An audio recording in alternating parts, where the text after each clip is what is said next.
Collusion across the Jordan. King Abdullah, the Zionist movement, and the Partition of Palestine. Avi Shlaim. Preface. This book is the result of a decade of grappling with the complexities of the Arab-Israeli conflict. In 1980 I embarked on a study of domestic politics and the management of national security in Israel. But several years of burrowing in British, American, and Israeli archives dampened my enthusiasm for scientific explanations of Israel's foreign policy and redirected my attention to the historical roots of the Arab-Israeli conflict. Accordingly, I planned a historical study of Israel and the Arab world in the period 1948 to 1956, from the Palestine War to the Suez War. But this again proved too vast a subject to treat adequately in one volume, so I decided to concentrate on Israeli-Jordanian relations up to King Abdullah's assassination in July 1951. My intention was to write an extended essay of about 100 pages. The present volume is the actual outcome. It briefly traces the emergence and development of the special relationship between the Emir of Transjordan and the Zionist movement, but focuses mainly on the late 1940s when Palestine was partitioned and the State of Israel was created. A detailed study of Hashemite Zionist relations during this critical period became possible following the release of the official documents for research in British, American, and Israeli archives. This is an extremely valuable addition to the massive secondary literature available on the Arab-Israeli conflict in general, as well as the diaries, private papers, and published memoirs of individuals who participated in the dramatic events of this period. Israel, which has adopted the British 30-year rule for the declassification of official documents, offers the richest news sources. The Central Zionist archives are immensely useful on the contacts with Abdullah in the period prior to independence, and the relevant foreign ministry papers and reports on most of the post-independence meetings with Abdullah and his emissaries are available in the Israel State Archives. Ben-Gurion's diary is likewise now accessible in the Ben-Gurion archive in Sde Boker, while the Labour Party archive in Kfar Saba contains protocols of relevant debates on Israel's Arab policy. Considerable use is also made in the study of interviews with Israeli politicians, officials, soldiers, and intelligence operators who were involved in one way or another in the conduct of relations with Jordan. Details, little-known facts, insights, and reflections were culled from all these sources, but it was undoubtedly the state archives that provided the most crucial documentary record for uncovering the clandestine exchanges that took place between the Hashemite and the Zionist sides prior to the 1948 Arab-Israeli War, during the war, in the course of the armistice talks, and during the protracted negotiations that culminated in the initialing of a formal Jordanian-Israeli peace treaty. The writing of history is a perpetual dialogue between the historian and his sources. It should therefore come as no surprise that new sources lead to new conclusions, especially when these sources are as rich and revealing as those now open to researchers in Israeli archives. My own research has steered me towards a novel and no doubt controversial interpretation of the events surrounding the partition of Palestine. So let it be stated at the outset that this is a revisionist history which differs very sharply, and on many important points, from the pro-Zionist as well as the pro-Arab histories on this subject. I did not set out with the intention of writing a revisionist history. It was the official documents I came across in the various archives that led me to explore the historical roots of the Palestine question, drew my attention to the role of Transjordan, and led me to re-examine some of my own assumptions as well as the claims of previous historians. It is striking to observe how great is the contrast between accounts of this period written without access to the official documents and an account such as this one, based on documentary evidence. One explanation is that much of the existing literature was written by Zionists and consciously or unconsciously incorporates the numerous legends that have come to surround the Palestine Mandate and the birth of the State of Israel. I have not come forward to redress the balance in favor of the Arabs and thus substitute one kind of partisanship for another, nor do I particularly relish the slaughtering of sacred cows. But the opportunity now exists to submit the claims of all the protagonists in the Palestine dispute to serious historical scrutiny and to discard those notions which, however deeply cherished, cannot stand up to such scrutiny.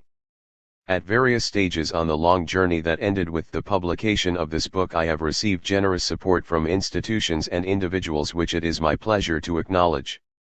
My research was initiated with the help of a grant from the Social Science Research Council, now the Economic and Social Research Council.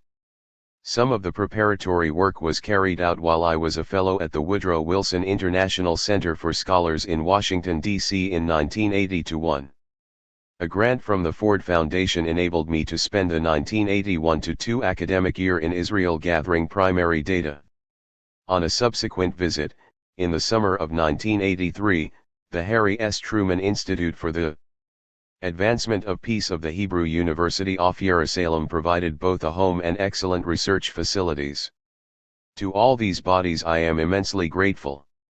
Librarians and archivists in the following institutions facilitated access to a large body of primary and secondary sources: the University Society of Reading, the Middle East Center of St. Antony's College, Oxford, the Library and Press Library of the Royal Institute of International Affairs, the Public Record Office in London, the Wilson Center, the Library of Congress, the National Archives in Washington, D.C., the David Ben-Gurion Archive in Sde Ypres, the IDF Archive in Givatayim, the Labour Party Archive in Kfar Saba, the Central Zionist Archives in Jerusalem, and the Israel State Archives in Jerusalem.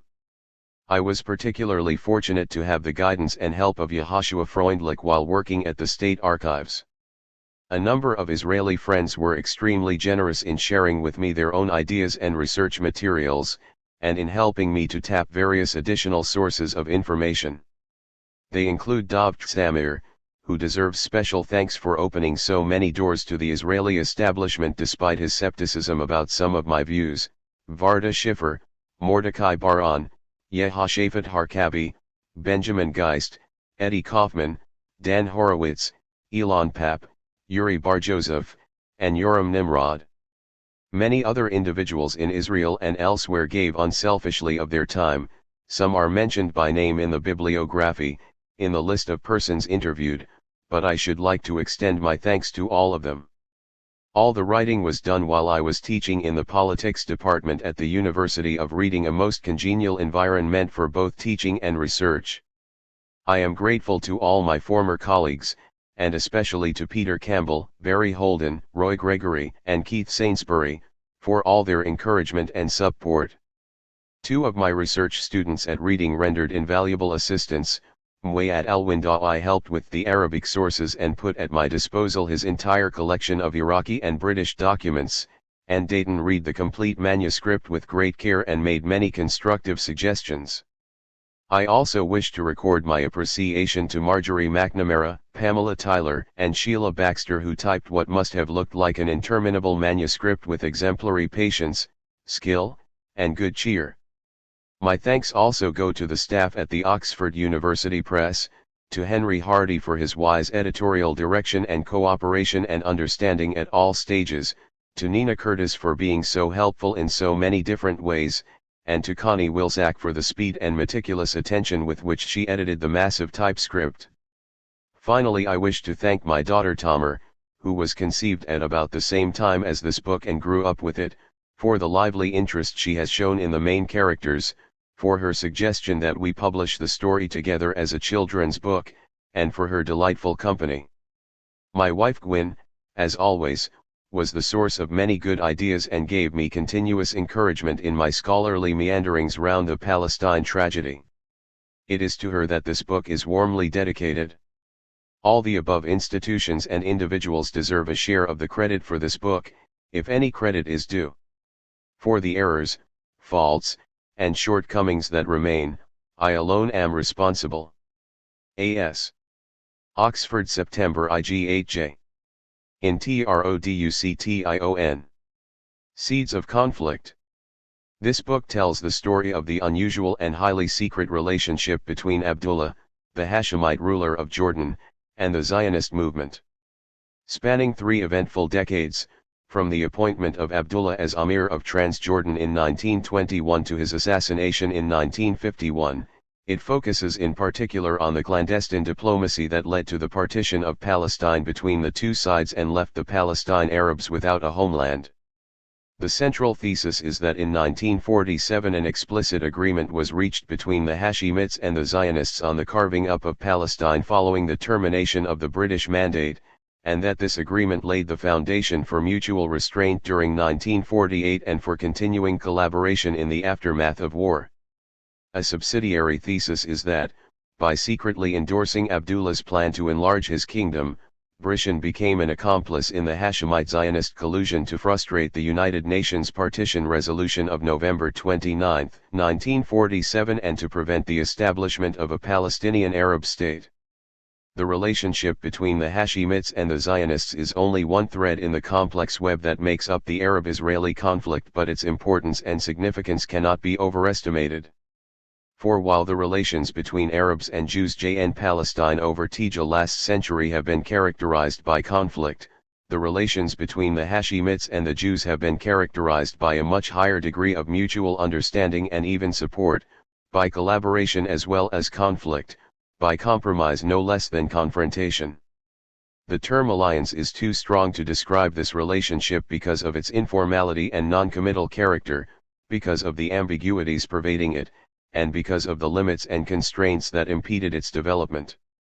The term unholy alliance is superficially attractive because this relationship did involve ideological deviation from the precepts of Pan-Arabism, a breach of the Arab consensus to keep Palestine Arab, and, worst of all, collaboration with the Zionist enemy. But once again this term would be misleading because it focuses only on one aspect of Hashemite-Zionist relations and ignores the other, describing only collaboration and not conflict. To convey the essence of this unusual relationship, with all its many facets and contradictions, adversary partnership or tacit alliance would be more appropriate.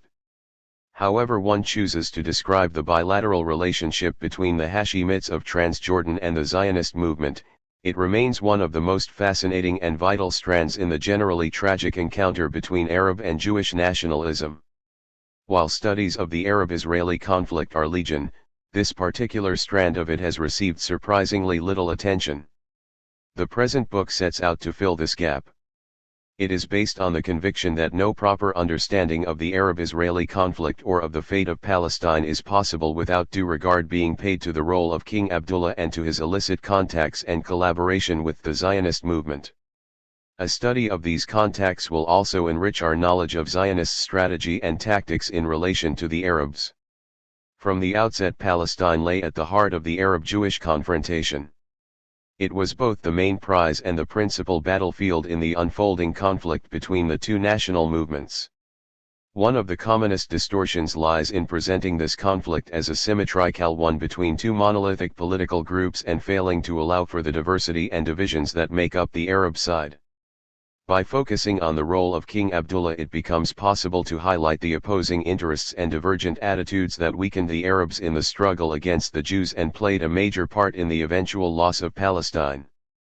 In short, a detailed historical reconstruction of the tacit partnership between King Abdullah and the Zionist movement is not just interesting in and of itself, it is also essential for the light it sheds on one of the most complex and protracted international conflicts of modern times. Unlike most international conflicts, the conflict over Palestine has an easily identifiable starting point, the year 1897. In that year the First World Zionist Congress convened in Basel, Switzerland, on the initiative of Theodor Herzl, the visionary of the Jewish state. The Congress declared as its objective the establishment of a Jewish national home in Palestine and set up the World Zionist Organization with Herzl as its president to work for the realization of the objective, which was simply a euphemism for a Jewish state. At the time of the Basel Congress, Palestine was under the control of the Ottoman Turks. It was inhabited by nearly 500,000 Arabs and some 50,000 Jews.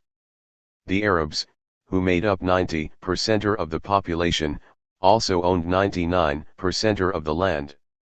But, in keeping with the spirit of the age of European imperialism, the Jews did not allow these local realities to stand in the way of their own national aspirations.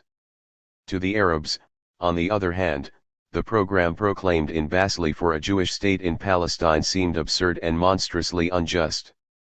Walid Khalidi, the eminent Palestinian historian, has depicted it as the 3. root of all evil, behind the seemingly labyrinthine complexities of the so-called Arab-Israeli conflict and the baffling maze of claims and counterclaims, writes Khalidi, there lies a continuous and continuing dual process. On the one hand, Zionist determination to implement, consolidate, and expand the Basli vision, irrespective of the Arab character and patrimony in Palestine and its hinterland; on the other, a corresponding development of Arab resistance to Zionist encroachment and self-fulfillment at Arab expense. This is the essence of the Palestine tragedy. All else is derivative. 1. If the resolution of the World Zionist Congress in 1897 marked the beginning of the Arab-Israeli conflict, the Balfour Declaration of 1917 marks the first major watershed in the development of this conflict. Having encountered opposition from the Arab inhabitants of Palestine and a polite refusal from the Ottoman Turks, the Zionists turned to Britain to sponsor their project for a national home in Palestine. Their most persuasive spokesman in Britain was Dr. Chaim Weizmann. His efforts were crowned with success when, on November 2, 1917, Foreign Secretary Arthur J. Balfour issued a statement which said, "His Majesty's government view with favor the establishment in Palestine of a national home for the Jewish people, and will use their best endeavors to facilitate the achievement of this object, it being clearly understood that nothing shall be done which may prejudice the civil and religious rights of existing non-Jewish communities in Palestine, or the rights and political status enjoyed by the Jews in any other country." The declaration was endorsed by Britain's allies at the San Remo Conference of April 1920 and incorporated in the terms of the mandate over Palestine conferred upon Britain by the League of Nations on July 24, 1922, see Map 1. This mandate recognized the historical connection of the Jewish people with Palestine and called on Britain to assist in the establishment of a Jewish national home and to prepare the country for self-government while safeguarding the civil and religious rights of all the inhabitants of Palestine. At the time when the Balfour Declaration was issued, the Jewish population of Palestine numbered some 56,000 as against an Arab population of 600,000, or less than 10%. Small wonder, therefore, that the declaration was regarded as a major victory for Zionist diplomacy. Arab nationalists condemned the declaration on the ground that Britain was promising the Jews a land that not only belonged to the Arabs by right but had also been promised to them by Britain herself in her effort to win them over to her side during the First World War. The Arab case was clear and compelling. Palestine belonged to the people living in it, and the overwhelming majority were Arab. In language and culture as well as land ownership, the country had been Arab for centuries. Geographical proximity, historical ties, and religious affinity made Palestine an integral part of the Arab world. It was entitled to immediate independence. Jewish immigration and settlement could not take place without the consent of the country's Arab owners, and this consent was emphatically denied. Neither Britain nor the League of Nations had the right to promise a land that was not theirs, so their promise was null and void. The first stirrings of a national awakening among the politically minded urban middle class combined with the Islamic sentiments of the masses to fuel Palestinian Arab opposition to foreign domination and to Zionist encroachment. Visions of independence and pan-Arab union left no room for a Jewish Palestine. The possibility of coexistence and compromise were denied. If there were moderates among the 5.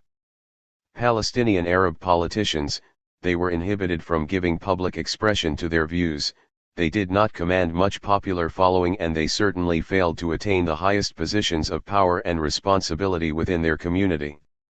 Resistance to the Balfour Declaration and to the Zionist enterprise was a cardinal tenet in the platforms of all the organizations and parties. The Zionist counter-arguments that the Jewish people had a right to the land that had been the cradle of the Jewish heritage, that they were entitled to reconstruct their national life on the land of their ancestors after nearly 2,000 years of living in exile, that the rights of the Arab majority should be measured not in relation to the Jews already in the country but the whole Jewish people, that the economic development of the country would benefit both peoples, and that no Arab would be expelled as a result of the growth of the Jewish national home. All these claims fell on deaf ears. The British Mandate. With such a wide gulf separating the two local communities in Palestine, the British administration was bound to run into difficulties. Arab resistance to Zionism steadily escalated, with occasional outbursts of violence in 1920, 1921, and 1929, culminating in a full-scale Arab revolt in 1936-9. During this period, the Yishuv, the Jewish community in Palestine, began to organize itself more effectively behind the protective shield offered by the British, and the fledgling Jewish national home went from strength to strength. The foundations for self-government and self-defense had been laid with the establishment of the Jewish Agency in 1929, and important strides were made in forging political parties, a labor movement, new forms of settlement, a Hebrew education system, a national press, and so on. In the crucial field of numbers, however, the pace of growth fell far short of the Zionist leaders' 5 expectations of a Jewish majority. From about 56,000 at the time of the Balfour Declaration, the Jewish population increased to an estimated 475,000 at the end of 1939, partly due to natural growth but largely due to immigration from Europe, especially after Hitler's rise to power in Germany. The Arab population during the same period increased from 600,000 to over 1 million as a result of a higher rate of natural growth. Nonetheless, the Jewish population grew more than 8-fold and, as a proportion of the total population, it grew from less than 1/10 to nearly 1/2. By the end of 1939, the Jews owned about 5% of the total land area of Palestine and about 1/9 of the cultivable land, over 250,000 cultivable acres, or twice the area owned by Jews in 1920. The political life of the Palestinian Arabs under the Mandate revolved round the landowning and the clerical families. 2 families in particular, the Husseinis and the Nashashivis, dominated the scene. The Husseinis gained the upper hand in 1922 with the appointment of the Mufti of Jerusalem, Hajj Amin al-Husseini, to the presidency of the Supreme Muslim Council. The Muslim Council, like the Arab executive set up in 1920, was torn by factional struggles between the nationalist followers of the Husseini clan and the opposition led by the Nashashivi clan. By the mid-1930s, several distinct political parties emerged out of the factional splits and mergers. The Palestine Arab Party was dominated by Hajj Amin al-Husseini, though formally headed by his cousin, Jamal al-Husseini. The National Defense Party headed by Raghaib Nashashivi constituted the main opposition. Smaller groups included the Istiqlal or Independence Party led by Ani Abd al-Hadi and the Reform Party led by Dr. Hussein Khalidi.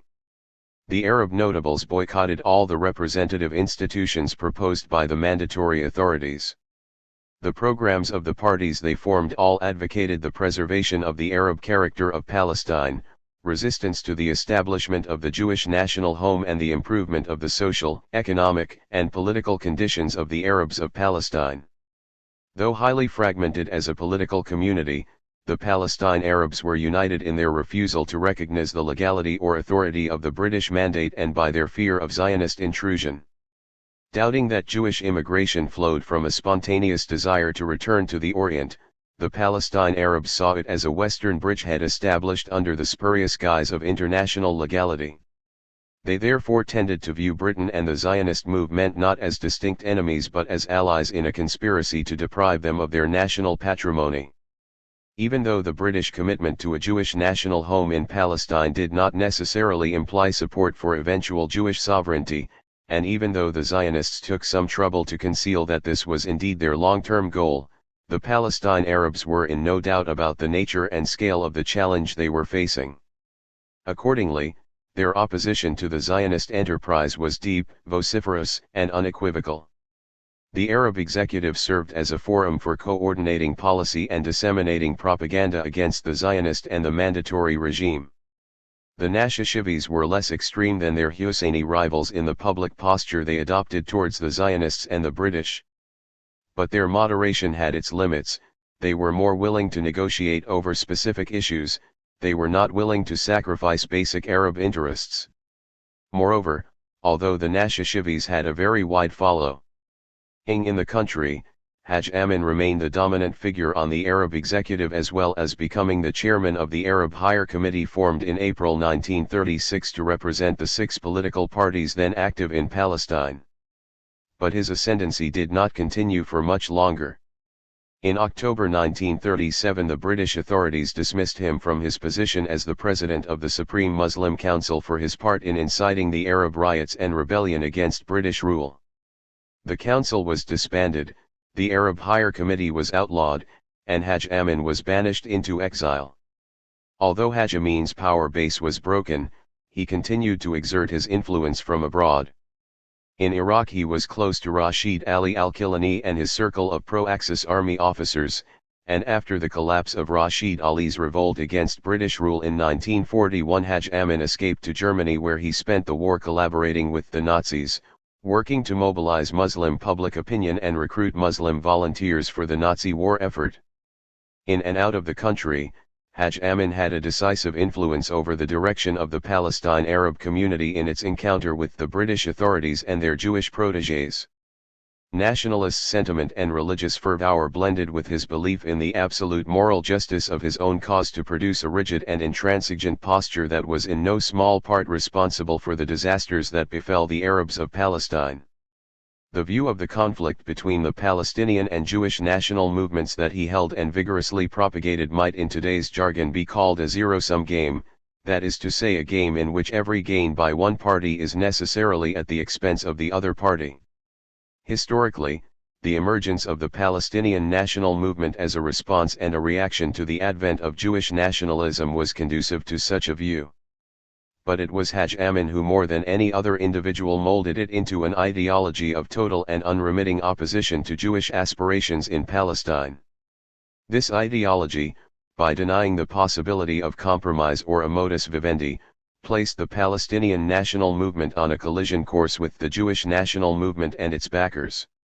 It was a high-risk strategy that ended in defeat because until the mid-1930s, the British prevented the Palestine Arabs from using their superior power to try and liquidate physically the Jewish national home, and subsequently the Jews became the stronger of the two local parties and were capable of looking after themselves.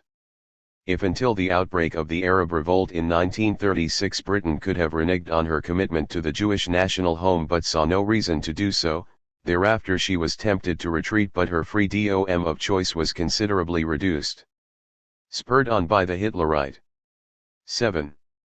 8. Persecution in Europe, the Zionists stepped up the pace of immigration to Palestine and expanded their capacity for self-defense. A policy reversal would not only have been difficult to justify on moral grounds but would have required as much force to implement as the suppression of the Arab Revolt. Britain was caught between her commitment to the Jews and her need to retain Arab goodwill in the struggle against the Axis powers. This dependence enabled the neighboring Arab states to exert pressure on behalf of the Palestine Arabs. Having displayed a sympathetic and protective attitude to the Jews at the beginning of the Mandate, and having gradually shifted towards a more even-handed position, the British now came under growing pressure to subordinate their Palestine policy to their regional, European, and global strategic needs. Having had to adjudicate between rival moral and legal claims without making much headway, Britain now resorted to political expediency to safeguard her own interests. The most expedient solution, whatever the moral rights and wrongs, was to partition Palestine into an Arab state, a Jewish state, and a British enclave, and this was the solution proposed by the Peel Commission in 1937. After reaching the conclusion that the mandate was no longer workable, the Peel Commission went on to recommend the partition of the country between the two warring communities. The Zionist leadership accepted the principle of partition and prepared for assiduous bargaining over the details. The Arab leadership, on the other hand, vehemently refused to consider partition and reasserted the Arab claim to the whole of Palestine. In February 1939 Britain convened a roundtable conference in London to which Jewish, Palestinian, and Arab representatives were invited to discuss a solution to the Palestine dispute. The Arabs refused to sit down with the Jews and the British had to meet the two groups separately. No agreement was reached, and Britain reverted to rule by decree. A white paper was issued in May 1939 that came close to reversing the Balfour Declaration by placing limits on Jewish immigration and Jewish land purchase and outlining a plan for an independent state of Palestine with an Arab majority after a transitional period of 10 years. It was now the Jews' turn to embark on a course of resistance to British rule. Jewish resistance to the policy of the White Paper took the form of illegal immigration and land purchases, supplemented towards the end of the Second World War by terrorist actions and physical harassment of British personnel. After the war, the British pursued a two-pronged strategy of cracking down on the Jewish terrorists while seeking a political solution, but after 2 years of abortive efforts, the British government decided to hand over the task of finding a solution to the United Nations. 9. On November 29, 1947, the United Nations, like the Peel Commission before it, came out in favor of partition, thereby suggesting that the logic of partition had become inescapable. The Zionist leadership accepted both the logic and the plan, but once again the Arab leadership categorically denied the justice of partition and vehemently rejected the United Nations plan. To frustrate partition, the Palestine Arabs resorted to arms and won sufficiently impressive victories in the ensuing civil war as to make the great powers consider a retreat from partition in favor of a United Nations trusteeship over Palestine. But while the United Nations was deliberating, the Jews turned the tables on their opponents and gained control of most of the areas allocated to them by the United Nations partition plan. On May 15, 1948, the last day of the British Mandate, the Jews proclaimed the establishment of their state, Israel. The armies of the neighboring Arab states immediately crossed the borders of Palestine in another attempt to nullify the partition of Palestine by force. A clash between the Arab and Jewish communities over Palestine thus turned into a contest between the Arab states and the State of Israel. A new phase in the struggle for Palestine had begun. The British Mandate during the 3 decades ending in 1948 thus had a profound effect on the development of the Palestinian and Jewish national movements and on the course and outcome of the conflict between them.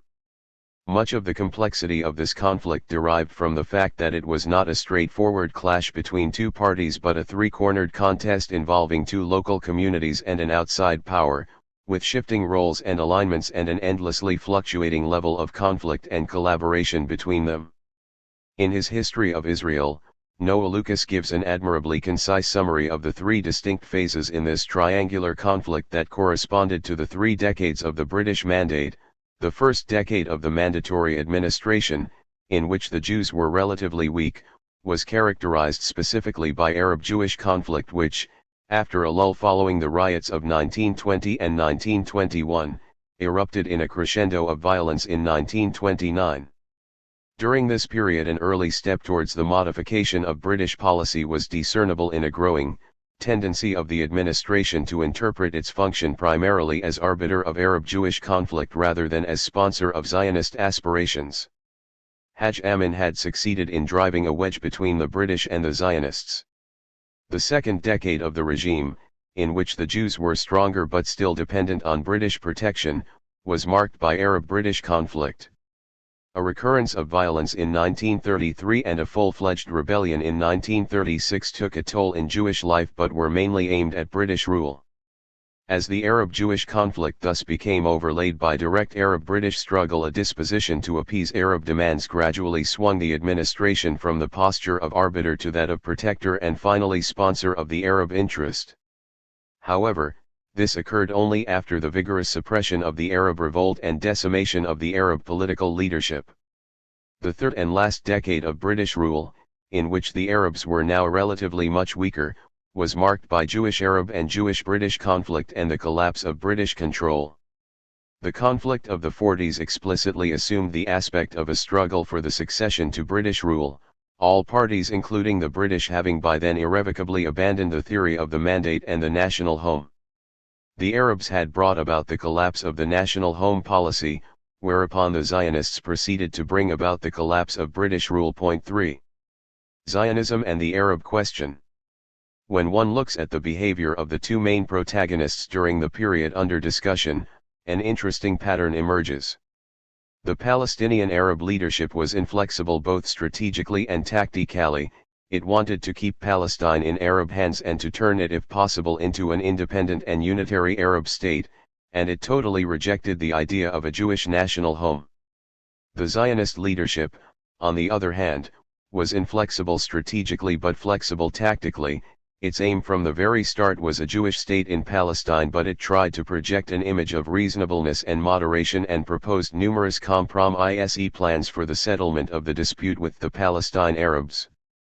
The methods it employed to achieve its end varied with changing historical circumstances and included not just flexible diplomacy but also bribery, deception, coercion, and physical force.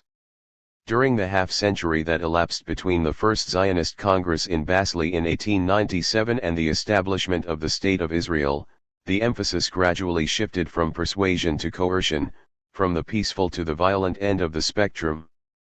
Notwithstanding its tactical flexibility, there is a sense therefore in which violence was implicit in Zionism from the outset. This is the theme of David Hirst's powerfully anti-Zionist book On the Roots of Violence in the Middle East. By quoting from the diaries of Theodor Herzl, Hirst tries to show that the prophet of Zionism foresaw that coercion and physical force were inevitable, that military power was an essential component of his strategy, that, ideally, he wanted the Zionists to acquire the land of their choice by armed conquest, but that he also contemplated more discreet and circumspect means for removing the native population and expropriating its land. The French saying, Qui veut la fin, veut les moyens 5. He who desires the end desires the means was cited by Herzl with approval. But in proposing such an end, a Jewish state in Palestine, and such means 5, argues Hirst, he was proposing a great deception, and laying open his whole movement to the subsequent charge that in any true historical perspective the Zionists were the original aggressors in the Middle East, the real pioneers of violence, and that Arab violence, however cruel and fanatical it might eventually become, was an inevitable reaction to theirs. 54 Whether or not one accepts this contention that the Zionists alone were responsible for the initiation of the cycle of violence in the Middle East, there is no denying that their diplomacy was more subtle and more supple than that of their opponents. Pre-independence Zionist diplomacy was also more resourceful, more imaginative, and in many ways more effective than post-independence Zionist diplomacy. Military capability is the key factor in accounting for this curious difference in performance. In its formative years, the Zionist movement had to compensate for its military impotence by mobilizing all its political and intellectual resources and drawing on the traditional Jewish skills in advocacy and persuasion to attain its goals. With the massive increase in military power that accompanied the achievement of independence, these skills were no longer at such a high premium. If diplomacy did not yield the desired results, the State of Israel could always fall back on its superior armed forces to protect its basic interests. In short, military weakness stimulated diplomatic perseverance and ingenuity, whereas military power tended to downgrade the role of diplomacy as an instrument of statecraft. The leading diplomat of the Yishuv and the best exponent of its diplomatic tradition of moderation was Moshe Sharett, formerly Shertok, who was destined to become the first foreign minister of the State of Israel. Born in Russia in 1894, he emigrated to Palestine with his parents in 1906 and lived in an Arab village, becoming fluent in Arabic, building up an impressive knowledge of Arab history, culture, and politics, developing an empathy with the Arabs as a people that was to remain with him for the rest of his life. Sharett studied law in Turkey and served in the Turkish army during the First World War. After a brief spell in labor Zionist politics as a member of Adat Havada, Sharett went to study at the London School of Economics, where he was also active in the Zionist Federation and fell under the spell of the veteran Zionist leader, Dr. Chaim Weizmann. In 1925 Sharett joined the editorial board of Davar, the daily newspaper of the Histadrut, a position he held until 1931 when he was appointed secretary of the political department of the Jewish Agency. One of his first assignments was to conduct the negotiations with Amir Abdullah on Jewish settlement in Transjordan. After the assassination of Dr. Haim Ar-Lazarev in 1933, Sharett was appointed head of the political department and quickly established himself as a spokesman for the Yishuv in relation to the British and the Arabs, with whom he held numerous meetings in search for a peaceful solution to the Palestine problem. Serving under Sharett in the Arab section of the political department was a group of highly talented Jewish Arabists including Aharon Cohen, Eliyahu Elath, Yaakov Shimoni, Reuven Shiloah, and Elias Sasson. Together they built up an apparatus for gathering information, channels of communication, and an astonishingly diversified network of contacts not only with the Arabs of Palestine but with the political leaders of the neighboring Arab states. These contacts were not confined to ministers, prime ministers, presidents, and the ruling elite but extended to political activists, opposition parties, business interests, the media, and pressure groups. The outstanding figure among THIRD-WORLDISM agency's Arab experts was Elias Sasson, originally from Damascus, who was placed by Sharett at the head of the Arab section in 1937. A polyglot, a skillful diplomat, and a dedicated man of peace, Sasson had a wide circle of Arab friends and acquaintances inside and outside Palestine. In his official capacity as spokesman for the Jewish Agency, he was a frequent visitor to Arab capitals where he held hundreds of talks with politicians of every ilk and complexion. A published selection of his letters and reports to the Jewish Agency on conversations with Arab leaders spanning the years from 1934 to 1948 gives an idea of the scale and intensity of Jewish-Arab contacts during this period, as well as being a testimony to Sasson's own commitment to the cause of Jewish-Arab understanding. 5 Sasson occupies a unique position in the history of Zionist diplomacy as the only Oriental Jew who reached a position of some responsibility and influence. All the others were European Jews. For the story that follows, Sasson is doubly important. He was one of the most articulate exponents of Sharett's general philosophy of moderation towards the Arabs, and one of the chief architects of the Zionist Hashemite connection. While the Jewish Agency deserves credit for the resourceful, versatile, and assiduous diplomacy it conducted in search of peaceful coexistence with the Arabs, no amount of tactical flexibility should obscure the fact that the basic aim of the Zionist movement, a Jewish state in Palestine, in itself rendered the conflict with the Palestinian national movement ultimately inescapable. Diplomacy could attenuate the conflict, it could not remove its root cause. Fundamentally, the aspirations of the Jewish and Palestinian national movements were incompatible, and in this sense the conflict between them was inevitable. 13. Ben-Gurion and the Palestine Arabs. No single individual on the Jewish side understood or personified more clearly the truth of this assertion than David Ben-Gurion, formerly Green, the builder of the Yishuv's military power and the founder of the State of Israel. Born in 1886 in Plońsk, Poland, he arrived in Palestine in 1906, where he spent several years as an agricultural laborer and became active in the socialist Zionist Pole Zion Party, the forerunner of MAPE. From 1910 he served as editor of Pole Zion's organ, Aduth, Unity, signing his first article with his new name Ben-Gurion, which had been the name of one of the last defenders of Jerusalem against the Roman legions. As a law student in Istanbul, he advocated an Ottoman orientation for the Yishuv after the revolution of the Young Turks in 1908, but he was then expelled from Turkey at the beginning of the First World War. He spent the war in America, helping to establish Haluz, the pioneer, movement, and returned to Palestine in early 1918 as a Jewish Legion volunteer. The idea behind the Jewish Legion was to make a contribution to the British war effort in order to accelerate the establishment of a Jewish national home in Palestine. Ben-Gurion also advocated the creation of an independent center of Jewish strength in Palestine which would assist Jewish settlement and serve as the nucleus for the state in the making. This nucleus was the General Federation of Labor in Palestine, the Histadrut, which was founded in 1920 with Ben-Gurion as its Secretary General. In 1935 Ben-Gurion was elected chairman of the Zionist Executive and the Jewish Agency, assuming direct responsibility for the Jewish Defense Forces in the struggle against the local Arabs and the British administration. Throughout his political career Ben-Gurion grappled with what Zionists used to call the Arab question.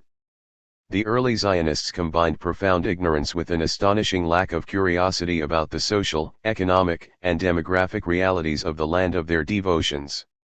The presence of 500,000 Arabs with centuries-old roots and deep attachment to the land was usually ignored, and its implications for the Zionist enterprise were not examined except in the most facile manner.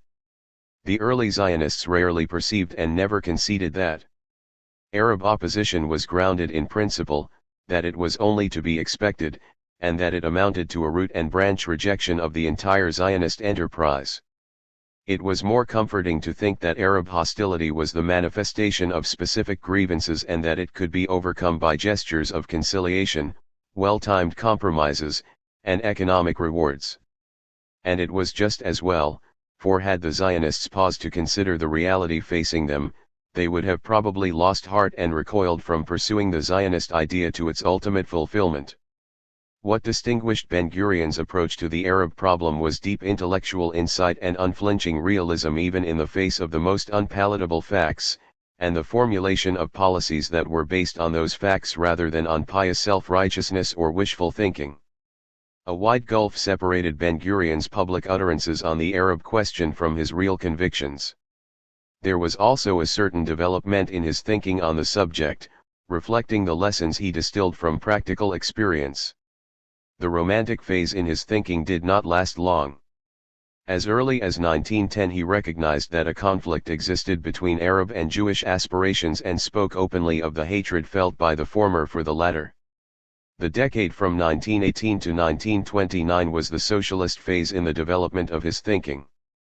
During this period he denied the existence of the conflict, spoke of class solidarity between Jewish and Arab workers, and predicted that the coming social revolution would usher in peace and harmony. From 1929 to 1936 he conceded publicly again that the Jews and the Arabs were at cross purposes but maintained that these differences could be resolved through negotiations. After 1936 Ben-Gurion admitted that the Arab-Jewish conflict was fundamentally political and as such not susceptible to peaceful resolution. Underlying these shifting public positions there were two unchanging convictions, that the support of a world power was more crucial for the Zionist movement than agreement with the Arabs, and that the Arab acceptance of Zionist presence in Palestine would only ensue from an appraisal of Zionist power. A careful comparison of Ben-Gurion's public and private positions leads to the conclusion that the 20-year denial of the nature of the conflict was dictated not by genuine conviction but by the tactical need to gain time and to retain British support for the Zionist project. 6 After his rise to the leadership of the Zionist movement, Ben-Gurion concentrated his formidable energies on the acceleration of Jewish immigration to Palestine but, recognizing that his movement faced a strong Arab national movement, he initiated talks with Arab leaders to see if a common platform for the aspirations of the two national movements could be found. Since a Jewish majority in Palestine was axiomatic to his thinking, he was drawn to the idea of an Arab federation in which Palestine would be one of several component units. The federal idea was advocated as a possible solution to the intractable Palestine problem not just by Zionists but also by some British public figures and even a few Arabs. While differing on the scope and details, most protagonists tended to assume, firstly, that the inclusion of Palestine in a broader Arab federation would help to allay the fears that the Palestine Arabs felt as a result of the growth of Jewish settlement in Palestine, and, secondly, that the fulfillment of the goal of Arab unity would counterbalance the partial loss of Arab national rights in Palestine. 7 The idea of an Arab federation formed the basis for the talks that Ben-Gurion initiated with Arab leaders in the period 1933-6. Ben-Gurion was prepared to meet his arch-opponent, the Mufti Haj Amin al-Husseini, and even put out some feelers, but the Mufti was evasive. With the Nashashivi leaders of the opposition, on the other hand, Ben-Gurion was not prepared to meet, since he regarded them as insignificant, corrupt, and unreliable. As partners in the talks he looked for Arab nationalists who were not moved by blind hatred of the Jews and who could not be bought with money or favors. As his first interlocutor Ben-Gurion chose Musa al-Umma, a wealthy, Cambridge-educated, and widely respected Arab who served as Assistant Attorney General for the Mandatory Government. At their first meeting, Aloma shattered the assumption prevalent among Zionists at the time that their arrival constituted a blessing to the Arabs of the country and that the latter therefore had no reason to oppose them. Musa Aloma said he would prefer the land to remain poor and desolate even for another 100 years until the Arabs themselves were capable of developing it, and Ben-Gurion felt that as a patriotic Arab Aloma had every right to this view. Ben-Gurion inquired whether there was any possibility at all of reaching an understanding with regard to the establishment of a Jewish state in Palestine, including Transjordan. Aloma replied with a question, why should the Arabs agree? 5. Ben-Gurion answered that in return the Zionists would lend their support for an Arab federation that would include Palestine so that the Arabs of Palestine, even if they constituted a minority in that country, would be linked with millions of Arabs in the neighboring countries. Aloma did not reject the idea out of hand, but subsequent talks floundered on the issues of a Jewish majority in Palestine and a Jewish state which were unacceptable even to the moderates on the Arab side. Some years later Aloma told Sherratt that Ben-Gurion was incorrigibly intransigent. 15. I-6. While anxious to reach agreement with the Arabs, he insisted that they accept his Zionist program in toto and failed to appreciate that an agreement necessarily involved give and take and could not be based on the consent of one side to all the demands and aspirations of the other. Ben-Gurion's other interlocutors included Ani Abd al-Hadi, the leader of the Pan-Arab Istiqlal Party in Palestine, Riyad al-Sulh, the Lebanese Pan-Arab activist, Amin Shakib Arslan and Ihsan al-Jabri, the Syrian nationalist leaders, and George Antonius, the theoretician of Pan-Arabism. These talks finally convinced Ben-Gurion that the gulf separating the positions of the two national movements could not be bridged. He knew intuitively that his full-blooded Zionist program had no chance of being accepted by any Arab nationalist, but its public rejection by Arslan and Jabri as arrogant and fantastic dashed any lingering hope there might have been of reaching agreement on the fundamental issue. 8. The simple truth was that there were two peoples and one country, and both wanted it for themselves.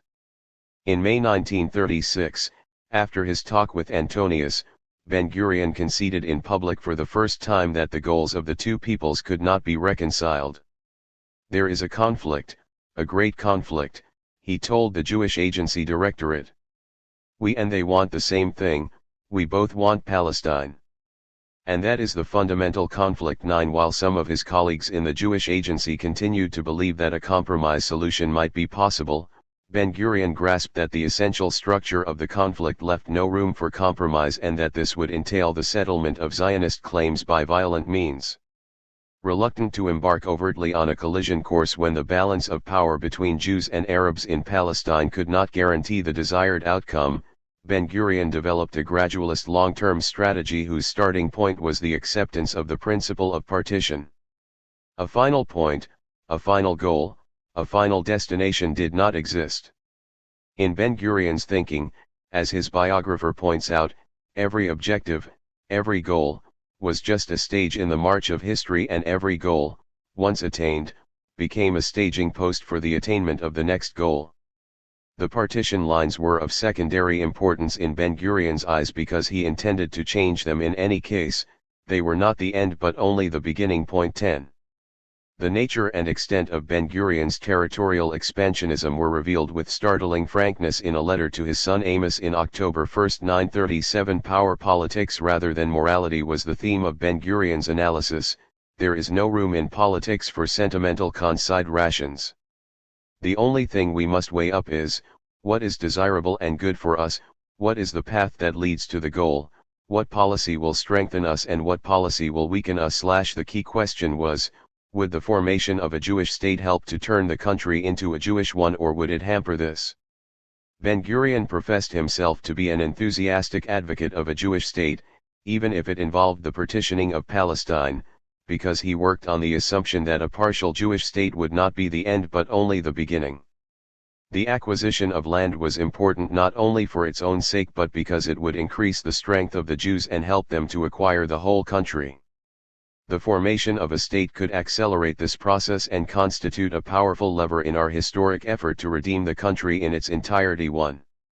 The plan was to bring into the state all the Jews it could possibly hold, to build a Jewish economy, to organize a first-class army, and then I am certain we will be able to settle in all the other parts of the country, whether through agreement and mutual understanding with our Arab neighbors or in another way. With a state, continued Ben-Gurion, the Jews would be able to penetrate deeper into the country.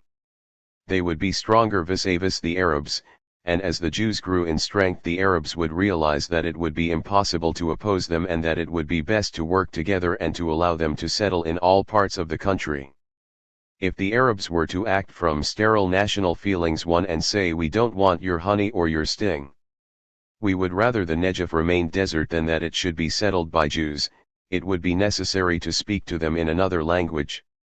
And we will have another language then which we should not have without a state. Both his mind and his heart told Ben-Gurion, establish a Jewish state at once, even if it is not in the whole land. The rest will come in the course of time. It must come. 17. The Hashemite connection. The irreconcilable conflict between the Jewish and the Arab national movements in Palestine provided the setting for the emergence of the special relations between the Jewish agency and Abdullah, the Emir of Transjordan. Frustration in the quest of an understanding with the Palestine Arabs led Ben-Gurion to base Zionist policy on force to counter force and the threat of force. Other leaders with responsibility for Zionist diplomacy, notably Moshe Sharad, sought a counterweight to Palestinian Arab hostility in better relations with the neighboring Arab countries. Indeed, the attempt to bypass the Palestine Arabs and forge direct links with rulers of the Arab states became a constant feature of Zionist diplomacy in the 1930s and 1940s.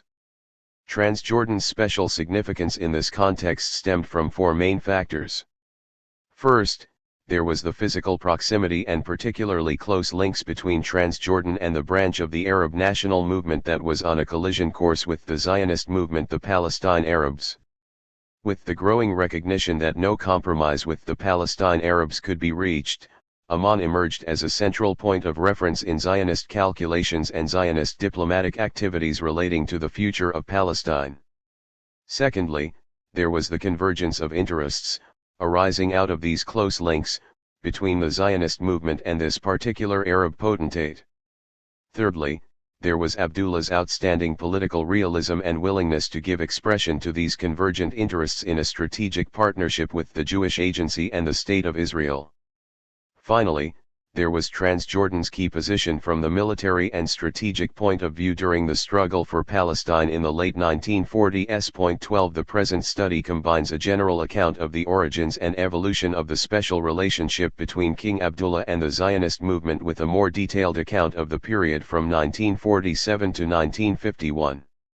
The aim is to identify the political and strategic rationale behind this relationship, to examine the factors that constrain the development of this relationship into a formal and open alliance, and to relate this relationship to the broader context of Arab-Jewish conflict over Palestine. The late 1940s are singled out for in-depth treatment because this was the most critical period in the history of Palestine, and one that saw the partition of that country and the emergence of the State of Israel.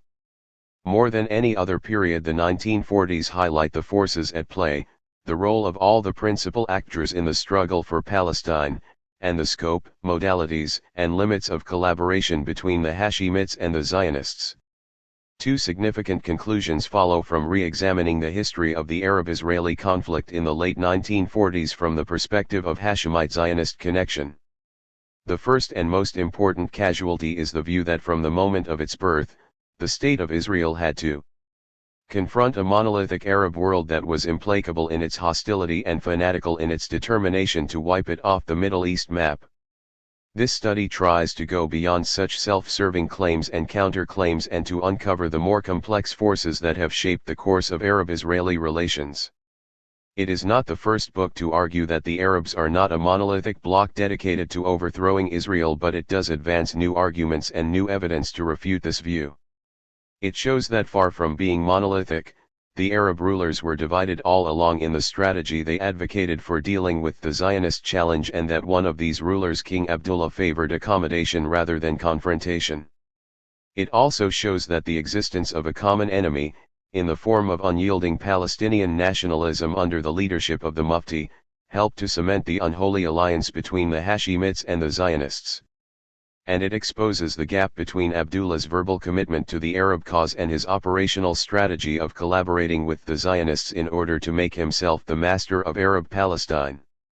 A second major casualty is the notion of Arab unity, which is so dear to the hearts of all Arab nationalists. In a very real sense, this book is a case study in inter-Arab conflict, rivalry, intrigue, and deception. It exposes the stark reality of national selfishness behind the rhetoric of commitment to the cause of the Palestine Arabs. It shows the Arab leaders to have been incapable of coordinating their diplomatic moves or their military strategy in face of the common enemy. When one looks at the military operations of the 1948 war, as dozens of historians have done, one gets the familiar picture of a broad and united Arab coalition in confrontation with Israel for possession of the whole of Palestine. But the politics underlying this war give a very different picture of a tacit understanding between Abdullah and the Zionists, with limited territorial objectives on both sides, and with common interests which Abdullah did not share with his official comrades in arms. In short, the Hashemite Zionist connection is one of the keys to understanding how Palestine came to be partitioned, and why the Palestinian national movement suffered such a catastrophic defeat while the Jewish national movement realized its ambition of establishing an independent Jewish state over a substantial part of Palestine. 19. A falcon trapped in a canary's cage. The Hashemites and the Arab Revolt. A profound faith that the Hashemites were destined to rule over the entire Arab world inspired Abdullah throughout a long and eventful political career which carried him from his ancestral home in the Hijaz in western Arabia, to become Amir of Transjordan and later King of Jordan. Second son of Hussein ibn Ali, the Grand Sharif of Mecca, Abdullah belonged to a noble Arab family which traced its descent from the Prophet's daughter Fatima, whose husband Ali was fourth of the caliphs and head of the house of Hashim. It was this ancestry, being 37th in the line of descent from Muhammad, that made the Sharif the guardian of the holy places in the Hijaz and fostered his ambition for an independent Arab kingdom and for the caliphate. And it was knowledge of these pretensions that led the suspicious Ottoman rulers to invite Hussein to Constantinople as the guest of the Sultan, where they could keep him under direct supervision. Hussein took with him to Constantinople his 4 sons, Ali, Abdullah, Faisal, and Zaid, and it was only after the Young Turks' revolution in 1908 that he was allowed to return to the Hijaz and was appointed Amir of Mecca. Of Hussein's 4 sons, Abdullah was the most astute and politically ambitious. Born in Mecca in 1880, Abdullah received his education, which included military training, in Constantinople and in the Hijaz. Between 1912 and 1914 he was deputy for Mecca in the Ottoman Parliament, where he promoted his father's interests with acumen and enthusiasm. It was during this period that he developed his interest in Arab nationalism and began to link his father's desire for autonomy in the Hijaz to the broader and more radical ideas for Arab emancipation from Ottoman rule. In 1914 he returned to Mecca by way of Cairo, where he met Lord Kitchener, the British High Commissioner, to explore the possibility of support in the event of an uprising against the Ottomans. Soon after his return home, Abdullah became his father's foreign minister, political advisor, and one of the commanders of the Arab Revolt. Abdullah was the thinker, planner, schemer, and driving force behind the Arab Revolt, though his younger brother Faisal assumed the Hashemite dynasty. Active control of the revolt as commander of the Arab army, while the overall leadership was nominally in the hands of their old father.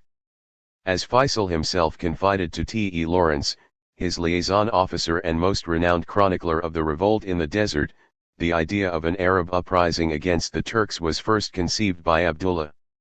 It was only gradually and under constant prodding from Abdullah that the conservative Sharif of Mecca raised his sights from the idea of home rule for his corner of Arabia inside the Ottoman Empire to complete independence for all its Arab provinces from Yemen to Syria.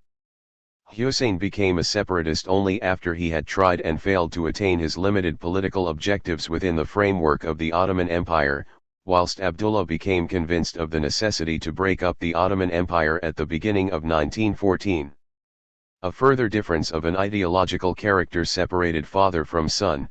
Hussein's idea of nationalism was based on the conservative concept of tribal and family unity, whereas Abdullah's was based on the theory of Arab preeminence among Muslims. Moreover, to have any chance of success in mounting an open rebellion against the mighty Ottoman Empire, the indigent rulers of the Hijaz province had to have the backing of another great power, and that power could only be the British Empire, which had its own designs on Arabia. The guardian of the holy places of Mecca could not easily bring himself to embrace a Christian power in his struggle against fellow Muslims. Divided counsel within his own family circle did nothing to ease his predicament. Faisal emphasized the risks and pleaded for caution. Abdullah wanted to play for high stakes and urged him to raise the standard of the Arab revolt. Hussein warily plotted a middle course with the deviousness characteristic of Oriental diplomacy. He made secret overtures to the British at the same time as he was seeking a compromise solution with the Turks. The approach of war made the British much more receptive to Hashemite overtures, and to Abdullah fell the task of weaving the threads of this unholy alliance against the Sublime Porte. At the first meeting between Abdullah and Kitchener, the possibility of cooperation was raised but no commitment was made by either side. At a subsequent meeting with Ronald Storrs, the Oriental Secretary of the British Residency in Cairo, Abdullah was more forward. He asked whether Great Britain would present the Sharif with a dozen, or even a half-dozen machine guns. When asked what could possibly be their purpose, he replied that they would be for defense against attack by the Turks. Storrs made it clear that Great Britain could not entertain the idea of supplying arms to be used against Turkey, but he left the door wide open for further explorations. Between July 1915 and March 1916 a number of letters were exchanged between the Sharif of Mecca and the British High Commissioner in Cairo, which came to be known as the McMahon-Hussein correspondence. In his first note the Sharif, speaking in the name of the Arab nation, demanded British recognition of Arab independence in the entire Arabian Peninsula and the area covered by present-day Syria, Lebanon, Jordan, Israel, and the northern provinces of Iraq. To this absurdly inflated territorial claim was added a request for a British approval of a proclamation of an Arab Caliphate of Islam. The note exhibited the vaulting ambition nursed by Abdullah, who remained the moving spirit and the power behind the throne on the Sharifian side. After a year of desultory negotiation, Sir Henry McMahon conveyed the British government's agreement to recognise Arab independence over an area more limited than that to which Hussein had originally staked a claim, and the Sharif undertook to join the Allies by mounting a rebellion against the Ottomans. The correspondence, conducted in Arabic, was shrouded in ambiguity, vagueness, and deliberate obscurity. It reveals a continuous thread of evasive pledges by Britain and compromises by the Sharif, who appears to have been moved by dynastic interests and the wish to extend the power of his family rather than by the cherished dream of the Arabs for independence. His dream was to found an independent Hashemite empire, uniting the whole of the Arab Middle East, on the ruins of the Ottoman Empire. The British, who had their own interests to consider, failed to spell out the difference between his ambition and their commitments. Oriental diplomacy is not usually precise unless compelled to be so, and the methods by which the negotiations were conducted in 1915-16 left a great deal to be desired in this respect. In particular, the COR respondents was imprecise as to whether the territory which became Palestine was, or was not included in the area within which Britain was prepared to recognize Arab independence. Conflicting interpretations over this issue were to plague Anglo-Arab relations after the war. 1 As its origins make all too clear, the Arab Revolt which broke out in June 1916 and is remembered to this day as the golden age of Arab nationalism was in essence an Anglo-Hashemite plot. Britain financed the revolt as well as supplying arms, provisions, direct artillery support, and experts in desert warfare, among whom was the legendary and controversial T.E. Lawrence, popularly known as Lawrence of Arabia. The Hashemites promised much more than they were able to deliver, and their grandiose plans collapsed in shambles. A disappointingly small number of Syrian and Iraqi nationalists flocked to the Sharifian banner, while in Arabia itself a large number of Arab officers remained loyal to the Sultan. The first phase of the revolt was confined to the Hijaz, where Mecca, Taif, and Jeddah fell in rapid succession to the rebel forces consisting of Hijazi Bedouins commanded by the Sharif's four sons, Ali, Abdullah, Faisal, and Zaid. 3 of these units laid the siege on Medina and were tied down there until the end of the war. Only Faisal's unit was freed to assist the British offensive in Palestine and Syria and was allowed to enter Damascus first and hoist the Arab flag. The military value of the Arab revolt is a matter of some dispute. Lawrence, who did more than any other man to glorify the revolt and advertise its military successes, was rather disparaging about the role played by Abdullah. The picture which emerges from his account is that of a light-hearted and pleasure-seeking prince who wanted the rewards of victory but possessed none of the qualities necessary for successful leadership in war. See, the Arabs thought Abdullah a far-seeing statesman and an astute politician, wrote Lawrence. Astute he certainly was, but not greatly enough to convince us always of his sincerity. His ambition was patent. Rumor made him the brain of his father and of the Arab revolt, but he seemed too easy for that.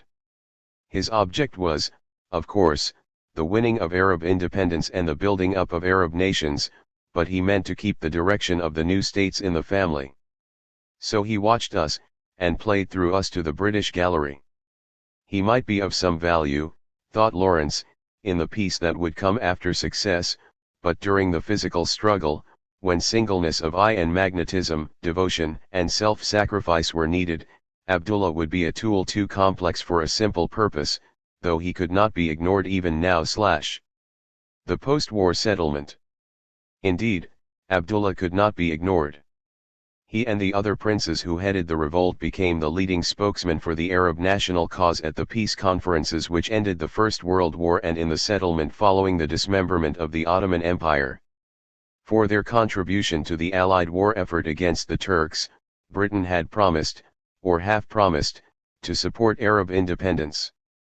But the territorial limits governing this promise were left so ineptly and obscurely defined in the McMahon-Hussein correspondence that a long and bitter wrangle was bound to ensue between the two sides, especially over the disposition of Palestine. Another major uncertainty surrounded the regime and institutions to be installed in the Arab areas which were indisputably marked for independence. Should this independence take the form of a united kingdom, a federation, or an alliance between independent states? Was Britain committed only to recognizing Arab independence or also to Hashemite rule over these areas? One searches in vain for answers or even clues to these questions in the McMahon-Hussein correspondence. Hussein himself regarded Arab unity as synonymous with his own kingship and as an empty phrase unless so regarded. Arab unity meant little to him except as a means to personal aggrandizement. He aspired to head a united Arab kingdom consisting of the Arabian Peninsula, Greater Syria, and Iraq, with his sons acting as viceroys. Such was the impatience of the Sharifians that within 4 months of the outbreak of the revolt, the Grand Sharif, at the instigation of his enterprising second son, was proclaimed king of the Arab nation. At first the British refused to recognize him, and when they eventually did so in January 1917, they recognized him only as king of the Hijaz. The task of fashioning a new political order in the Middle East following the collapse of the Ottoman Empire was further complicated by other commitments undertaken by the British government after the initiation of its clandestine exchanges with the Sharif of Mecca. Under the terms of the Sykes-Picot Agreement of May 1916, the whole Fertile Crescent, comprising modern Iraq, Syria, Lebanon, Jordan, and Palestine, was divided into British and French spheres of influence. Each sphere was in turn divided into 2 zones, one to be placed under direct British or French rule and the other turned over to semi-independent Arab states or confederation of states. France and Britain were to supply advisors and enjoy economic privileges in the Arab states which would emerge within their respective spheres. The third and most famous promise made by the British government, in the Balfour Declaration of November 1917, was to support the establishment in Palestine of a national home for the Jewish people. The peace conference found the Arabs free from Turkish control but ensnared in a more complex diplomatic web spun by rivalries of the great powers and the baffling array of pledges they made in their eagerness to inherit the Ottoman Empire. Faisal, who had formed a temporary administration in Syria, attended the Paris Peace Conference as the envoy of the King of the Hijaz. By temperament inclined to moderation and compromise, Faisal was enjoined by his authoritarian and crotchety old father to insist on nothing less than complete independence. Faisal possessed more than a touch of the romantic aura, gentle melancholy, physical grace, and perfect manners which many upper-class Englishmen found irresistibly attractive. But he was out of his depth in the world of great power diplomacy, and he left the conference empty-handed to face a rapidly deteriorating 25. 26. Situation in Syria. Faisal tried to pursue a middle-of-the-road policy regarding the French, the troubles in Iraq, and the Palestinian Arabs' complaints against the Jews. But the clash with the French was made inevitable by the inflexibility of his Syrian nationalist supporters and by their insistence on a completely independent kingdom of Greater Syria, embracing Transjordan and Lebanon. A fervently nationalistic Syrian Congress meeting in Damascus in March 1920 offered Faisal the Kingdom of Syria, which he hesitantly accepted, thereby embarrassing the British and antagonizing the French, who refused to recognize him. Brushing aside these Arab nationalist claims, the Supreme Council of the Peace Conference proceeded to San Remo to place Iraq, Transjordan, and Palestine under the mandatory authority of Britain, and Lebanon and Syria under the mandatory authority of France. In July 1920 came the final blow when French forces marched on Damascus, banished Faisal, and took over the government of the country. Thus was created the modern state of Syria, with a republican regime, under French protection, and on the ruins of the dream of a united Arab kingdom led by the Hashemites. Many significant trends in Middle East politics have their origins in the events which unraveled in Damascus between 1918 and 1920, culminating in the fall of Faisal. The abiding mistrust of the French towards British intentions and policies in this part of the world goes back to these early post-war years. So does the grudge nursed by Syrian nationalists against the Western powers for broken promises and cynical disregard for Arab rights. The Hashemites for their part constantly harked back to their short-lived kingdom in Damascus and based on it their various plans for Greater Syria. Finally, the fact that the Hashemites allied themselves with Britain in order to further their dynastic ambitions accounts for the estrangement and mutual suspicion between themselves and the more radical forces of Arab nationalism. The foundation of the Emirate of Transjordan. The eclipse of Faisal in Damascus gave Abdullah the opportunity to stage a comeback on the Arab stage after he had been soundly beaten on the battlefield by the Wahhabi forces of Ibn Saud, denied admission to the peace conference by the Allies, and experienced growing difficulties with his father which led to his resignation as foreign minister. When the Syrian Congress elected Faisal to the throne of Syria in March 1920, a group of Arab leaders had nominated Abdullah to the throne of Iraq. But he received no encouragement from the British to seek that particular throne. Casting about for a principality to make his own, Abdullah turned his attention to the mountainous country lying east of the Jordan which nominally formed part of the British mandate but in practice had been left to its own devices and degenerated into a center of brigandage and lawlessness. No troops had been left to administer this barren territory and only a handful of British political advisers, including Captain Alexis Kirkbride, and there was no intention at that stage of forming it into an independent Arab state. It was to this territory that Abdullah set off from Medina, with his father's blessing, at the head of a small band of retainers and tribesmen. On arrival in Mon in November 1920 he proclaimed his intention to march on Damascus, drive out the French aggressors, and restore King Faisal to his rightful throne. From Mon Abdullah moved northwards to Carrick where Capt. Alec Kirkbride, having received no instructions on how to deal with this unlikely contingency, decided to welcome the prince in the name of the national government of Moab.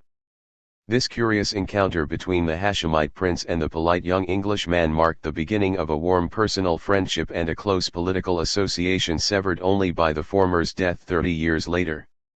Finally, in March 1921, Abdullah arrived in Amman and set up his headquarters, still with the declared intention of raising a larger force to mount an invasion of Syria from the south.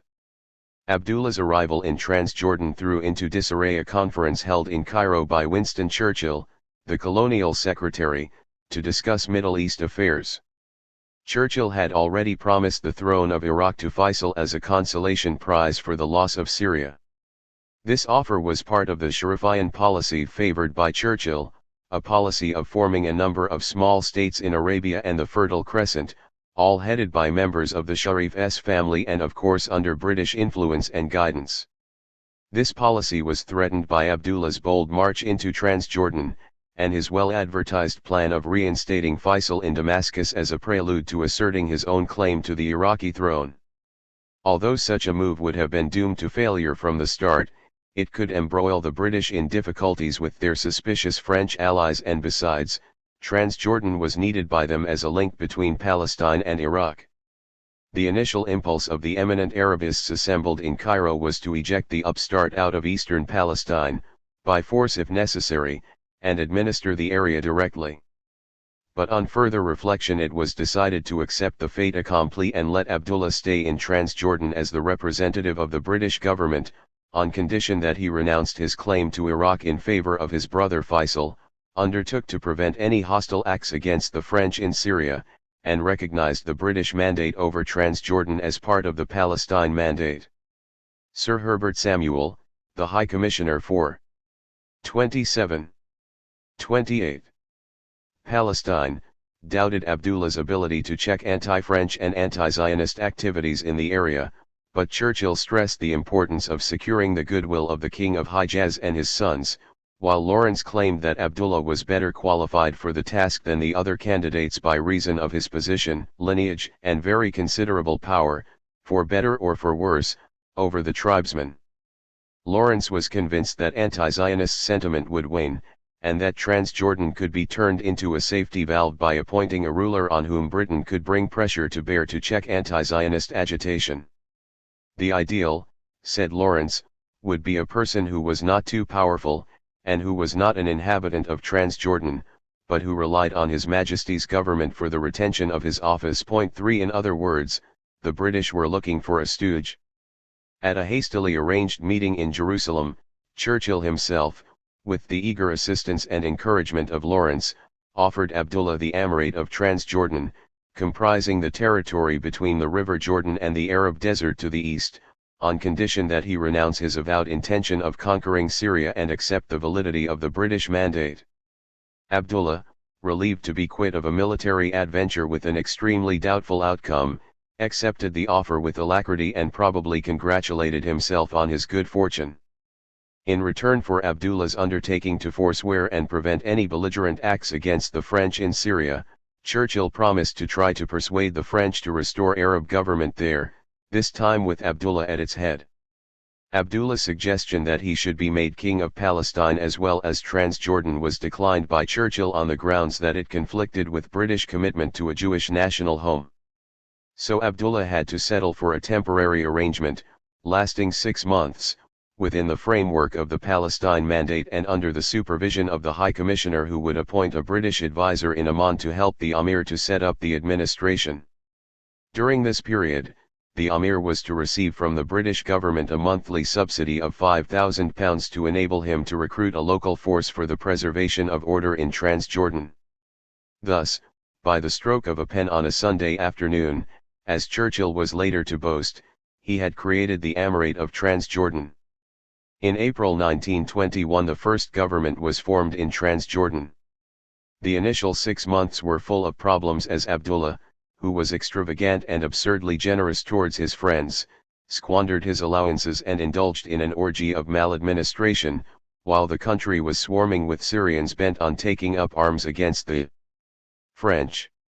Nevertheless, towards the end of the year, the temporary arrangement was given permanence when the British government formally recognized the existence of an independent constitutional government under the rule of His Excellency the Amir Abdullah ibn Hussein, subject to the establishment of a constitutional regime and the conclusion of an agreement that would enable Britain to fulfill her international obligations in respect of this territory. This was the first step in a new trend which crept into Britain's policy, that of separating Transjordan from Palestine. The second step was taken in 1922 when Britain, in the face of strong Zionist opposition, obtained the necessary approval from the League of Nations for excluding the territory of Transjordan from the provisions of the Palestine Mandate relating to the Jewish national home. In May 1923, the British government granted Transjordan its independence with Abdullah as ruler, and with St. John Philby of Arabia, as chief representative to administer a £150,000 grant in aid. It was largely Abdullah's own failure to fulfill the condition of constitutional government which prolonged the dependent status of Transjordan for another 5 years, until the conclusion of the 1928 agreement. Another reason for the delay is to be found in the progressive deterioration in the relations between the British and Abdullah's illustrious father. At the Cairo conference, some of the post-war problems in the Middle East were settled to the satisfaction of at least some of the parties concerned. Churchill got his economy with honor, Faisal got the throne of Iraq, and Abdullah got the Emirate of Transjordan. In the summer following the conference, Colonel Lawrence was sent to Jeddah to tie up some loose ends, only to discover that the Grand Sharif had become the greatest obstacle to the consolidation of Britain's Sharifian policy. Lawrence offered a formal treaty of alliance securing the Kingdom of the Hijaz against aggression, and indefinite continuation of the handsome subsidy paid annually to Hussein since 1917.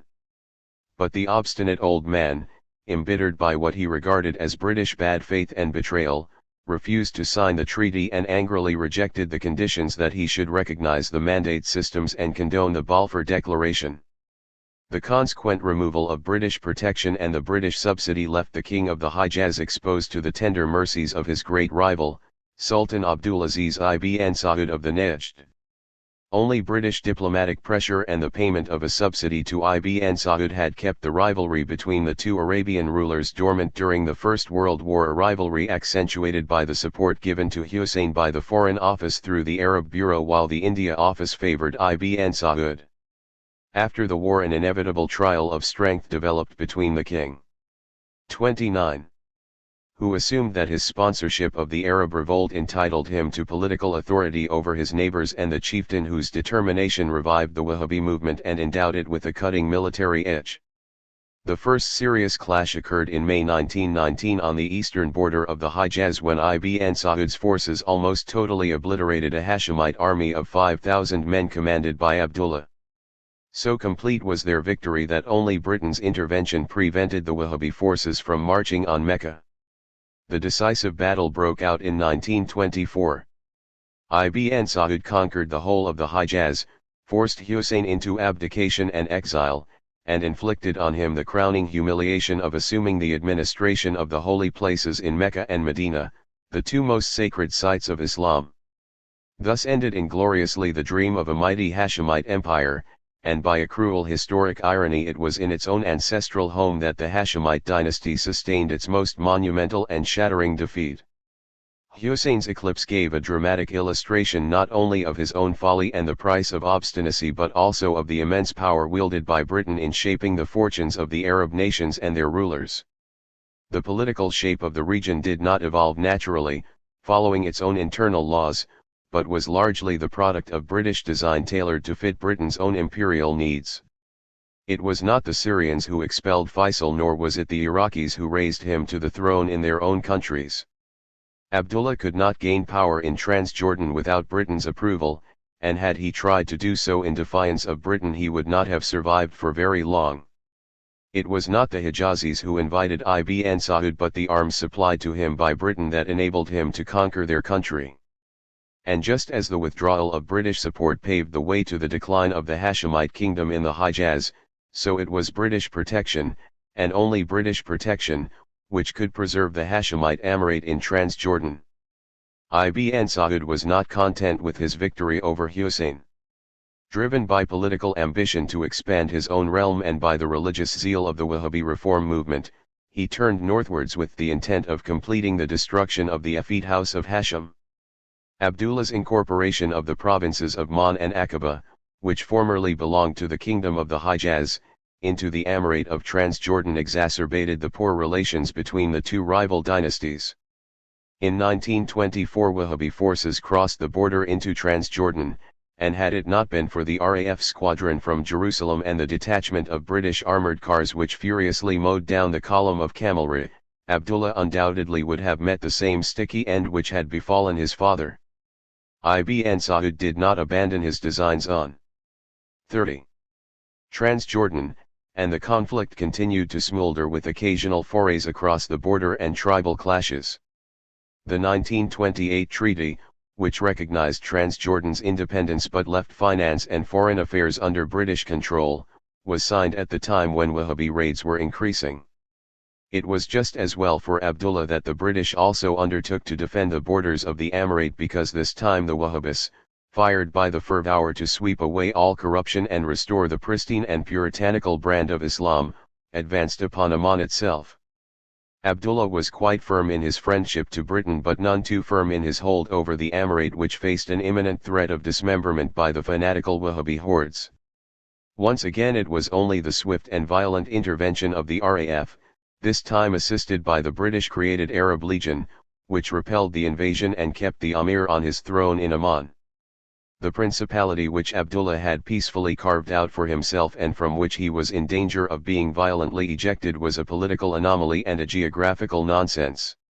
It had no obvious raison d'etre and was indeed of such little political significance that the European powers, in their generally acquisitive wartime diplomacy, tended to overlook it as an unimportant corner of Syria. The status of this vacant lot, as we have seen, remained indistinct until Abdullah's unexpected arrival on the scene. Transjordan was then created by the famous stroke of Churchill's pen, in mitigation of the sense of guilt felt towards the Sharif, and in the hope of securing a modicum of stability and order east of the Jordan River at the lowest possible cost to the British exchequer.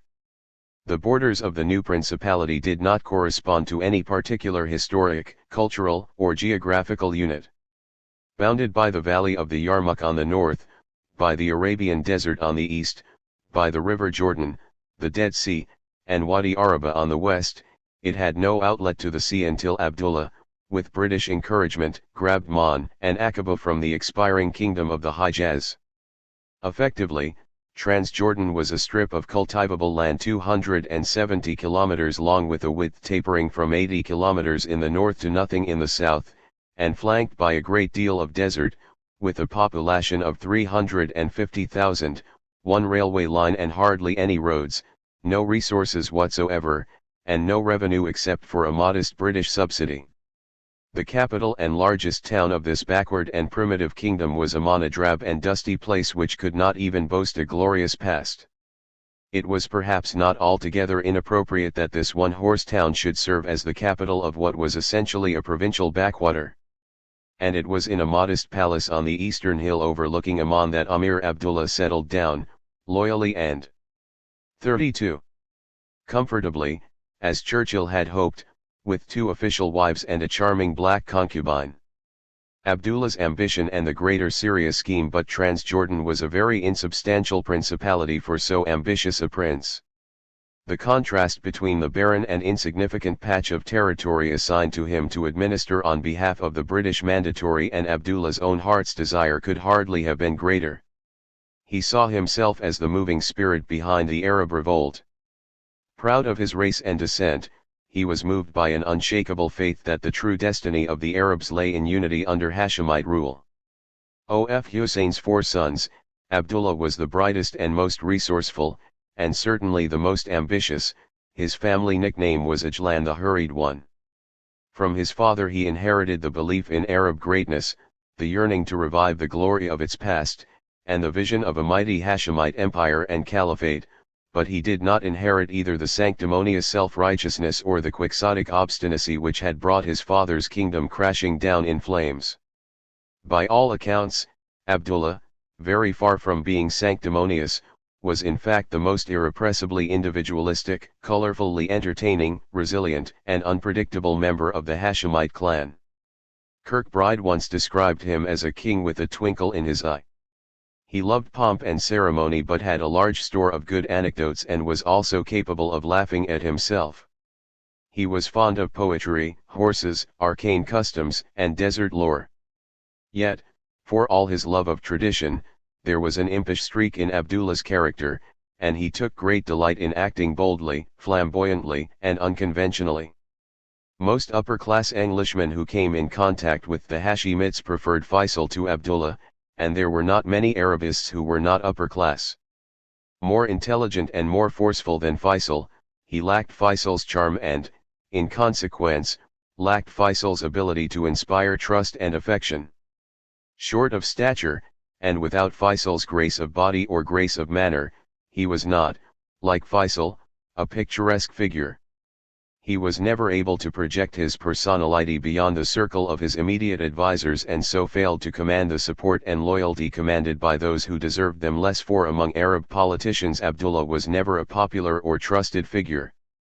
In his own way he was an ardent Arab nationalist, but the authoritarianism which marked his approach to the affairs of state and the confidence he exuded of being marked out by destiny to lead the Arab world to independence did not endear him to other Arabs, especially when they happened to be fellow kings and rulers in their own right. Given his pride in his heritage, the faith that he himself was destined to play a commanding role, his penchant for playing for high stakes, and the vaulting ambition he had nursed since his youth, it was inevitable that Abdullah would regard Transjordan as only the beginning, not the end, of his political career. The Emirate was too small to contain his constantly bubbling ambition, the ambition to avenge the humiliation of his family, to hold sway over a kingdom worthy of his noble ancestry.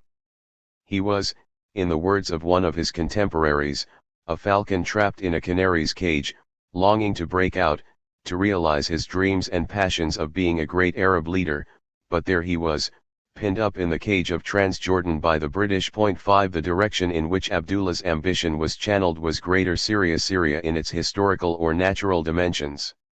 He could not forget that it was his family who sponsored the Arab revolt, and that his brother Faisal was placed on the throne of Syria, which purported to include Palestine, Transjordan, and Lebanon. The revolt was staged, as Abdullah recorded in his memoirs, with the object of establishing a unified Arab state, but after the war the Arab flags were hauled down in Damascus and Syria was trodden underfoot, it was dismembered and divided into 4 parts. 6 Abdullah aspired, therefore, to realize the vision of Greater Syria with its capital in Damascus, the hereditary seat of the Umayyad Caliphate, and with himself as king and overlord. He consistently maintained that Transjordan was only the southern part of Syria, and that his presence there was just a prelude to the attainment of complete Arab liberation, in the pursuit of which his family had sacrificed the Hijaz. The motto he adopted was, "All Syria to come under the leadership of a scion of the House of Hashem." Transjordan was the first step. From his arrival in Transjordan until his assassination 30 years later, Abdullah nurtured this vision of a far-flung and powerful Arab kingdom united under his crown. The cherished notion of a great Arab empire which eluded the father would thus be realized by the son. Abdullah deliberately eschewed precision in defining the territorial limits of Greater Syria. Rather than commit himself to definite borders, he preferred to leave himself the greatest possible degree of tactical flexibility so as to be able to adjust his vision to changing circumstances and to take advantage of opportunities as and when they presented themselves. The obstacles standing in the way of realizing this vision were indeed formidable, but Abdullah was never a man to construe difficulty as impossibility. While holding before his eyes this lofty long-term ideal, he kept his feet firmly on the ground and pursued practical policies with limited objectives. Nor was he under any compulsion to try to accomplish his design in a great hurry.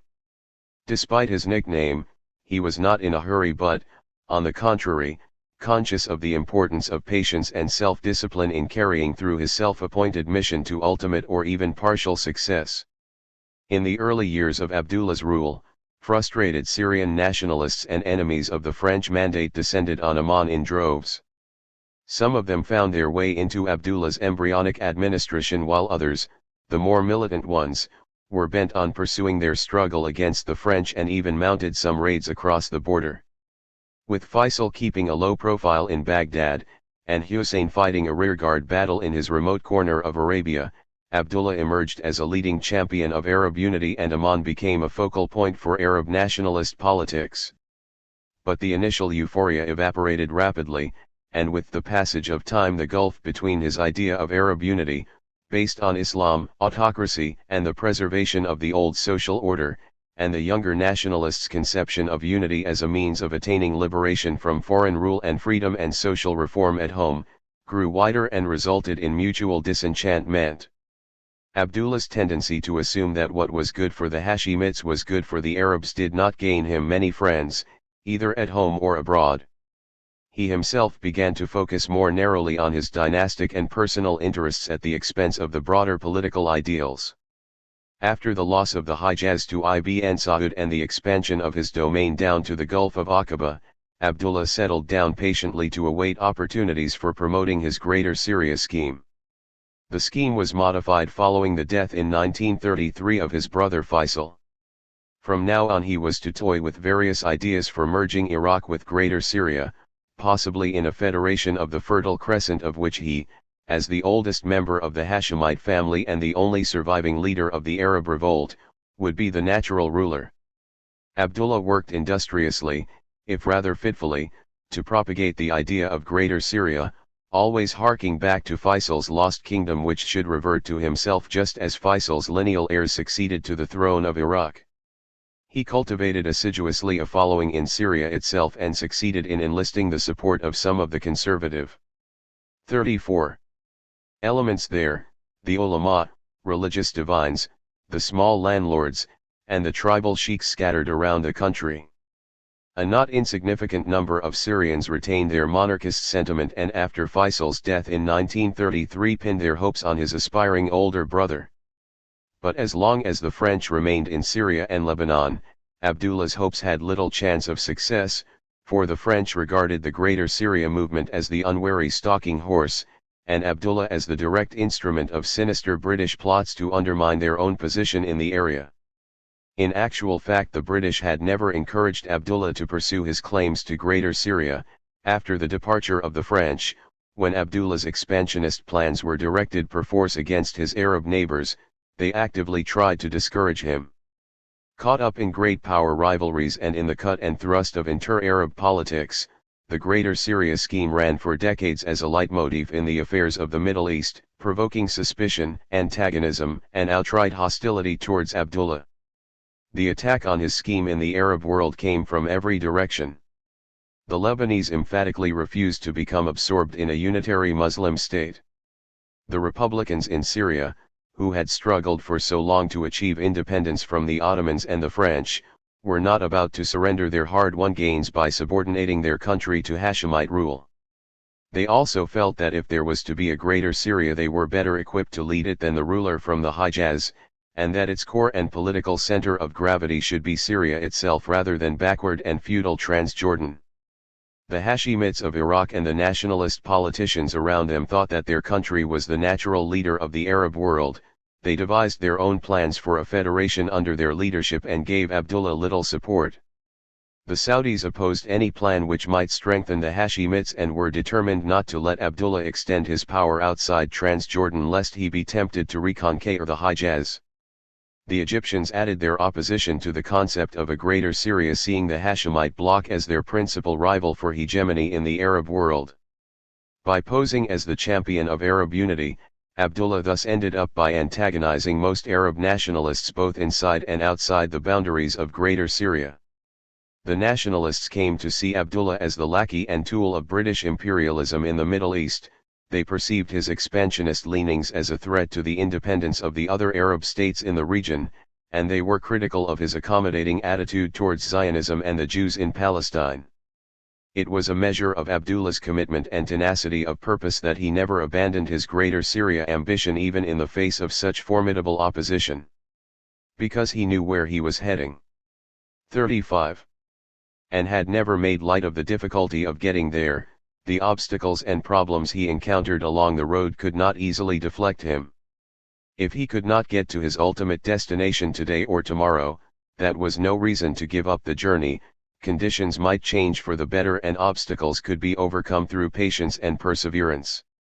Moreover, for Abdullah, Greater Syria was not an all-or-nothing proposition, nor was there only one path leading to its realization.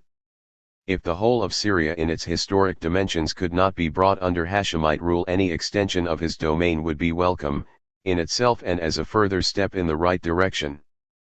Partial success might bring complete success, the road to Damascus might go through Baghdad or Jerusalem.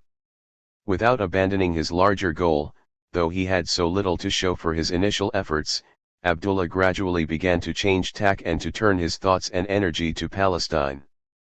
Palestine was only one of the 4 parts into which natural 5 Syria had been divided, and a small part at that. But for Abdullah it had importance out of all proportion to its small size. To want to rule over Palestine was not for him a vacuous ambition, nor was it an accident that at the very first meeting with Churchill he asked to be entrusted with its administration. Transjordan and Palestine were bound together by a complex network of political ties, trade relations, and routes of communication stretching back to the very distant past. The essential unity of the area lying on both sides of the Jordan, recognized by the League of Nations, was severed only by an arbitrary British decision which was opposed unsuccessfully by both Jewish and Arab inhabitants of the area. True, Abdullah had formally recognized the British mandate over Palestine and the Balfour Declaration, something his father had resisted to the bitter end, but he felt that he had no real choice in the matter. And there were compelling economic reasons for preserving the links between the 2 banks of the Jordan. Transjordan needed the capital, the markets, the trained manpower, and an outlet to the Mediterranean Sea which only Palestine could provide. To Abdullah's way of thinking, gaining control over Palestine thus represented both an important end in itself and a possible means to a still larger long-term objective. The British attitude, here as always, was an important factor in Abdullah's calculations. He believed that the British would not look with the same disfavor on his plans for Palestine as they had always displayed towards his Greater Syria plan. The other 2 factors which had to be taken into consideration were the Palestine Arabs and the Jews. Accordingly, Abdullah's policy for furthering his design on Palestine can be seen as operating in 36 distinct but overlapping circles: in his relations with the British, in his relations with the Palestine Arabs, and in his relations with the Jews. In all 3 circles he used the same method: personal diplomacy. Abdullah and the British. The circumstances surrounding Transjordan's birth go a long way towards explaining the character and evolution, the political system and the foreign policy of what turned out to be the only lasting progeny of the Anglo-Hashemite conspiracy. More than any other modern Arab state, Transjordan was the product of British imperial interests, of British will, and of British design. While the degree of independence afforded them by the colonial power and the struggle to expand it was a burning issue for all the Arab states, there can be no doubt that, in the case of Transjordan, the independence enjoyed was the most limited and the influence and control reserved by Britain for herself the most extensive. That control was no less effective for being indirect. Though the formative years and subsequent evolution of Transjordan were largely determined by the British, the hand of the British mandate was light and unobtrusive. Unlike Palestine, the country was not overweighted with British officials.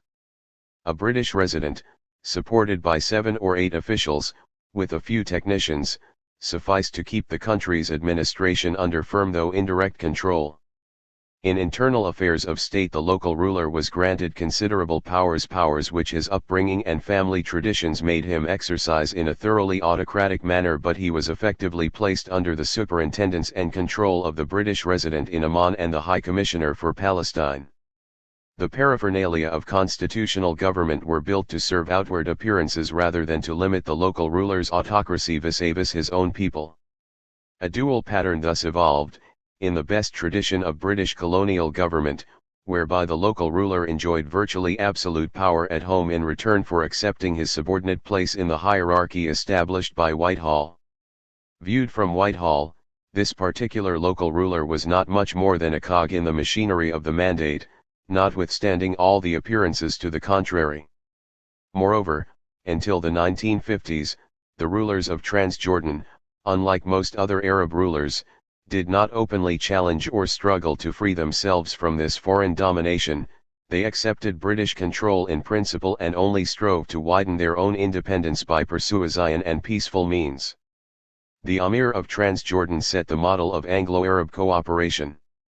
He was Britain's most loyal and devoted friend in the entire Arab world. 37. Abdullah's loyalty to Britain was free, however, of any illusions about Britain's motives or any romantic notions of Anglo-Arab partnership. Rather, it rested on a very sound appreciation of the needs of his dynasty, of his country, and of the Arab world at large. Abdullah perceived more clearly than Britain's strident critics that in her relations with the Arab world, Britain was motivated not by altruism but by her own interests.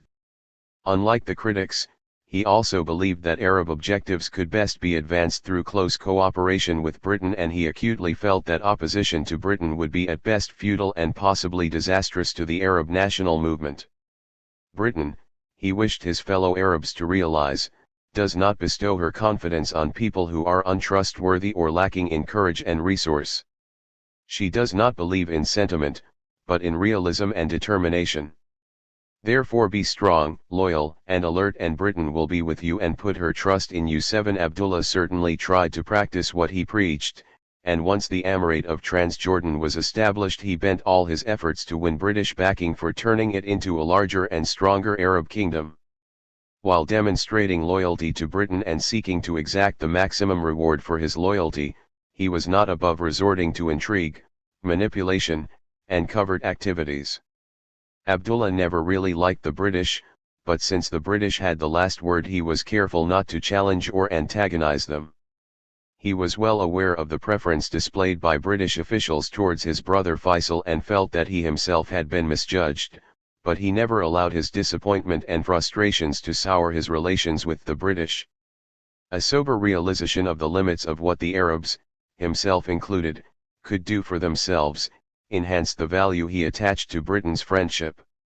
While pitching his demands very high he would settle for very little and would do so without bitterness, acrimony, or sulking in his tent.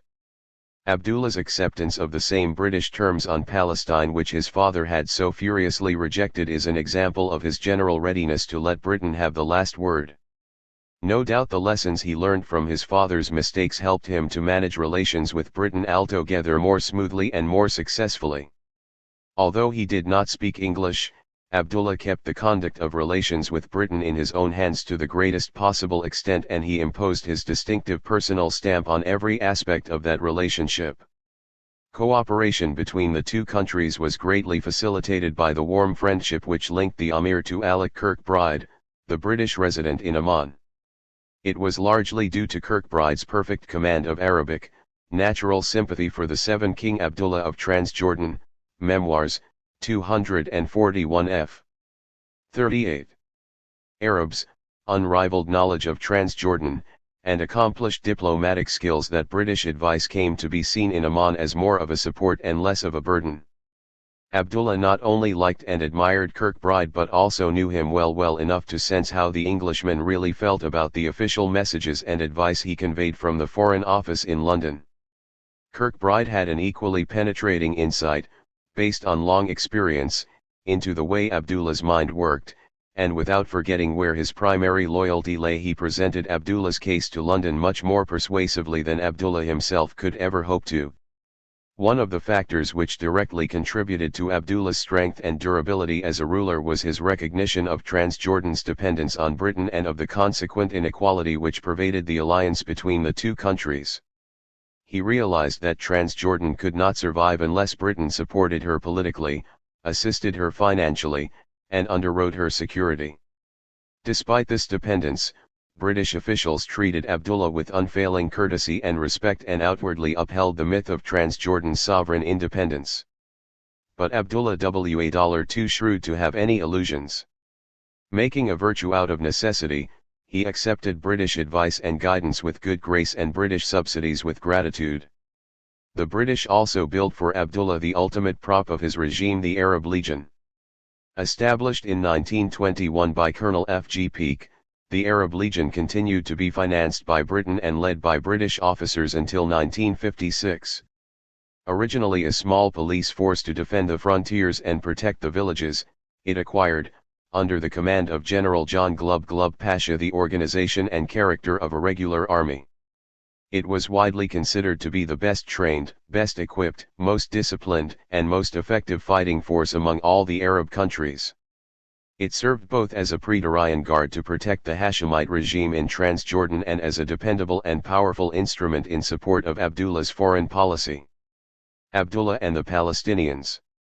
The interdependence of Transjordan and Palestine and the permeability of the border between them made it impossible for Abdullah to dissociate himself from the affairs of Palestine even if he had been inclined to do so. In fact, all his personal instincts and inclinations impelled him to concern himself very actively with the affairs of Palestine and to struggle ceaselessly to enlist the support of prominent Palestinians for his cause.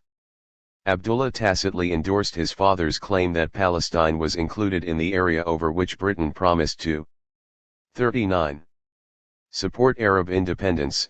Unlike his father, he was not willing to pursue this claim to the point of an open rift with Britain. The pledge he secured from Britain in the summer of 1922 to exclude Transjordan from the orbit of Jewish settlement and from the undertaking to support a Jewish national home was seen by Abdullah as no more than an interim safeguard against Zionist encroachment.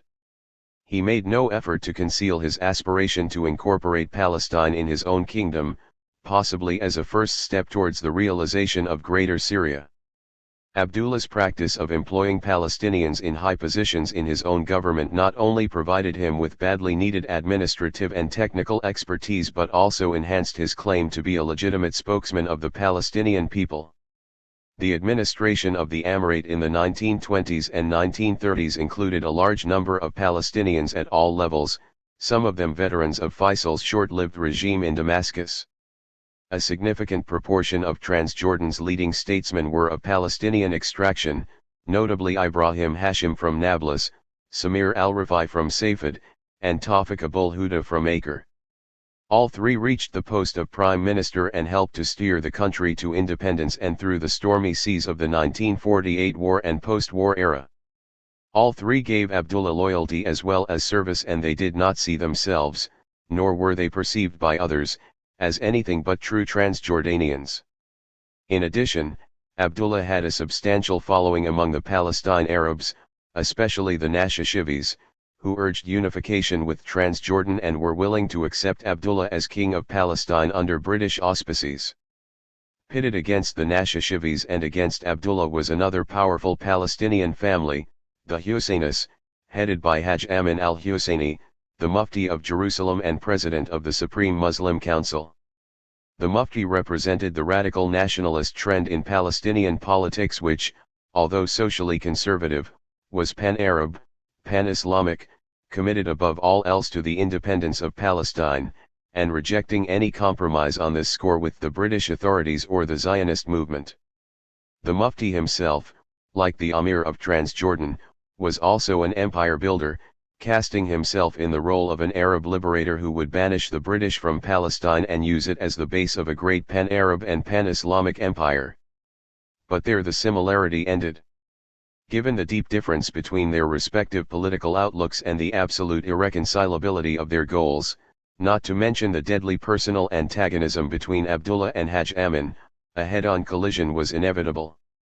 It was out of this deep-seated and many-sided conflict, which dominated Palestinian politics between 1917 and 1948, that the all-out struggle for power in Palestine was ultimately to develop. 40. Early encounters. All the political friendships cultivated by Abdullah, the most controversial, the least well understood by fellow Arabs, and most damaging to his reputation was his friendship with the Zionists. No other aspect of his policy provoked such intense suspicion, stirred such strong passions, or brought him so much opprobrium. Abdullah's motives for seeking such an understanding were indeed complex, but they can be reduced to two basic and seemingly inconsistent factors: his fear*r of Zionism and his perception of the opportunity it offered him to realize his own goals in Palestine. Much of the misunderstanding surrounding this aspect of Abdullah's policy stems from the failure to grasp this contradiction. In an attempt to defend his grandfather against the charges so frequently leveled against him by his Arab critics, King Hussein, the present ruler of Jordan, has argued that in Abdullah's considered opinion the Zionist thrust and avalanche could have been blunted but not entirely thwarted. Morality and power politics do not always match. The tragic undoing and dismantling of the Palestinian people, to which their leadership unwittingly contributed, was that they adamantly refused to understand or accept this unpleasant but elementary fact of life. His grandfather, says Hussein, had perceived the Zionist iceberg and its dimensions, while others had seen only its tip. His tactics and strategy were therefore attuned to circumventing and minimizing the possible consequences of a head-on collision. Others saw only the tip, and their responses were overconfidence, inflexibility, and outright complacency. Although King Hussein is hardly a disinterested party in this great debate, one must recognize in all fairness the logic of his arguments in defense of his grandfather and in condemnation of the Palestinian leaders. It is perfectly true that Abdullah had a much more realistic and practical appreciation of the strength of the forces behind the Zionist movement than most, if not all, of his Palestinian opponents. Whereas the latter indulged in facile optimism and hopes of an easy victory until overtaken by the disaster of 1948, he never underestimated the power, skill, and commitment which activated Jewish nationalism in Palestine. It is also true that because he realized that Zionism cannot be destroyed or ignored, and that the Arabs must one day compromise with it, Abdullah was regarded as a quisling by many Arabs less clear-eyed than he. But all this is only one side of the coin.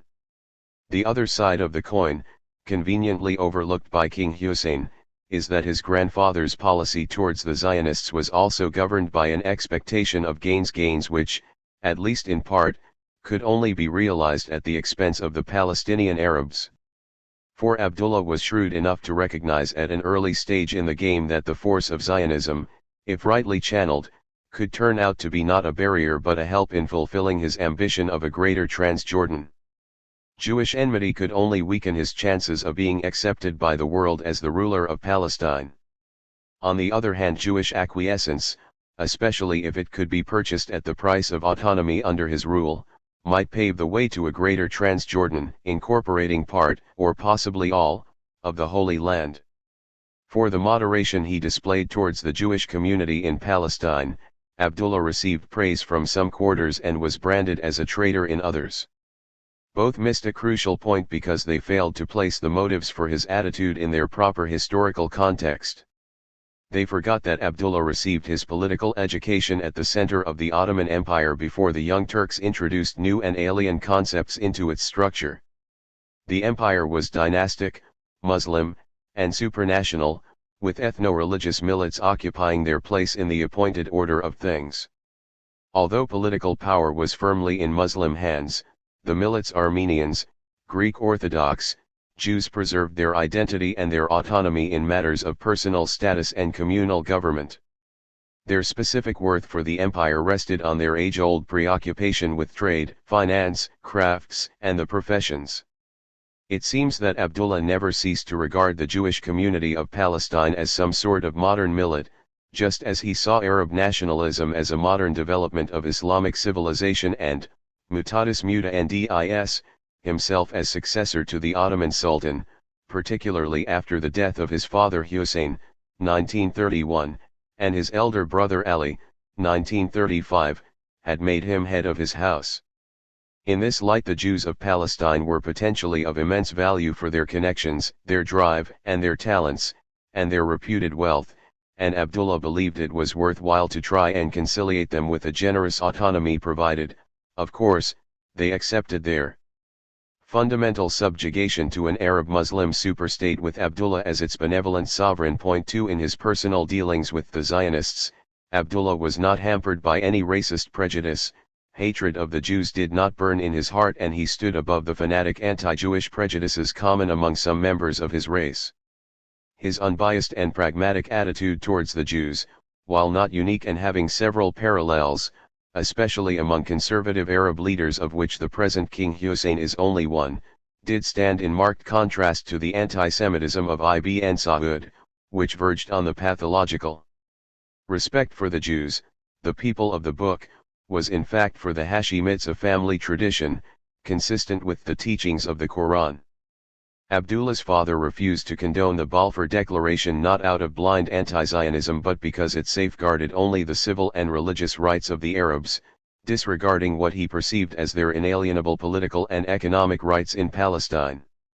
He was not opposed, indeed he was agreeable, to let the Jews live in peace beside Muslims in the Holy Land on the clear understanding that all the legitimate rights of the latter would be respected. Faisal was the first Hashemite to discuss with a Zionist leader the possibility of cooperation between the Arab and Jewish national movements. In June 1918, as the military commander of the Arab Revolt, he received a visit from Dr. Chaim Weizmann, the moderate Zionist leader, and their negotiations on this and subsequent occasions crystallized into the famous agreement signed by both parties on January 3, 1919. What is surprising is not that Faisal proved unable to ratify the agreement but that the talks ever got as far as they did. Although the Weizmann-Faisal agreement had no practical results, this episode in Hashemite Zionist relations illuminates important trends in the thinking, expectations, and strategies of the two sides. Both sides based their strategy on an alliance with Britain, and it was the British who arranged the first meeting in the hope of allaying Sharifian fears of Zionism and of confirming them as the leaders of the Arab world. But while Weizmann sought agreement with the Sharifians at least partly so as to please the British, Faisal was interested in agreement chiefly as a means of furthering the Arab struggle for independence. Weizmann did not have any distinctive Arab policy of his own, having staked everything on the alliance with Britain. His policy was to a large extent only diplomacy, based on a very inadequate grasp of the political reality in Palestine and the desire to bypass local opposition to Zionism through agreement with non-Palestinian Arab leaders. Hence his sympathy for the concept of pan-Arab nationalism based on the rejection of a distinct Palestinian national entity, a concept implicit in the Anglo-Sharifian alliance. Hence the inflated hopes he pinned on cordial relations with the Amir Faisal, whom he described as the greatest of the Arabs and a lifelong friend. Instead of grappling with realities, Weizmann devoted his consummate diplomatic skills to eliciting festive declarations from an accidental sympathizer on the unwarranted assumption that his attitude would have permanent influence on Arab behavior towards Zionism. Faisal was similarly moved by exaggerated expectations of Jewish financial support. Weizmann mentioned the staggering figure of £40 million, and of political support in Europe and the United States for Syrian autonomy under the Sharifians. Whether or not he had the authority to sign an agreement affecting the Palestine Arabs, Faisal went back on it once his own hopes for Arab independence were dashed, following a shift in Britain's position from promoting Sharifian Zionist cooperation to reaching a settlement with France. Let down by Britain and threatened by France, Faisal could not afford to go against the powerful nationalist tide running through Syria and Palestine. He was forced to declare that no separation of Palestine from Syria was acceptable, and that Zionist aspirations for a state clashed with Arab ideas. 3 The Weizmann-Faisal intermezzo also highlighted the intrinsic difficulty in formulating precise and binding agreements when the Arab worldview was so different, a difficulty which was to bedevil Zionist diplomacy. Weizmann himself eloquently described this difficulty, although he would have denied that it applied to his negotiations with Faisal. The Arab is a very subtle debater and controversialist, much more so than the average educated European, and until one has acquired the technique one is at a great disadvantage. In particular, the Arab has an immense talent for expressing views diametrically opposed to yours with such exquisite and roundabout politeness that you believe him to be in complete agreement with you, and ready to join hands with you at once. Conversations and negotiations with Arabs are not unlike chasing a mirage in the desert, full of promise and good to look at, but likely to lead you to death by thirst. 4. Amir Abdullah was thus not the first member of his family to discuss with a Jewish leader ways of bringing about reconciliation between their respective national movements. Soon after being made Amir of Transjordan, Abdullah began his efforts to come to terms with the aspirations of the Jewish people, and he was to maintain intermittent contact with Jewish leaders over the next 3 decades. The opening move in his Jewish policy was an offer made to Dr. Weizmann in London in 1922 to support Zionist demands and implement the Balfour Declaration if the Zionists, for their part, would accept him as Amir of Palestine and use their influence with the British government to procure this appointment for him. The basic solution to the problem, which he advanced at different times and in ever-changing forms, was a Semitic kingdom embracing both Palestine and Transjordan, in which Arabs and Jews could live as of right and as equals and, needless to say, with himself as their hereditary monarch. Another small detail in this scheme which is worth noting is that Jews living abroad were not to have an automatic right to come to Palestine, and immigration controls of some sort would have to be imposed to ensure Arab preponderance and keep the Jews to a minority status in this Semitic kingdom. There was never any chance of Abdullah's offer of autonomy within a larger kingdom ruled by himself being acceptable to the official leadership of the Yishuv, the Jewish community in Palestine. The official leaders of the Zionist movement stood for nothing less than an independent Jewish state, and the offer of a limited autonomy under Arab rule fell far short of their expectations and was indeed incompatible with the basic aim of their movement. In the Hashemites they found a foreign Arab dynasty which could be used to bypass the opposition of the local inhabitants and to consolidate their toehold in Palestine. Confident in their ability to attain full independence and statehood by their own exertions, they were reluctant to place themselves under the benevolent umbrella held up by the Hashemites. They wanted good relations with Abdullah, but they had no wish to be his subjects. They saw self-reliance as the only path to genuine independence and felt that riding to power on Abdullah's esteemed coattails would incur unacceptable obligations. If this was the view of the labor Zionists who dominated the political institutions of the Yishuv, further to the right were Zeev Jabotinsky's revisionist Zionists who not only spurned any idea of subservience to an Arab ruler but were never reconciled to the partition of mandatory Palestine and continued to include the east bank of the Jordan in their ambitious blueprint for a Jewish state. Both revisionist and labor Zionists refused to come to terms with the exclusion of Transjordan from the Palestine Mandate, and both were intent on reversing the verdict of the 1922 White Paper, whether by political, military, or economic means. The revisionists thought in terms of military conquest, whereas the practical Zionists thought in terms of a more subtle and gradual process. It was Weizmann's belief and hope that the road along which we shall cross over to Transjordan will not be paved by soldiers but by Jewish labor and the Jewish plow. 5 Ben-Gurion defined his movement's ultimate goal as the independence of the Jewish people in Palestine, on both sides of the Jordan, not as a minority but as a community of several millions. He was strongly attached to the empty spaces east of the Jordan and maintained that the opinion held by some Zionists that Transjordan was not Palestine rested upon ignorance of the history and geography of the country. The eastern border in Ben-Gurion's map of what he ambiguously termed the Jewish Commonwealth was not the Jordan River, but the Syrian desert, at the furthest edge of Transjordan. 6 With hindsight, the aspirations of the Hashemite Amir on the one hand and of the leaders of mainstream Zionism on the other appear so divergent that it is tempting to conclude that any attempt to reach agreement on his terms was doomed to failure from the start. But it should be recalled that in those early days when the future of Palestine was anything but certain, both sides were flexible, both had room for maneuver, both were interested in finding a basis for mutual cooperation, and each side could reasonably hope that its vision would eventually prevail. Moreover, conflicting aims in the long run did not preclude practical cooperation in the short run.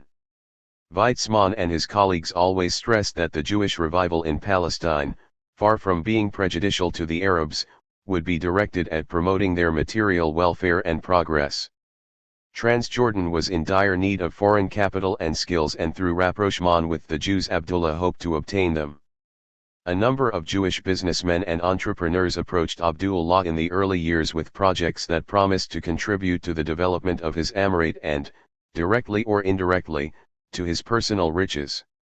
On the steamer which took him to England in 1922 he met Moshe Novomysky, a Jewish mining engineer from Siberia who wanted to set up a chemical plant on the Dead Sea, and reviewed with him the prospects of Palestinian-Transjordanian cooperation and the mutual advantage the two countries could expect to draw from the proposed chemical industry. 7 In 1929 Novomysky's Palestine Potash Company obtained the concession to exploit the enormous chemical resources of the Dead Sea. Similarly, in 1927 Pinchas Rutenberg, another engineer from Russia, was granted the concession to set up a hydroelectric power plant in Naharaim, at the confluence of the Yarmouk and Jordan rivers. Public opinion in Transjordan was very much against it on the grounds that it would precipitate mass Jewish immigration to Transjordan, but the agreement was signed because it was to the material advantage of the Amir. Col. Frederick Kish, the chairman of the Palestine Zionist Executive, records in his diary interesting details of an official visit he paid to Amman in 1924. After an elaborate exchange of greetings and homilies about the historic bonds between the Semitic peoples, King Hussein of the Hijaz, who was staying with his son, told the delegation that he was ready to give land to the Jews free provided they entered through the door and did not make a breach in the walls. Amir Abdullah, at a later meeting with the visiting delegation, said that in his previous conversations with Zionist leaders, including Dr. Weizmann, he had declared his friendly attitude, but it looked as if the acts of the Zionists were not as good as their word. He feared that the Zionists had secret intentions. After being assured this was not the case, the Amir, echoing his father's sentiments, declared that provided the rights of the Arabs were secure, they would welcome the presence of Jews not only in Palestine but in other Arab countries. He stressed the importance of hastening a solution of the difficulties lest the Arabs should lose patience. Kish's suggestion of forming a joint committee of Jews and Arabs to discuss the Palestine question under the chairmanship of an Arab prince, meaning Abdullah, failed to elicit a positive response from the Hashemite court. 96 years later, Abdullah issued an informal invitation to renew these conversations. Kish was quite disposed to do so but felt constrained by the absence of a definite Arab policy on the part of the Jewish agency. He did not mean in regard to matters of local relations between the Jews and the Arabs in Palestine, but in regard to the major issues that affected the neighboring Arab states as well. A visit to Amman was duly arranged for February 1931 and Kish once again went to pay his respects to the aged head of the Hashemite family, who had in the meantime lost his kingdom and was living in exile. Hussein recalled Kish's earlier visit, declaring that what he had then said about kinship between Arabs and Jews had been spoken from the heart. He sent for Abdullah and told him that he should always respect that kinship and do his utmost towards establishing friendly relations between the two peoples. Afterwards, evidently under the impression of his father's words, Abdullah relaxed his restraint and spoke freely about his past, about Arab aspirations, and about the Arab-Jewish problem in Palestine. Conflict between Arab and Jew would benefit neither, he said.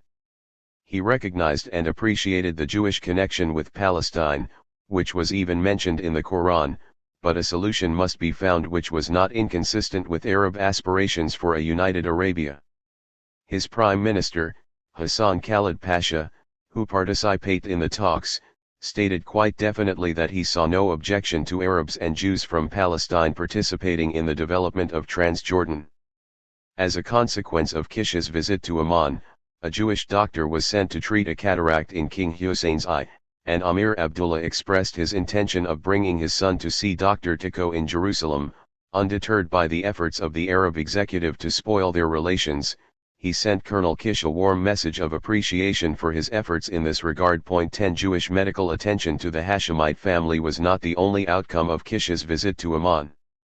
It was at this meeting that Abdullah and his prime minister sowed the seeds which rapidly sprouted into a large-scale project of organized Jewish settlement in Transjordan to develop some of its uncultivated land. The idea itself was not entirely novel.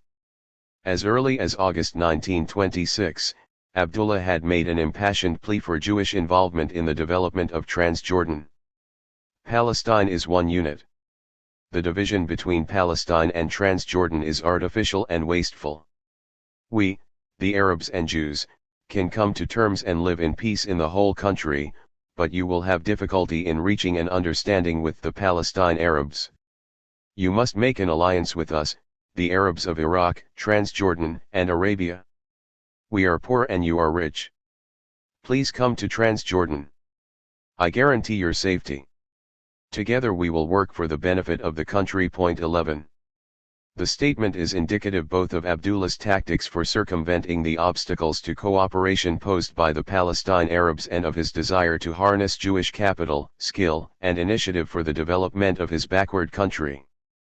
Jewish capabilities had been demonstrated in Palestine, giving Abdullah grounds for hope that Jewish capital and Jewish experts could do for the area east of the Jordan what they had done for the area to the west.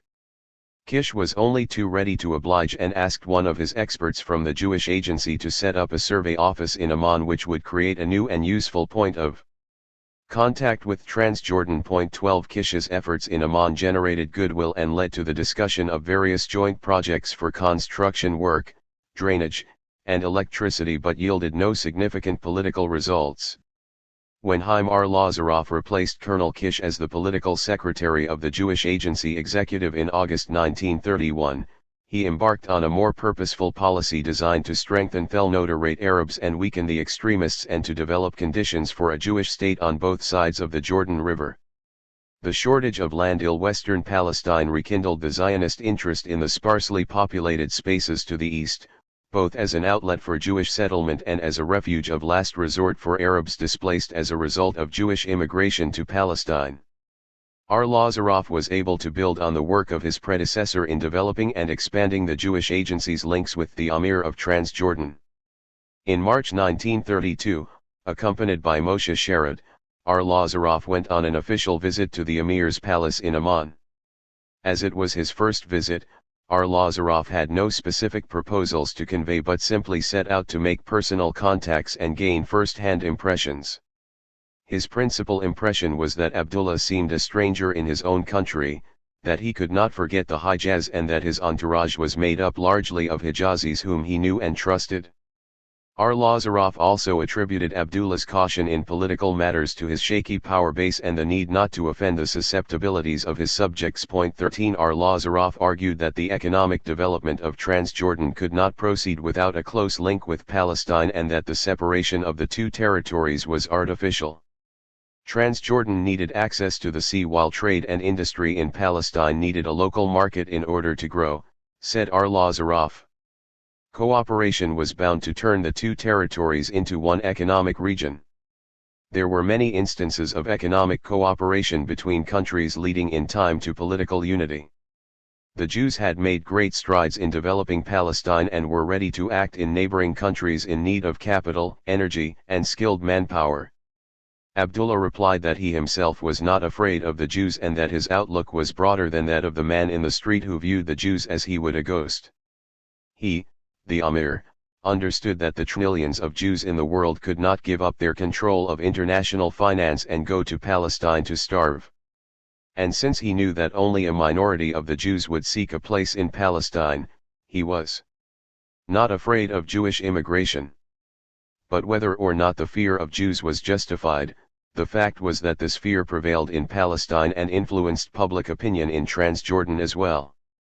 It created a political situation which had to be taken into account, and if the Jews wanted the kind of cooperation that Dr. Arlazarov referred to, it was their duty to dispel the fears and to establish peaceful relations with the Arabs of Palestine. During lunch, the Jewish visitors tried to correct some of the popular misconceptions about the collective systems used in their agricultural settlements. The Emir attacked these settlements for being breeding grounds of Bolshevism and corruptors of morals. When the difference between political and economic communism was pointed out to him and his allegations of permissiveness and loose morals were rejected as being without substance, he persisted in arguing that economic equality and the collectivist way of life were contrary to the philosophy of Islam and to the traditions of the Arab inhabitants of the country. When invited to visit one of these settlements, the Emir excused himself by saying that he could not ignore public opinion and what the press said.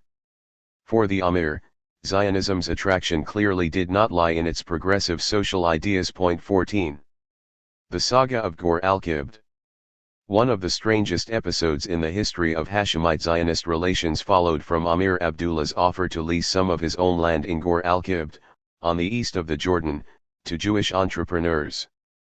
The land, situated in the central Jordan Valley between the Allenby Bridge and the town of Salt, was originally state property but was transferred to the Emir's private domain in RP3I. In the following year rumors reached Jerusalem that the Amir was looking for capital to invest in the development of his land. Several unsuccessful attempts had been made to interest non-Jewish capitalists, and it was only after the Amir had given up hope of finding any other source willing to undertake the work that rumors about his intentions began to reach Jewish circles. Dr. Arlozaroff was rather slow to react on account of the attendant political pitfalls, but two members of the Jewish Agency executive, Emanuel Newman and Herschel Farbstein, secretly went to see the Amir to find out his real intentions. The Amir told them that he would welcome Jewish economic initiative because it would help the country to develop. Jews and Arabs had much in common and should be friends, he said, and he felt that this project would promote the welfare. 14 Moshe Shertok, Visit to Amir Abdullah, March 28, 1932, 825/6313, CZA. Of both. There was nothing startlingly new in these thoughts except for the fact that they were being uttered by the head of an Arab state. 15 In January 1933 the secret negotiations culminated in the signature of an agreement between the Amir and the Palestine Land Development Company granting the latter a 6-month option to lease 70,000 dunams, the equivalent of 7,000 hectares or 17,500 acres, against a payment of £500. The lease, if made operative, was to run for a 33-year period and was renewable for 2 similar periods against the payment of an annual rent of £2,000 plus 5% of the profits made in the process of cultivation. The Amir also undertook to procure the necessary authority for registering companies and for admitting any number of workers required by his tenant for the cultivation of the Demist area. 16 Despite the efforts of both sides to keep the deal secret, word got round and a storm of protest broke out in the Palestine press. The British authorities advised Abdullah that it was politically unwise to invite the Jews to settle and pressed him to renounce the agreement. They warned the Jews that Britain could not be responsible for the safety of potential settlers. Behind the official British position lurked an unspoken fear that the emergence of an Abdullah Zionist axis would weaken their own hold over the two parties and over the Fertile Crescent as a whole. Particularly worrying was the prospect that the deal would provoke Ibn Saud to move his forces against Transjordan and in the process upset the British presence there. 17 Under the combined pressure of the Arab nationalists in Palestine and the British authorities, Abdullah relented to the extent of telling the Arab press that he had never concluded a pact with the Jews.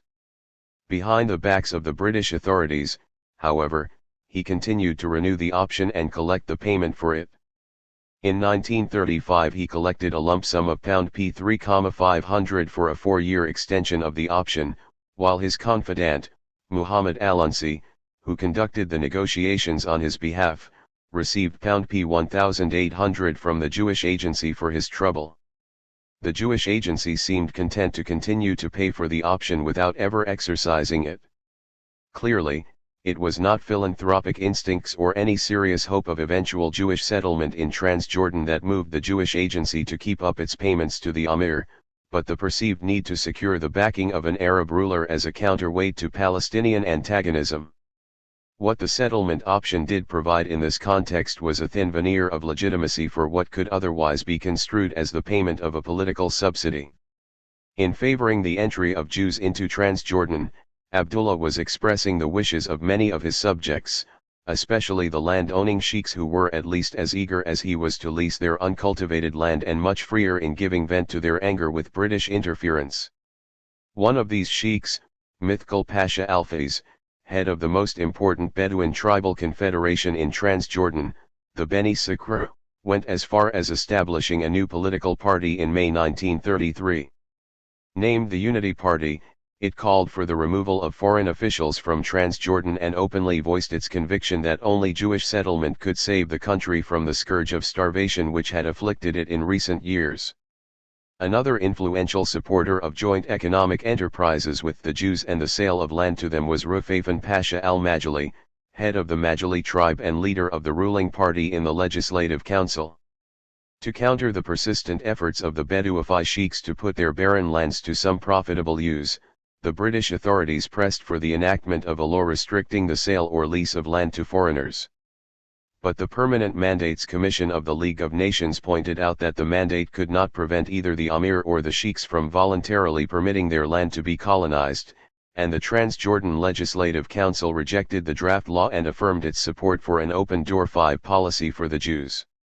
The British, however, won the last battle with the enactment of a nationality law, which prohibited the leasing of land to non-citizens, thereby closing to the Jews the gateway to the Arabian Peninsula that the Transjordanian ruler and tribal chiefs were united in wishing to keep open. 18 This setback did not end Abdullah's efforts at cooperation with the Zionists but marked the beginning of an intensified drive on his part to reach an understanding with them and to take a more active interest in the affairs of Palestine.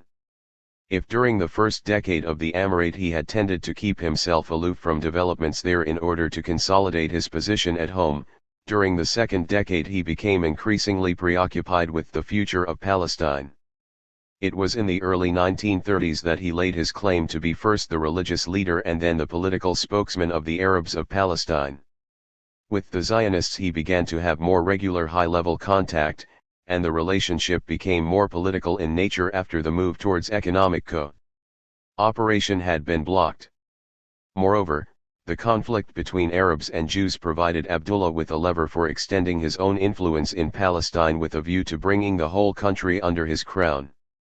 To the Jewish agency he usually offered autonomy within a kingdom under his rule, asking them in return to pressure the British government to accept him as the ruler of Palestine and, secondly, to help him finance political activity designed to combat the Husainists. The Jewish agency was more responsive to the requests for financial help to combat common opponents than it was to pleas for diplomatic activity for a cause inconsistent with its own objectives. In the spring of 1934, on the eve of a trip to London, Abdullah sent Muhammad Al-Unsi, his trusted emissary, with a 4-point proposal to the Jewish agency. A. Palestine and Transjordan would be united under the throne of Abdullah. B. The Arabs would recognize the mandate, including its guarantee of Jewish rights. C. Each state would have its own legislative council and government but the two prime ministers would act under Abdullah's direction, and D. An agreement would be reached between Jews and Arabs on Jewish immigration and land purchase which would be outside the jurisdiction of either legislative council. Al-Unsi conveyed Abdullah's proposal to Moshe Shertok, later Sherrod, the head of the political department of the Jewish agency, together with an invitation to talks in Amman.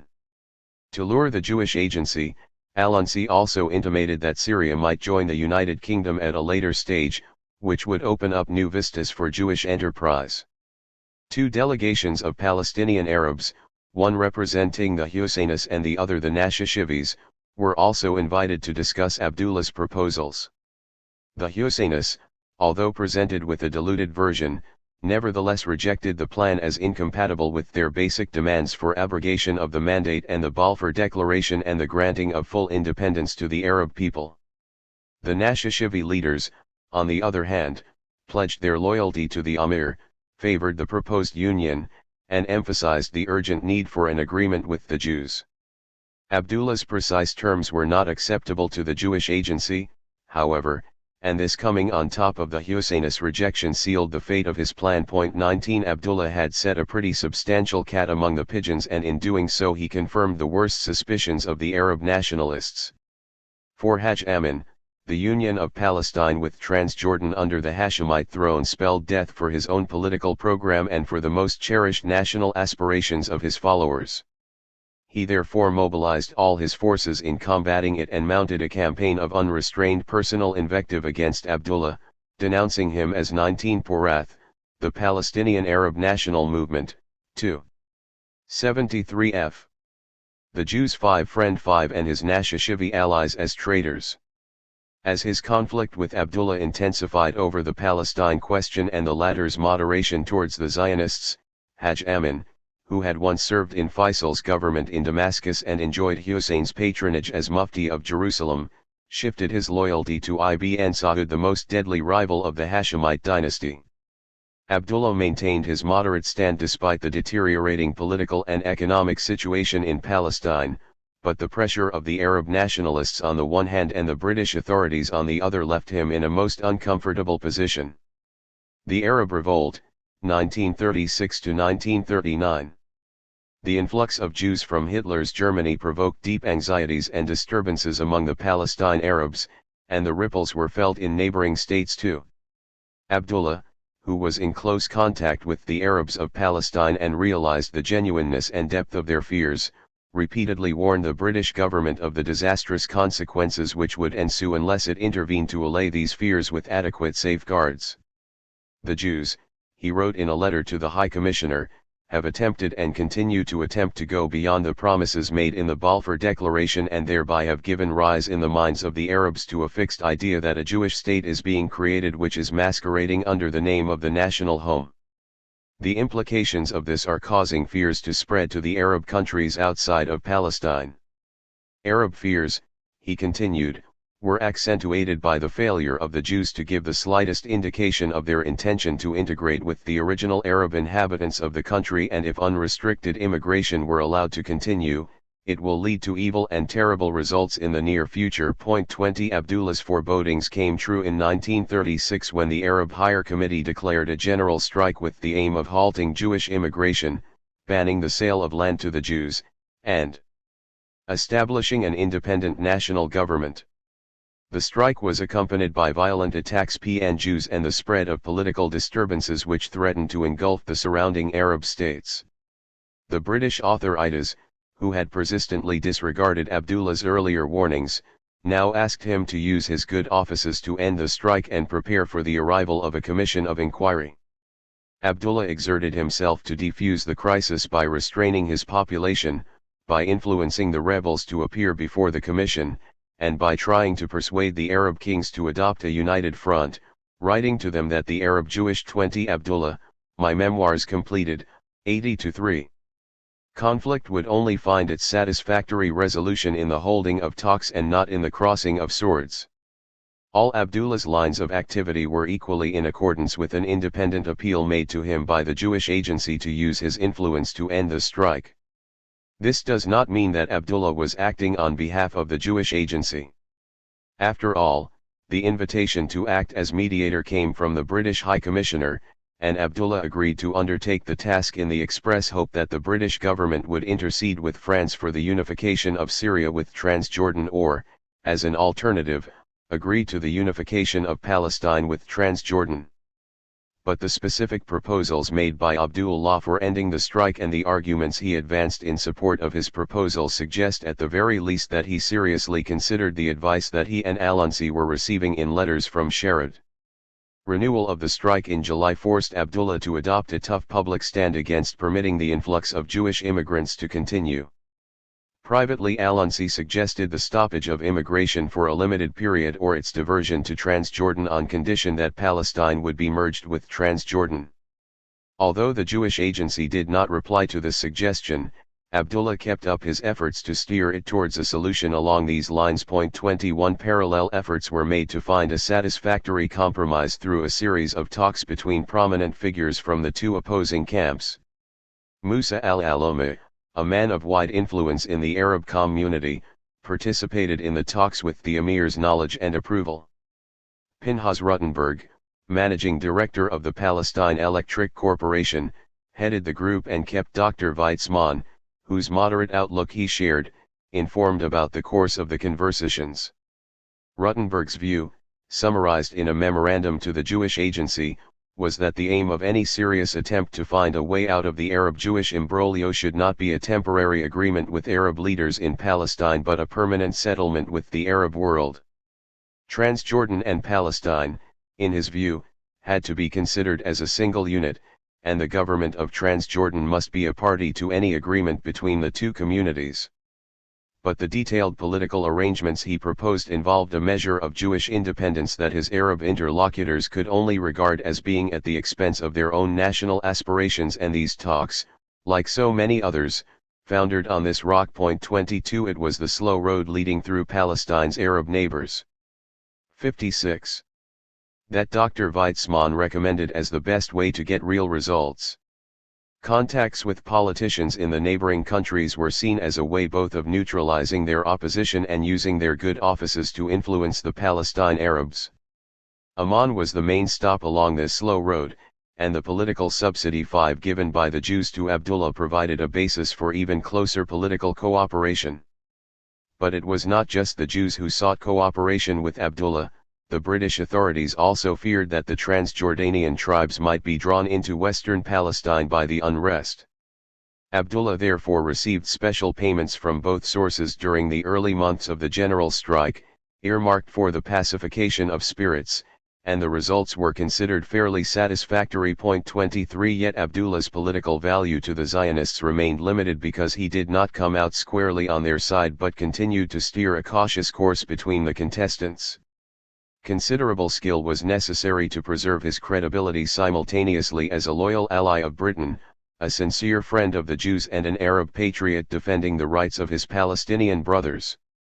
In letters and meetings with Palestinian leaders, including Haj Amin al-Husseini, he proposed ways of ending the strike without loss of face and offered his services as a mediator between them and the British.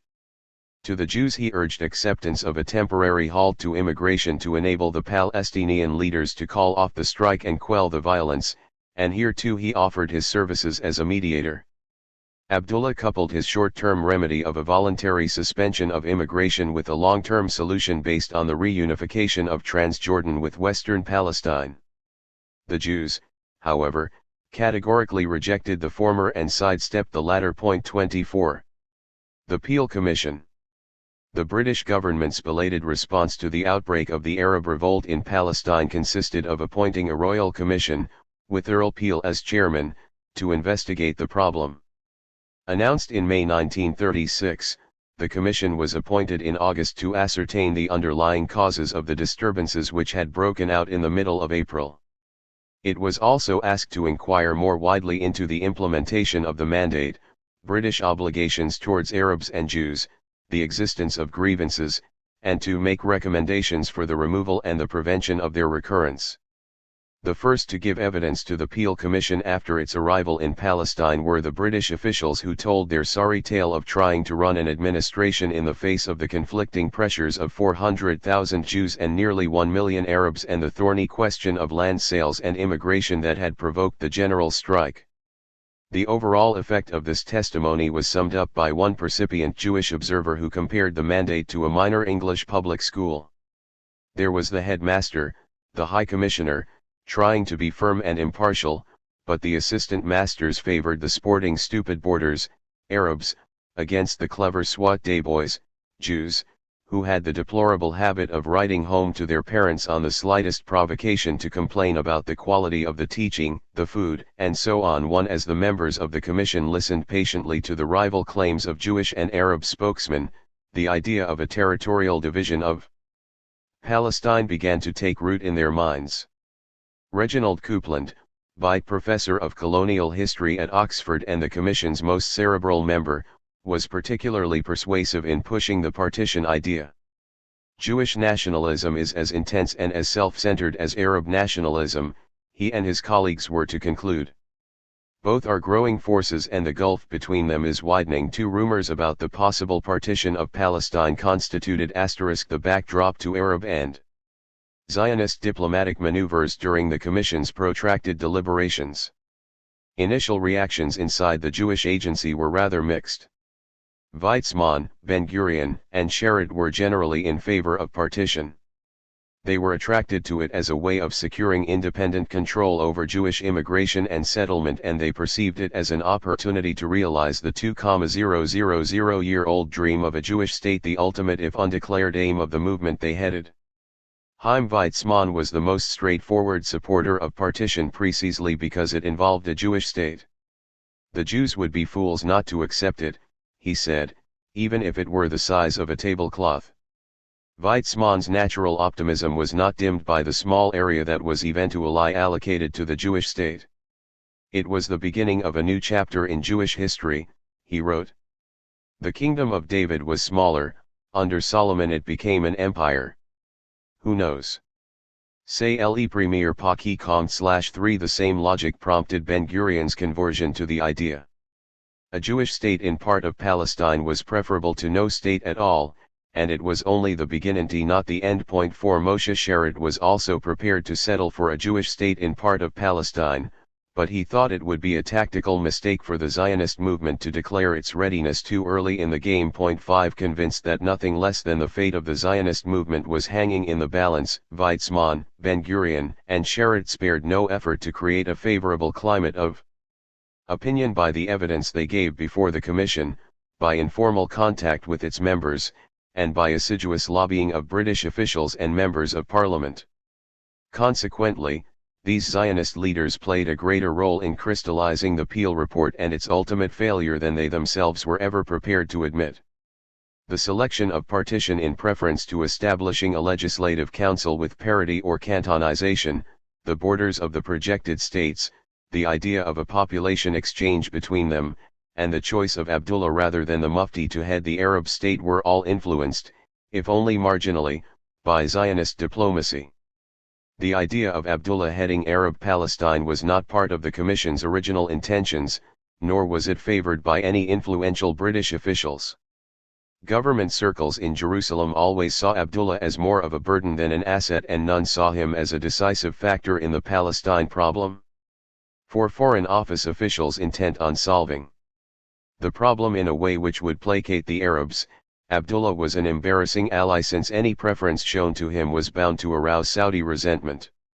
In the Colonial Office, too, the wisdom of elevating Abdullah was questioned, on account of his unpopularity among the Palestinians and the Arab world generally. Members of the Commission, however, were favorably impressed with Abdullah in the course of an unpublicized meeting during their visit, and they began to pin their hopes for a solution on him and on the Nashashivi National Defense Party. The British officials would clearly have preferred the Mufti, but his defiant rejection of partition as a solution worked in favor of Abdullah and in favor of merging the Arab state with Transjordan. Moreover, though Abdullah took the precaution of reserving his position on the subject of partition, it was generally assumed that he would go along with it provided the Arab part of Palestine was incorporated in Transjordan. In March 1937 word got out that the Commission was giving serious thought to the idea of partitioning Palestine between the Jews and the Emir of Transjordan. For some Zionist leaders this was welcome news, though they did not dare say so publicly. For most Palestinian leaders it was anathema. For them a possible takeover of parts of Palestine by Abdullah was almost as objectionable as the Jews being given a state of their own on Arab soil. Thus, on hearing that the Mufti was so hostile to the idea that he might make a deal with the Jews, the Turkish consul in Jerusalem offered to serve as a go-between. 6 The Jews too were anxious to explore any possibility of an accord with the Arabs. Sherrod wrote to Weizmann in April of his idea to offer the Arabs peace negotiations as the only way of escaping Solomon's judgment. Even if nothing was to come from such a meeting, Sherrod felt that it would be interesting to learn something at first hand about the Arab frame of mind, and he considered it important to go on record that at this 11th hour before the cutting of the baby we have again offered peace. But Sherrod's suggestion of a common Jewish-Arab front against partition met with a firm rebuff. Ani Abd al-Hadi, the leader of the Pan-Arab Istiqlal, Independence, Party, told Sherrod, "We will fight. We will struggle against the partition of the country and against Jewish immigration. There is no compromise." Since there appeared to be no possibility of fruitful contact with the Palestinian Arabs, Sherrod and his colleagues intensified their contacts with non-Palestinian Arabs and above all with Abdullah. The coronation festivities for King George VI brought to London many Arab dignitaries, including Abdullah, and it was there that Pinhas Ruttenberg, with the knowledge and encouragement of Ben-Gurion, approached the royal party with an offer of Jewish financial assistance in return for permission to settle Jews in Transjordan. The specific plan that Ruttenberg had in mind was to create a development company with a capital of £2 million and to pay the Emir a substantial sum in return, for which he would allocate 1 million dunams in Transjordan for Jewish settlers. Ben-Gurion was interested both in gaining access for Jewish settlement in Transjordan and in eliciting Abdullah's views on the subject of partition. Accordingly, at Ben-Gurion's request, Dov Haas and David Hakohen of the Jewish Agency made contact with Ruttenberg in London and arranged to meet Abdullah. Ben-Gurion wanted a number of points to be stressed at the talks. Abdullah's dependence on Britain made his independence fictitious, Transjordan's economy and population were stagnating, Jewish capital for the settlement of Palestinian Arabs would give a boost to Transjordan and liberate it from financial dependence.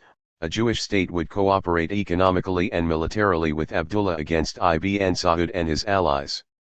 A preliminary meeting between the Jewish agency representatives and Samir al-Rifai, chief secretary of Transjordan's delegation to London, took place on May 14, 1937. Rifai asked whether the Jews would accept a Palestine solution based on reunification with Transjordan under the Amir. Rather than give an answer, Haz asked another question: how would Transjordan react if Britain were to decree the creation of a Jewish state in western Palestine?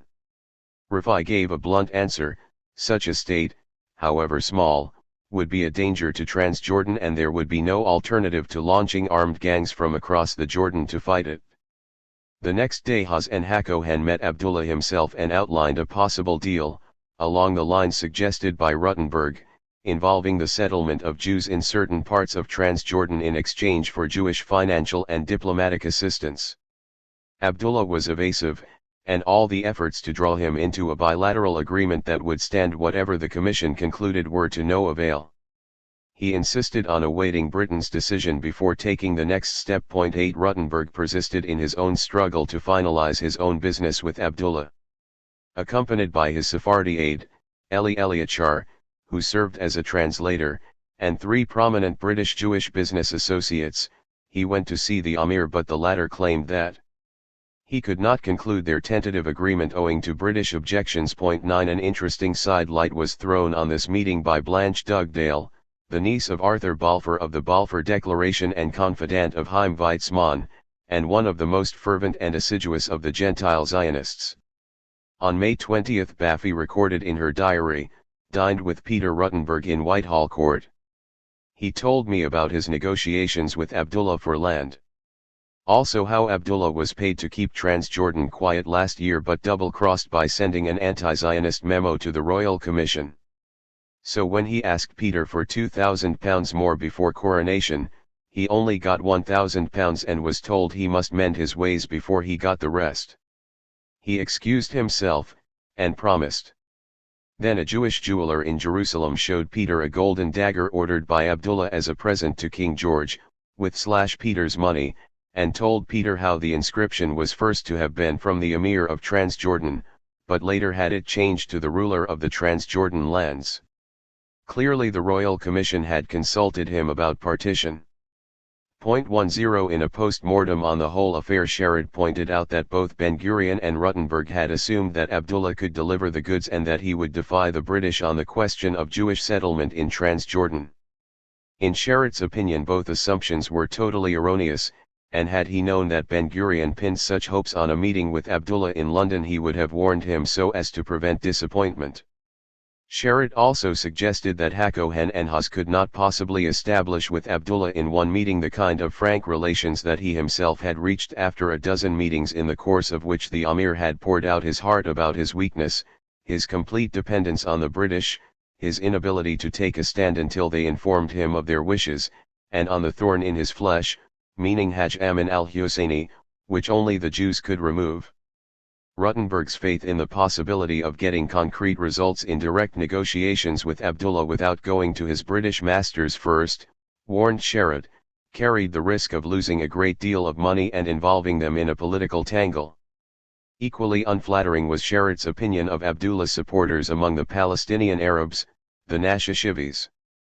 He regarded the National Defense Party led by Ragab al-Nashashivi as an unreliable partner in a political struggle because it was unstable, lacking in resolve, and prone to trim its sails to the prevailing winds of popular opinion. Veering from support for the principle of partition to strong denunciation of the plan showed just how unreliable and cowardly the Nashashivis could be. According to Sherrod's theory, it was right for the Zionists to support a political grouping possessing courage but lacking money or political backing. On the other hand, money would be to no avail where courage was lacking. Abdullah, for all his faults, lacked neither courage nor determination.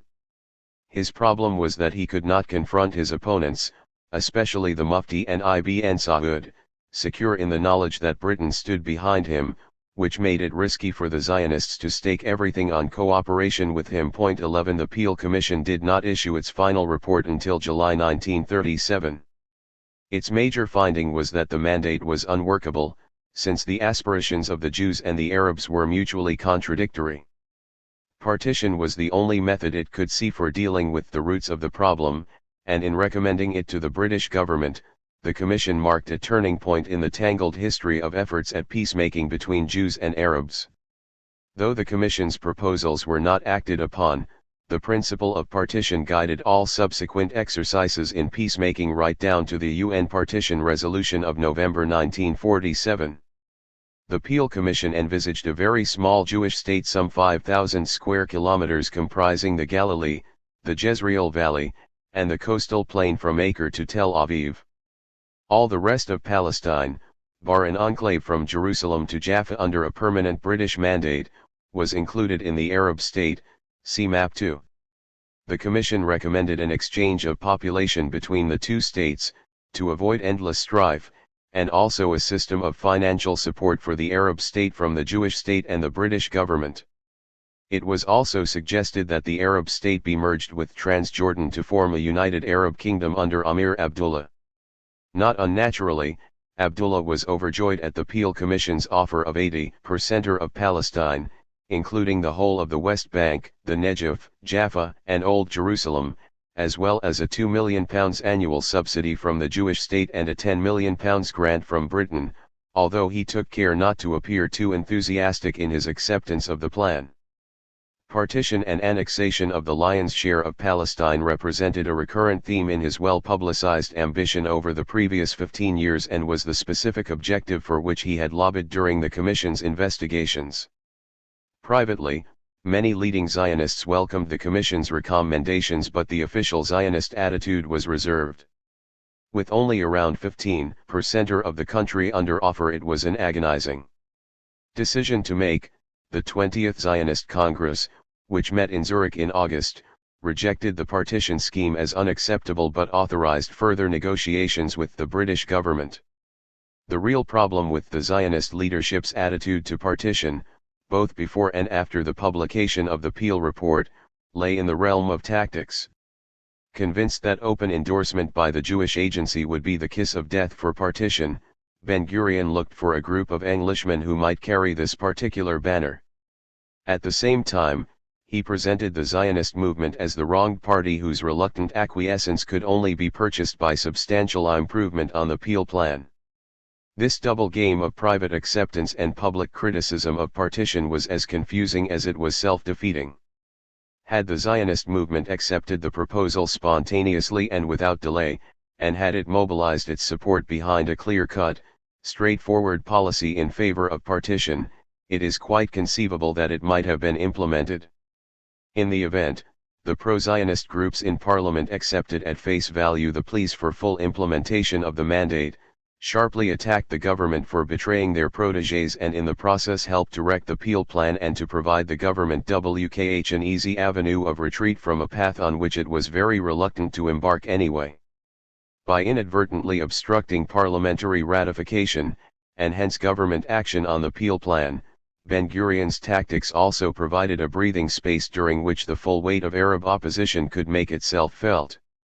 The Arab Higher Committee, caught between its suspicion of Abdullah's expansionist designs on the one hand and of the Zionist aspiration to use the proffered base as a point of departure for transforming the whole of Palestine into a Jewish state on the other, rejected the Peel plan with vehemence. It also launched the second and unexpectedly effective phase of the Arab Revolt, which cast further doubts on the practicality of achieving partition by force and accelerated Britain's retreat from her traditional pro-Zionist policy. In retrospect, the period from 1936 to 1938 can be seen as one of exemplary opportunity and unmitigated failure for the Zionist movement. The next World War and the Holocaust of European Jews were just 2 years away. The contrast between the great hopes which attended the birth of the partition idea and the signal incapacity to carry it to fruition was very striking and weighed on the conscience of at least some Zionist leaders. Nahum Goldman observed that if there had been a tragedy in the history of Zionism, it is the fact that largely through our fault, partition was not put into effect the first time it was proposed, in 1937. The Zionist movement's attitude towards partition was a major sin of our generation. 512 Whether or not a sin, it was a major, costly, political failure. At the root of the failure lay lack of vision, self-defeating tactics, underestimation of the force behind Palestinian nationalism, and the unrealistically high hopes pinned on the alliance with the Hashemites. Abdullah's 12-point plan, the London Conference and the Ijag White Paper. Once partition had been effectively removed from the political agenda by Zionist equivocations, uncompromising Palestinian nationalist opposition and mounting British doubts concerning its feasibility, Abdullah reverted to the opposite idea of a unitary solution for the Palestine problem.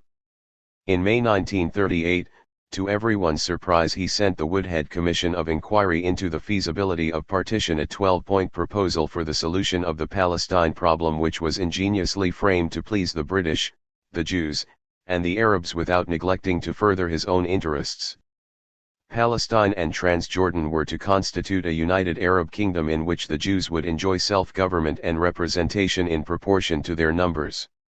In the designated Jewish districts, the Jews would be permitted a reasonable 5 level of immigration, but they would have no right to buy land or settle immigrants outside those districts. The mandate would stay in force for 10 years, though the British presence would be only in a supervisory capacity. 5 And Britain's strategic interests would be safeguarded. After 10 years the mandate would be terminated and a decision taken on the final form of this united Arab kingdom. 13 Once again Abdullah had put the cat among the pigeons. The Woodhead Commission declined to discuss his plan on the grounds that it fell outside its terms of reference, which were confined to implementing partition. Palestinian Arabs attacked him for failing to consult them and other Arabs before announcing his plan. The plan itself was variously criticized for not setting a clear limit to Jewish immigration, for entailing de facto partition, and for accepting the continuation of the mandate for another 10 years before independence. The merger of Palestine and Transjordan, in the spirit of Abdullah's proposals, it was claimed, meant nothing less than capitulation to Zionist demands. Abdullah hit back at his critics most forcefully. In a letter to the president of the Young Muslim Men's Association in Cairo, he presented his own analysis of the Palestine problem and the case for union with Transjordan, which he claimed it was his religious and racial duty to promote in order to ward off the impending calamity. See, the pillars of Zionism are 3, stated Abdullah: the Balfour Declaration, the European nations which have decided to expel the Jews from their territories and direct them to Palestine, and those partisans of the Arabs who will accept no solution but are content with weeping and wailing and calling for help from those who cannot aid them. Palestine was thus in danger of being overrun by another people. The remedy for Palestine's malady lay in a speedy halting of the danger and in reducing the attack, then in considering how to put an end to it once and for all. Procrastination will mean the end of Palestine. At several points in this revealing letter, Abdullah returned to the charge that the Palestinians at the political helm were failing to prevent their compatriots from selling their land to the Jewish usurpers, and that the Arabs are as prodigal in selling their land as they are useless in wailing and weeping. To the contention that by union with Transjordan the Palestinians would forfeit their rights, he gave very short shrift: the inhabitants of Palestine are 100,000 more than those of Transjordan and would ably take over the leadership of the administration of such a united state. There would be a parliament to represent the people and an army to defend them. Finances would be unified and the state would be well patrolled and its gates shut to prevent clandestine immigration. The letter concluded with a dire warning that Palestine would become entirely Jewish in 2 years if the present state of affairs was allowed to continue. 14 Faced with immovable Arab opposition to his 12-point plan, Abdullah put out some tentative feelers to see if there was any chance of support from the Jewish side. One of his ministers contacted Haim Kalvarisky, a prominent member of Kedma Mizraha, an unofficial association dedicated to the promotion of Jewish Arab understanding, to suggest a meeting. Kalvarisky had been the Zionist executive's liaison officer with the Arabs until his dismissal in 1928 and a prodigal dispenser of bribes and material rewards to an extensive network of informers and collaborators which he had built almost single-handedly. In and out of office, he was also the moving spirit behind numerous schemes for Jewish-Arab cooperation, some of which were eminently practical and successful, others tinged with astonishing political naivete. One of his pet schemes called for the creation of a literal Semitic federation in the Middle East consisting of independent states, including a unitary state of Palestine, which would not only permit unlimited Jewish immigration but even facilitate its extension to Transjordan.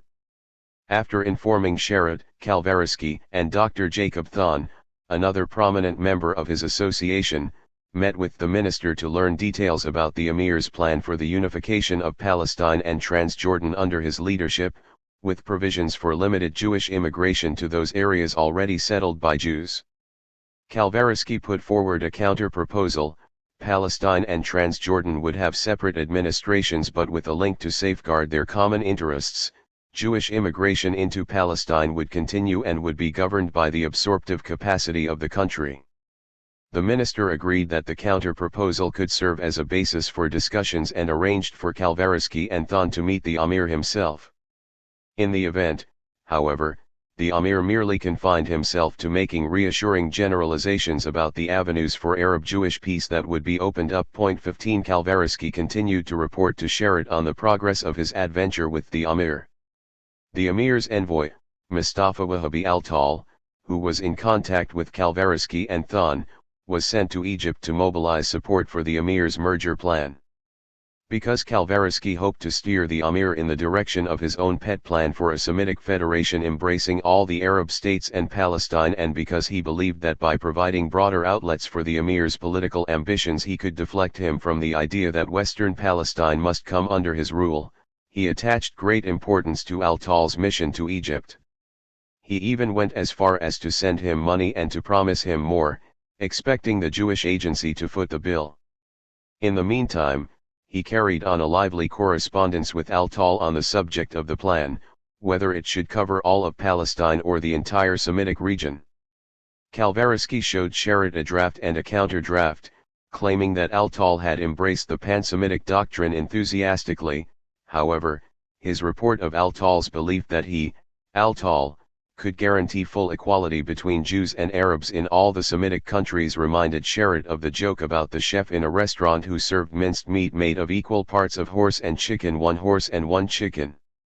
The whole affair, in Sherrod's view, had an air of unreality about it. First of all, the Amir is not a decisive factor in the situation. His wishes and activities would have only a slight weight in shaping events. His positive value lies only in his consent to a solution which will eventually be imposed by the British and in the fact that there is no anti-Jewish venom in his attitude. R31.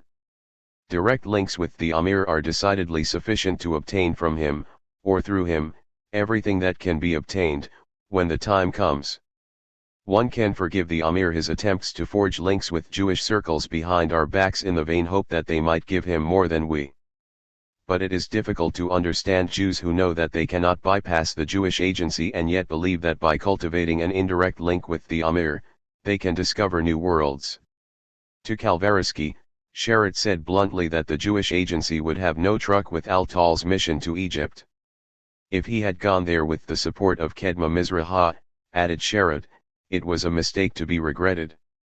In any case, he and his colleagues on the executive would not give money to Kedma Mizraha to finance a dubious adventure of which they had been given no advance notice.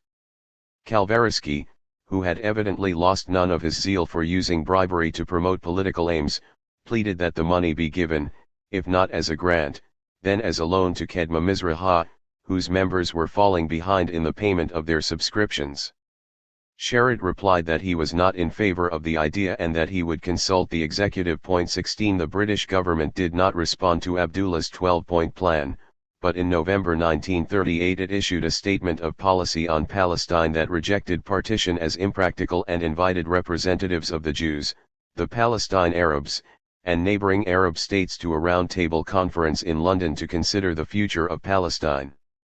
The possibility of incorporating any part of Palestine in Abdullah's kingdom thus fell by the wayside, and there was a clear strengthening of the position of the Mufti, The Arabs of Palestine acclaimed him as their sole representative and demanded that he be accepted as such by the other Arab statesmen.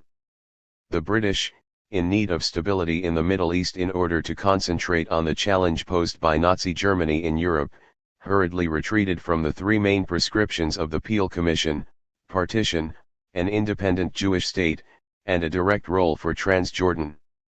Instead, they now offered to grant independence to a federal state after a transition period of 5 years, with restriction on Jewish immigration and on the sale of land to the Jews. The Jewish representatives were desperately opposed to the British plan and even considered walking out of the conference. The Arab statesmen and some of the Mufti's own supporters urged him to accept it, underlining the magnitude of the British concessions, the value of having Britain on the side of the Palestinians in this struggle against the Jews, and the bright prospects it held out for further gains. But at this critical moment, when Arab leverage was at its peak, the leader of the Palestinian Arabs in effect rejected the British plan by insisting on a 16-sharat, political diary, 3. 219f. Shorter transition period. A golden opportunity for creating an independent, unified Palestine was allowed to slip away. It was not the first blow inflicted by the Mufti on the cause he was supposed to be serving, nor was it to be the last, but it was probably the most devastating. Through the stubborn maximalism which had by now come to dominate his political outlook, he squandered the chance to have his own state, a chance that had emerged out of a unique set of historical circumstances. The London conference dispersed amid confusion and with an inaudible sigh of relief on the part of Abdullah and the Jewish representatives. Disappointed with the failure of the Arab delegates to exercise a moderating influence on the Mufti and his hardline faction, the British government proceeded to issue, on May 17, a white paper on Palestine, based on the proposals which had just been spurned by both sides to the dispute. The white paper represented the best deal that the Arabs could realistically hope for at that time, and it conceded their most important demands: a unitary state which would be granted full independence after 10 years, the prohibition of land sales to Jews in large areas of Palestine, and a drastic cutback in immigration for 5 years, after which the Arabs would have exclusive control over the immigration policy and would thus be in a position to terminate Jewish immigration altogether. The 1939 White Paper also implied retreat from the Mandate and the Balfour Declaration, and recognition instead of the Arab right to self-government in Palestine. Small wonder that the 17th of May went down as one of the blackest days in Jewish history, and that the Yishuv prepared to fight the White Paper tooth and nail.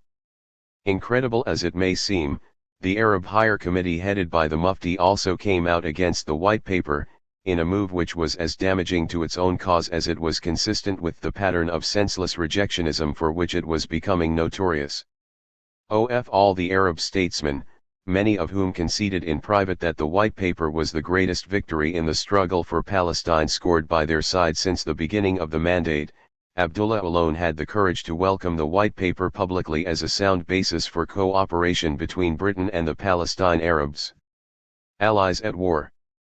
The outbreak of the Second World War overshadowed the local problems of the Middle East, and the conflict over Palestine remained largely dormant. The initial victories of Nazi Germany made a tremendous impression in the Arab East and tempted some Arab leaders, of whom the Mufti was only the most notorious, to throw in their lot with what looked like a model for success worth emulating and a force capable of overrunning the mighty British Empire. However, most Arab governments waited to see which way the wind was blowing before declaring their loyalty to the Allies. Abdullah was the only Arab ruler who pledged his support for Britain at the beginning of the war and who remained unswervingly loyal even during its most difficult hours. In 1941 he sent his army to Iraq to suppress the rebellion of Rashid Ali al-Kilani, a nationalist leader with strong pro-Axis sympathies and a close associate of the Mufti. This intervention won him the gratitude of the Iraqi branch of the Hashemite family and of the British authorities, but it also led to his being branded as a lackey of British imperialism by many Arab nationalists. The war may have dimmed Abdullah's hope for Palestine and Greater Syria, but it did not extinguish it. Two factors in particular helped to keep these hopes flickering. First, The exile of the Mufti from Palestine in 1938 and his prolonged stay in Germany as an ally of the Third Reich created a power vacuum in Arab Palestine which his great rival showed no reluctance in trying to fill. Second, Abdullah's firm stand on the side of the Allies ended his isolation in the Arab world and enabled him to play a dominant role in the discussions on Arab unity which took place in the later years of the war.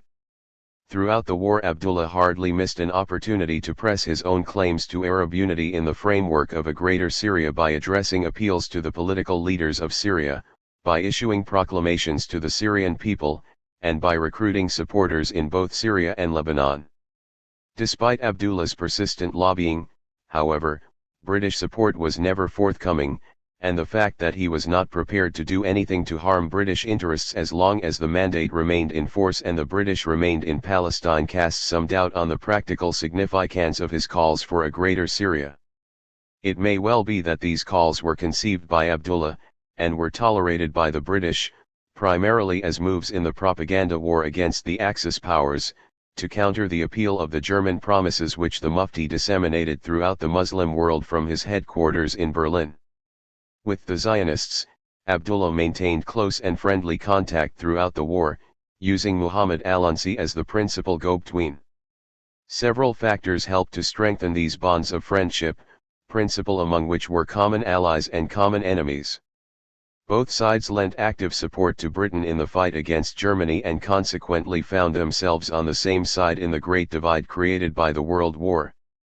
For the Yishuv, cooperation with Britain was much more problematical than for Transjordan, on account of the British policy of restricting Jewish immigration to Palestine as laid 70 down in the 1939 White Paper. A way out of this dilemma was found, however, and it was aptly summed up in David Ben-Gurion's slogan: "We will fight with the British against Hitler as if there were no White Paper, we will fight the White Paper as if there were no war." The best unifying factor, however, is a common enemy, and Abdullah and the Jews had in common not just one but two enemies, Hitler and the Mufti. Hitler was the most diabolical foe ever to rise against the Jews in their long and tormented history.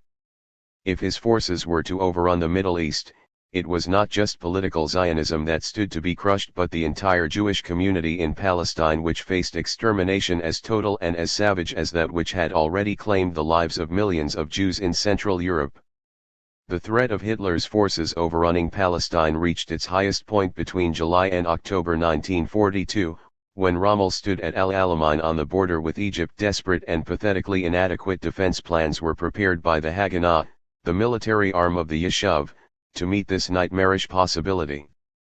Pro-Hashemite circles in Palestine, realizing that they too would be doomed in the event of a German victory, began to seek a rapprochement with the Jews.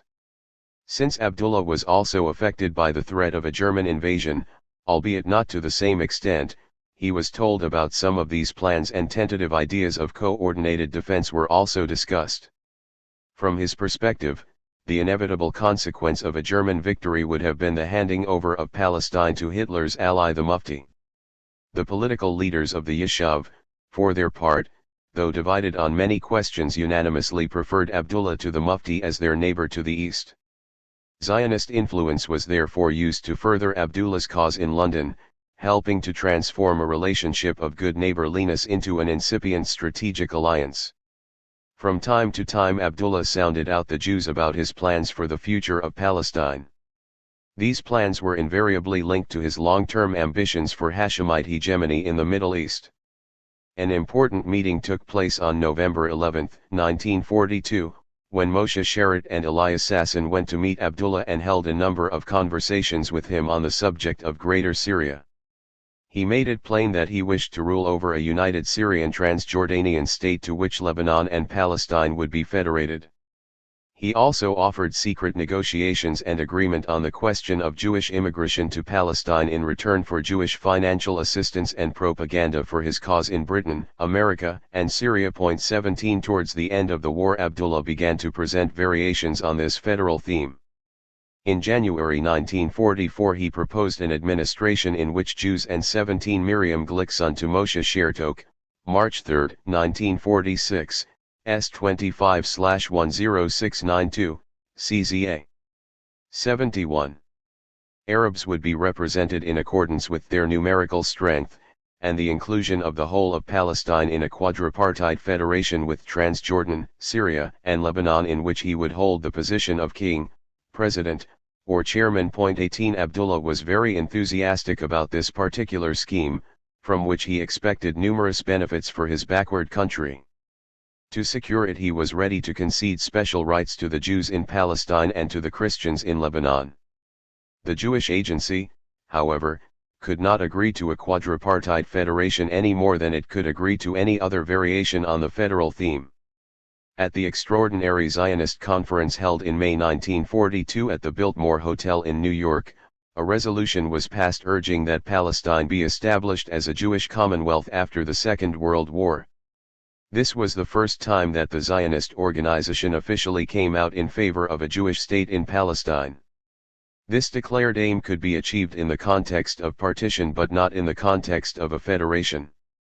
Some Jews agreed to partition only because they regarded full sovereignty of the Jewish state as a measure of compensation for its limited territory.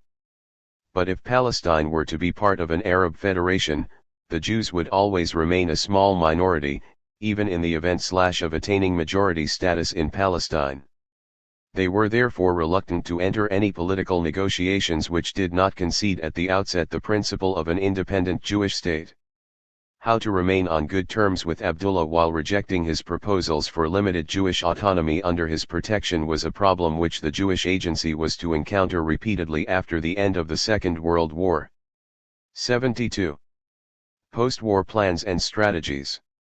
For his wartime loyalty, Britain rewarded Abdullah by conferring formal independence on the erstwhile mandated territory of Transjordan in March 1946. The agreement was replaced by a treaty of alliance, the organic law by a constitution, the legislative council by a parliament, and the advisory council by a council of ministers. 2 months later, 25 years to the day since making his dramatic appearance in Amman, the Amir was enthroned as king in oriental splendor and his emirate was officially renamed the Hashemite Kingdom of Jordan. But the change of titles did not betoken the acquisition of full-blown sovereignty, and the independent King Dom remained heavily dependent on British subsidies and British security assistance for its survival. 18 Sasson, On the Road to Peace, 317 f. In the foreign policy sphere, the most important sequel to the Treaty of 1946 was more active Jordanian interest in the affairs of Palestine and a renewed drive in the direction of Greater Syria. There is a view that holds that Abdullah began to press his claims to Palestine only in 1947, after the British had made it unmistakably clear to him that they would not support his Greater Syria scheme because it aroused widespread resistance in the Arab world and was incompatible with the Pact of the Arab League, of which Transjordan was a founder member. Admittedly, the grant of independence could be interpreted as an attempt to cool Abdullah's zeal for Greater Syria, while the possibility of British withdrawal made Palestine the more real and immediate question.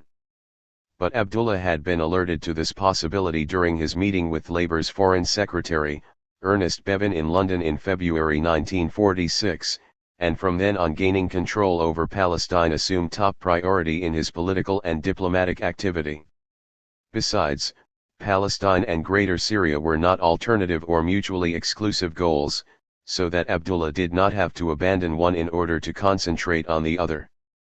On the contrary, the two goals were closely linked in his long-term intentions, and it was therefore only natural that he should pursue both goals simultaneously, merely changing his tactics and emphasis in response to changing circumstances.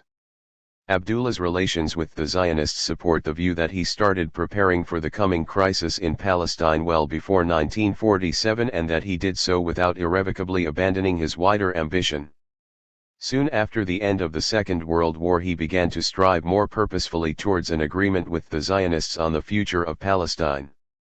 The constancy of his purpose was matched only by the fluidity of his ideas regarding the basis on which the agreement would rest.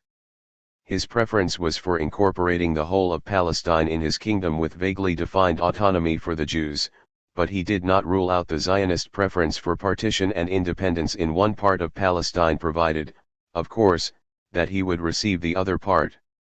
Yet another solution to spring out of his restless mind envisaged the simultaneous union of Transjordan with Iraq and the partition of Palestine, which would be followed by annexing the Arab part to a united Hashemite kingdom under Abdullah. Predictably, neither Iraqis nor Jews could be made to appreciate the virtues of this particular scheme or of their prospective partners within it. While a stream of new ideas continued to flow in private channels from the court of the recently elevated monarch, the Hashemite Kingdom of Jordan remained officially committed to seeing the region organized along the lines of a quadripartite federation consisting of Syria, Lebanon, Jordan, and Palestine, with a measure of autonomy for the Jewish areas. Such a solution, as we have seen, was unacceptable to the Zionists even as a basis for opening formal negotiations. A much tougher kind of Zionism had been forged in the course of the Second World War, and the commitment to Jewish statehood became much deeper and more desperate in the shadow of the Holocaust. The prospect of minority status under Arab rule was considered little better than a death sentence on the Jewish community in Palestine and on the survivors of the Nazi Final Solution 5. Although the rise of fighting Zionism 5 out of the ashes of the Second World War was scarcely conducive to political agreement between Abdullah and the Zionists, it must be remembered that in Abdullah's diplomacy personal relations counted above all else. At this level there were important changes which softened the impact of adverse circumstances. Until his death in 1946, Muhammad Al-Unsi, who reached the position of Minister of the Interior and Deputy Prime Minister, served as Abdullah's principal emissary in his contacts with the Jewish Agency.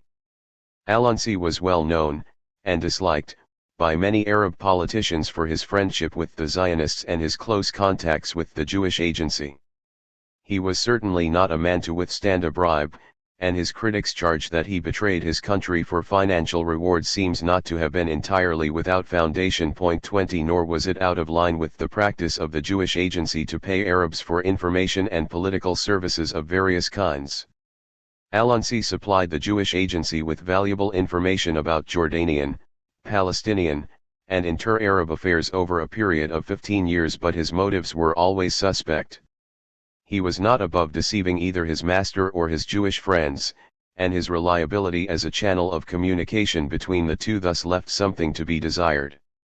The man who maintained contact with Al-Unsi on behalf of the Jewish Agency was Elias Sasson, who had been head of the Arab section of its political department since 1937. Sasson was the most outstanding Arabist on the staff of the Jewish Agency and one of the leading architects of the Hashemite connection. Born in Damascus in 1902, he had grown up as an Arab among Arabs. As a young man he was an active member of the Arab National Club, which aspired to liberate the Arab world from Turkish rule. His public activities brought him to the attention of Faisal, who invited the 18-year-old nationalist and asked him to launch under his auspices and at his expense, an Arab newspaper named Al-Hayat to spread the message of understanding and cooperation between Jews and Arabs in the Middle East. The paper enjoyed wide circulation for 9 months but was closed down after the French entry into Damascus and the expulsion of Faisal. Following the collapse of the Syrian hopes for independence and the closure of the paper he edited, Sasson went to live in Palestine, where he transferred his public activities from the Arab national movement to the Jewish national movement. In 1933 Moshe Sharad, then head of the political department of the Jewish Agency, recruited him into the Arab section, whose main function was to collect information and to cultivate friendly relations throughout the Arab world. During this stage of his career, which lasted until 1948, Sasson came into contact with hundreds of Palestinian, Transjordanian, Syrian, Lebanese, Iraqi, and Egyptian public figures, some of whom he had first become acquainted with as a student in Beirut or as a member of the Arab Club in Damascus. His natural empathy for Arabs, his fluency in Arabic, his broad understanding of the culture and mores of the Orient, and his remarkable grasp of the complexities of Arab politics enabled him to extend his circle of acquaintances and to carry out his task with great distinction. The difference in mentality and cultural gap that characteristically overshadow encounters between Israelis and Arabs was conspicuously absent in Sasson's case. Distinctive mental processes go with each particular language, and because Sasson was a native Arabic speaker, the task of approaching Arabs, dealing with Arabs, and gaining their confidence came much more naturally to him than to any of his colleagues in the Jewish agency. But Sasson was much more than what in today's language would be called a smooth operator. He represented a distinctive line of thought on Jewish-Arab relations. The crux of his strategy lay in setting goals that would be acceptable to Arabs as well as to his own side, and he also knew how to present the Jewish position to the Arabs in a way that was calculated to get them to concede Jewish rights in Palestine.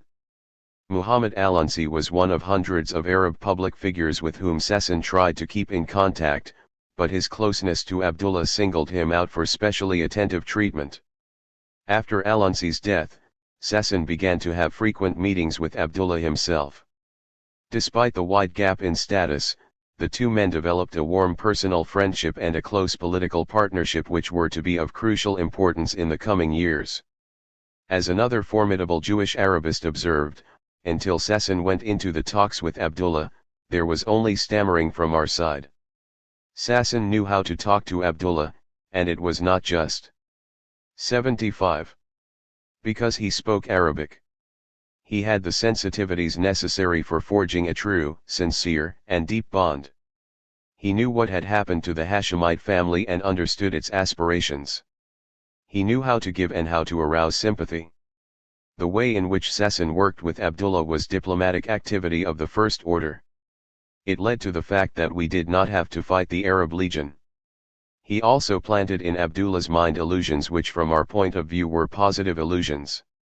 He was the architect and he was the builder. 21 One of the first significant post-war meetings between Abdullah and Sasson took place in the King's Summer Palace in China, east of the Allenby Bridge, on August 12, 1946. An attempt by Britain to break the backbone of Jewish resistance in Palestine and an invitation to a round-table conference to discuss the Morrison-Grady plan for 4 self-governing cantons linked up in a federation constituted the backdrop to the meeting.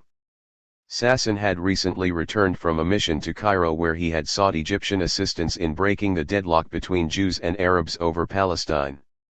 The senior government and palace officials he talked to realized that there was little chance that Britain would evacuate Egypt as long as the Palestine problem remained unresolved and a source of instability throughout the Middle East. They were therefore prepared to consider solutions based on partition, a binational state, or a federal state. But Sasson's greatest achievement in Cairo, and one which amounted to a major breakthrough for Zionist diplomacy as a whole, was to persuade Ismail Sidqi, the Egyptian prime minister, to agree to partition. Sidqi thought that it would be best if another Arab state supported Egypt in taking this stand and in resisting the demands of the Palestinian Arabs. Accordingly, Sasson went to China to secure Transjordanian backing for the Egyptian attempt to get the Arab League to adopt partition. 22 During the meeting, which lasted an hour and a half, King Abdullah, at the request of his British allies, tried to influence the heads of the Jewish agency to crack down on the dissident organizations responsible for the acts of terror and to agree to participate in the London talks unconditionally, notwithstanding their declared preference for a solution based on partition. Initially Abdullah suggested that the proposed federal plan would be better for the Jews than Peel's partition plan because, while not conceding a state, it opened the gates to immigration on a large scale. Later on, however, he declared himself to be a supporter of partition and the annexation of the Arab part to Transjordan. To Sasson's query whether he would continue to maintain this position, Abdullah replied that it largely depended on their reaching an understanding between themselves.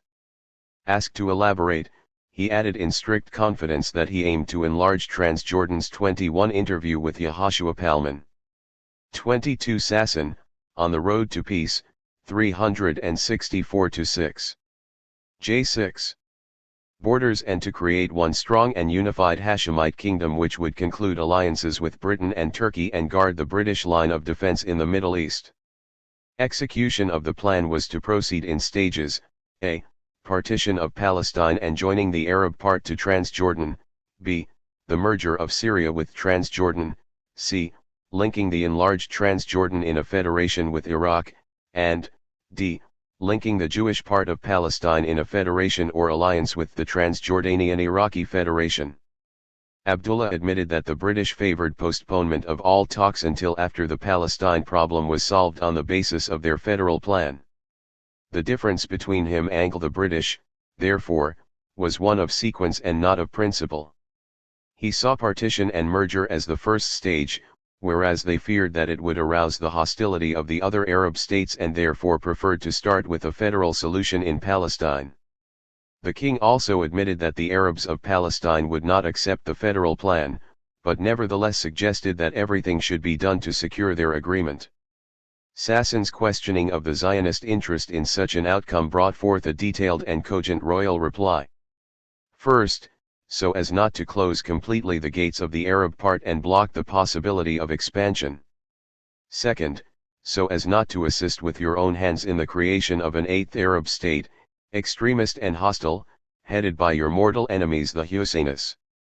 Third, it would be wiser for you Zionists to talk about the establishment of a Jewish state in 2 or 3 years when your numbers will be augmented by another 100 or 200,000. Fourth, so as not to block the road to Transjordan's expansion and to the strengthening of the Hashemite family. Fifth, in order to ease things for Britain, improve relations with her and regain her sympathy for Zionism. Still baffled by what he saw as contradictory arguments, Sassoon wondered whether the king was for the federal plan or for partition. The explanation he elicited was that Abdullah was temporarily putting Britain's wishes before his own, but if the Jews believed they could get British, American, and UN support for partition he would back them. He was also confident that Iraq would back them even if it meant a rift in the Arab League. But he deemed the holding of secret tripartite consultations to be superfluous since he himself was authorized to speak on behalf of the Iraqis, and in the event of the Zionists coming to an agreement with him, he would put them in touch with the head of the Transjordanian delegation in London. Sassoon wondered whether Abdullah had thought of ways of imposing the federal plan or the partition plan on the Palestine Arabs. 77. Abdullah replied that he had thought of little else in recent weeks and had actually worked out a plan of action which he was prepared to share with Sassoon if the latter could visit him again in a week's time. Abdullah urged Sassoon to bring back on his return the Jewish Agency's final answer to 3 questions: A. Which plan was acceptable to them? B. Were they willing to suppress all terrorist activity against the British and to try and mend their relations with them? And, C. Were they prepared to back him sincerely and with all their might in implementing his far-reaching plan? Abdullah also asked Sassoon to bring him £P.I.O.000 as a first payment. Asked why he needed the money just then and what was the total sum he needed from the Jewish Agency, Abdullah replied that over the next 4 or 5 months he needed £25,000 to spend on the elections in Syria. His aim was to secure the election of a parliament and the appointment of a government that would help him carry out the second stage of his plan, namely, the unification of Syria with Transjordan. This sum, claimed Abdullah, was small in relation to his needs, but the British had already promised him a sizable sum for this purpose. Secondly, said Abdullah, over the next 2 or 3 months he would need £10,000 to 15,000 to create a new agency representing the Palestinian Arabs, to supplant the Arab Higher Committee and implement the recommendations of the London Conference. He had already talked to the candidates and had them approved by the British. When Sassoon pretended that the sums envisaged by Abdullah, almost £40,000, were rather large and he could not guarantee them, Abdullah said, "One who wants to get drunk should not count the glasses," meaning that he who wants a state has to make the necessary investments. In Abdullah's opinion it was the right time to act, both for himself and the Jewish Agency, and he launched on a long explanation of the economic opportunities that would become available to an enlarged Hashemite kingdom. As Sassoon was about to leave, Abdullah took him by the arm and said, "I am 66 years old. My remaining years are numbered. You do not have any realist Arab leader like me in the entire Arab world. You have 2 alternative paths, to join with me and work together or to give me up." If the Zionists chose the first path, he said they had to meet his requests unhesitatingly, unreservedly, and soon. If they chose the second path, God be with them, but they must stop talking about cooperation and common interests. 23 6 months had elapsed since a senior Zionist figure had met with Abdullah, and a great deal had changed in the intervening period. Sassoon's visit to the royal palace therefore took the form of a preliminary reconnaissance mission to appraise the king's thinking and dispositions and, in particular, to see if he would back an Egyptian agreement to the partition of Palestine, or the king treated his visitor to a characteristically rambling discourse, full of contradictions and inconsistencies. The only conclusion that could be drawn from the king's meanderings was that he himself had a plan for a Hashemite federation, but his hands were tied by the British. The breakdown of relations between the British government and the Jewish agency presented him with an opportunity to serve as a mediator, or at least a messenger, between the estranged parties. But he himself was kept on a perpetually tight leash by his British masters, and he looked to the Zionist movement for material and political support in furthering his ambitious scheme. In return for such support, all the king could offer was a vague and ill-defined promise to support partition if the international community could be persuaded to move in that direction. Getting authoritative answers to King Abdullah's proposals was not at all an easy task, because one group of Jewish leaders, including Moshe Sharad, had been detained in prison by the British authorities since the crackdown on Black Saturday, while another group, headed by David Ben-Gurion, was in Paris. It was in Paris that the executive of the Jewish agency met and categorically rejected the Morrison-Grady plan. A less publicized but highly significant decision was also reached in Paris at the suggestion of Nahum Goldman, to agree to consider the establishment of a viable Jewish state on an adequate part of Palestine. This meant the acceptance of the principle of partition and a retreat from the Biltmore resolution to set up a Jewish state over the entire area west of the Jordan River. Even Ben-Gurion, who was generally considered a militant, developed a plan for the establishment of two independent states, Judea and Abdullah. The latter was to incorporate the hilly area west of the Jordan containing 500,000 Arabs, and to compensate Judea with an uninhabited stretch of land to the east of the river. 24 Meanwhile, the Jewish agency officials in Jerusalem managed to get messages to and from Sharad by making a daily delivery of fresh milk in a container fitted with a false bottom. 25 It was through this primitive mailbox that Sassoon sought guidance from his leader. But the use of codes to reduce the value of the intelligence to the British in the event of detection did not make for trouble-free communication.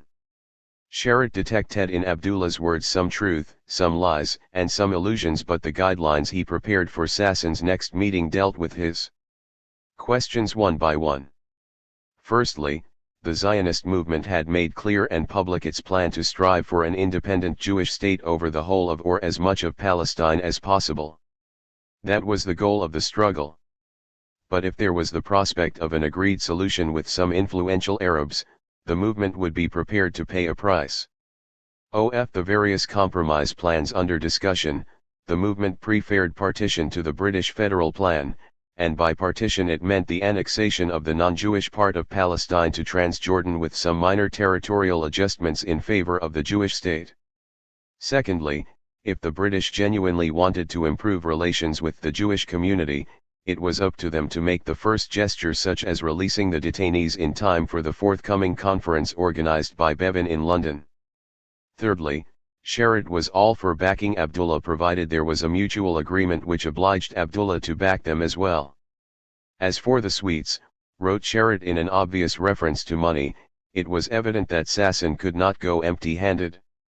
He assumed that Sassoon was reporting simultaneously to Paris, but for his part Sharad felt that since they were dealing with a crowned king, they must steal, rob, mortgage and do without five in order to obtain £5000.26. Sharad was not one of those Zionist leaders who believed that the basic aims of the Zionist movement could be significantly furthered by the payment of money to Arab politicians who professed themselves to be friends, and his agreement on this occasion should be seen in the context of his movement's political weakness, international isolation, and growing rift with the British authorities. Sassoon, on the other hand, felt that £5000 was the minimal sum with which he could return to Abdullah without disappointing him and spoiling the favorable climate. He also thought that he should have the authority to promise another payment in the event of concrete support by Abdullah and his emissaries for partition. Sasson had come away from his last meeting with Abdullah with the impression that Abdullah was not only talking about his far-reaching plan but was preparing to act and making a strong bid to carry the British with him. Sasson perceived the advantage of Sharrat's subtle opposition to the Morrison-Grady plan over Ben-Gurion's categorical rejection, which placed the onus for the deadlock on the Jewish agency. What troubled Sasson was the danger that they would sing different tunes to Abdullah and Sidkai, and if the two Arab leaders chose to inform the British about their talks with the Jews, it would create an impression of Jewish duplicity. It was true that both Sidkai and Abdullah were inclined towards partition, but for very different reasons. The former wanted to avoid inter-Arab disputes and to win over the Palestinians by offering 26 unsigned letter by Shertok, August 13, 1945, S245/105, CZA. Them full independence, whereas the latter wanted to extend his own rule over the Palestinians. 27 Sharrat, however, saw no cause for concern. First of all, he advised Sasson, they should state what they themselves required, a substantial part of Palestine and sovereignty over it. What happened to the rest would not be up to them but up to the Arabs to decide. From this point on, Sharrat suggested slight variations in presenting the Zionist case to suit the taste of each listener. Abdullah should be told that they hoped that the remaining part of Palestine would be joined to his kingdom because they knew they could rely on his true friendship and intended to pledge their support to him in the framework of an alliance. But it should also be made clear to Abdullah that with all their support for him, the Jews could not guarantee the agreement of his Arab brothers, and here it was he who must carry the main burden. Sidkai, on the other hand, should be told that it would be up to the Palestinian inhabitants to decide on the future of their territory. The Jewish agency's view was that it would be better to unify West with East. Separately, each leg would stumble, whereas together they would be able to stand up. But if the Palestinians preferred separation, that was their affair. Finally, while agreeing to a present of £5,000 if Sasson considered it really necessary, Sharrat advised him to make no promises on the pretext that his bosses were out of reach. 28 On August 19, Sasson once again went to meet King Abdullah in China. He was stopped and searched by officials on the eastern side of the Allenby Bridge. They found on him a number of Arab newspapers and the sum of £5,000. Under persistent questioning, Sasson stated that he had an invitation to see a high-ranking personality but declined to reveal the purpose of the meeting. 2 hours later he returned to Jerusalem, and when he was searched for the second time by the same officers, they found on him only £000. Asked what he had done with the rest of the money, Sasson answered that it was none of their business. 29 The king was none too pleased when he saw that Sasson had only brought him £5,000. To prove that the sum he had requested was trivial in relation to his needs, the king showed Sasson dozens of letters and papers from Syrian and Druze notables referring to serious plans and actual deeds. Some of them even spoke of armed rebellion. Seeing his visitor's incredulity, King Abdullah took from his safe letters from Hijazi tribal chiefs which went even further, referring to plans for reconquering the Hashemite dynasty's lost kingdom. All the letters bore recent dates and dealt with two subjects, money and arms. Sasson then told the king of the unfortunate incident on the Allenby Bridge and broached the question of employing a go-between. Agreeing that it was in neither side's interest to have frequent visits from the director of the Arab section of the Jewish agency's political department, the king returned £5,000, and asked Sasson to give it to one of his emissaries who was staying in Jerusalem to hold talks and collect signatures for the partition and merger plan. This man, whom he recommended to Sasson as thoroughly reliable, would serve as the go-between. Sasson asked whether the British and the Iraqis knew of Abdullah's plans and approved of them. The British, replied Abdullah, claimed that nothing concrete could be done for the time being. They held that the ground had first to be prepared, but when the time came they would support him fully and generously. As for the Iraqis, only a small number of people, family relatives and loyalists, knew about these matters, and they supported him unreservedly. All the money he had spent to gain support in northern Syria came from that source. Upon completing his explanation, Abdullah once again pressed for more money. Acting on Sharrat's instructions, Sasson raised the question of border modifications under Abdullah's partition and merger plan, but was rebuffed with the observation that agreement in principle must precede the discussion of details. If border modification were to depend on him alone, Abdullah promised to be flexible. Besides, it was undesirable to raise the question when Ibn Saud was claiming Aqaba and Man. Sasson's insistence provoked a stern admonition: don't be egotistical. Don't demand just what is good for you. Look at matters within the framework of the entire Arab Orient and its complications, and not just within the framework of Palestine. At this point Sasson offered a compromise, which the king accepted, to leave the detailed discussions of borders to their respective delegates to the London Conference should the latter go in the direction of partition and merger. Abdullah explained that the Arab League's decision to insist on implementation of the 1939 White Paper was taken under pressure from the Mufti and his men. The latter also demanded the boycotting of the London talks unless the Mufti was invited, but the Arab foreign ministers resolved to go without him. Speaking of the Mufti, Abdullah observed that there was only one solution to remove him from the scene. When Sasson recoiled, Abdullah added that he was ready to take it upon himself to arrange it. This man, he added, is the greatest obstacle to settling matters in Palestine, Transjordan, and Syria. He is hostile to you and to me, and he must be removed from the scene at any price and quickly. The significance of this suggestion was not lost on the Jewish representative, but the only response it evoked was a troubled silence. Abdullah had one final piece of advice for his Jewish friends: to resist every plan except partition and merger, which they should do everything in their power to attain. By doing so, he explained, they would jointly pave the way for the possibility that Britain would impose the federal solution on them and on the Palestine Arabs. This, he said, would represent a net gain. Admittedly, it would not give the Jews full satisfaction, but it could deal once and for all with the opposition of the Palestine Arabs to any solution which did not satisfy their demands. In the meantime, the immigration of 100,000 Jews would be made possible and they would be drawn closer to the Arab world. 30 Thus, with typically devious tactics, Abdullah proposed that they proceed by a partition route towards a federal destination, thereby throwing dust into their opponents' eyes along the road.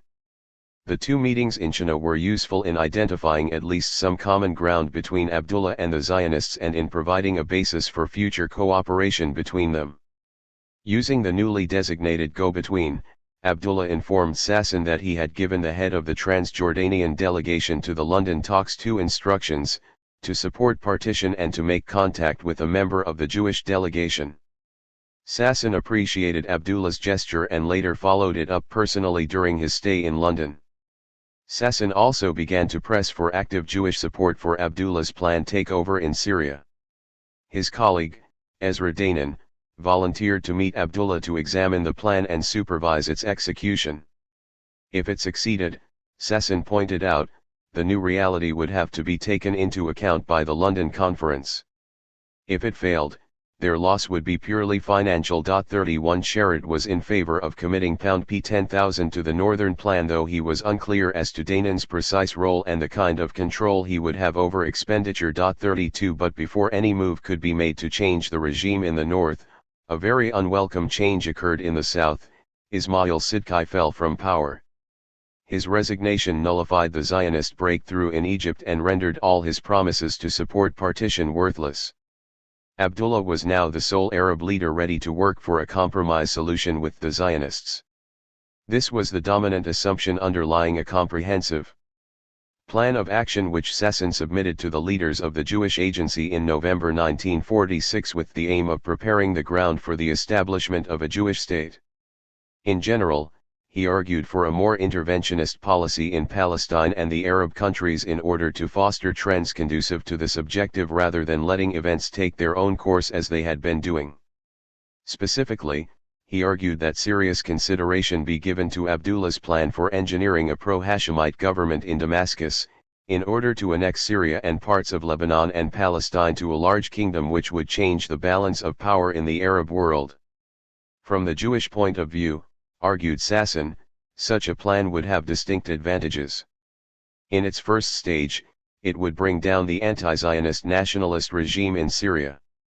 Similarly, it would divide the Palestine Arabs and thereby weaken the influence of the Husainists and the general opposition to the Zionist enterprise. Second, in its subsequent stages, the plan would greatly assist any Jewish Anglo-American move which would have as its end the creation of a Jewish state in part of Palestine. Third, if fully accomplished, the plan would tilt the balance in the Arab camp against countries such as Saudi Arabia and Egypt, which took the lead in opposing Zionism. Fourth, the enlarged Arab kingdom would divide and possibly wreck the Arab League and expose the artificial base on which it was built. To the question whether it was desirable to have as a neighbor such a large Arab state, Sasson had a ready answer. It was desirable because it would prevent the emergence of a new Arab state headed by the Mufti. It would assist the establishment of a Christian state in part of Lebanon. It would serve Britain's interests because Britain's loyal ally, Abdullah, would head it.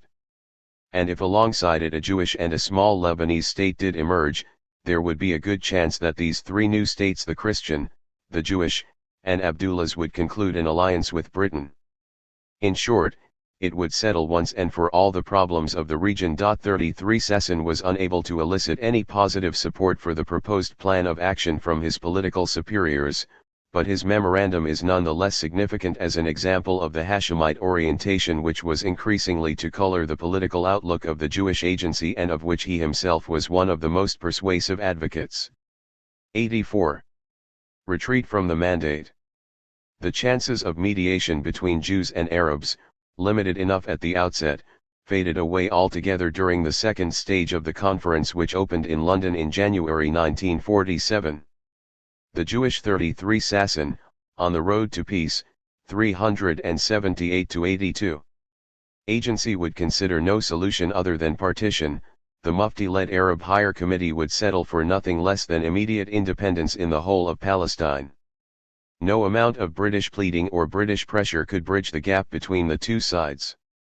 Bevin's last proposal went a very long way in meeting the needs of the Palestine Arabs, but it was nevertheless rejected, as in 1939, because it fell short of satisfying the maximalist demands of their leadership.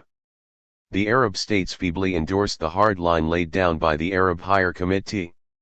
Even Abdullah was forced to declare his opposition to partition, if only to scotch rumors that his army was poised to occupy parts of Palestine and Syria and rebut the charge of sabotaging Arab unity in defense of Palestine. On February 18 a very bitter and disillusioned Bevin announced Britain's decision to refer the Palestine problem to the United Nations. Thus, without any serious preparation, a political hot potato was about to be dumped into the lap of the infant World Organization. To Britain's friends in the Middle East, news of her decision to wash her hands of the mandate was no less disturbing for having been expected. Abdullah made it known that he preferred Britain to solve the Palestine problem without the help of the UN. He declared that should the British evacuate any part of Palestine, his forces would immediately occupy it to save it from the danger of alienation.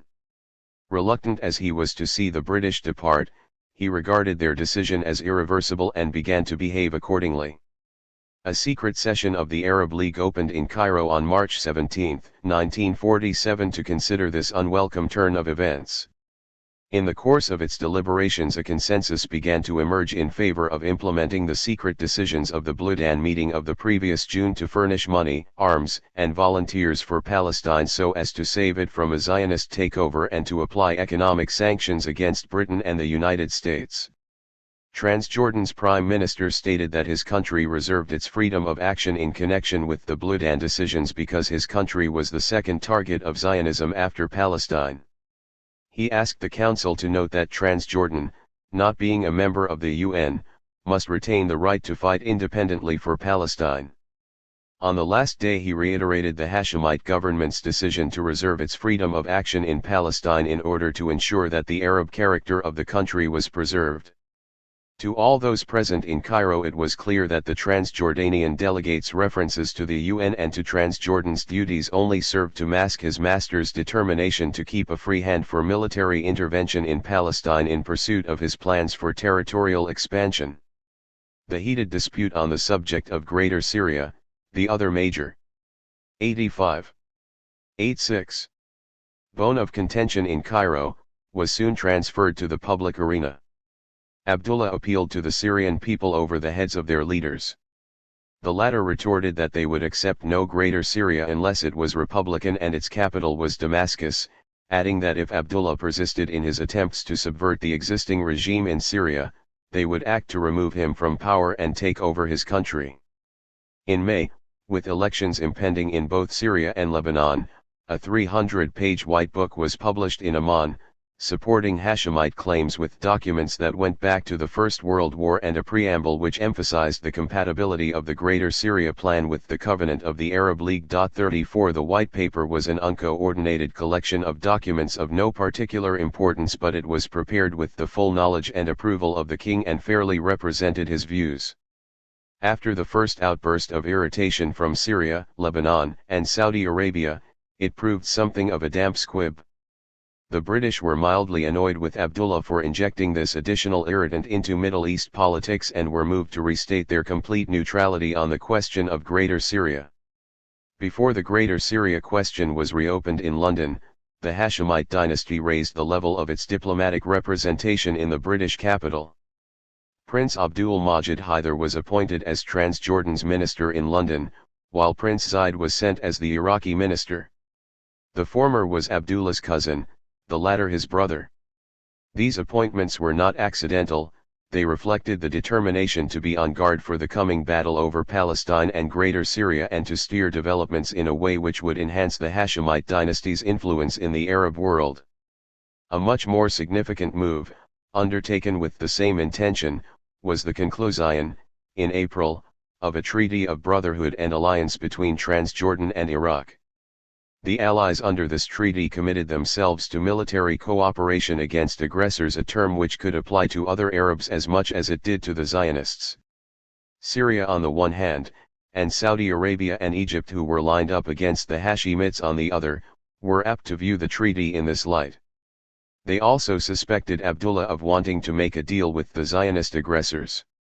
One of the rumors circulating in Cairo was that Abdullah agreed to support a Jewish state in Palestine if the Jews would support the Greater Syria idea.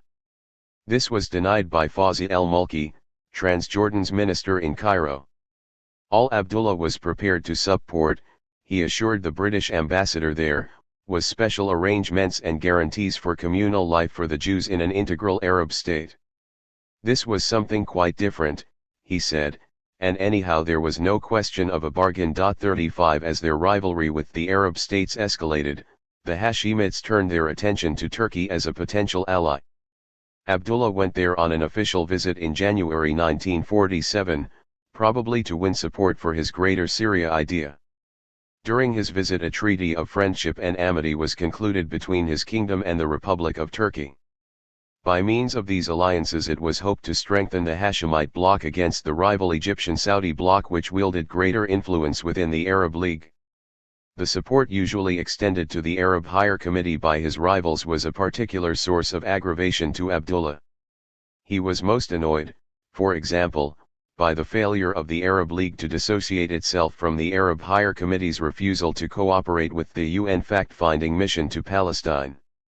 In a fit of exasperation, he told Christopher Perry Gordon, of the British legation in Amman, that he had only joined the League as a personal favour to Sir Alec Kirkbride and now found himself committed to a series of ridiculous decisions by a lot of irresponsible politicians. But his assertion that now that both Transjordan and Iraq had treaties with Turkey it would be far simpler for them to leave the League and form a Hashemite Turkish bloc was more indicative of a transitory state of mind than of the probability of adopting this course of action. 36 Upon closer examination, the superficially plausible interpretation which holds that from the end of the Second World War until 1947 Greater Syria was Abdullah's top priority and that in 1947 he abandoned this broader ambition in order to secure part of Palestine for his kingdom thus becomes less and less tenable. The close interconnection between the two aims, both in Abdullah's policies and in his opponent's perception of those policies, renders artificial any attempt to separate them chronologically. What the survey of the period from I-945 to 1947 does reveal is a quickening of the pace and the start of a more frenetic drive by Abdullah to realize his territorial ambitions. In this connection, the impending British withdrawal from Palestine represented both a threat and an opportunity for Abdullah. It represented a threat in as much as he was accustomed to depend on Britain to hold the ring within which he could maneuver in relative safety. Once Britain's firm hand was removed, Palestine was liable to be engulfed by chaos without any certainty as to who would come out on top. On the other hand, the very same fluidity which was bound to follow Britain's departure carried the prospect for enlarging his kingdom. It was the British, after all, who confined Abdullah to the east of the River Jordan as part of the political order they sought to maintain in the Middle East. It was they who kept the falcon pinned up in a canary's cage. Now the transfer of responsibility for deciding Palestine's fate from the mighty British Empire to the toothless UN offered him the chance that had been denied him for a quarter of a century, the chance to break out of the cage, to carve out a kingdom to the measure of his territorial, political, and material ambition, and to assert his mastery over the Arab world. London's decision to surrender the mandate over Palestine to the UN also marked a turning point in Abdullah's relations with the British, with the Arab world, with the Palestinians, and above all, with the Zionists. 8.8. 4. Two kinds of partition. UNSCOP's inquiry and partition plan. The transfer of responsibility for dealing with the Palestine problem from Britain to the United Nations compelled King Abdullah to reconsider his own position and the various alternatives available to him. A concrete policy objective emerged out of this process: the acquisition of the Arab part of Palestine and its merger with Transjordan. Abdullah's personal diplomacy in all the overlapping circles in which he operated was henceforth governed by this definite short-term objective. In the first place, he had to coordinate his moves with Britain, Transjordan's protector and the principal imperialist power in the Middle East. Such coordination was all the more necessary since Transjordan was not a member of the United Nations, whereas Britain was one of the permanent members of its Security Council. Secondly, he had to conceal his real intentions from the other members of the Arab League and from the Palestinian Arabs over whom he hoped to extend his rule, and this meant pursuing a pan-Arab declaratory strategy which was at total variance with his operational strategy. Thirdly, since acquisition of the Arab part of Palestine implied a partition of the country, he had to strive for an understanding with the Jews, who had their own territorial claims, behind the backs of his fellow Arabs. Arab resistance to partition did not stem solely from their objection to the establishment of a Jewish state in part of Palestine, but also from their disagreement on what should be done with the Arab part. Transjordan wanted to bring it under its own rule. Iraq supported this plan in the hope of merging with the enlarged kingdom of Transjordan and thereby gaining access to the Mediterranean. Syria and Lebanon opposed the enlargement of Transjordan for fear that it might jeopardize their independence and lead to the realization of the Greater Syria Plan. Saudi Arabia was opposed to any change in the status quo which would extend the borders and strengthen the Hashemites of Transjordan and Iraq, lest they be tempted to try to reconquer their ancestral land in the Hijaz. The Arab Higher Committee was opposed to any partition plan so as to rule out altogether the possibility of merging the Arab part of Palestine with any of the neighboring states. It took the view that the Arabs of Palestine had as much of a right to sovereignty as the Arabs of Transjordan, Iraq, Syria, or Lebanon, and that they had not struggled for 30 years against Zionism and the Mandate in order to end up as the subjects of this or that Arab ruler, but in order to become independent like the Arabs of the neighboring countries. As for Egypt, it was opposed to partition so as to preserve as far as possible unity and solidarity within the Arab world. 1 Interwoven with these endemic interstate rivalries there were others of a more personal and dynastic nature. The Jewish agency was drawn into this complex web of rivalries and enmities that made up Arab politics in curious and often unexpected ways. King Abdullah was the foremost example of an Arab ruler who sought Jewish support to further his dynastic ambitions at the expense of Arab opponents. But he was not the only one. In the summer of 1947, for example, Sharif Fawaz al-Sharif initiated a series of conversations with Elias Sasson at which he advanced some rather audacious and startling proposals. Sharif Fawaz was a member of the Hashemite family, distantly related to King Abdullah and to Abd Allah, the regent of Iraq. Through his wife's family, Sharif Fawaz was also related to Amir Talal, the heir to the Transjordanian throne. The Sharif's proposals were as follows: Abd Allah, not as an Iraqi but as an individual and a member of the Hashemite dynasty, and he, Fawaz, nurtured a dream of returning to the Hijaz, expelling Ibn Saud, and restoring the Arab kingdom to the Hashemites. In order to realize these dreams, which they considered as feasible from a military point of view, Abd Allah and his close associates, i.e. Fawaz, were prepared to consider receiving help from the Jewish Agency in return for recognition of its aspirations. The help sought involved both money and the use of the Zionist connections in the United States to influence the authorities and public opinion there. Fawaz thought that American support for Ibn Saud was based on the assumption that only he could preserve the peace necessary for the conduct of good business in the Arabian Peninsula, but that it was possible to persuade the American public that the Hashemite dynasty would be no less effective in this respect. In exchange for such help, said the Sharif, they would be prepared to recognize the establishment of a Jewish state in part of Palestine. In all the talks, Sasson stressed that the Jewish Agency had neither the means nor the will to get involved in plots against Ibn Saud. On the other hand, it might be prepared to extend some practical assistance to the Hashemites of Iraq to help them carry out plans of their own. 1 Sasson, On the Road to Peace, 390. Without inquiring into the details, and it would also be prepared to organize propaganda on behalf of the Hashemites in the United States.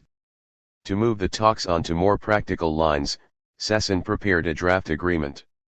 It was suggested that Fawaz would take this draft to Abd Allah, and if the latter found it acceptable in principle, a meeting would be arranged between him and David Ben-Gurion in Europe to settle the detailed provisions and sign the agreement. After this draft was handed over to Fawaz, he requested another meeting in order to submit a counter-proposal. A close reading of the two texts reveals a number of important differences. Fawaz's draft was much more cautious and reserved. Whereas Sasson envisaged that America and Britain should be let into the secret as soon as possible, Fawaz preferred that they should not be informed until after the necessary climate of opinion had been prepared in the Arab world. His draft also required formal recognition of the Hashemite dynasty and action by the Jewish Agency to bring about the merger of the Arab part of Palestine with Transjordan, whereas Sasson's draft spoke only of general willingness to recognize the Arab world's decision concerning the future of the Arab part of Palestine. Sharif Fawaz set off for Iraq in early July, bearing both the original draft agreement and his own counter-proposal. He promised to speak to Abd Allah and return 2 or 3 weeks later with the regent's approval of one of them, or a new proposal, or a cancellation of the entire plan. It was never made clear in the first place to what extent Fawaz had been authorized to speak in the name of the regent, and whether, indeed, he had spoken to him before approaching the Jewish Agency officials. But from the series of conversations they had with him, the latter formed the impression that he was not a simple adventurer and certainly not a liar. The Jewish Agency's archives do not reveal the sequel to this encounter, if any. But this intriguing episode at least gave a foretaste of the criss-crossing personal, dynastic, and interstate rivalries that were about to condition Arab handling of the Palestine problem in the UN context. 2 These conflicting interests came to the surface during the visit of the United Nations Special Committee on Palestine, UNSCOP, to the Middle East in July 1947. The Arab Higher Committee insisted on boycotting UNSCOP on the grounds that the case of the Palestine Arabs was clear and should not be subject to a new investigation, that the UN had no jurisdiction in the matter, and that the end of the British mandate could be followed by nothing except the granting of full independence to Palestine. King Abdullah made an unsuccessful attempt to persuade the Arab Higher Committee to call off the boycott, arguing that the Arabs should give evidence to UNSCOP and present their case before it. The representatives of the Arab states, at their meeting with the committee in Lebanon, were constrained to broadly reaffirm the rigid policy of the Arab Higher Committee, to reject partition, and even to threaten the use of force to prevent the establishment of a Jewish state in any part of Palestine. Arab diplomacy, with its tendency to adopt inflexible postures, created a very poor impression on members of the committee who had come with an open mind. It certainly eased the task of the Jewish Agency in presenting its case, in projecting an appearance of flexibility and moderation, and in gently nudging the committee in the direction of a solution based on partition, which its leaders strongly supported in the depth of their hearts. Transjordan alone among the Arab states adopted a cooperative attitude and displayed some flexibility without breaking too blatantly the discipline of the Arab League. Having declined to send a representative to the collective appearances before the committee in Lebanon on the thin pretext that Transjordan was not a member of the UN, Abdullah invited its members to meet him in his capital. To cover himself against the charge of breaking rank, he stated in the invitation that Transjordan will take, as it always has, the same stand taken by the other Arab countries on the Palestine problem. The chairman of UNSCOP and some of its members and staff proceeded from Lebanon to Amman, where they were received by King Abdullah. They found the king to be a small, poised, handsome man who spoke only Arabic in a most musical cadence, and who smiled frequently as he spoke. 5 Abdullah parried all questions relating to the type of solution he envisaged, saying that there were many such solutions, but what was necessary first of all, was to adopt one solution and enforce it firmly and unhesitatingly. Whatever the solution, 5 he said, the incontestable rights of the Arabs must be protected. It will be difficult for Arabs to accept a Jewish state even in part of Palestine. 5 Would partition lead to trouble in the Middle East, he was asked. He smiled. The Middle East already has much trouble *, he countered. If the Jews were treated justly in all countries, there would be no Jewish and therefore no Palestine problem. 53 Transjordan's Prime Minister read a statement in English explaining his country's stand on Palestine, one which indeed paralleled that of the other Arab states. In an off-the-record conversation, however, Samir al-Rifai told the committee members that the Jews should be permitted to remain a minority with equal rights to those of the Arabs. No more Jews should be permitted to enter Palestine, but those already there should be granted citizenship in the Arab state. When told that Arab representatives had implied in Beirut that if the United Nations decided on the establishment of a Jewish state they would consider it a state established by force and resist it by force, the Prime Minister seemed downcast and said, "That is a very serious statement to make, for it clearly means declaring war on the United Nations if the Arab representatives really meant what they said. I should say that Transjordan would not take such an extreme attitude." 5 And on that important note the discussions ended. 4 Abdullah's puzzling behavior, first pressing for Arab cooperation with UNSCOP, then declining to participate in the discussions held in Beirut and finally meeting with it unilaterally and privately in Amman, gave rise to speculations that he had his own solution to propose which was not in accord with the Arab stand. In his public utterances, therefore, the king adopted a more uncompromising tone. He denied the very existence of the Faisal-Weizmann agreement, which in 1919 promised the most cordial goodwill and understanding 5 between the future Arab and Jewish states in Palestine. He also denied having made unflattering remarks about the Mufti, and sent the latter a collection of newly issued stamps depicting the deliverance of Palestine.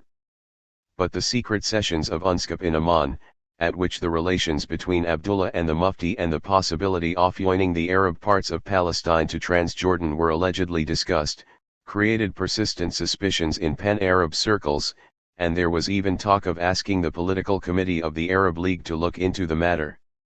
These suspicions were not entirely without justification. Immediately after the UNSCOP visit to Amman, Abdullah sent a message to Bevin to say that although for reasons which were both tactical and political the Transjordanian government in its official evidence before UNSCOP had felt obliged to dismiss partition as a possible solution to the Palestine problem, he wished it to be known that these were not the real views either of his government or of himself. His real view was that partition was the only solution, and he hoped that every effort would be made to ensure that it was adopted. In the event of a partition scheme being finally promulgated, the question was bound to arise as to whether the new state should be independent or attached to Transjordan.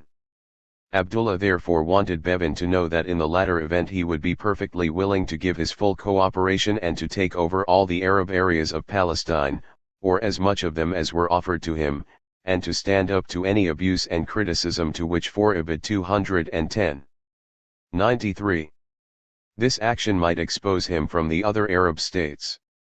Anticipating reproach from Britain for not having stated this opinion plainly to the committee, he explained that as Transjordan was the one Arab state which stood to gain substantially from partition, it was impossible that she should also be the only state publicly to advocate this course contrary to the official views of the whole Arab world. The king was under the impression that the Jewish state was unlikely to comprise more than the strip of coast between Haifa and Tel Aviv, and seemed disappointed when told that the Jews were demanding the Pilcom mission boundaries and the Negev in addition. In spite of this, the king still maintained that he would be willing to take over whatever was left. The Prime Minister confirmed to Piri Gordon that he was in agreement with the king on this subject, and that while he did not know what military implications might be involved in a proposal to hand Transjordan the Arab areas of Palestine when considerable opposition might be expected from the supporters of the Husseini party, he assumed that this difficulty would somehow be overcome at the time. He pointed out further that in his statement to the committee he had deliberately made his rejection of partition as a solution more a matter of administrative than of political difficulty. 5 The Jewish Agency was less indulgent with regard to Abdullah's equivocal performance during UNSCOP's visit to Amman. Reports of the private conversations, including Abdullah's failure to come out for partition and revised denial that the Jews had any right to self-determination, reached the agency, and Ezra Danan was dispatched to see the king. The king received him cordially and stressed at the beginning of the conversation that the agreement between them was valid and firm and that he was doing everything for the common cause. He was even prepared to sign a written agreement. But his general view was that the Jews were too impatient and that they would gain much by waiting a year or two.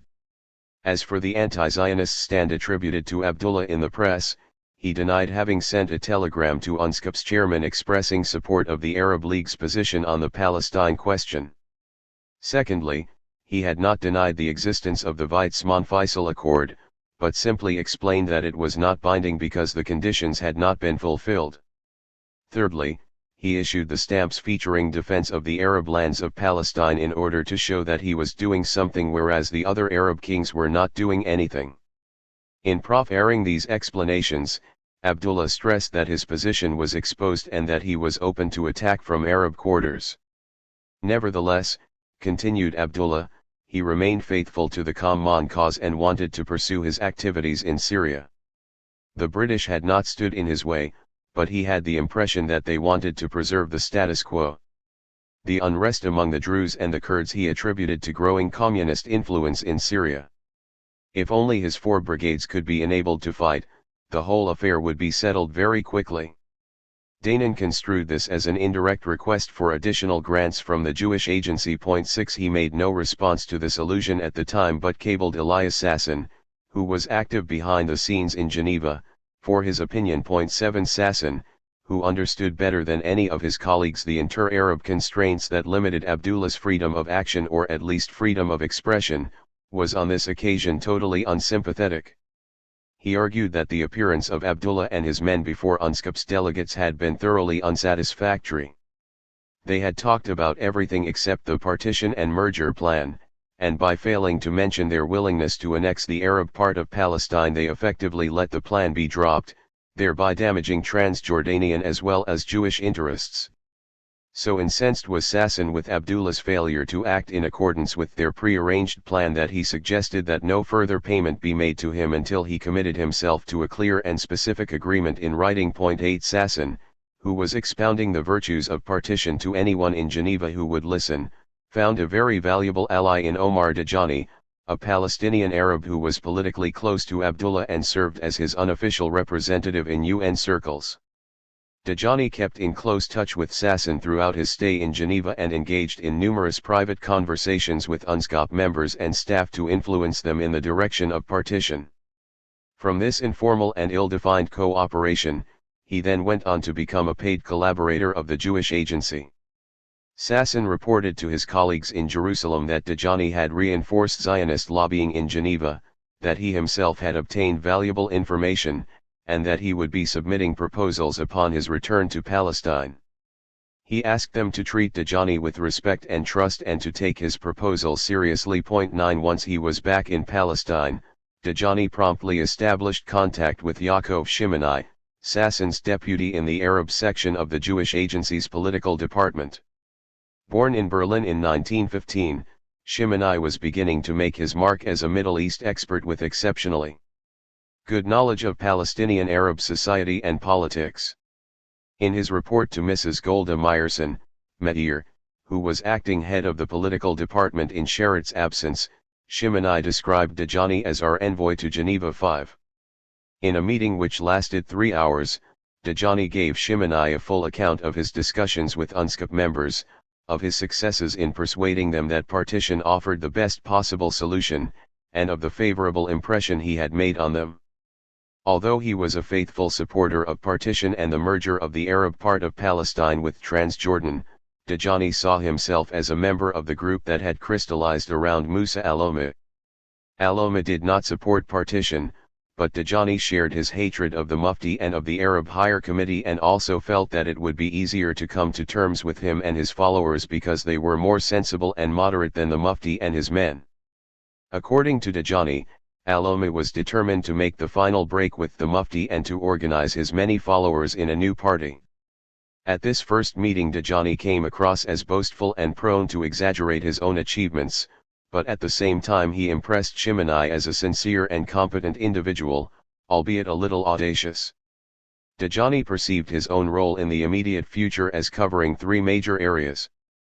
First of all, he wanted to visit King Abdullah and tell him that among the partition plans under consideration at the UN, not one involved annexing the Arab part of Palestine to Transjordan. Either Abdullah's evidence before UNSCOP was unclear or unsuccessful or it had been deliberately distorted. In any case, Dajani wanted to hear definitively whether Abdullah intended to act and whether there was any point in continuing the connection with him and working on his behalf. Should he find that there was no such hope, he was prepared to leave the king and to struggle for partition without him. Dajani's second aim was to buy the weekly newspaper Al-Hadaf and turn it into an effective mouthpiece for himself and his associates. He hoped that the Jewish agency would supply the £800 needed to buy the paper and thereafter contribute to the running costs. Another share of the running costs had already been promised to him by Musa al-Omma, even though their views about the solution to the Palestine problem were rather different. Thirdly, Dajani wanted to go to New York to organize his followers and to strengthen al-Omma's group. Convinced that if the Mufti and his men were to represent the Palestine cause before UNSCOP in New York all would be lost, he wanted to secure al-Omma's official nomination by the Arab states as their liaison officer with the UN. 10 UNSCOP submitted its recommendations for solving the Palestine problem at the end of August in a majority report and a minority report. The majority report proposed the partition of Palestine into a Jewish state and an Arab state with an economic union between them and an international enclave around Jerusalem. The Jewish state under the scheme was much larger than that proposed by the Peel Commission, comprising the coastal plain, northeastern Galilee, and most of the Negev. The minority report proposed a federal state in which the Jews would remain a permanent minority but with wide autonomy. The Jewish agency gave the majority report a qualified welcome. The Arab League angrily rejected both. Azam Pasha, the League's Secretary General, declared that any attempt to implement UNSCOP's recommendations would meet with total resistance on the part of the Arabs, and that if necessary they were prepared to fight. In a last-minute attempt to find a peaceful solution, David Horowitz and Abba Eban, who had ably served as the Jewish agency's liaison officers with UNSCOP, met Azam Pasha in London through the good offices of the Jewish journalist John Kimchi. To prove that they were serious, the Jewish spokesman proposed a concrete plan for cooperation and compromise between Jews and Arabs in Palestine. Azam's reply was courteous but firm: the Arab world is not in a compromising mood. The proposed plan may be logical, but the fate of nations is not decided by rational reasoning. Nations never give up. You will achieve nothing with talk of compromise and peace. You may perhaps achieve something by force of arms. To the suggestion that it might be to the advantage of both sides to work out an agreement on the basis of the UN report, Azam replied, such an agreement is possible only on our terms. The Arab world considers you invaders, and is prepared to fight you. Conflicting interests of this kind between peoples cannot usually be settled except through war. You speak of the Middle East. For us there is no such concept, for us there is only the concept of the Arab world. Nationalism is the great force that moves us. We do not need economic development. For us there is only one test, the test of strength. Horowitz detected in Azam's fanatical firmness a trace of the biological determinism of racist ideology and thought his nationalism verged on a fascist worldview. Yet Azam accurately reflected the hysteria and fanaticism prevalent in the Arab world at that time, a mood which he and his fellow politicians had helped to inflame for their own ends. Despite the cordial personal atmosphere in which the conversation was conducted, Horowitz sensed that it would be the last attempt to bridge the gap. The illusion that a solution might be achieved through peace and accord was finally shattered. 11. The Political Committee of the Arab League met in Sofar, Lebanon, in mid-September to consider steps to be taken in the light of the UNSCOP report. Transjordan was represented by its prime minister, who claimed that his country was opposed to any form of partition. The meeting pledged its support for an independent Arab Palestine, and its communiqué warned that any attempt to create a Jewish state would unavoidably lead to the outbreak of violence in the Middle East. In early October, the Council of the Arab League convened in Aili, Lebanon, to consider preparations for military action in Palestine to prevent partition. It was resolved to implement the secret decisions of the Bludan meeting for the provision of money, arms, and volunteers to the Palestinian Arab community in the event of the solution adopted being in violation of Palestine's right to become an independent Arab state. But in view of Britain's imminent withdrawal and the existence of Jewish forces and terrorist organizations, the Council also called on its members to alert their military forces along the borders with Palestine. 12 Abdullah accepted the decisions calling for military, economic, and moral support for the Palestine Arabs, but he strenuously opposed the proposal of the Arab Higher Committee for the immediate formation of a Palestinian government headed by the Mufti. A small delegation led by Azam therefore went to Amman to try to get the king to withdraw his objection, but their efforts served only to make him reiterate his convictions that a Palestinian government would fail to obtain international recognition on the one hand, would spur the Zionists to form a government on the other, and would thus render permanent the fact of partition. The decisions taken in Aili represented a fundamental change in the Arab League's policy towards Palestine. Since its inception in 1945, and more explicitly since the Bludan meeting of June 1946, the Arab League had supported the creation of an independent Palestinian Arab state. In keeping with this policy, it had submitted a comprehensive plan to the London Conference in January 1947 for ending the Mandate in stages and ultimately giving complete independence to a state in Palestine whose regime would ensure an absolute majority of Arab inhabitants. Once the announcement of Britain's resolve to withdraw from Palestine transformed the idea of an independent state from a theoretical notion into a practical possibility, the Arab states began to renege on their commitment.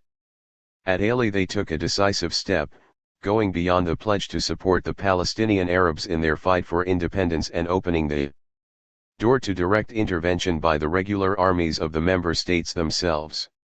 It is for this reason that the Mufti was so critical of the Aili conference in his book Facts About the Palestine Question. At first sight his critique is surprising because the Aili decisions and the invasion to which they led were undertaken ostensibly in support of the Palestinian claim for independence in the whole of Palestine. But on closer examination it becomes clear that the role assigned to the regular Arab armies in the struggle for Palestine did indeed hinder the ability of the Palestinians to shape their own destiny. At the Aili conference, claimed the Mufti, the British took steps to change the previously agreed Arab plan, which determined that the Palestinians can be relied upon in the fight for Palestine and that the Arab states would supply them with arms and money and other forms of help, but that the regular Arab armies would not enter Palestine. And when I noticed, at that time, the desire of some of the official Arab representatives to send their armies into Palestine and invade it in this way, was seized by great fear and even expressed the apprehension and suspicion that behind this desire lies a foreign intrigue, and for this reason I opposed it very firmly. The majority of the Arab states did not express their agreement to the dispatch of their forces into Palestine, but persistent foreign pressure on some of the Arabs in responsible positions at that time was so great that it overwhelmed all resistance. Thus it came about that the Arab armies went into Palestine. 13. One does not need to accept either Hajjamine's account of the sinister part played by Britain in securing the Ali decisions or his implied claim that the Palestinians could have won the war against the Jews without the intervention of the Arab states in order to conclude that those decisions involved a major reversal of past positions and a disservice to the Palestinian cause. To implement the decisions of the Ali Conference, a military committee was set up under the chairmanship of an Iraqi general, Ismail Safwat. General Safwat, assistant chief of the Iraqi General Staff, had had no duties for 2 years, having lost the confidence of the army as a result of the disastrous Barzan campaign for which he was responsible.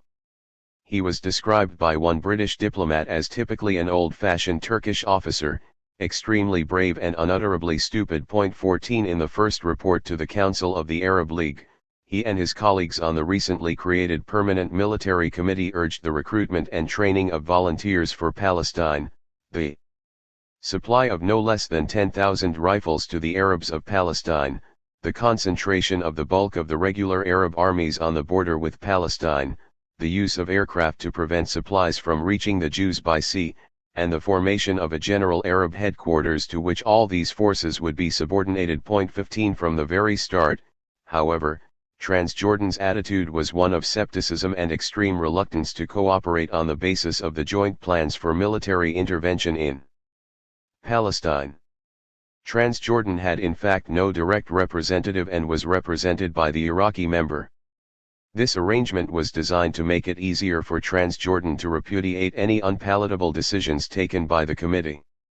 Draft instructions prepared by Abdullah for the Iraqi member representing Transjordan consisted of a long list of questions about the commitment of the other members. The king's main objective was to bring home to the committee the enormous practical difficulties it faced. A secondary purpose was to relegate the Mufti and the Arab Higher Committee to the background and to nip in the bud the formation of armed bands under their command. The king's idea was that the general headquarters should be in Transjordan and under his command. He also showed interest in the provision of adequate funds to meet unforeseen military developments.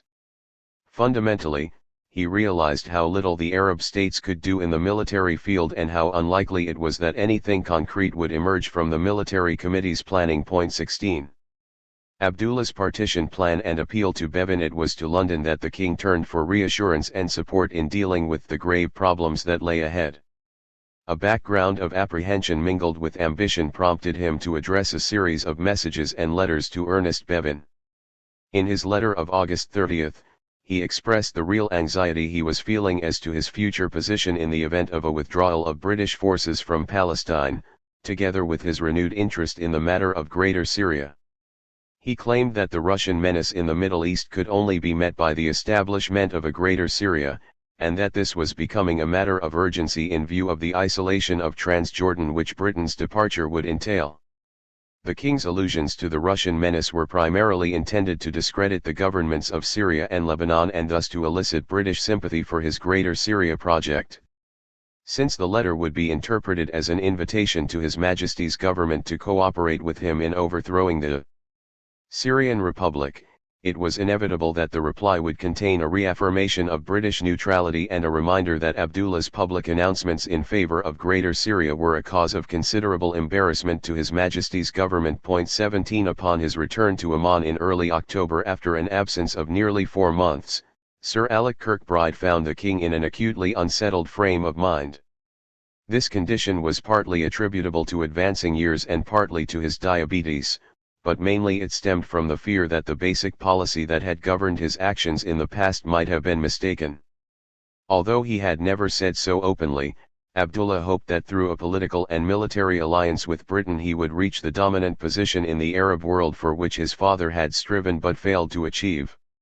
Now, Britain's withdrawal from India, her readiness to evacuate Egypt, and the probability that she might leave Palestine brought home to Abdullah the realization that his schemes were not only unlikely to reach fruition but that he could be left surrounded by hostile Arab neighbors with no British forces in the vicinity to protect him from aggression. His recent outburst of activity in connection with the Greater Syria scheme was probably motivated by the desire to achieve his objective before his position was irretrievably weakened by the withdrawal of British forces from Palestine. On the subject of Palestine, Abdullah shared the general feeling of the people of Transjordan, a mixture of disbelief and anxiety lest Transjordan be isolated and possibly absorbed by a larger Arab state. His personal anxiety on the latter score was deeper because of the dynastic rivalries involved. Both he and his ministers appeared to take active intervention of the Arab states in Palestine in the event of fighting between Arabs and Jews to be a foregone conclusion. They realized that the Arabs of Palestine, without outside help, would be defeated by the more efficient and better organized Jews.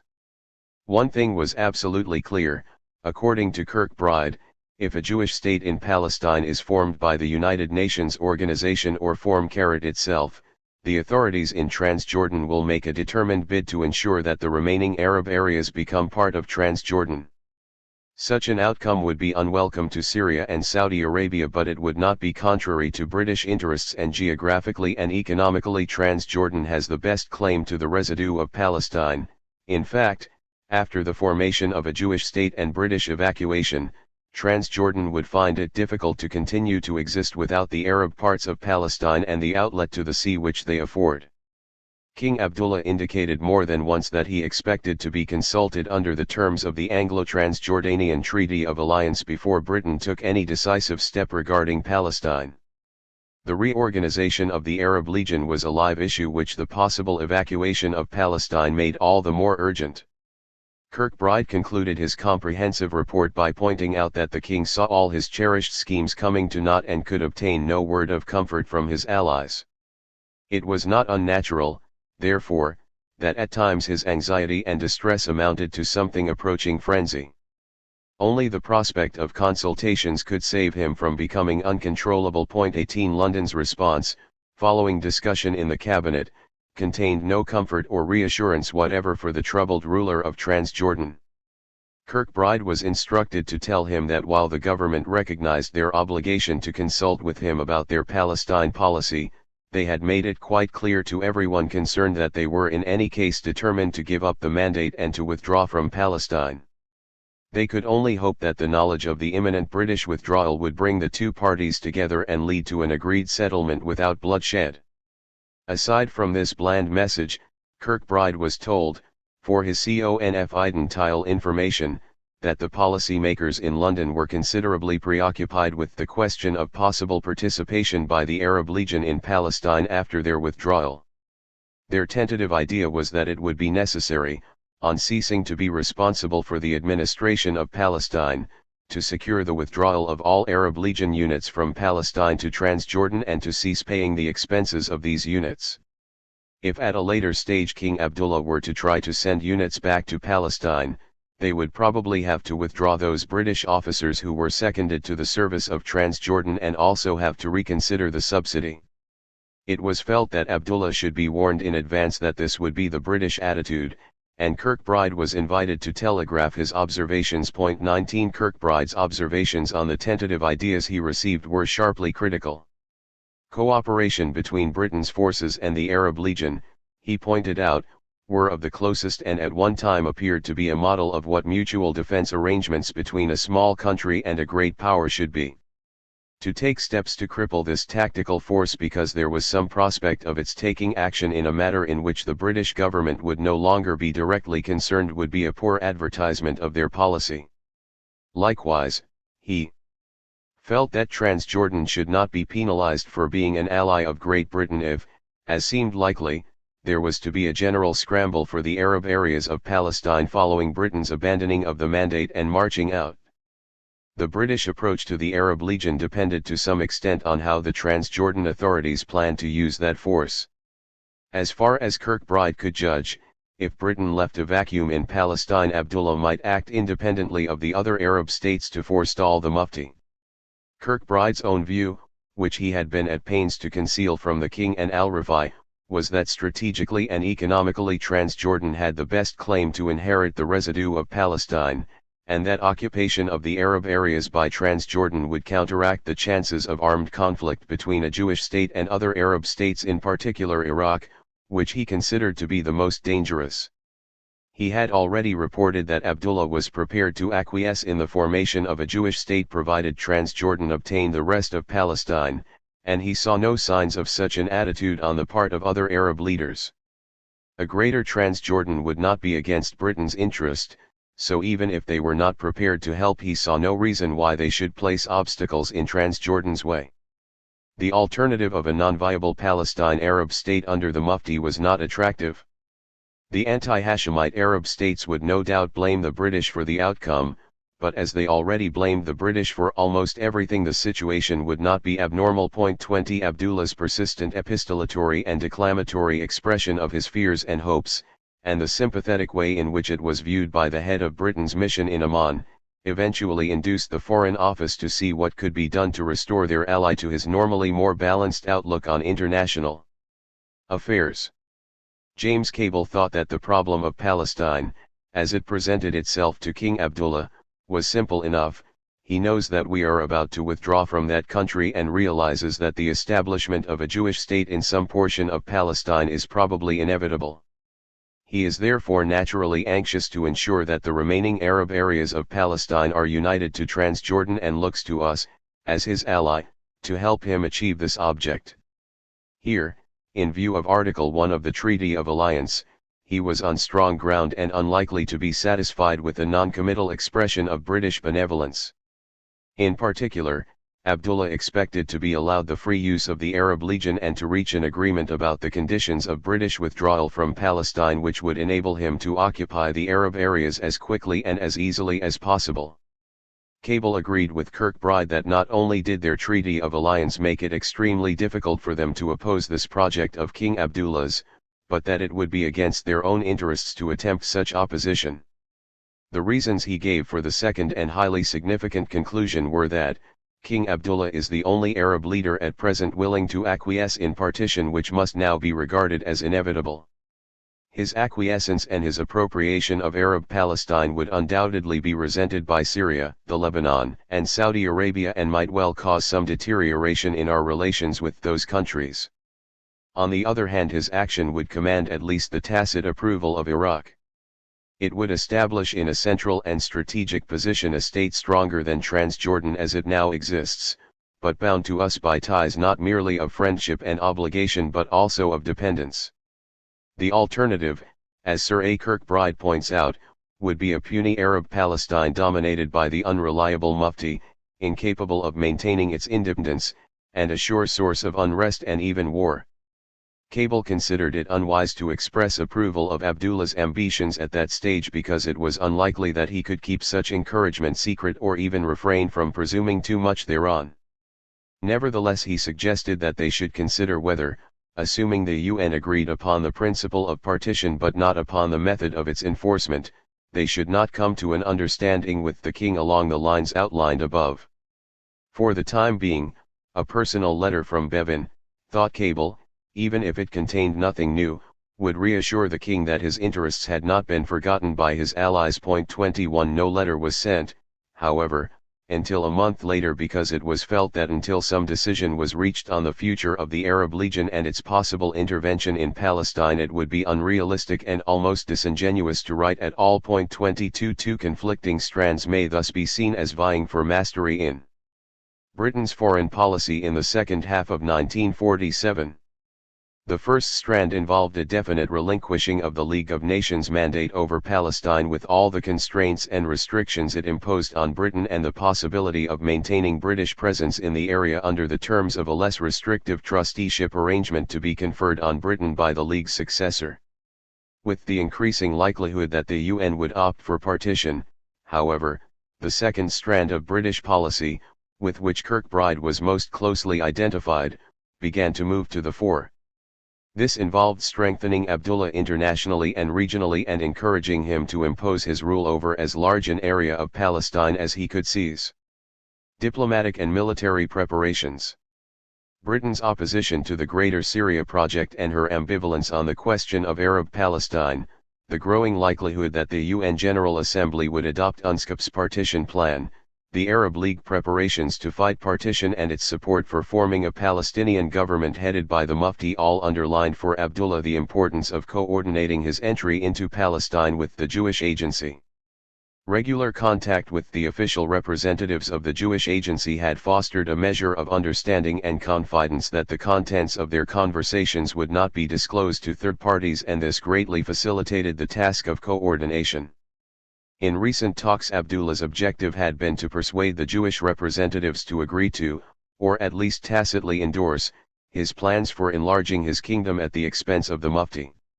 As with other Arab leaders, a wide gap separated the views about the Jews that Abdullah sometimes voiced in public from his private expressions of friendship, admiration for their achievements, and concern for their welfare. Unlike the great majority of other Arab leaders, however, he did not underrate the diplomatic and military capability of the opponent, and he openly expressed his doubts about the outcome of an appeal to arms. Moreover, the most immediate danger facing Abdullah was that the Mufti, with the help of Syria and Lebanon, would preempt him in capturing some of the strategic positions in Palestine, leaving Transjordan surrounded by enemies on all sides. A related danger was that the Arab Legion would be whittled down in the course of fighting in Palestine, and the capacity of the Hashemite dynasty to protect its position in Transjordan and to assert itself abroad would seriously diminish in the process. A prior understanding with the Jews that he and they would divide Palestine between them was one method open to Abdullah for keeping both dangers at bay. Such an understanding could assure him of obtaining the Arab part of Palestine while sparing his army. Since Abdullah was in a position to offer a promise of non-aggression against the Jewish state as the incentive for Jewish complicity in his plans for the conquest of Arab Palestine, the elements of a deal were already in existence. With characteristic pragmatism, Abdullah went about exploring the possibility of striking a bargain with the Zionists to divide Palestine between them. The Zionist leaders had their own reasons for seeking an understanding with their Hashemite neighbor. While international pressures were now working in their favor, the local balance of forces placed them at a grave disadvantage.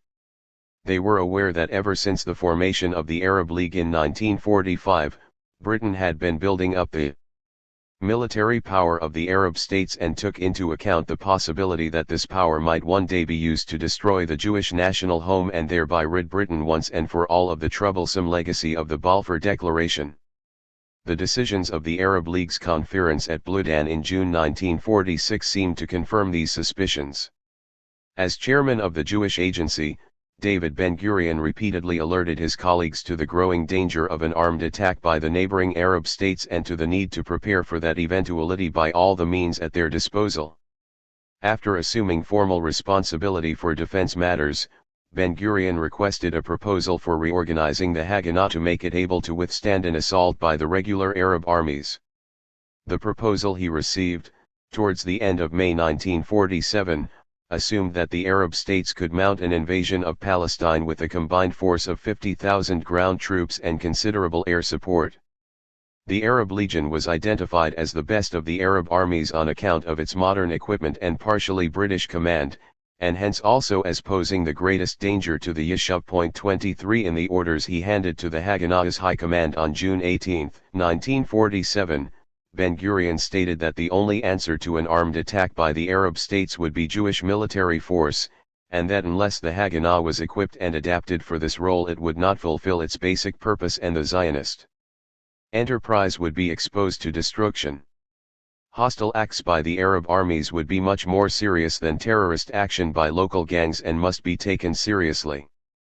In Egypt, Iraq, Lebanon, and Transjordan there are over 120,000 military personnel of various kinds.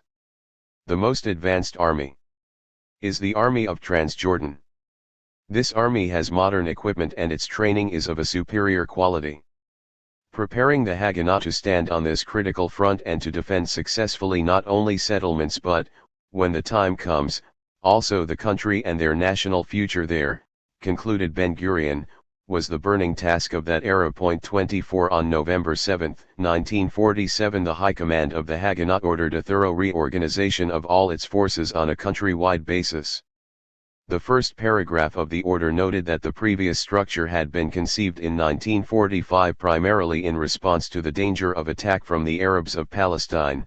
The growing danger of attack by the armies of the neighboring Arab states necessitated a different structure and a different deployment of forces.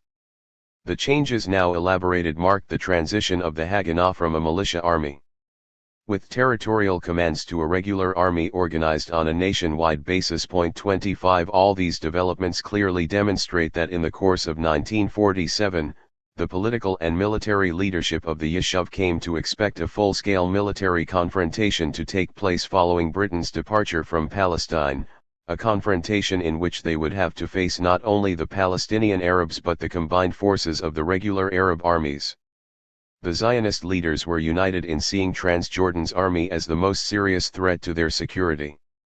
It was not its size but its quality and its strategic location in the heartland of Palestine that made that army such a serious threat. Given their estimate of the probability of invasion and of the relative strength of the Arab armies, it is not surprising that they should have sought an understanding with the master of the Arab Legion, even if it carried a political price. In addition to the military considerations for wanting to neutralize the Arab Legion in the forthcoming confrontation, the Zionist leaders had weighty political reasons for looking to Amman. The problem about an independent Palestinian state alongside the Jewish state as envisaged by UNSCOP was that the Palestinian state would inevitably be headed by the Mufti and fellow members of the Arab Higher Committee whose profound hostility to Zionism and the Jews ruled out any chances of a compromise. Abdullah was the only realistic political alternative to the Mufti, and the ground was gradually laid for another high-level meeting with him. Both sides were anxious to restore the good relations and trust temporarily shaken by Abdullah's meeting with UNSCOP. In early September, Abdullah informed Sasson that he was ready to sign an agreement on the partition of Palestine involving the establishment of a Jewish state and annexation of the rest of Transjordan. Sasson was in Paris at the time and suggested that Ezra Danan be sent to start negotiations with Abdullah and to find out whether Britain stood behind him. If it turned out that Britain knew and approved of the plan, Danan was to promise Abdullah that the Jewish Agency would give him its fullest support in his fight against Arab opponents plotting to get Transjordan expelled from the Arab League. Sasson also urged that Omar Dajani be given the necessary funds to buy an Arabic-language newspaper to popularize the idea of partition along the lines recommended by UNSCOP. It was important, thought Sasson, that the paper be published quickly, even if it lasted only 2 or 3 months and even if the cost was high, so that it could be quoted during the forthcoming session of the UN General Assembly. The 25 File 73/100, Archive of the History of the Haganah. Money for the paper could come out of their budget for expenses in connection with the UN. 26 But before the suggestion could be implemented, Sherritt ordered his subordinates to send Dajani to join him in New York. 27 In New York, Dajani started talks with American officials, with the knowledge of the British, to secure American diplomatic recognition of Transjordan, and he cabled King Abdullah to ask for diplomatic credentials. Although Dajani appeared in the United States as Transjordan's representative, his expenses were borne by the Jewish Agency and he was in close touch with the agency's officials. Intelligence reached Sherritt from a Syrian source in New York that participation of the Arab Legion in the Arab League's military plans for Palestine was considered vital and that Iraq was pressing Abdullah to take part in the invasion of Palestine and to undertake to evacuate the country after the establishment of an Arab state. Sherritt therefore wanted Danan to meet Abdullah immediately and tell him that they were aware of his endeavors to gain American recognition and were anxious to support him. At the same time, Danan was to warn Abdullah against any action which would destroy his chances of getting support and compel them to use all their influence against him. 28 Both the promise and the warning were promptly conveyed in writing. Abdullah sent back a message to say that he had not yielded to the pressure exerted on him during the Arab League meeting in Amman, and that all press reports on military plans and pan-Arab agreement were a bluff since no agreement had been reached between himself and the others or between the others themselves. Other sources independently confirmed that the pan-Arab front remained divided and that no military preparations had been agreed upon. These sources also indicated that the Mufti's position was weak and that the main motive for his activation of disturbances on the 1936 pattern was his fear of Abdullah. It was therefore deemed necessary to alert Abdullah to the need to give a lead to his supporters in Palestine and start preparing actively for the occupation of the Arab centers of population. The planned meeting with Abdullah would provide an opportunity to apprise him of the situation in Palestine, although its main purpose would be to prepare a written agreement. 29 Another minor purpose which the meeting was designed to serve was to inform the King of Dajani's success in negotiating American recognition of Transjordan and of the help he had received from Jewish quarters in furthering the King's cause in the United States. Dajani was most anxious to be appointed minister in Washington, and he evidently counted on his Jewish friends to press his claims for obtaining the necessary credentials and fend off the rival claims of Prime Minister Samir al-Rifai, who was also a possible candidate for the post. 30 As they were planning and preparing for the meeting with Abdullah, the Jewish agency's Arabists received a most interesting report about the thinking of the top men in Amman, based on off-the-record talks which two British correspondents had there with Sir Alec Kirkbride, Glubb Pasha, and Samir al-Rifai. Kirkbride told the correspondents that Abdullah was showing signs of old age, but that his mind was still as alert as ever. He was a reasonable man, which meant that he took British advice, though there were occasions when Kirkbride had to argue with him.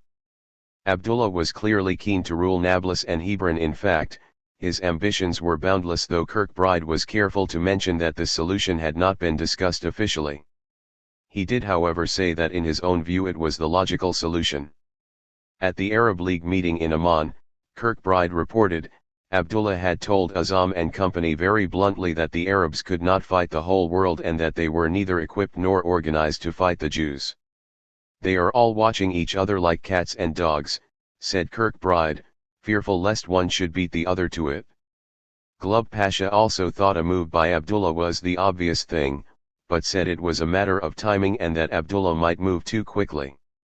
He discounted any large-scale move by Arab armies, as did Kirkbride, and thought that the Arabs, after working themselves up, would eventually send money, arms, and volunteers to Palestine, as they had done on previous occasions.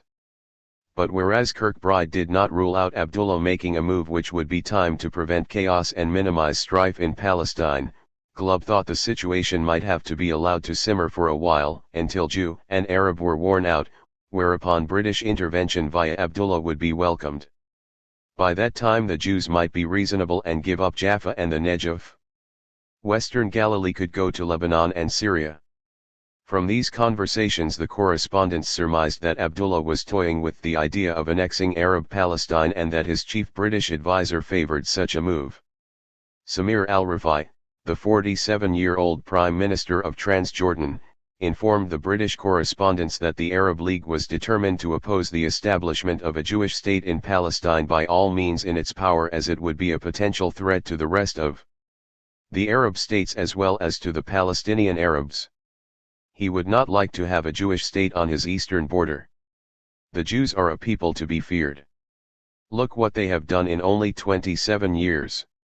They began with an insignificant community of 60,000 in 1920 and now are 700,000 in Palestine, and have mobilized their money and influence to obtain a state from the UNO.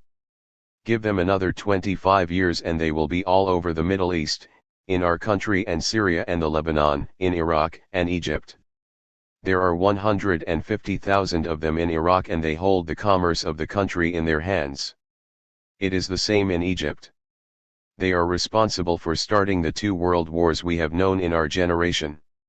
Yes, I have read and studied, and I know they were behind Hitler at the beginning of his movement.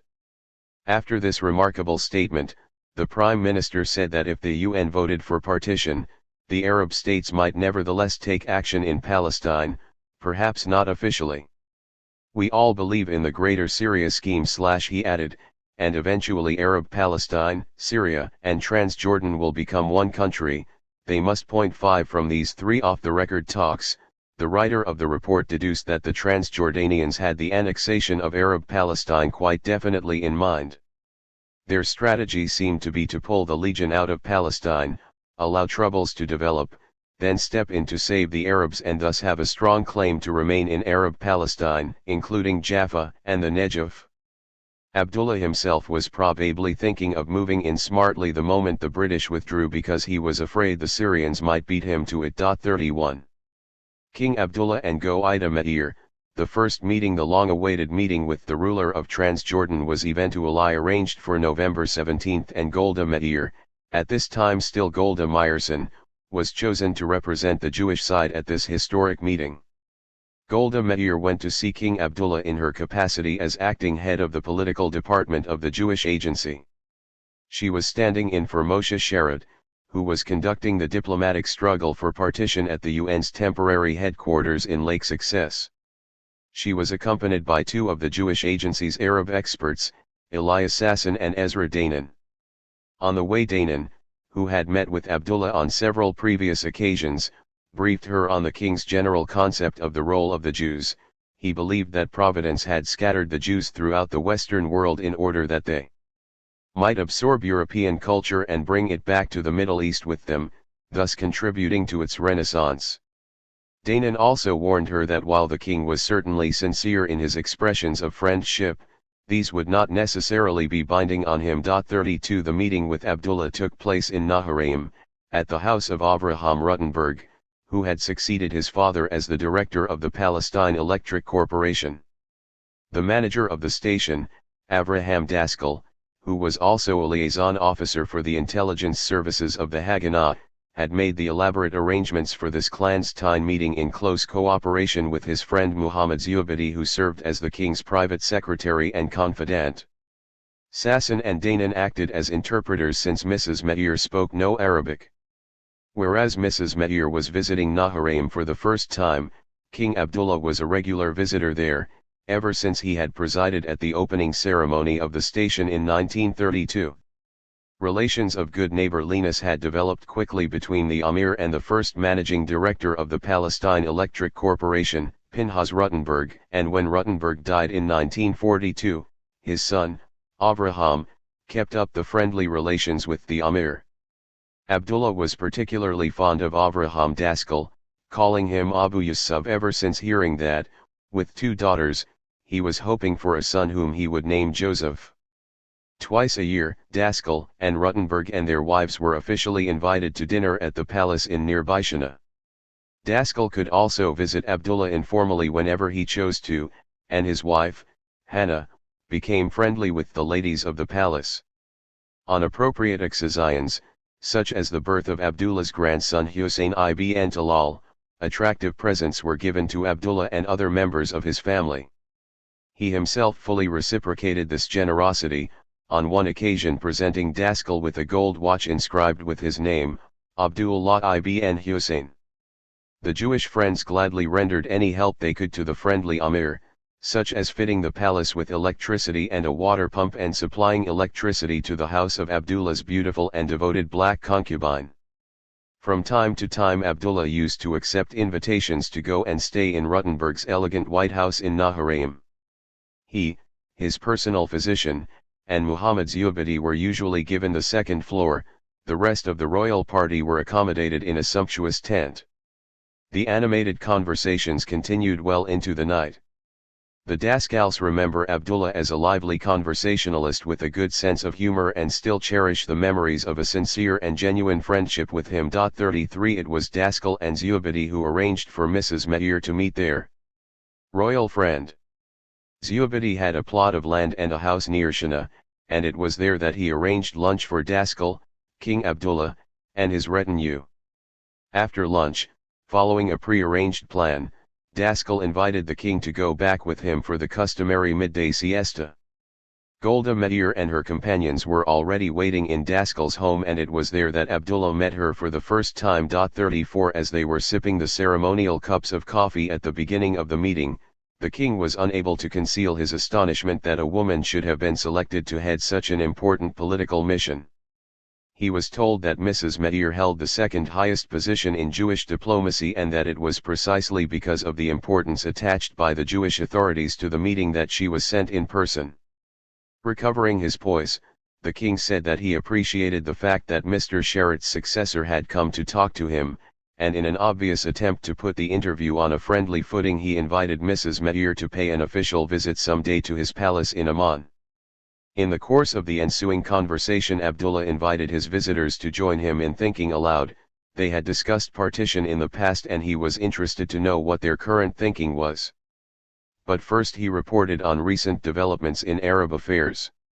Azam had come to visit him and he was the best of the bunch, intelligent and of good character. Ibn Saud, President Qawatli of Syria, and King Farouk had all ganged up against Abdullah, but he had held out, and consequently everybody realized that he was powerful and that his army was a force of some value. The Arab League's council had visited him in Amman and dined at his table. He explained to them that he wanted peace, not war. He spoke without fear and said what was in his heart. They took the view that Palestine must take precedence over all other problems. Abdullah agreed, but stressed that it did not mean that he was retreating from his Greater Syria plan. He was preparing a speech to make plain his hope for an Eastern Union which would include Greater Syria. Turning directly to the Jewish envoys, Abdullah continued his monologue. Over the past 30 years you have grown and strengthened yourselves, and your achievements are many. It is impossible to ignore you, and it is a duty to compromise with you. Between the Arabs and you there is no quarrel. The quarrel is between the Arabs and the British who brought you here, and between you and the British who have not kept their promises to you. Now, I am convinced that the British are leaving, and we will be left face to face. Any clash between us will be to our own disadvantage. In the past we talked about partition. I agree to partition. That will not shame me before the Arab world when I come out to defend it. My wish is to take this opportunity to suggest to you the idea, for future thought, of an independent Hebrew Republic in part of Palestine within a Transjordan state that would include both banks of the Jordan, with me at its head, and in which the economy, the army, and the legislature will be joint. Noticing the unease evoked by this suggestion, Abdullah stressed that the Hebrew Republic would not be dominated by Transjordan but would simply be part of the Transjordanian monarchy. He did not press for an answer but simply explained that in the event of such a republic being formed, his kingdom could be expanded to embrace Greater Syria and even Saudi Arabia. Mrs. Meir drew attention to the fact that the Palestine question was under consideration at the UN and that her side was hoping for a resolution that would establish two states, one Jewish and one Arab, and that they wished to speak to the king only about an agreement based on such a resolution. Abdullah said he understood and that it would be desirable to meet again immediately after the UN pronounced its decision in order to discuss how they might cooperate in the light of that decision. At this point Abdullah asked how the Jews would regard an attempt by him to capture the Arab part of Palestine. Mrs. Meir replied that they would view such an attempt in a favorable light, especially if he did not interfere with the establishment of their state and avoided a clash between his forces and theirs, and, secondly, if he could declare that his sole purpose was to maintain law and order until the UN could establish a government in that area. Now it was the king's turn to be startled and he answered sharply, "But I want this area for myself, in order to annex it to my kingdom, and do not want to create a new Arab state which would upset my plans and enable the Arabs to ride on me. I want to ride, not to be ridden." He also brushed aside a suggestion that he might secure his objective by means of a referendum in which his influence would be decisive. He then raised the question of implementing the UN decisions, given that the British were leaving and the Jews were demanding an international force. Would such action not look like a violation of UN decisions? Mrs. Meir explained that it was not they who had demanded Britain's departure but that Britain herself had announced her refusal to help with the implementation. It was this announcement that had forced the Jews to demand an international force. They had nothing against Britain, she confided, and had the latter shown goodwill and undertaken to carry out the decisions of the UN faithfully and sincerely, there would have been no objection from the Jewish side. As it was, they did fear deliberate interference by the British. Abdullah then asked whether he could convey this to the British and whether he could have it in writing in order to convince them. The Jewish envoys did not give a direct answer to this suggestion for fear of giving rise to additional complications, but they did make it clear that they were not disregarding Britain's interests. Abdullah preferred that the proposed solution be implemented by Britain, but if there was the slightest suspicion that she would not carry out the task willingly and faithfully, he thought it would be better if she left the implementation entirely to the international force. Abdullah expressed the wish that the international force supervise the Syrian and Lebanese borders with Palestine but not the Jewish-Arab border within Palestine. He would agree that Transjordan's border with Palestine be subject to international supervision, though he saw no need for it. In any case, there was no need for a large international force, it should be only a symbolic one. Syria and Lebanon, he was confident, would not dare attack such a force. As for the Jewish-Arab border in Palestine, he was prepared to take the matter into his own hands and to ensure that no clashes took place between Jews and Arabs. Should the Mufti attack the Jews, his advice to them was to reciprocate with devastating blows. It would be best, mused Abdullah, if the Mufti were to disappear from the face of the earth. The conversation turned to the preparations undertaken by the Arab world for intervention in Palestine. Abdullah claimed that he had notified the Arab states, including Iraq, that he would not permit their armies to pass through Transjordan.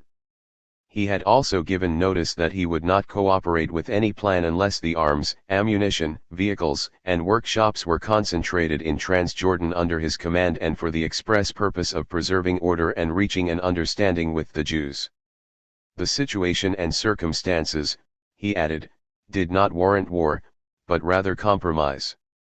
As for the Mufti, Abdullah said, he had demanded his removal to a distant place and the suppression of his activities. Were the Mufti to be in Transjordan, he would certainly be able to take care of him.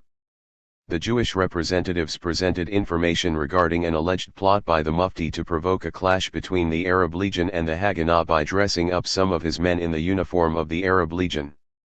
Abdullah promised to give the necessary orders to his army and remarked that such an incident was beyond the realm of possibility and that they should put it out of their minds. The Jewish representatives also drew attention to the fact that many of the Mufti's political opponents among the Arabs of Palestine wanted to be organized by Abdullah and to appear with him in the public arena. I-14. As his followers and supporters of his views, but they had been waiting in vain for an invitation from him. Abdullah knew this to be the case and had even received some letters from these opponents of the Mufti. If he hesitated to invite them, it was only out of fear that they might not stand up to the test, and for this reason he preferred that they come without an invitation. He graciously permitted Sassan and Danan to direct these Arabs to him in droves. When the Jewish representatives sounded out the king about the British attitude to his various plans and especially his plan regarding Palestine, all he could say was that the British had not demanded anything of him and that the situation was unclear. No talks had taken place on this subject and he had some difficulty in accounting for Britain's silence. Ezra Danan, who wrote the report on the meeting for the Jewish Agency, noted that in contrast to previous meetings, Abdullah looked confident and resolute and seemed to have the situation under control. He was equally dismissive of the talk of armed invasion by Arab states and of the Mufti's intrigues. Asked if he would be prepared to sign a written agreement in the event of a common denominator being identified in political, economic, and defense matters, he replied affirmatively and asked them to produce a draft. In bringing the meeting to an end, he reiterated that concrete discussions could only take place after the UN had made its decision and that they must meet again as soon as the decision was known. 35 Sassan cabled a summary of the talk with Abdullah to share it in New York. Because this is the only other contemporary first-hand account we have, it is worth quoting extensively. He reported that Abdullah will not allow his forces to collide with us nor cooperate with other forces against us. Belittled military power of Arab states. Believed would not dare break into Palestine. In case he will decide to invade Palestine, will concentrate on Arab areas with a view to prevent bloodshed, keep law and order, forestall Mufti. Prepared to cooperate with us in this matter. Stated British did not suggest him any scheme, neither anti-Jewish nor pro-Arab, only repeatedly emphasizing earnestness of their decision on evacuation. Abdullah advised we press UN for small international force of few thousand to concentrate on Syrian-Lebanon frontiers only. Believe position Mufti weakened. Not to be expected head of Arab provisional government with support of Arab world. Abdullah ready to sign written agreement with us provided we agree to assist attach Arab part to Transjordan. Replied we prepared to give every assistance within frame of UN Charter. Agreed. Meet after 25th of this month after UN decision. In conclusion, Abdullah asked us to raise considerably our financial aid. 36 Sassan's cable corresponds accurately in all essentials to the more detailed account of his colleague Danan. Between them the two reports prove beyond a shadow of doubt that a firm deal was concluded between the king and Mrs. Meir on the division of Palestine between them, and that the king was even willing to commit himself in writing. Abdullah had once told Kirkbride that he had frequently obtained unexpected advantages by being willing to talk to anybody who was concerned with the problem and of being as charming as possible in the process. His charm did not fail him with Mrs. Meir and helped to create a friendly atmosphere at the meeting. Kirkbride thought it a mistake, however, for the Israelis to be represented by a woman, since Abdullah was very old-fashioned in his outlook, did not feel that women were the equals of men, and disapproved of their playing a political role. Moreover, the lady in question had little prior experience in dealing with Arabs and certainly none in negotiating with an Arab potentate. Royal dignity would have undoubtedly been better served if the other side had been represented by a man, especially by someone like Sherrod, who spoke the language and was familiar with the mental process of the Arabs. 37 Nevertheless, the meeting was as satisfactory as could be expected, and both sides had reason to be pleased with the result. That result amounted to much more than an exercise in thinking aloud. It laid down guidelines for action by both sides upon termination of the mandate. Abdullah secured Jewish agreement for annexing to Transjordan that part of Palestine to be allotted to the Arabs by the UN. Mrs. Meir, inexperienced though she was, had returned home with what amounted to a non-aggression pact with one of the leading Arab states. The ruler of that state and the master of the Arab Legion had promised that he would never attack the Jews or join with other Arabs in frustrating the establishment of a Jewish state. What is more, he was prepared to consider a formal pact embodying the terms of collaboration between Transjordan and the Jewish Agency. True, not everything said by Abdullah in the course of their cordial interview was music to Mrs. Meir's ears. His remark about a partition which would not shame him in the Arab world implied that he expected a substantial, if unspecified, portion of Palestine. His suggestion of a Hebrew republic linked to the Hashemite monarchy of Transjordan implied that he was not resigned to the emergence of a sovereign Jewish state. These points were a source of constant uncertainty and worry to the leaders of the Jewish Agency in the coming months. On November 29, only 12 days after the friendly meeting in the White House by the bridge over the River Jordan, the UN General Assembly convened in New York to pronounce its verdict on the future of Palestine. By a vote of 33 against 13 with 10 abstentions, the Assembly adopted the partition plan recommended in UNSCOP's majority report. The passage of the resolution was accompanied by behind-the-scenes campaigns of unprecedented intensity and impropriety. The Arab states were helped by the oil companies in their campaign against partition. The Jewish lobby in the United States, with so much at stake, mobilized all its resources in the fight for partition, and the tactics it used, involving threats, ultimatums, and bribes to Latin American delegates, were as effective as they were unsubtle. The UN partition resolution laid down a timetable for the termination of the British mandate and for the establishment of a Jewish state and an Arab state linked by economic union, and an international regime for Jerusalem. Exceptionally long, tortuous, and winding borders separated the Jewish state from the Arab one, with vulnerable crossing points to link its isolated areas in the eastern Galilee, the coastal plain, and the Negev. Incorporation of the Negev in the Jewish state was one of the principal features of the UN plan. The borders of these two oddly shaped states, resembling two fighting serpents, were a strategic nightmare. See Map 3. No less anomalous and scarcely more viable was the demographic structure of the proposed Jewish state. According to the plan of the majority of the Special Committee, the distribution of the settled population in the proposed Jewish and Arab states and in the city of Jerusalem would be approximately as shown in the following table.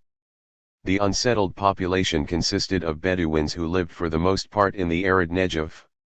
According to an official British estimate, 22,000 Bedouins were normally resident in the areas allocated to the Arab state under the plan proposed by the majority, while the balance of 105,000 resided in the proposed Jewish state. If these figures are taken into account, then the proposed Jewish state would have had a total population of 1,008,800, consisting of 509,780 Arabs and 499,020 Jews. In other words, from the very beginning, the proposed Jewish state would have had an Arab majority. 8. Yet the Union vote on November 29 was greeted by Jews everywhere with jubilation and rejoicing. While falling short of the full-blown Zionist aspiration for a state comprising the whole of Palestine and Jerusalem, it provided an invaluable charter of international legitimacy for the creation of an independent Jewish state.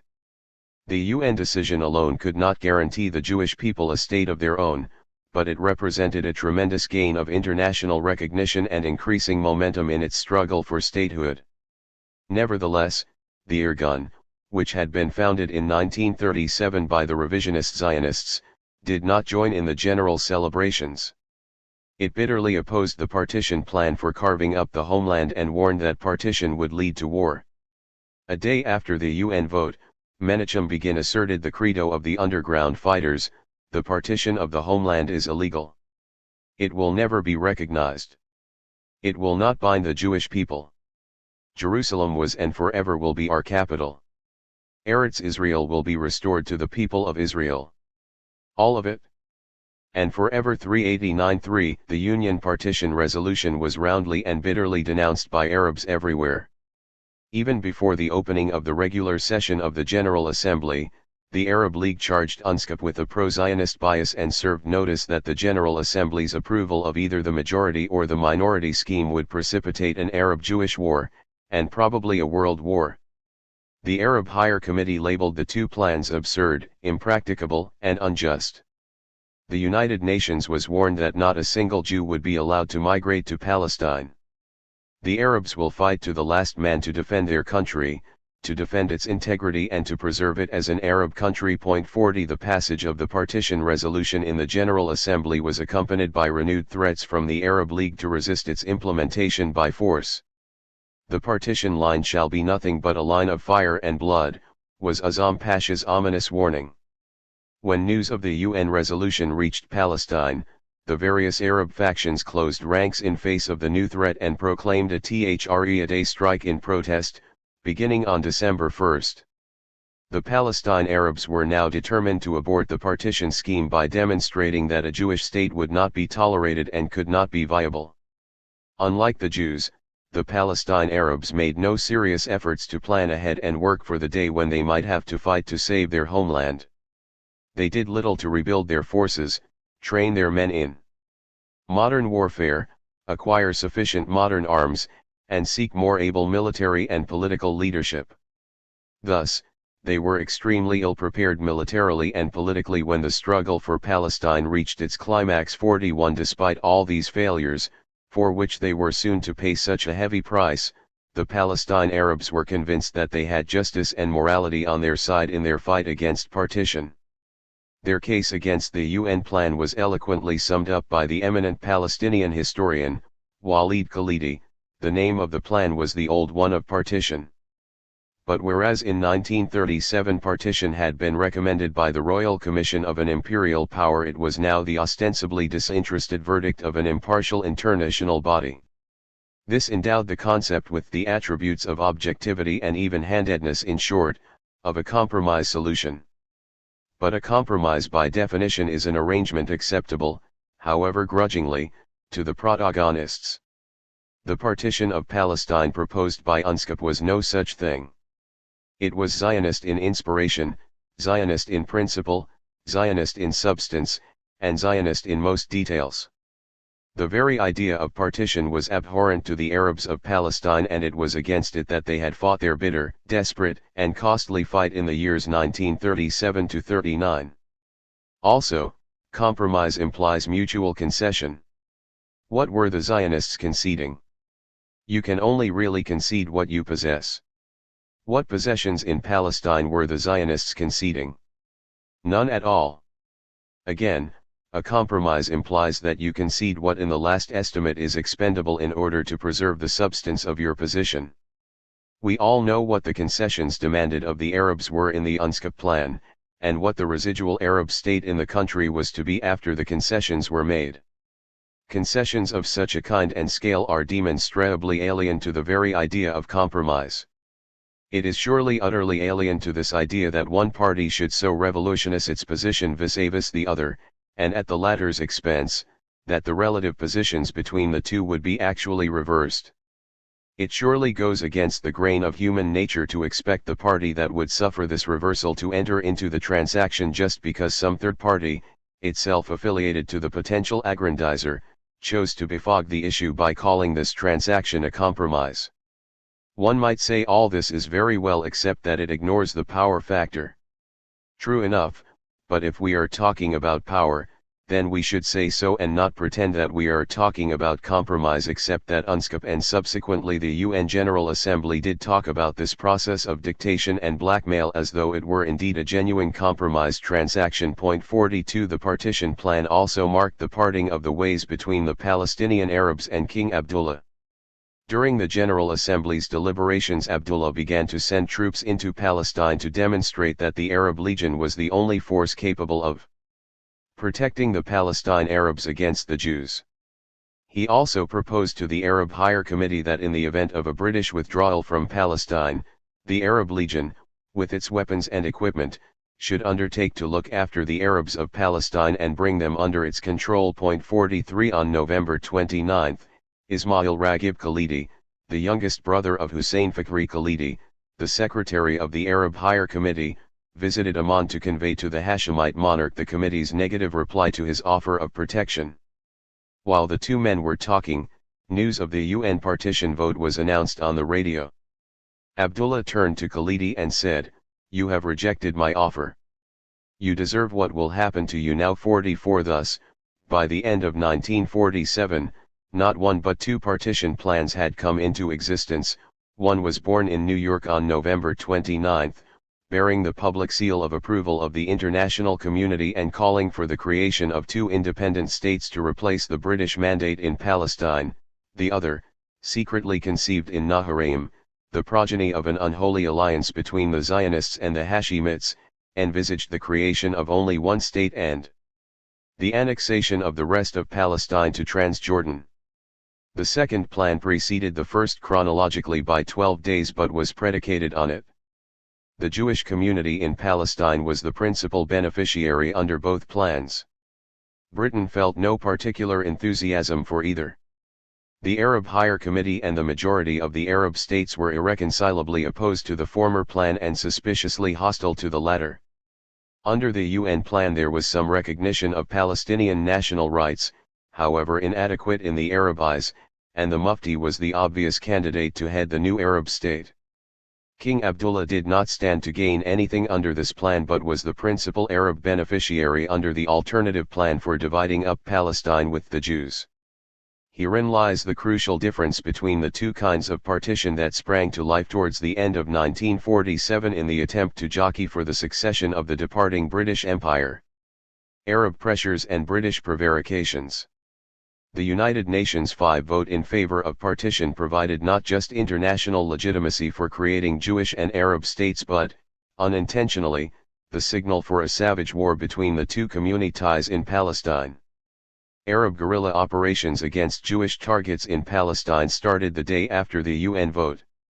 Popular identification with the cause of the Palestine Arabs was spreading so far and wide that no government in any Arab country could take a stand which might be interpreted as betraying that cause without endangering its own survival.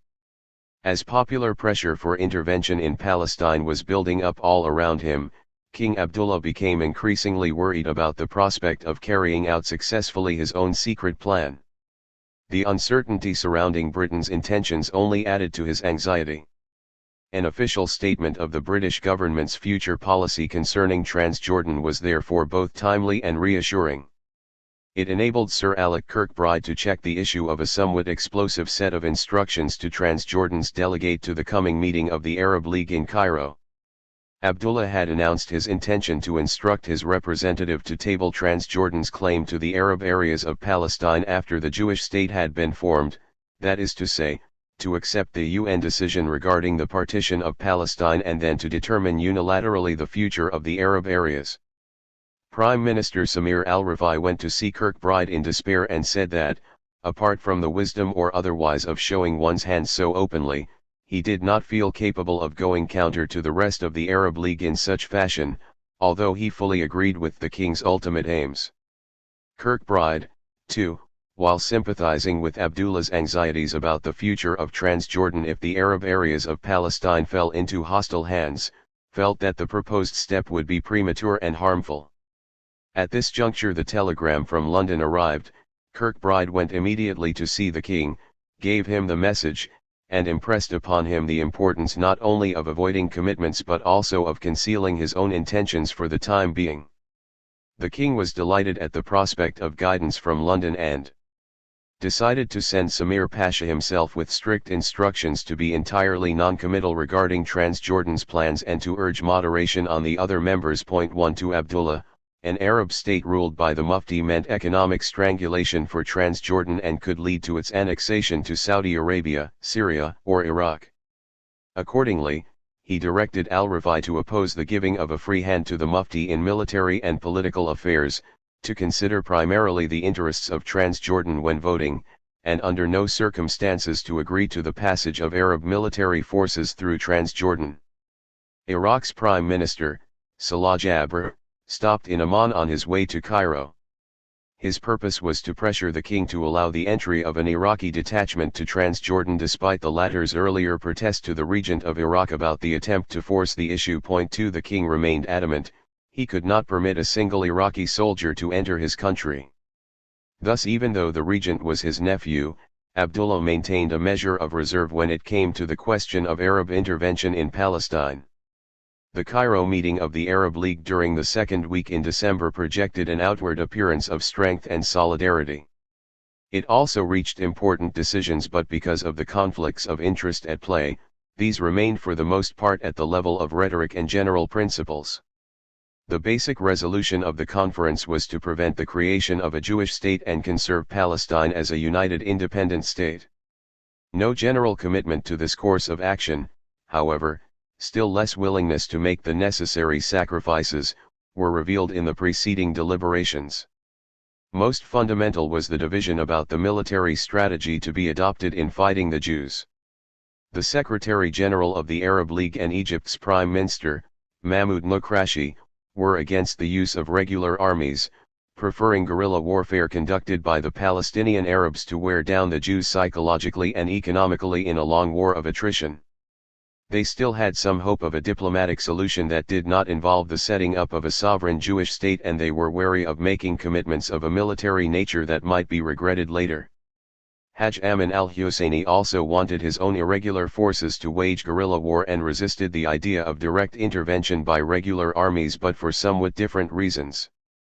What he feared most was a deal between King Abdullah and the Jews that would allow the former to occupy the Arab part of Palestine as defined by the United Nations plan. To keep the Transjordanians out, the Mufti thought it necessary for his forces to crush the Jews before the departure of the British from Palestine. But even if there was no deal, the Mufti could not look with favor upon the intervention of the Arab Legion or any other Arab army for that matter. His aim was to set up a new Arab state over the whole of Palestine, and he feared, not without reason, that if Arab armies marched into Palestine the country would be parceled out between them. It was exactly the same logic that lay behind the Iraqi and Transjordanian claims that the principal responsibility must be assigned to the regular Arab armies. The League Council took positive decisions to supply money, arms, and volunteers to the headquarters of Arab resistance that was being set up in Damascus under the command of Gen. Ismail Safwat. Despite some ambiguity about the details, and the virtually unanimous consensus not to allow Hajj Amin to direct policy, these decisions fitted into the context of an uprising under Palestinian leadership rather than of intervention by one or more of the Arab states. As for the future status of Palestine, the League Council chose to defer its decision until it had been finally freed from the Zionist threat. 3 As is almost inevitable with international conferences, private conversations between the distinguished participants were much more intriguing than the Council's proceedings. The former we have more than an inkling, thanks to the voluminous reports compiled by Brigin Clayton, of the British Middle East Office, and Britain's unofficial ambassador to the Arab League. Clayton's experience of Arab affairs was considerable, going back to the heady days of T. E. Lawrence, but he tended to view the Middle East from a muscular perspective of British imperial interests and deeply ingrained anti-Zionist convictions. When they first met in Cairo, Samir al-Rafi told Clayton that the present situation was largely due to Arab intransigence in the past, since they had refused outright measure after measure which might have enabled them to improve their position. Transjordan's opinion was that nothing could be achieved by guerrilla bands except chaos which might degenerate into internecine warfare. His view and that of the king was that some form of military action by regular troops would be required, not necessarily for an attack upon the Jewish area but to maintain order in the Arab area and to resist any Jewish counter-attack which might take place as a result of regrettable attacks on Jewish settlements. He foresaw that other states would try and force the Transjordanian troops into taking offensive action, and this he was determined to resist. What he envisaged was that as British troops withdrew from the Arab area, the Transjordanians would move in to take their place and maintain as far as possible internal security. 4 At a second meeting, on December 11, al-Rafi unexpectedly proposed to Clayton a detailed plan for joint action for which he invoked the authority of his sovereign. By way of introduction, he observed that Transjordan's king and government were the only factors on which the British could really rely in the Arab world, and he suggested that a long-term policy should be worked out to their common advantage. The plan he outlined was that as British troops marched out of Palestine, the Arab Legion would march in. This action would place the Arab Legion along the northern and southern frontier between the Jewish and Arab areas. He had no intention of permitting Iraqi forces to pass through Transjordan; these would consequently have to go to the Syrian or Lebanese frontiers. This deployment would place Transjordan's forces in virtual control of most of Palestine. They would not proclaim any formal annexation but would set up a military administration in the occupied territories. From behind this frontier screen, irregular forces would exploit the disturbances which were bound to break out in the Jewish areas, but al-Rafi did not contemplate the incursion of regular troops into that area. After a period of 1 or 2 years they would attempt negotiations with the Jews, offering them the utmost autonomy in their own affairs and representation proportional to their size in a unified Judeo-Transjordanian state in which questions of foreign policy and defense would be handled by the central government. If such maneuvers were successful, he foresaw that the enlarged Transjordanian state, with the support of the Jewish economy, would become the most influential state in the Middle East and, by reason of its friendship with Great Britain, the outcome would also be to London's advantage. Would the Jews accept his plan, having rejected similar offers in the past?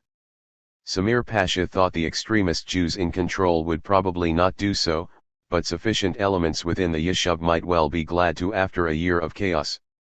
He brushed aside the suggestion that his plan might involve him in trouble with other Arab states, though he said, of course, no whisper of it must reach them. To minimize bloodshed and destruction, could not the Arabs confine themselves to the Arab area and wait on events? To this Samir Pasha replied that he would have been satisfied with purely economic pressure to contain Jewish ambition had it been possible to trust the fixity of purpose of the Arab population. As it was, Transjordan could not stand back from the general Arab movement against the Jews. The 4 Clayton to FO, December 11, 1947. Movement was spontaneous now, even if catalyzed by years of extravagant talk. No government could stand against it without being overthrown, and the king's position and even possibly his life as well as that of his ministers might well be in danger if he tried.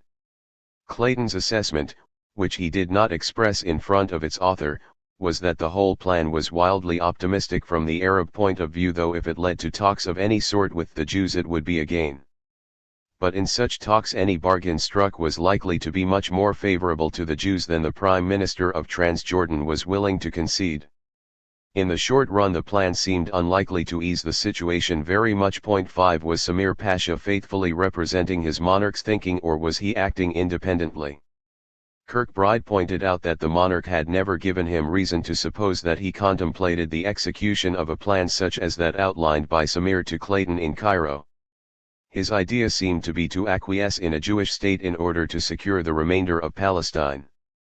Samir, he added, was inclined to become wilder in his views and statements when away from royal control. 6 A change of prime minister had been pending for some time, but Abdullah did not force the issue until after the Cairo meeting so as not to enable Samir Pasha to pose as the hero who had been compelled to resign by the king's unpatriotic policy of accommodation with the Jews. There was also the problem of finding a successor who would ruthlessly impose the king's kind of partition without trimming his sails to the winds of popular opinion. Tawfiq Abul Huda fitted the bill, and when al-Rifai resigned the choice fell on him to form a new government. Another consideration in favor of Abul Huda was that he enjoyed the confidence of the British. Not that al-Rifai had not been friendly and cooperative, but Kirkbride had always found Tawfiq more discreet and stable than Samir. 7 Though Tawfiq himself was a Palestinian by origin, he was untouched by Palestinian national aspirations and could therefore be instrumental in promoting the kind of solution to the Palestinian problem favored by the head of the British diplomatic mission in Amman. For a number of years Sir Alec, who was well informed about Arab opinion in Palestine, particularly in Galilee where he had served as district commissioner, had been pressing the view that if the Arabs were given a lead in favor of accepting inclusion in Transjordan, a large part of them could readily be persuaded to accept this. In Galilee the Mufti was not at all popular, while Jerusalem, the stronghold of his family, was in any case excluded from the Arab zone. Kirkbride was therefore confident that with a strong British lead, a majority of the Palestine Arabs would opt for inclusion in Transjordan. He was no less confident that the annexation of the Arab part of Palestine to Transjordan represented the best possible means to preserve British interests in the region and to prevent the spread of Soviet influence. This view, however, was strongly disputed by Brigadier Clayton, Sir Ronald Campbell, and other British officials, who argued that Egypt was the mainstay of British power in the Middle East and that Britain's influence with the Arab League would be undermined if she backed too blatantly the unpopular Hashemite ruler. Kirkbride had his own contacts on the Jewish side and he used them to engage in some discreet lobbying on behalf of his candidate.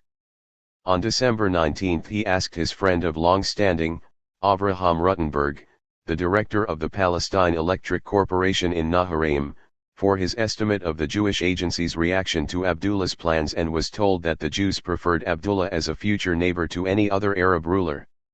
In that case, suggested Kirkbride, the agency might influence the United Nations to give Abdullah control over the Arab part of Palestine. Ruttenberg conveyed the suggestion to Ben-Gurion, but the latter declined to commit himself without further assurances about the intentions of their prospective neighbor. 9 Towards the end of 1947 Kirkbride stepped up the pressure for some form of British endorsement of Abdullah's plan for the partition of Palestine. The Transjordanian authorities, he argued, realized the delicacy of the British position regarding the occupation by Transjordan of the whole or part of the Arab areas of Palestine, and they would not expect the British government to go to the point of encouraging them to take action on those lines. A hint that such a solution would not be unacceptable to them would be as far as they could be expected to go in that connection. What was more important was that no steps should be taken to reduce the efficacy of the means at the disposal of the Transjordanian government to control the Arab areas it occupied. 10 Persistent pressure from Amman forced the officials at the Foreign Aid Note for the Secretary of State for the Colonies, January 30, 1947, Box 60, File 5, Creech-Jones Papers. Office to assess the options open to Britain in connection with the surrender of the mandate and to choose that which would cause least harm to her position in the Middle East. Harold Beeley, Bevan's principal advisor on Middle East affairs, was entrusted with this intellectually challenging task and, as one would expect from this highly intelligent former history don, the analysis he produced was both systematic and penetrating. Beeley's starting point was that the Arabs of Palestine would seek to prevent the implementation of the General Assembly's decision and that they would be assisted in some way by the governments of the Arab states. Broadly speaking, there were three possible forms which such resistance might take: a. The Arab states, or some of them, might send their regular forces into Palestine; b. King Abdullah might on his own initiative send the Arab Legion into Palestine; c. The Palestine Arabs, with or without the approval of the Arab League, might form a provisional government, refuse to cooperate with the UN Commission, and conduct guerrilla warfare against the Jews. Britain's interests in the Middle East generally worked against preventing the Arabs from trying to obtain a settlement more favorable to themselves than that proposed by the United Nations. It was to be feared, however, that open intervention by the Arab states collectively, or by Transjordan alone if her forces did not respect the UN frontier, would be more likely to place the British in an embarrassing position than action by the Palestinian Arabs themselves without the open backing of the states. This consideration suggested that the third method would be the most satisfactory from the British point of view.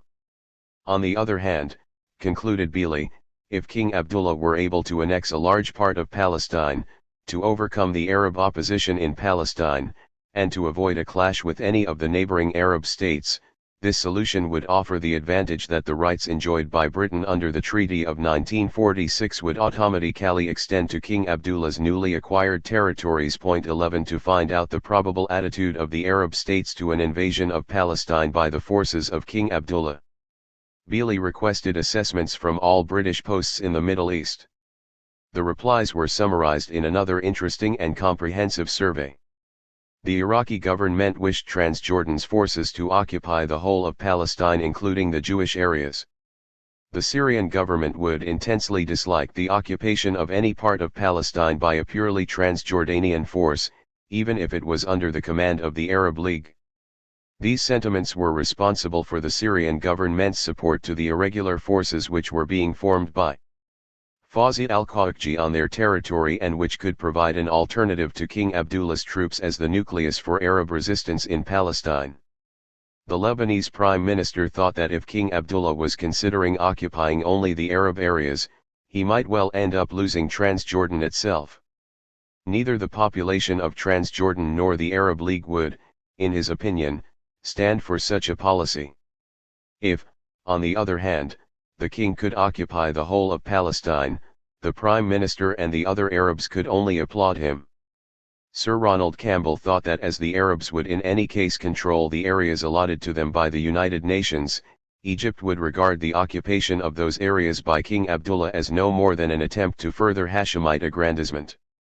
On the other hand, a total occupation of Palestine by Transjordanian forces would be applauded as a quick solution.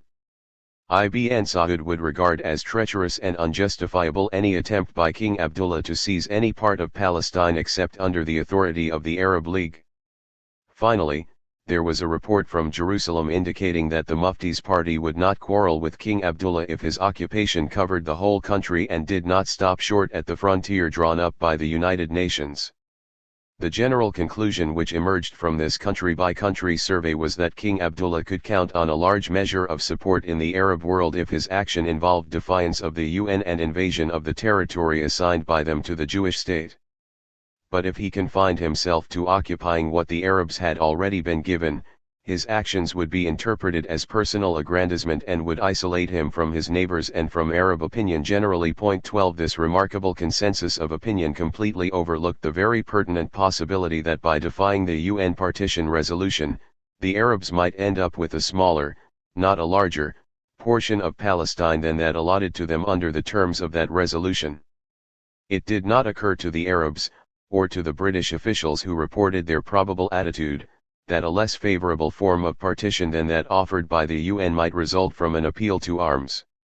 The implicit assumption was that the Arab part was secure and the only question was whether the Jewish part could be occupied in addition.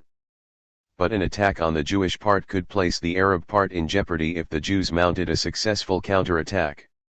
There was certainly no reason to assume that the Jews would go out of their way to afford the Arabs the luxury of a war of limited liability. Rumors reached London that King Abdullah himself might want to go beyond the limited objective he had confided to Kirkbride. Omar Dajani, the king's personal envoy, informed a British official that Abdullah was prepared to accept half of Palestine from the Jews with the intention of securing it all in something like a federal state as soon as a suitable opportunity presented itself.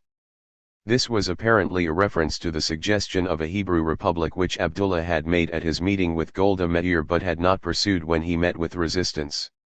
Dajani could have known about that meeting either directly from Abdullah or from Israeli representatives with whom he was in close contact in New York. In any case, Went on Dajani, if Abdullah had the backing of the Arab states he would be willing to march his troops into the whole of Palestine, and contain the Jews in the coastal strip without further fighting, until the Jews were willing to come to terms. According to Dajani, Abdullah would be willing to risk his forces on 3 conditions: a. That he were given a public welcome as a liberator of Palestine, b. That the British guarantee help for him in the Security Council even to the extent of using the veto, and c. That other Arab states support him. Britain's reply was that the primary necessity was to maintain Arab unity and that no guarantees could be given regarding the Security Council because much would depend on the circumstances under which the case arose. Dajani went on to say that Abdullah believed that the Jews must have their territory even in a unified Palestine and that it might be necessary to permit some further immigration, but he would have nothing to do with the Mufti's sovereignty in all or part of Palestine, whether that sovereignty was open or camouflaged. Abdullah wanted a revision of the Anglo-Transjordanian Treaty because it would not be possible for him to be recognized as the liberator of Palestine so long as he was seen by the Arab public as subservient to Britain.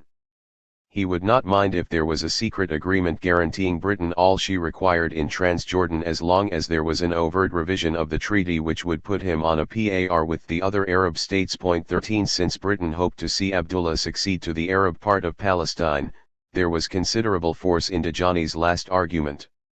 In the Foreign Office it was readily conceded that a revised Anglo-Transjordanian treaty, on the lines of the new Anglo-Iraqi treaty, would help to boost Abdullah's position in Palestine. 14 After all, Bevin's grand design in the aftermath of the UN partition vote called for a system of defensive alliances to be concluded individually with each of the important Arab states.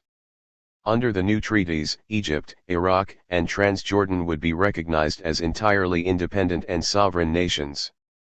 Britain's avoidance of a pro-Zionist line at the United Nations was expected to make the Arab states turn to Britain for leadership. And the new alliances were expected to make Palestine expendable. 5 The Jews had always laughed at him, Bevin told his advisers, when he had told them that they might clear out of Palestine, and had maintained that the British never could do so since Palestine was strategically essential to them. 156 Bevin clearly intended to have the last laugh by first withdrawing from Palestine and then preserving Britain's strategic interests there through the extension of Abdullah's kingdom to include parts of the country. In this new context, Mr. Bevin's Little King, as some of the Foreign Office officials called Abdullah, assumed the kind of importance in Britain's imperial plans that had always been denied him in the past. On January 10, 1948, the long-awaited message from Bevin was conveyed to Abdullah by the British ministers in Amman. Bevin's message covered 3 preliminary points at some length. First, he stated Britain's determination to remain in the Middle East and to strengthen her relations with the Arab states. Secondly, he suggested that Abdullah need not feel isolated following Britain's withdrawal from Palestine since some units would be stationed in Transjordan and Britain would seek to conclude defensive arrangements with all the Arab states.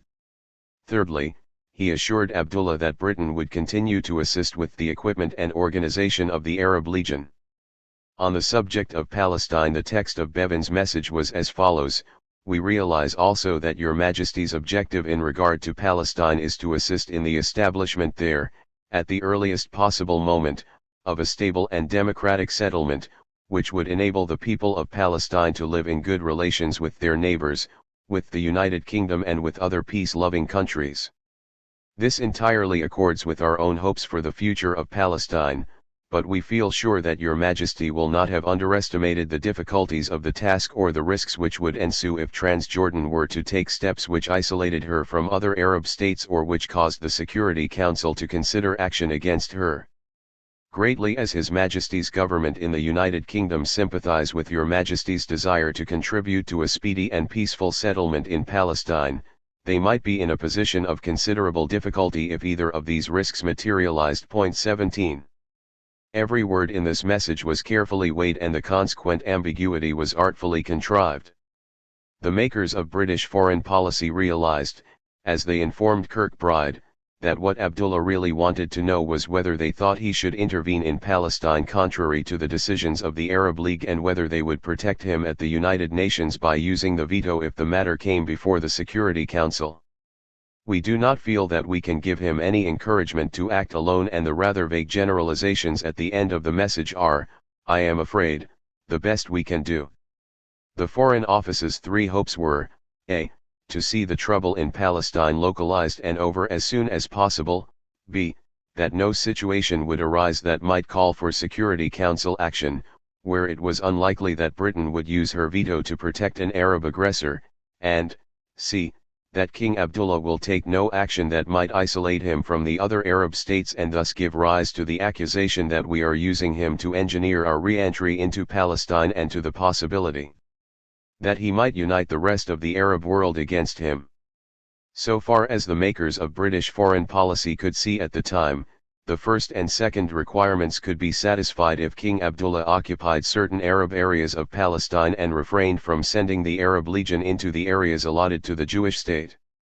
This could not, however, satisfy the third requirement, and they were unable to think of any course of action which would satisfy all three requirements. 18 Kirkbride delivered the message verbally on January 17 and, in view of the king's habit of twisting verbal communications to suit himself, also left an unsigned copy of the English text. Abdullah was pleased by the verbal message and concentrated on the fact that he had not been forbidden to move into the Arab areas of Palestine, but the next day, after he had gone through the text with a translation, he was depressed and told the Prime Minister that the message was too non-committal, as indeed it was. Kirkbride pointed out to Abul Huda that in view of the king's notorious inability to keep a secret, he could not expect the message to be anything else. 19. 132. Abul Huda and Bevan, the collusion. Britain was now skating on very thin ice. Fearing Abdullah's notorious indiscretion and anxious to avoid the appearance of collusion in the very partition scheme it had refused to support at the United Nations or to help impose, the British government shrouded the degree to which its interests now marched with Abdullah's. 20 Neither Abdullah's interests nor its own would be served if he took action that was so blatantly contrary to the wishes of the other Arab states that they banded against him. This could have dangerous consequences for Abdullah's position, and since he would be represented as Britain's tool, Britain would get a large share of the disapproval of the other Arab states. 21 One way out of the dilemma was to maintain the official posture of opposition to partition while secretly encouraging Abdullah to implement it. This kind of duplicity was not entirely alien to the spirit of British diplomacy, but there was always the risk of exposure. In the interests of secrecy, even some of the British officials most directly concerned were kept in the dark about the collusion with Abdullah. Sir Alan Cunningham, the British High Commissioner for Palestine, had been given to understand that Kirkbride was instructed to warn Abdullah off on the grounds that any incursion by him into Palestine would embroil the British with the other Arab states. Cunningham was therefore surprised to discover that the Foreign Office now saw some advantage in intervention by Abdullah. Not surprisingly, Cunningham thought it most important that he be informed of his government's real intentions. 22 The intentions of the British and Transjordanian governments emerged most clearly in the course of the visit of Tawfiq Abul Huda to London at the end of January.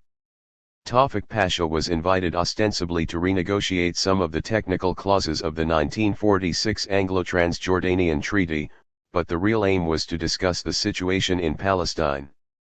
Before his arrival he requested that he personally should not be accommodated at the Hyde Park Hotel, which he found too quiet, and his request was complied with. He was accompanied on this trip by Fawzi el-Mulki, the Foreign Minister, Glubb Pasha, and Christopher Perry Gordon, First Secretary at the British Legation in Amman. Kirkbride thought it would be unwise to absent himself from the country at a time when the Prime Minister and the officer commanding the Arab Legion were also away. Someone had to stay in Amman to keep the king from ill-considered action, and Kirkbride thought he could do it more easily and with less friction than anyone else. He did, however, hope that it would be possible for the Prime Minister to have an interview with Bevan, as both the Prime Minister and Abdullah attached great importance to personal contact. 23. When the treaty revisions were accomplished, Tawfik Pasha himself asked Piri Gordon privately to request a further meeting with Bevin to explain to him his views on the situation in Palestine. As he spoke no English, Tawfik Pasha wanted Glubb to be present as interpreter but did not wish his own foreign minister to know about the meeting. In making this curious request, Tawfik Pasha explained that he wished to put to the Secretary of State views on possible developments in Palestine which might not be altogether acceptable to Fawzi Pasha, who represented the younger and more nationalist current of opinion in their country, and he also naturally did not wish the foreign minister to know that the subject of Palestine had been discussed in his absence. Tawfik Pasha said that he quite understood that any action Transjordan might take in Palestine was a matter of some delicacy for the British in view of their special relationship, and that while he considered it was only fair that Mr. Bevin should be informed of his own views and intentions, he did not for his part expect Mr. Bevin to give him any definite answer or comment unless he wished to do so. Piri Gordon strongly suspected that the request was made in response to direct orders from the king, contemplating some course of action in which an eventual understanding with the Jews was envisaged. Abdullah was believed always to have had such a policy at the back of his mind, and the previous Prime Minister, Samir al-Rifai, had also told Piri Gordon on several occasions in private that such a rapprochement with the Jews in the interests of Transjordan was the king's ultimate aim. The fact that it was so necessary to exclude the foreign minister from all knowledge of the meeting suggested that Tawfik Pasha's proposals might be no less heretical than his predecessors. 24 Bevin was briefed with remarkable thoroughness for the conversation with the visiting prime minister. In view of the need for secrecy, the high stakes involved, and the fear of leaving traces of the collusion, Bevin's officials were determined to leave nothing to chance. In an early brief it was pointed out to Bevin that his recent personal message to Abdullah, which alluded to the risks of intervention in Palestine, had left the king in a dilemma. If he wished to annex territory forming part of Palestine, he had two courses of action open to him: a. to occupy the areas which had been awarded to the Arabs by the United Nations, b. to disregard the frontier drawn by the United Nations and to occupy, if not the whole country, at least those areas that were predominantly Arab in population. If he were to adopt Plan A, he would in effect be helping the United Nations to implement their plan, against which the whole Arab world had protested. If, on the other hand, he were to adopt Plan B, he would run the same risk of sanctions against him as any other Arab government which intervened openly in defiance of the United Nations. Highly revealing of the emergent consensus within the Foreign Office was the passage which stated that it would perhaps be possible for King Abdullah to avoid both dangers, if he agreed to the participation of the Arab Legion in the Arab resistance in Palestine, on the understanding that it would not itself transgress the frontiers drawn by the United Nations, but would collaborate with the other Arab forces operating in the Jewish areas. Since it was impossible to suggest this course of action to the Transjordanian government, it was recommended that Bevin should speak on the lines of his personal message to Abdullah, emphasizing the embarrassment which would be caused to the British if their ally, Transjordan, was to fall foul of the United Nations or to become isolated from the other Arab states, with all of which Britain desired to have close and friendly relations. 5. The secret meeting was arranged for 1:30 a.m. on Saturday, February 7. Not being in the same hotel as the rest of the Transjordanian delegation helped the Prime Minister to escape detection. No doubt this was a more important reason for his reluctance to be accommodated in the Hyde Park Hotel than the hotel's allegedly excessive quietness. On the Friday, Bevin was given a detailed brief by Michael Wright. It seems likely that the Prime Minister may wish to put forward the idea of an action by Transjordan in Palestine which would lead to eventual agreement with the Jews. This might take the form of occupation by the Arab Legion after May 15 of some or all of the areas allotted to the Arabs by the United Nations, but without the occupation of any of the areas allotted to the Jews. Then after a suitable lapse of time, King Abdullah would come to a de facto agreement with the Jews that they would not encroach on each other's territory in return perhaps for a share of Jewish customs revenue. Action along these lines, stated the brief, would not upset the United Nations, but unless handled very carefully indeed, would create very serious trouble with the other Arab states and thus possibly endanger King Abdullah's position. It was considered essential, therefore, that Bevan should take the opportunity to give a confidential warning that if Transjordan became involved in hostilities against the Jewish state or acted blatantly contrary to the United Nations, Britain would come under strong pressure to suspend her subsidy and to consider the position of the British officers seconded to the Arab Legion. 26 Bevan received a bullhuda and glove on February 7 in his splendid room in the Foreign Office, where many borders had been drawn and redrawn in the imperial past with little or no reference to the wishes of the local inhabitants. On this occasion, with the future of Palestine under consideration, it was the Prime Minister of a neighboring country who would be discussing likely developments following the termination of the British Mandate. Glubb, who translated the statement of the Prime Minister sentence by sentence, later disclosed the content of this highly confidential interview in his book, A Soldier with the Arabs. Until recently this was the only first-hand account of the collusion, and it has been quoted and misquoted by all historians of the period.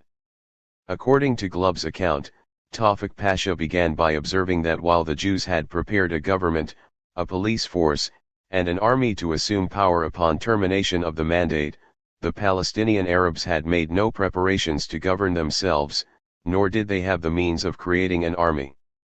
If the situation was left as it was, Tawfik Pasha forecast that one of two things would happen. One possibility was that the Jews would ignore the UN partition plan and seize the whole of Palestine up to the River Jordan. The other possibility was that the Mufti would return and try to make himself ruler of Arab Palestine. Neither of these alternatives would suit either Transjordan or Britain, said Tawfik Pasha, emphasizing that the Mufti, who had spent the war with Hitler in Berlin, was the irreconcilable enemy of both countries. During recent weeks, King Abdullah and his government had received, and were continuing to receive, many petitions from Palestine Arab notables begging for the protection of the Arab Legion after the withdrawal of the British forces. The Transjordanian government accordingly proposed to send the Arab Legion across the Jordan when the mandate ended and to occupy that part of Palestine awarded to the Arabs which was contiguous with the frontier of Transjordan. When Glubb finished translating thus far, Bevan interrupted by saying, "TT seems the obvious thing to do." Glubb reminded Tawfik Pasha, speaking in Arabic, that the Arab Legion could not occupy the Gaza area or Upper Galilee, which had also been allotted to the Arabs. Tawfik Pasha made the appropriate qualification and Glubb translated it into English. "TT seems the obvious thing to do," repeated Bevan, "but do not go and invade the areas allotted to the Jews. 5 We would not have the forces to do so, even if we so desired. 5 replied the Prime Minister. To conclude the interview, he pointed out that the treaty between their two countries called on the contracting parties to consult one another whenever a critical situation threatened to arise, and it was this provision that had prompted his call. Bevan thanked Tawfik Pasha for his frank exposition of the position of Transjordan and expressed his agreement with the plans put forward. The two visitors rose, shook hands cordially, and took their leave. 27 It is interesting to compare Glubb's account with the official British record of the meeting, which was released 30 years later. The latter was drafted by Bernard Burroughs and sent by Bevan to Kirkbride with copies to the King and the Cabinet. It shows that Glubb was mistaken in suggesting that the meeting took place in the spring of 1948, but generally accurate on the content of the conversation. Being more detailed, it also helps to supplement and amplify Glubb's account on 3 points in particular. First, Abul Huda conceded that the Arab Legion would have to leave Palestine before May 15 as part of the evacuation of the British forces, but claimed that after that date, when the Legion would be controlled solely by Transjordan and would not be in any way under British command, it would be to the public benefit if it returned to the Arab areas of Palestine to maintain law and order. A second point made by Abul Huda was that the presence of the Arab Legion in Palestine would not prevent the execution of any UN decision which might ultimately be taken, but would enable such a decision to be more easily enforced. If, as he hoped, some solution was ultimately adopted involving modification of the partition plan in favor of the Arabs, the Arab Legion would be able to help enforce such a solution. On the other hand, If the United Nations tried to enforce its original partition resolution, the presence of the Arab Legion would limit the ensuing chaos and not increase it. Abul Huda thought that it was possible that the Jews had opened their mouths too wide and that the United Nations would come to a similar conclusion, but even if this were so, the Arab Legion could not wait for the prior permission of the United Nations to enter the Arab areas of Palestine. Thirdly, what Glubb represents as an explicit warning appears in the official record as a question. T asked His Excellency whether, when he spoke of the Arab Legion entering Palestine, he referred to the Arab areas as laid down in the United Nations 5 decision or whether he thought it would also enter the Jewish areas. Tawfiq Pasha replied that the Arab Legion would not enter Jewish areas unless the Jews invaded Arab areas. He saw that the entry of the Arab Legion into Jewish areas would create such strenuous United Nations opposition as to cause great difficulty for Transjordan. 5 When Glubb's account is taken in conjunction with the briefs prepared for Bevin, it appears highly probable that the latter in fact used the opportunity to warn Abul Huda against attempting to seize any of the Jewish areas. On the other hand, Abul Hilda's acceptance of the United Nations partition lines was probably not as final and categorical as Glubb makes it out to be. Like his sovereign, Abul Huda, as the official record shows, hoped that the Jews would end up with less territory than they were due to receive under the UN plan.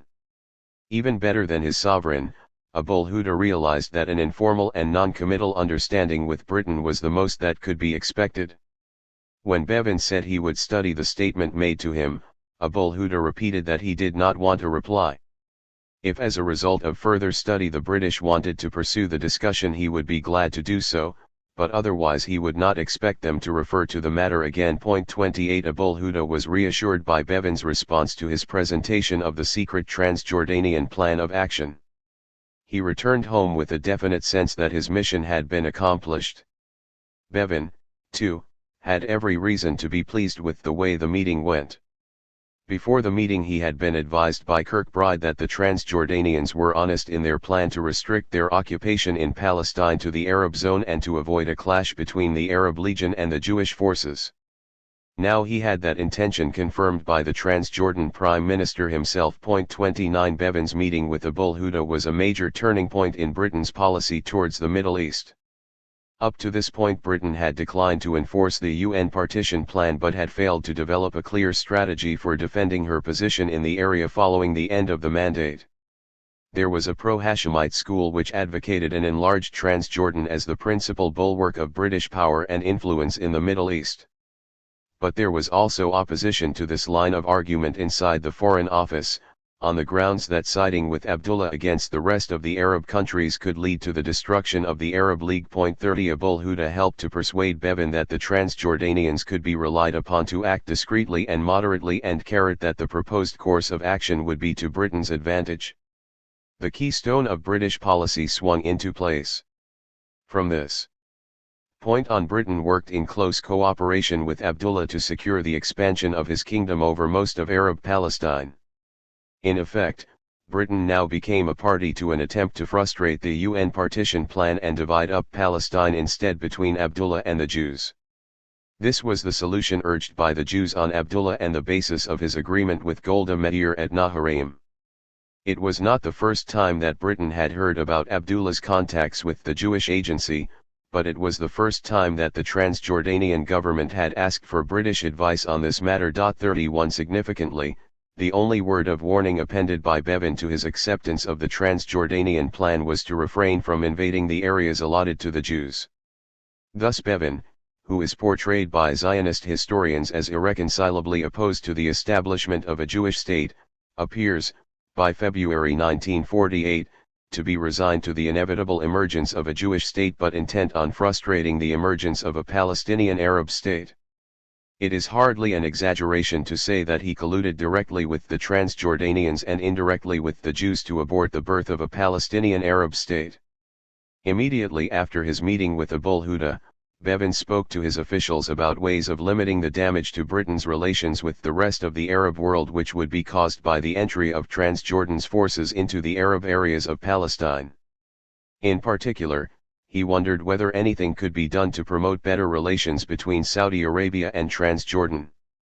Apart from this, He also directed that an urgent investigation be made into the possibility of general economic development in Transjordan, mentioning specifically the port of Aqaba. Whereas Bevan thought in terms of economic palliatives to counteract political tensions, his officials thought in traditional geopolitical terms of ways of countering the effects of the withdrawal from Palestine on the position of the British Empire in the Middle East.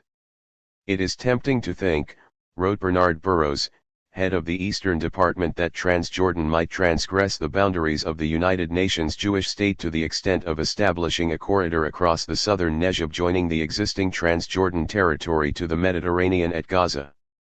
This would have immense strategic advantages for us, both in cutting the Jewish state, and therefore communist influence, off from the Red Sea, and by extending up to the Mediterranean, the area in which our military and political influence is predominant, and by providing a means of sending necessary military equipment etc. into Transjordan other than by the circuitous route through Aqaba. It would of course be infinitely more difficult to obtain Jewish agreement for a move of this kind than for the occupation of United Nations Arab areas by the Arab Legion, which the Jews would probably welcome. Burroughs found it difficult to see how Ibn Saud could be compensated for the prospective extension of Abdullah's territory in Palestine. In the last resort, it might perhaps not be too far-fetched to consider some kind of Saudi Transjordanian condominium over a corridor leading from Aqaba to Gaza. 32 If with Saudi Arabia the problem was one of reconciling her to a move by Transjordan into Palestine, with Iraq Britain faced the opposite problem of curbing excessive zeal. Muzahem Pachachi, the Iraqi Minister for Foreign Affairs, suggested to the British ambassador, Sir Henry Mack, that Transjordanian forces, supported by those of Iraq, should enter Palestine forthwith and establish themselves not only in Arab Palestine but in those parts of Palestine assigned to the Jewish state, since otherwise the situation would deteriorate and the whole Middle East would become involved in conflict. The Americans and the Zionists, claimed Pachachi, would acquiesce in a fait accompli, and as a result the peace of the Middle East would be served and the position of Britain's friend, King Abdullah, would be strengthened. 33 The Foreign Office attitude to this proposal was reserved because it was felt that action by Iraqi forces in conjunction with the Arab Legion would do nothing to remove Ibn Saud's hostility to Abdullah and might actually make him more alarmed. It was also thought that the Iraqi forces would find it more difficult than the Arab Legion to remain in the Arab areas of Palestine as defined by the United Nations. There would be more likelihood of their going beyond these boundaries and attacking the Jewish state.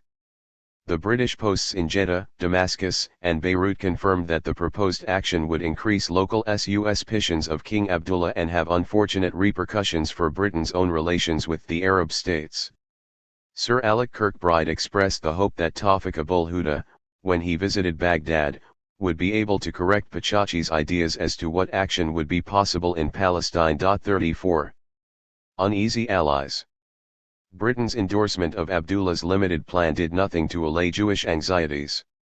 At their meeting in November 1947, King Abdullah and Golda Meir had agreed to meet again after the United Nations vote on partition, but owing to the disorders overtaking Palestine the follow-up meeting did not take place.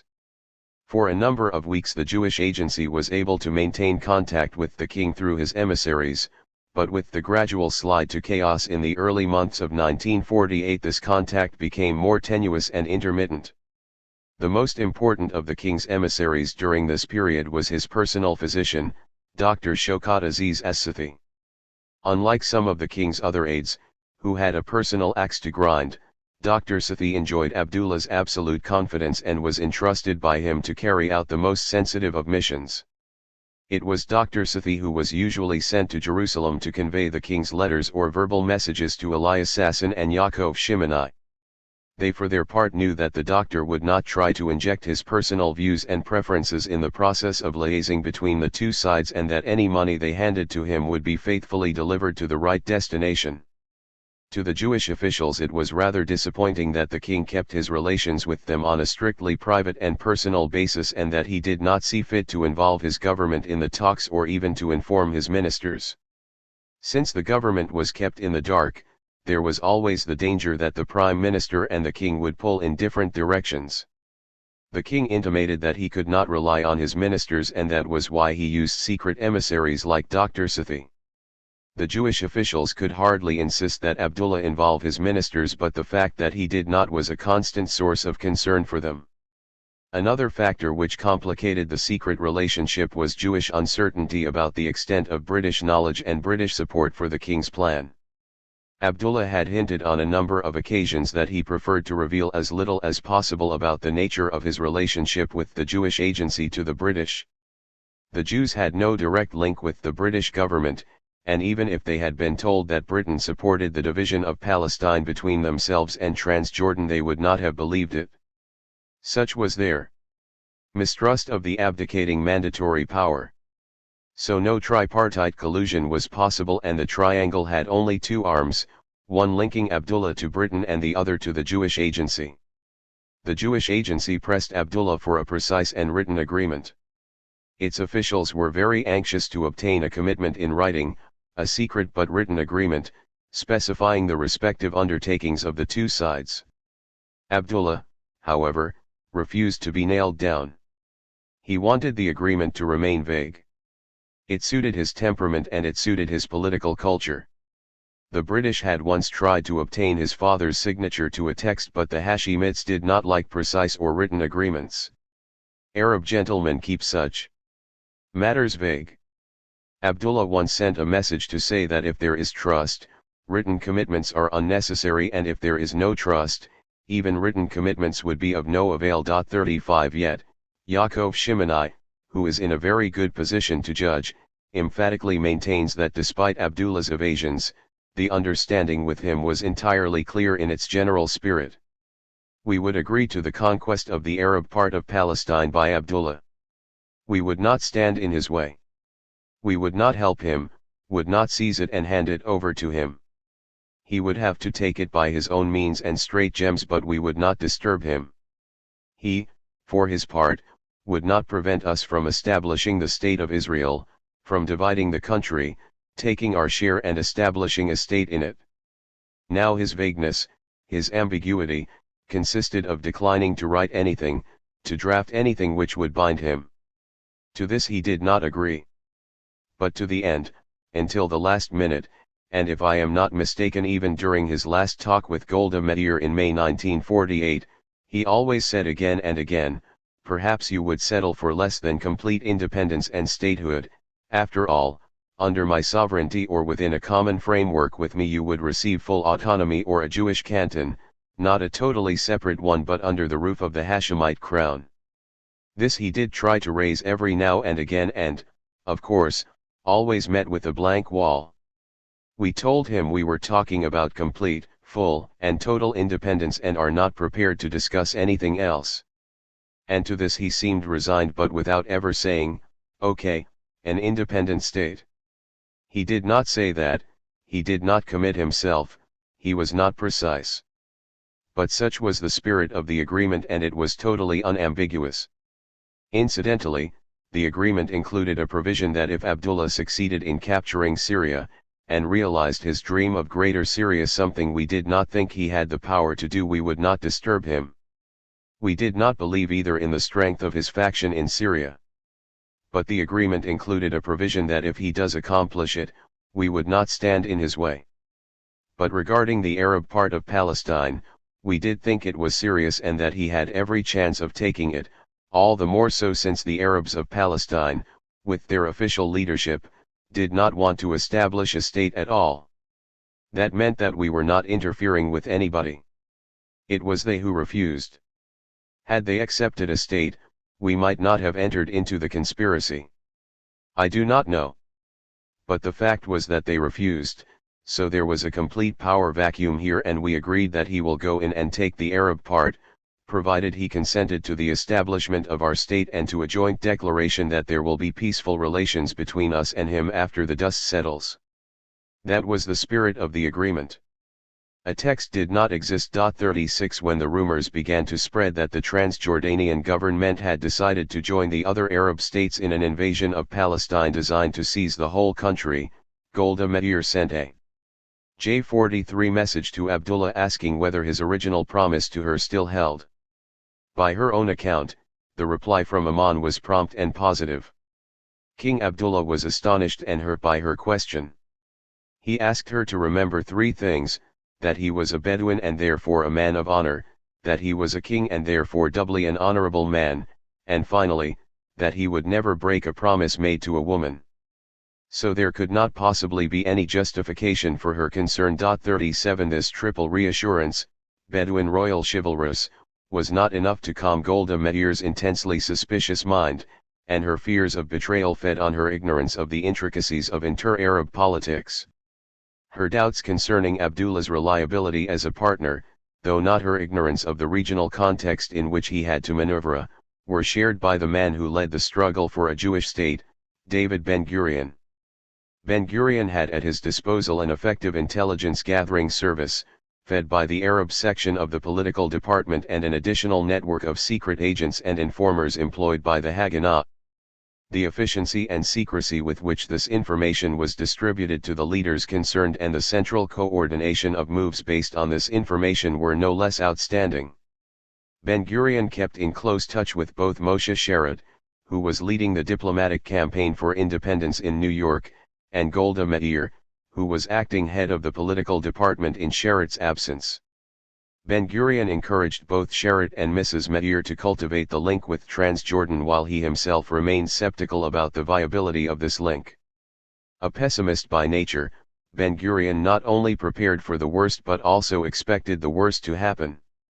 He was totally unshakable in his belief that the Arab League would launch an all-out invasion of Palestine, and was ever alert to the possibility that despite all Abdullah's private protestations of friendship he would ultimately throw in his lot with the rest of the Arab states. Ben-Gurion was not terribly interested in the question of whether or not Abdullah genuinely wanted to live with the Jews in everlasting peace. He was much more concerned with the security problem, and his immediate purpose was to try and neutralize the Arab Legion. His entire strategy was governed by the twin imperatives of establishing a Jewish state and then defending it against what he saw as an inevitable Arab military onslaught aimed at destroying it at birth. The United Nations resolution of November 1947 had provided a charter of legitimacy for the establishment of a Jewish state, but it did not afford the state any protection against attack by her neighbors. Ben-Gurion repeatedly warned his colleagues that the impending military 37 Meir, My Life, 176. Confrontation would be not against gangs on the pattern of the 1936-9 Arab revolt but against the regular armies of the Arab states.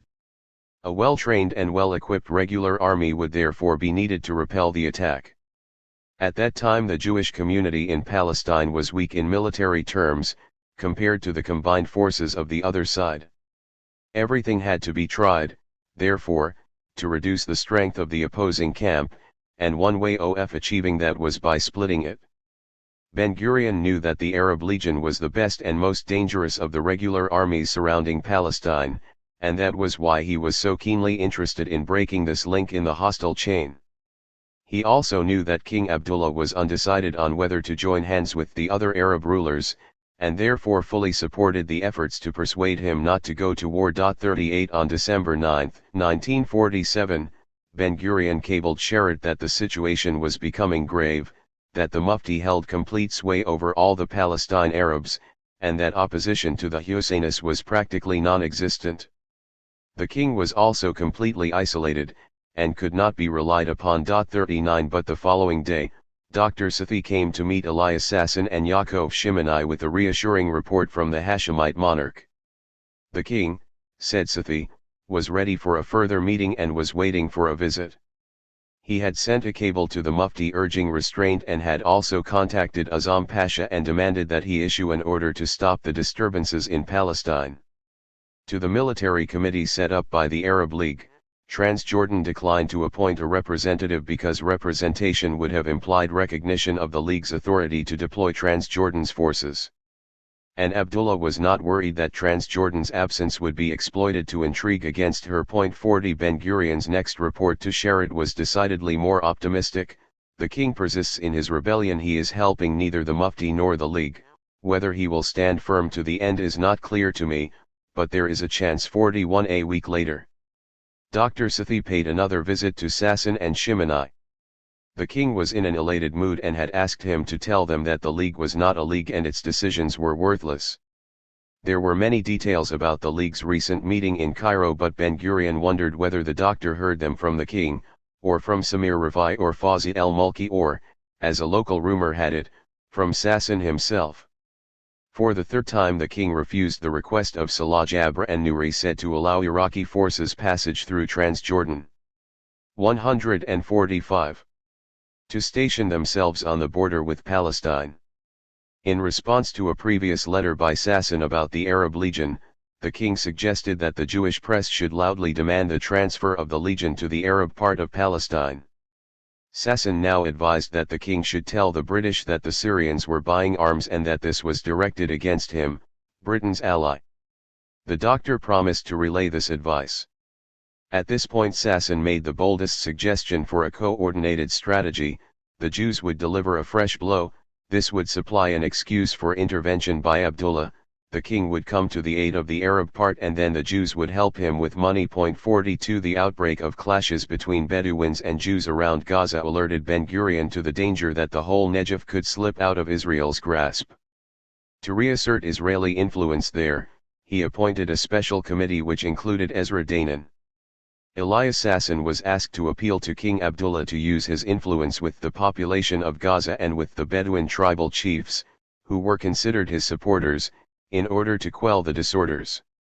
There was also a plan to organize a peace gang under one chief, with moral backing from Abdullah and financial backing from the Negev Committee, to beat up and banish the troublemakers. Danan was promised a budget of £50,000, from which he thought a handsome portion could be diverted in Abdullah's direction. 43 Sasson expertly observed that if £000-15,000 could be set aside for Abdullah, it would then become possible to ask him to take some concrete steps to calm down the Negev. 44 A vitally important meeting was held under Ben-Gurion's chairmanship during the 1st and 2nd days of January, 1948. The chiefs of staff of the Haganah and the Jewish agency's Arabists were invited to participate in a comprehensive review of the situation. Many of the questions which were to dominate Israeli strategic thinking in the years to come were brought up in the discussion. Prominent among them were the questions of passive versus active defense, the role of settlements in the Yeshuv's defense plans, the pros and cons of self-restraint as opposed to a policy of deliberate escalation of the conflict, and the perennial question of how and on what scale to retaliate against Arab provocations. The confrontation between the political logic of the situation and the military logic of action ran like a central thread throughout the high-level debate. Sasson advocated a selective but hard-hitting policy of military reprisals against the followers of the Mufti because he did not believe that the opposition would stir itself into action against the Husseinis. If the volunteers being trained in the neighboring countries heard about the devastating strength of the Haganah, argued Sasson, they would hesitate to come to Palestine and the Mufti's stirring appeals to the Arab masses would fall on less receptive ears. Sasson also favored hitting the Arab economy and communications in order to undermine the morale of the population and its capacity for waging war. But at the same time Sasson emphasized that Arab resistance could not be overcome by force alone, for it was not simply a matter of the indigenous Palestinian population but of the entire Arab world. Sasson appreciated the need for a strong army and for delivering crushing blows to Israel's enemies as the only effective means of deterrence. But he also insisted on the need to combine the use of force with political flexibility, indeed, to subordinate all military and tactical considerations to a clearly articulated political program of action. We must not place our trust in force alone, he warned his colleagues. We have to find a way to an understanding with the Arabs. On the subject of Abdullah, which featured prominently in the discussions, Sasson had received some disturbing news suggesting that the king might have decided to join the Arab coalition and calling for a reversal of previous assumptions. One critical question was who would pay for the Arab Legion after the withdrawal of Britain from Palestine. Britain maintained the Legion at an annual cost of £2.5 million to herself. Transjordan's entire budget was £0.75 million per annum. There was now the possibility that Abdullah would lend the Legion to the Arab League, just as he had lent it to the British, and the League had already allocated £6.0 million for the struggle in Palestine. There were also rumors that the Legion would try to capture the whole of Palestine without entering the populated areas, to force the Jews to negotiate on the League's terms, autonomy for the Jewish community under a single regime for the whole country. These rumors reminded Sasson of Abdullah's words at the meeting in Naharaim about a partition which would not disgrace him in the Arab world and his suggestion of a small republic. They proved that this idea was not born recently but had always been there at the back of the king's mind. Ezra Danon, who was charged with monitoring all the information and contacts with the Palestine Arabs, disputed Sasson's analysis and proposals. In his judgment, the arms purchases and military preparations by the opposition betokened not mere posturing but a serious intent to prevent a takeover by the Mufti. The reinforcement expected to reach Palestine from outside was of no military value and its members would probably weaken the local inhabitants by making excessive demands on them. Internal squabbles would weaken the ability of the Palestinians to wage war against the Jews. Danon also opposed attacking Arab vehicles in areas where the inhabitants had not taken offensive action. His program was to localize the trouble, reach agreement with as many villages as possible to prevent incidents, conserve Jewish force and resources, and aim to reach May 15 with as few casualties as possible. In other words, Danon's advice was to contain rather than purposefully escalate the developing military conflict. 45 Ben-Gurion valued Danon as a good expert on the local Arab scene, but he tended to side with Sasson. To help weld the opposition into a cohesive and organized force against the Mufti, as Danon suggested, carried the risk that this force would one day rise up against its creator. Moreover, Danon's program, pushed to its logical conclusion, was likely to lead to partition between the Jewish and Palestinian communities, whereas Ben-Gurion saw the Arab part as the prize with which to tempt Abdullah to break ranks with the Arab League.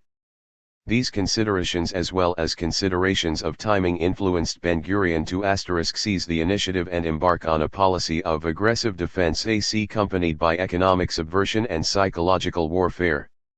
The escalation of violence would give Abdullah the pretext for intervention.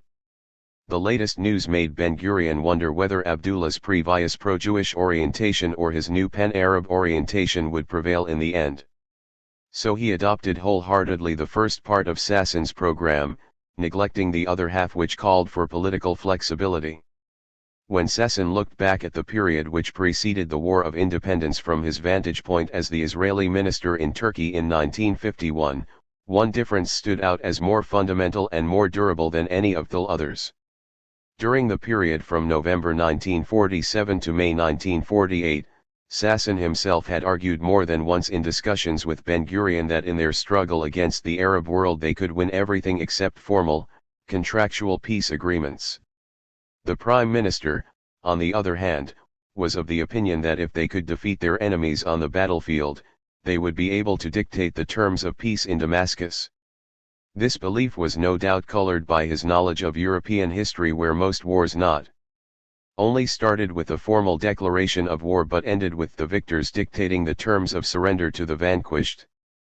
Sasson, from his knowledge of the different political culture of the Middle East and Arab mentality, concluded that the European precedents were not valid points of reference for Zionist policy. In his view, even if they succeeded in conquering Damascus, they would not swiftly attain peace with the Arabs.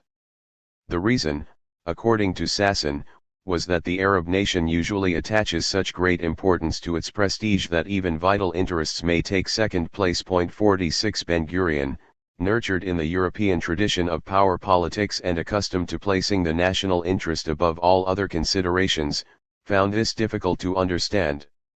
His blind spot on the role of honor and prestige in Arab politics was a serious handicap for him in the struggle to promote Zionist interests.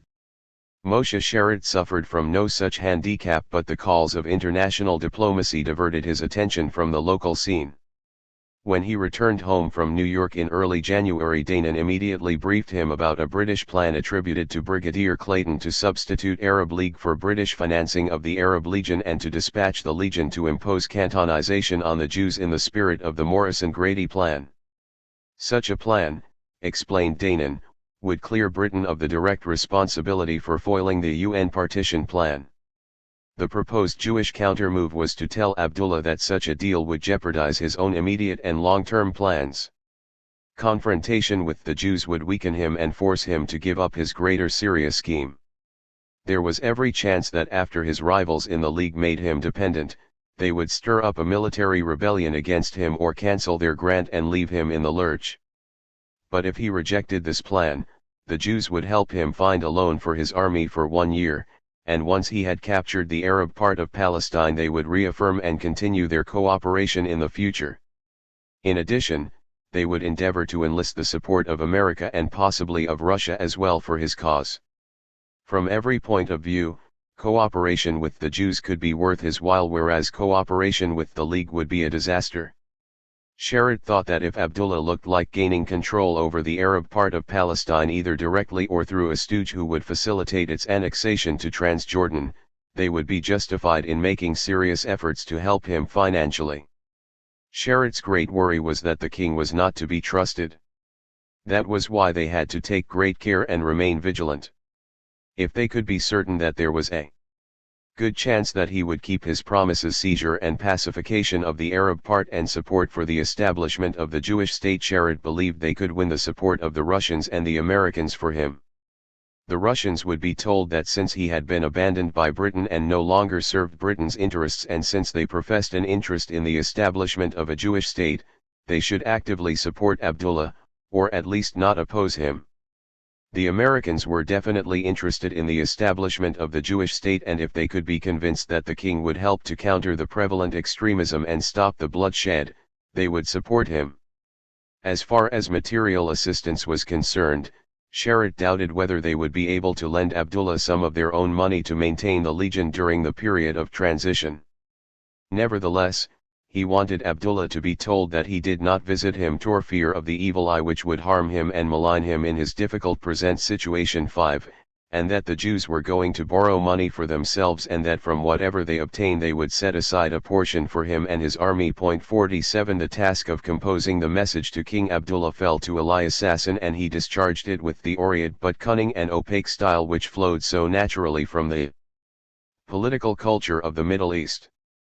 The letter mildly reprimanded Abdullah for not doing anything to put an end to the bloody riots in Palestine.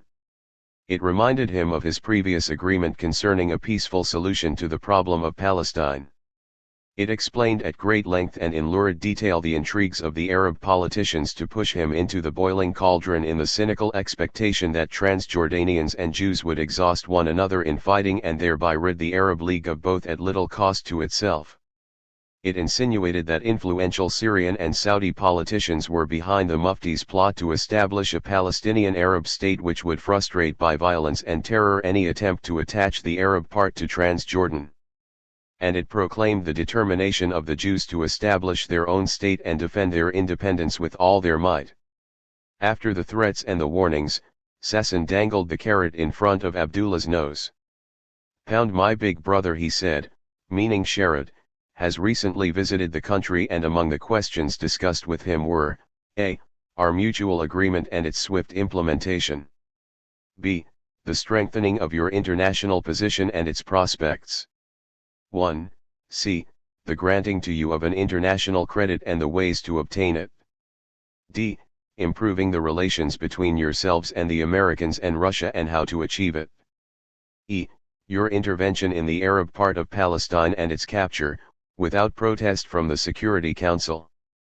In conclusion, the letter observed that all these matters were of great importance and called for urgent talks between the Jews and Abdullah, either directly or through an emissary. 48 One go-between came from Amman, probably before the letter reached its destination, Omar Dajani.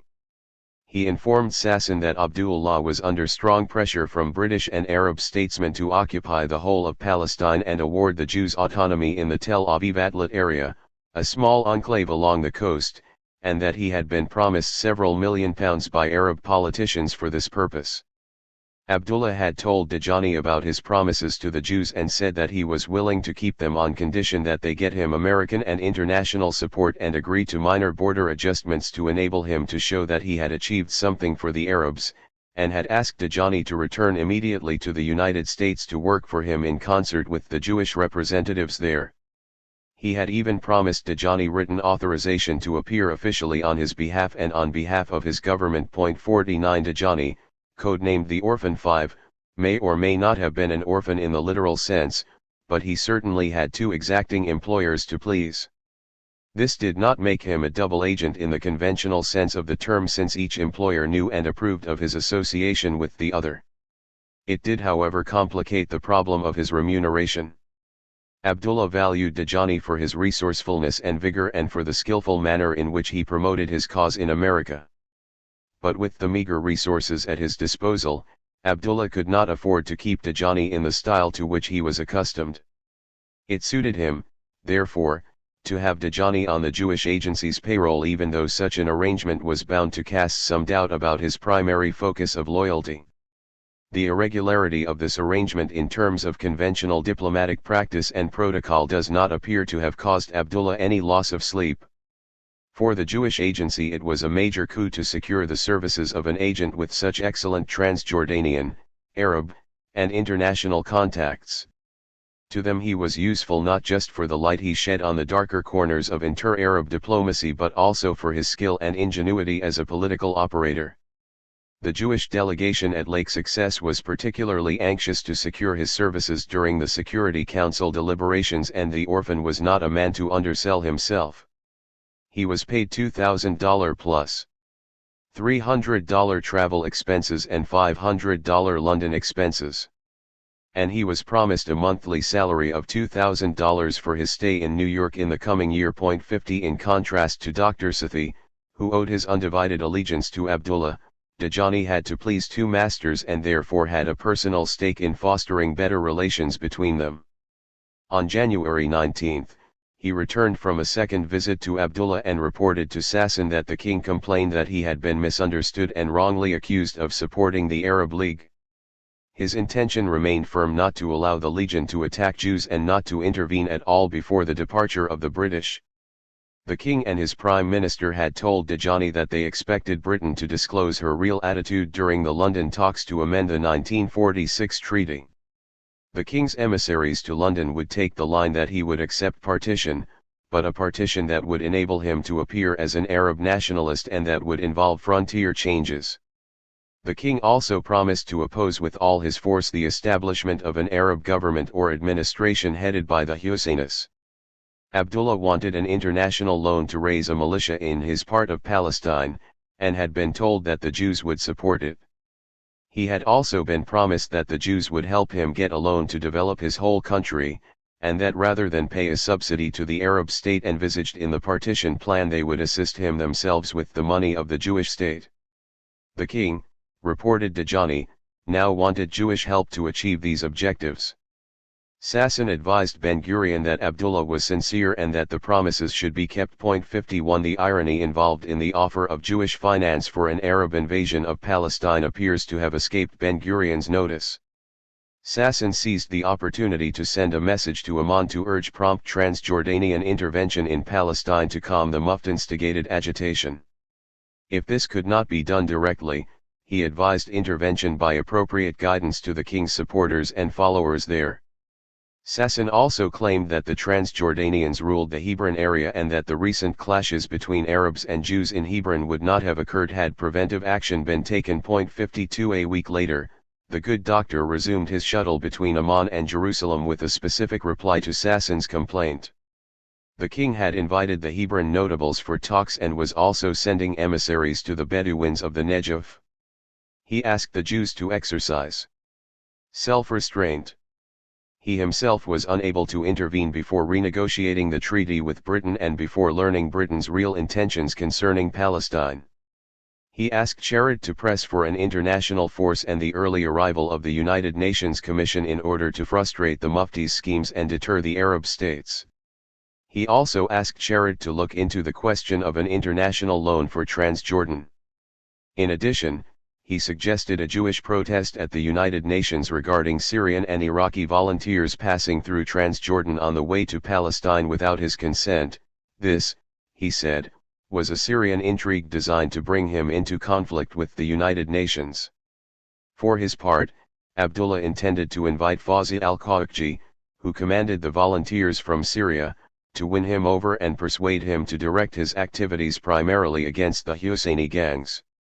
Abdullah expressed the hope that Sharrat and Golda Meir, who had joined Omar Dajani in New York, would assist him and treat him as his loyal representative.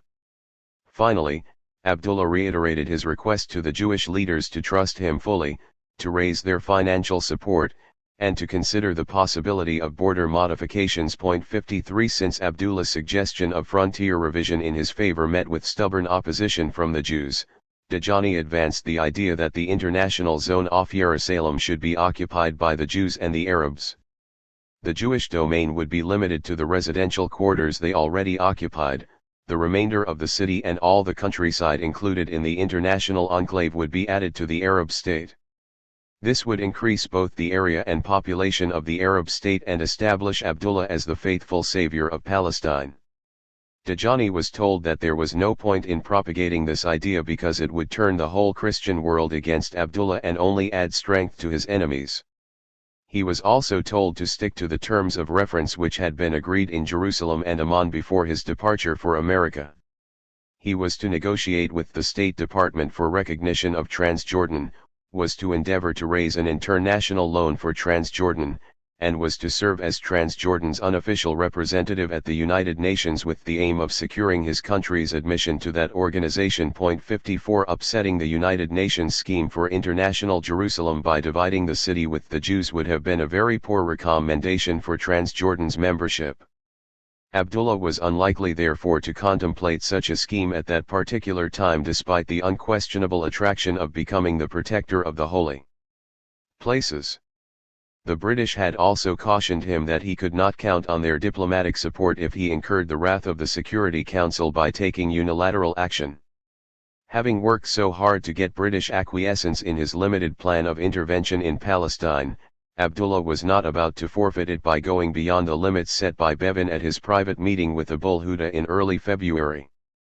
On the other hand, Abdullah could not openly declare that his policy was to occupy only the Arab part because then he would be denounced in nationalist Arab circles for accepting partition. To forestall such accusations, the king and his prime minister played a complicated double game. They told the Arabs that they were going to try to occupy the whole of Palestine, fully aware that with the means at their disposal they would be unable to achieve more than the occupation of the Arab areas. 55 A most authoritative account of Abdullah's military plans was given by Glubb Pasha on January 30 to Major Gen C. D. Packard, the Director of Military Intelligence at the War Office. Since Glubb had arrived in London as a member of the high-level delegation from Amman, this conversation was off the record and in this respect quite typical of the backstairs methods by which Glubb continued to serve the British government. Glubb made it clear that there was no intention to move before May 15. He was also at pains to stress that King Abdullah would not march over the Jewish frontier. According to Glubb, the main objectives of the invading force would be Beersheba, Hebron, Ramallah, Nablus, and Jenin, with forward elements in Tulkarem and the area just south of Lydda.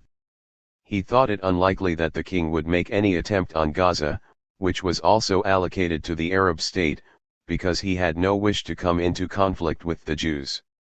Jerusalem would of course be inviolate. 56 The change that had taken place in the British position on Palestine following Glubb and Abul Huda's visit to London was not detected by the Jewish side. Reliable information about Britain was in very short supply to the otherwise well-informed intelligence service of the Yishuv. Reuven Shiloah, Zaslani, persistently misunderstood and misrepresented British intentions to the Jewish policy-makers during this period. The root of the problem was that he based his estimates on rumors regarding the British administration in Palestine and had no access to the highest levels in London where policy was determined. The result was a great deal of unjustified suspicion of the British role in the interim period from November 1947 to May 1948, suspicions which led to underestimating the possibility of moving forward with Abdullah with tacit British agreement. 37 In early February, Shiloah went to London to find out whether there was, as he suspected, a British plot against the Yishuv. Failing to catch the slightest whiff of the real plot that had just been hatched by Bevin and Abul Huda, Shiloah initially reported that the British were plotting to eliminate both the Mufti and Abdullah from the Palestine settlement and to base it on Musa al-Omi and the Arab League. On the Jews, the British were said to be preparing to impose ultimately a version of the Morrison-Grady Plan. 38 On his return, Shiloah asserted categorically that the Abdullah solution has, in the meantime, been set aside. Although there was strong pressure from the army on the cabinet to carry it out, Clayton was among its strongest opponents, stressing that the new policy of Britain must be built on Syria. Clayton's new plan is to rely on Syria, Iraq, and Saudi Arabia, and that leaves no room for Abdullah. 39 It is difficult to conceive of a more erroneous or a more misleading estimate of British intentions, yet this was the basis on which Zionist policy was to proceed in the coming months. 154. Neutralizing the Arab Liberation Army. The presence of irregular Arab forces in Palestine before the termination of the mandate was as unwelcome to the Transjordanian government as it was to the British. But it proved impossible for Transjordan, already suspected by the other Arab states of having ulterior motives, to persist in its original policy of denying volunteers from Syria passage across its territory. Although in theory the irregular Arab forces were directed by a committee of the Arab League in which all the member states participated, in practice the control was in the hands of the Syrian government, and the Transjordanian authorities had no say in the matter. The Arab Liberation Army was raised and financed by the Arab League in pursuit of its policy of preventing the establishment of a Jewish state without the official intervention of the regular Arab armies. It was commanded by the Syrian adventurer Fawzi al-Qawqji. Qawqji had had a checkered career in the course of which he had served in the Ottoman army, with the French against Faisal's short-lived kingdom in Damascus, as a military advisor to Ibn Saud, and as a regular officer in the Iraqi Karat Rameh. During the Arab rebellion in Palestine in 1936-9, Qawqji had acquired a reputation as a successful guerrilla leader, but he owed this reputation more to his skill in manipulating the Arab press than in planning military operations. After being ignominiously banished from Palestine by the British, he went to Iraq, where he played a minor role in staging Rashid Ali al-Kilani's abortive pro-Axis rebellion. Having suffered a face wound when his car was machine-gunned from a British aircraft, which was for some reason taken as a mark of heroism rather than of incompetence or bad luck, he sat out the rest of the war in Germany and emerged from obscurity only in 1948 with his appointment to command the Arab Liberation Army. The Arab politicians who appointed Qawqji valued him more as a known enemy of and therefore potential counterweight to the Mufti than as the most promising military leader available to lead the fight against the Jews. The first companies of the Arab Liberation Army, recruited and trained in Syria, reached Palestine via Transjordan in January 1948. Meeting no challenge from the British forces, who were still responsible for law and order in Palestine, they established themselves in the Nablus-Jenin-Tul-Karam triangle. Other companies followed at intervals, swelling its ranks from 2 to 3,000 in January to 4 to 5,000 in March and 6 to 8,000 in April. In mid-February, without proper preparations but with a great deal of theatrical fanfare, Qawqji ordered his forces to attack Kibbutz Tirat-Zvi in the Jordan Valley. Instead of the victory intended to impress the Palestinian Arab population, Qawqji's 1st Yarmouk Battalion retreated in disarray, leaving behind 60 dead and a large part of its equipment. Qawqji himself did not reach Palestine until early March, traveling by way of Amman. Earlier, when he had been stopped at the Syrian-Transjordanian border in January, he had declined the offer to go and see King Abdullah for fear that both of them would be suspected of plotting against the Arab League or against President Shukri al-Quwatli of Syria, but now, with Quwatli's subsequent turn against the Mufti, his inhibitions about a meeting with Abdullah were reduced. In his political orientation, Qawqji had always been anti-Husseini. He now apparently believed that Palestine should be joined to Transjordan and that the Jews should be forced to accept an autonomous but clearly subordinate position within this large Arab kingdom. Convinced that the Mufti's lieutenants cared only about themselves and were taking the Arabs of Palestine along a road to disaster, he was ill-disposed from the start to any cooperation with them. So by the time Qawqji was received by King Abdullah on March 5, there were three main Arab forces jockeying for position in Palestine. They were the Mufti's paramilitary force, the Arab Liberation Army, and the 7 infantry companies of the Arab Legion stationed in Palestine to protect British military installations. Politically, these three separate forces were at loggerheads, and if at any time two of the forces were to combine, the third would be of little value. Khashoggi was invited to Amman to preclude the possibility of a clash between the Arab Legion and the Arab Liberation Army and to ensure that the Mufti's force remained isolated.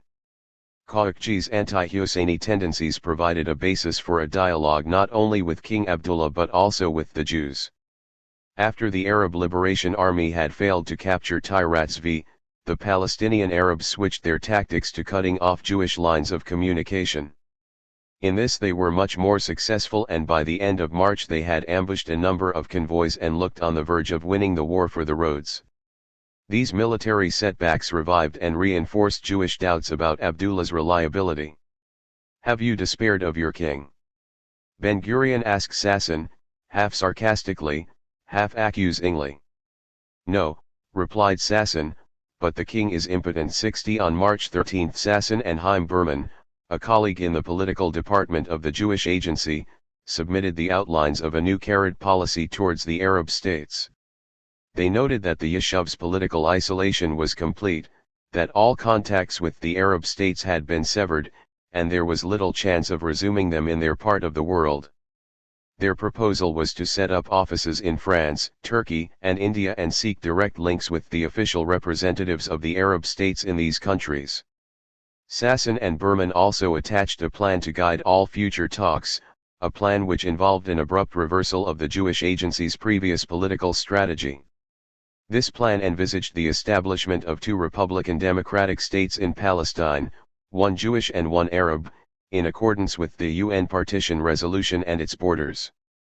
The provisions for economic, political, and military cooperation between the two states went much further than those laid down in the United Nations Scheme. 61 As Yaakov Shimoni aptly observed in his written comments, the whole plan reeks of a change of our Arab political orientation, of despair of Abdullah. Shimoni questioned the view that Abdullah had given up his special position and joined their enemies. If there was a rapprochement between Abdullah and the Arab League, Khashoggi, and the Syrians, it was possible, argued Shimoni, that it was the others who moved closer to Abdullah.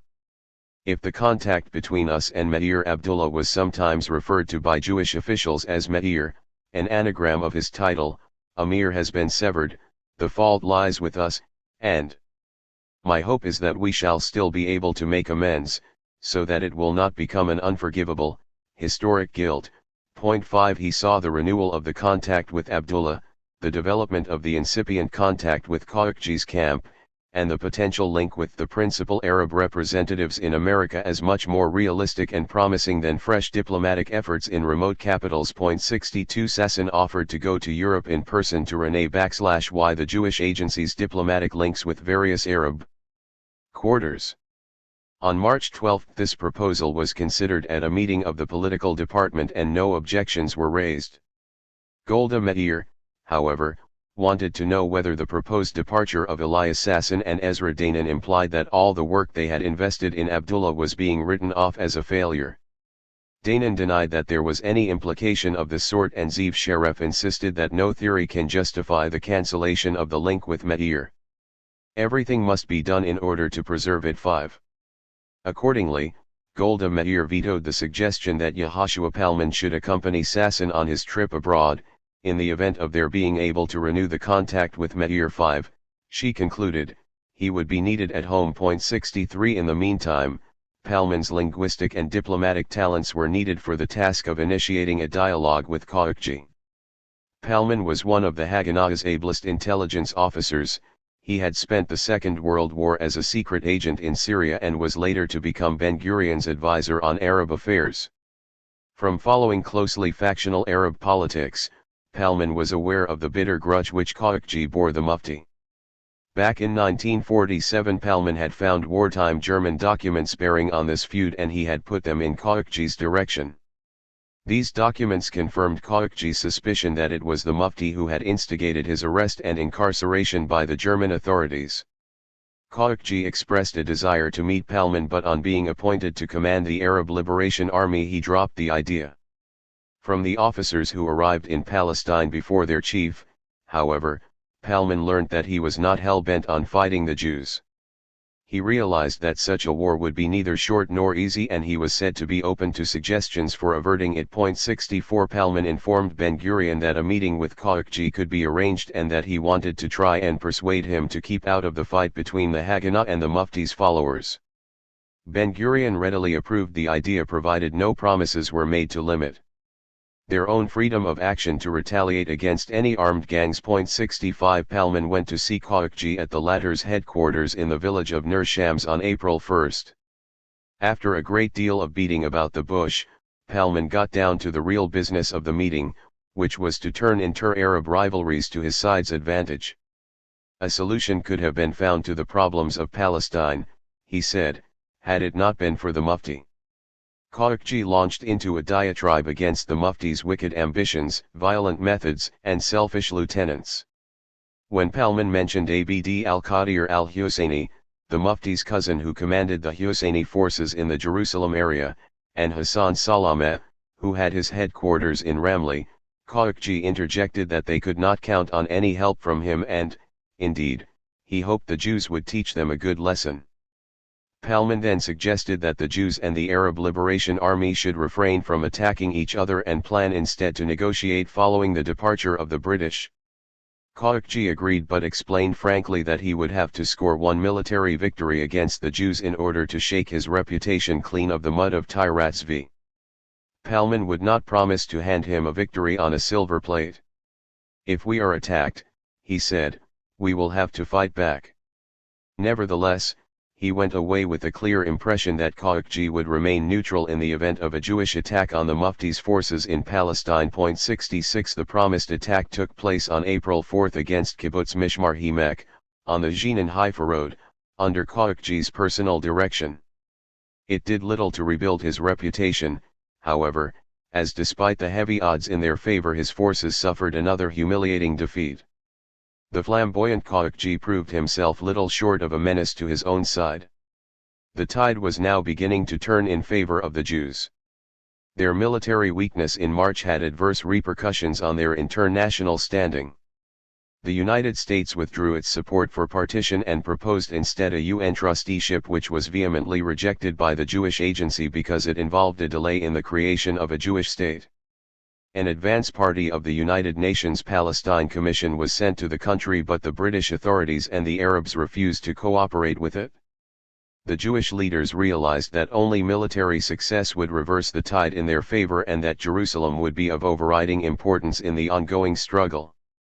On April 1, Operation Nakhshan was launched to open the road to Jerusalem. First, Hassan Salameh's headquarters in Ramleh was blown up. Although an Arab Liberation Army contingent with heavy guns was present in the neighborhood, it did not go to the rescue. Khashoggi kept his word to Palman. Next was the battle for the castle, in which Abd al-Qadir al-Husseini was killed. Shortly before, Abd al-Qadir telephoned Khashoggi to ask for an urgent supply of arms and ammunition to beat off the Jewish offensive. Thanks to the Arab League, Khashoggi had large stocks of war material, but according to the Haganah listening post that monitored the call, he replied that he had none. This conversation showed once more that the earnestness of his promise to Palman was matched only by his disloyalty to his Palestinian comrades in arms. Abd al-Qadir was by far the ablest and most charismatic of the Mufti's military commanders, and his death led to the collapse of the Husseini forces in Palestine. Encouraged by the success of Operation Nakhshan, the Haganah pressed on with the highly ambitious Plan D. Its aim was to secure all the areas allocated to the Jewish state under the UN Partition resolution, as well as Jewish settlements outside these areas and corridors leading to them, so as to provide a solid and continuous territorial basis for Jewish sovereignty. The novelty and audacity of the plan lay in the orders to capture Arab villages and cities, something the Haganah had never attempted before. Once the tide had turned in their favor, the Jews no longer felt constrained to remain within the narrow and awkward boundaries laid down for them by the UN cartographers. After all, The Arab Higher Committee had rejected the 1947 Partition resolution lock, stock, and barrel, and they were thus hardly in a position to complain if the Jews chose to disregard selected boundary provisions. The only practical constraint on Jewish expansion stemmed from their understanding with Abdullah to let him take the Arab part as defined by that resolution. Once Abdullah was thought to be wavering in his commitment to the agreement, they too began to consider themselves free of the reciprocal obligation to him. Yaakov Shimoni was undoubtedly right in holding that it was they themselves who were responsible for the loosening of the contact with Abdullah, but Shimoni's capacity for self-criticism was not generally shared. The men at the top mostly believed that it was Abdullah who was backsliding, and their suspicions of him were only reinforced by his repeated attempts to reopen the questions of borders and autonomy. Though they had not given up hope that Abdullah would stand by his original promise, they were assailed by mounting doubts about his reliability and fears of betrayal. The pact between the Zionist movement and the ruler of Transjordan, though just a few months old, was showing signs of breaking up under the combined strain of external pressures and mutual suspicion. Britain, Abdullah, and the Jews. As the British Mandate was approaching its unhappy end, the Jewish community in Palestine remained greatly troubled by the thought that the British were not really resigned to partition and were plotting to prevent the establishment of an independent Jewish state. There was widespread fear that the British were not going to carry out a complete withdrawal or, alternatively, that they would leave but seek re-entry in the wake of an Arab victory which would reduce the Jews to begging for British protection. In Jewish political circles it was seriously believed that Britain was conspiring with the Arab rulers, and particularly with the ruler of Transjordan, to invade Palestine and impose a settlement along the lines of the Morrison-Grady Plan, giving the Jews an autonomous area along the coast, the rest of the country to the Arabs, and bases with secure lines of communication to the British Empire. Ben-Gurion in particular was convinced that Britain's cynical ploy was to permit the neighboring Arab countries surreptitiously to send armed forces into Palestine in sufficient quantity to destroy the Jewish community and capture the country after the termination of the Mandate. 1 These suspicions of sinister British imperial machinations are faithfully reproduced by Zionist historians. Some had explicitly charged that during the twilight of British rule in Palestine, the objective which dominated British policy, perhaps more accurately, the objective of those whom the cabinet entrusted with the execution of its policy, the Foreign Office, the Chiefs of Staff, and the Palestine administration, was to see the Jewish national home physically destroyed. These men were determined, alleges John Kimchi, if the British had to leave Palestine, to put no obstacles in the way of the Arabs driving the Jews into the sea too. But Zionist historiography seriously misrepresents the reasons and motives behind the surrender of the British Mandate. Far from wanting to cling at any cost to their position as the ruler of Palestine, the makers of British foreign policy longed to get out and give up the thankless task of trying to reconcile Jews and Arabs. There is very little evidence in the official British archives to support the Machiavellian view of British policy during the final phase of the Mandate. Most of the evidence points in the opposite direction. It supports the view that the long history of rebellion and terrorism had exhausted the patience and disillusioned the British ministers to such a point that their one desire was to divest themselves of all future responsibility for what might happen in that troublesome country. 3 To be sure, there were many officials in the Foreign Office who did not welcome the retreat from empire and hoped for a much weaker and smaller Jewish state than that laid down by the United Nations, just as there were many anti-Jewish officials in the Palestine administration who implemented policy on an everyday basis in a manner calculated to hurt the Jewish community. But the basic thrust of British official policy was not to prevent by force the establishment of a Jewish state. On March 23, 1948, the cabinet decided to accelerate the pace of withdrawal from Palestine and do nothing to oppose either an attempt by the Jews to set up a Jewish state before May 15 or by the armed forces of Transjordan to enter Palestine before that date. 4 Bevin and his colleagues had to see the Palestine problem in a wider context than the Jews. They had to consider the need for peace in the Middle East, the need to keep an eye on Russia, the need to keep the friendship of the Arabs and not to alienate the Muslims in the British Empire. They also wanted to involve the United States in sharing responsibility for a Palestinian settlement that would safeguard Western interests. Arthur Creech Jones, the colonial secretary who played a major role in the surrender of the Palestine Mandate, rebuts the charge that Bevin's policy was inspired by anti-Semitic prejudice. Although he was angered by the Jews, he never allowed personal feelings to dominate his judgment. He refused to forget the wider implications of any Palestine settlement, as he thought Truman did. Equally emphatic was Creech Jones's rejection of the charges made by Labour Party critics, such as Harold Laski, that the British government deliberately tried to create confusion and let things go in the months before withdrawal. 5. The fiercest critic of Bevin's Palestine policy to emerge from within the ranks of the Labour Party was Richard Crossman.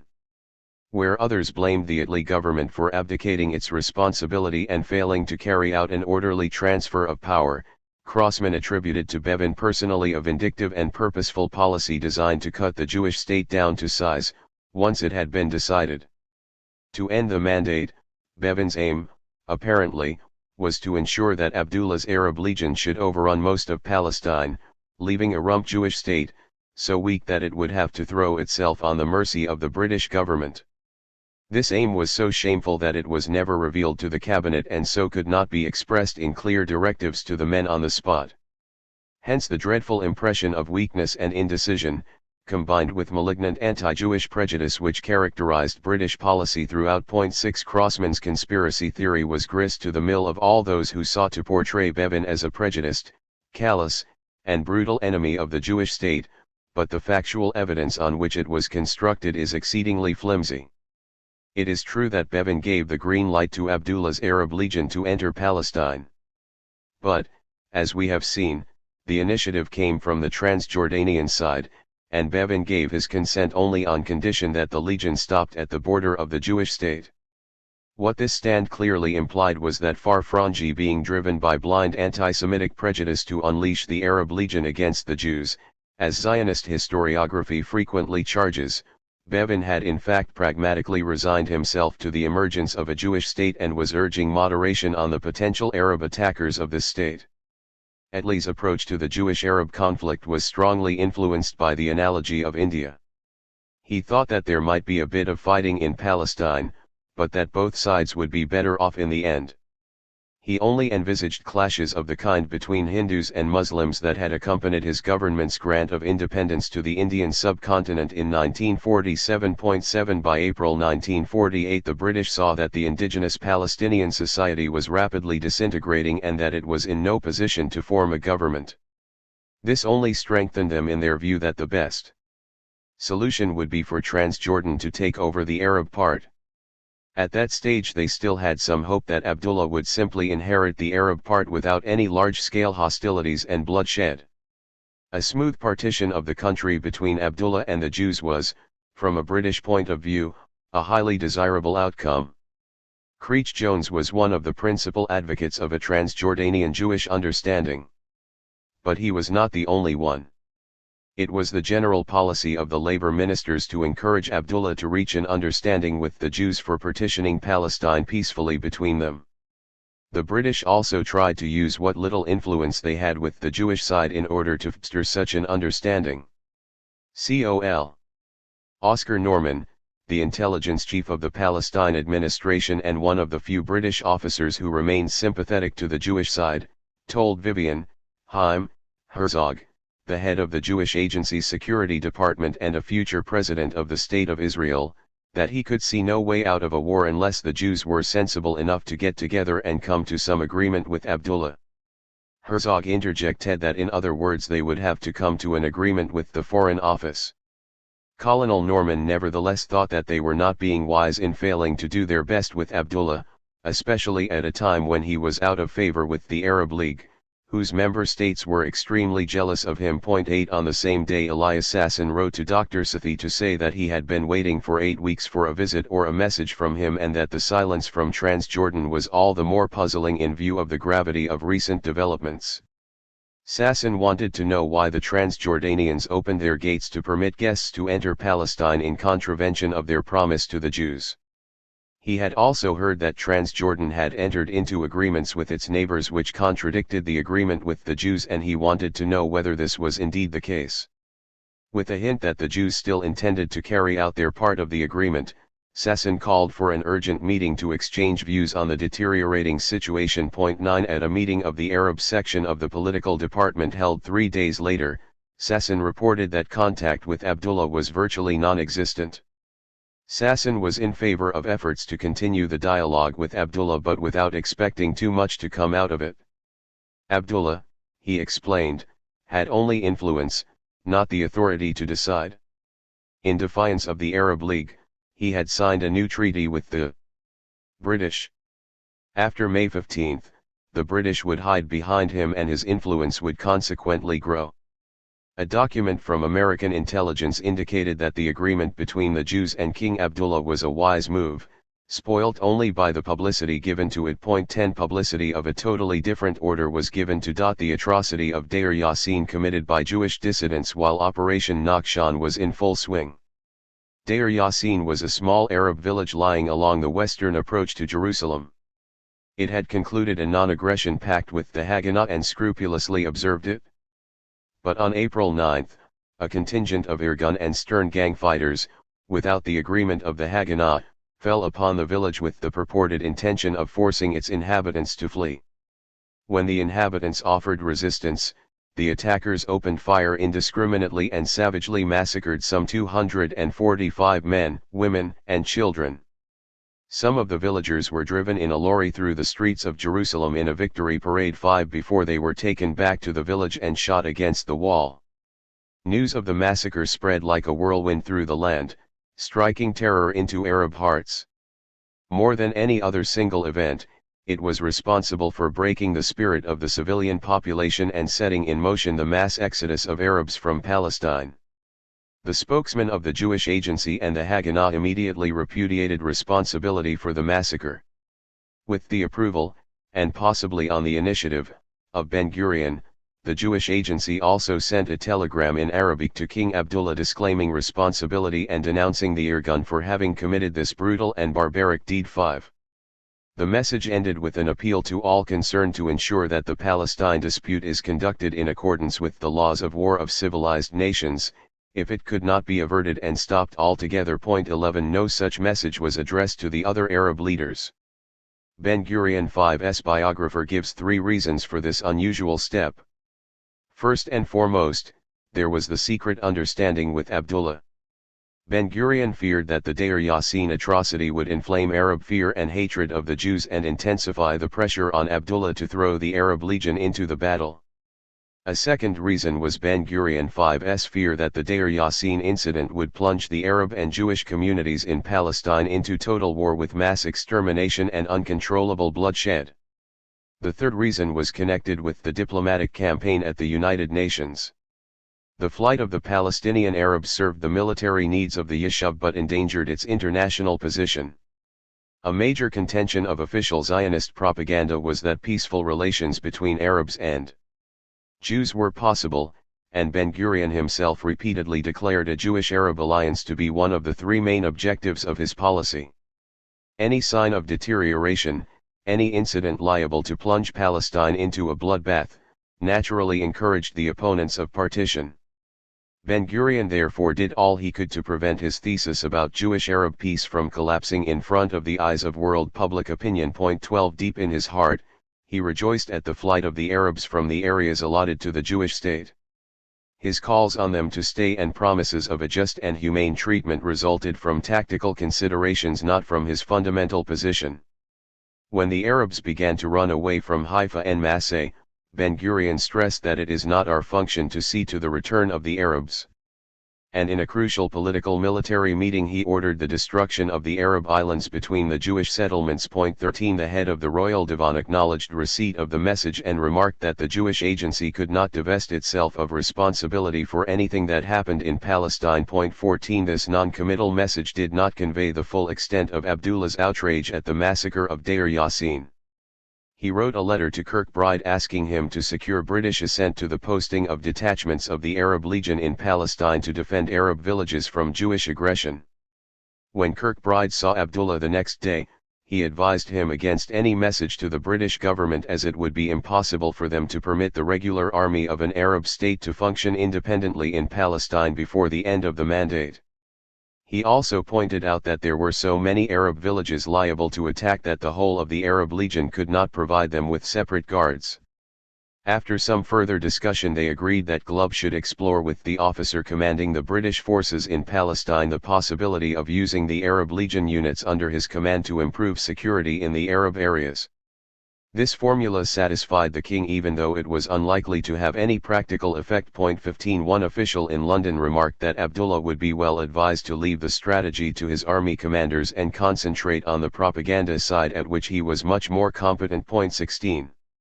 Abdullah's offer, Atsam's acceptance, and Ben-Gurion's suspicions. The general collapse of Arab morale in Palestine and the military defeat of Khashoggi's forces at Mishmar Hemek and of the Husseini forces in the Jerusalem area forced the Arab League to recognize that the volunteers on their own, even if reinforced in numbers and equipment, could not stand up to the Jewish forces, and that regular armies might have to be used to check the Jewish military offensive.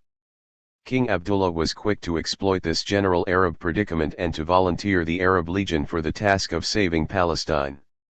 Excessive Hashemite zeal to intervene in Palestine was liable to arouse the suspicion of the Arab states who were in no position to take part in the invasion. To forestall these suspicions, Abdullah made it clear that he himself was determined to go to the rescue when the British withdrew, and that he would welcome the participation of the other Arab countries in this rescue operation provided they recognized that he was in overall charge and that anyone who wished to cooperate must go to Amman. The deteriorating situation in Palestine and the declared intention of one of its members to act formed the backdrop to the Arab League's meeting in Cairo on April. According to a contemporary report, Syria and Lebanon presented a proposal for the formation of an all-Arab expeditionary force to capture Palestine after the end of the mandate. Fear that King Abdullah would follow up his unilateral action by an attempt to realize his Greater Syria plan was said to be the motive behind the Syrian-Lebanese proposal.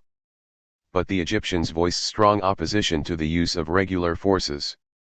An alternative proposal which originated with King Farouk asked the League to determine that the occupation would be temporary and that the Arabs of Palestine alone would have the right to choose the regime and government for their liberated country. 17. This formula proved readily acceptable to all the members because it entailed no commitment to send regular armies and at the same time provided some sort of safeguard against a unilateral annexation of Palestine by Abdullah.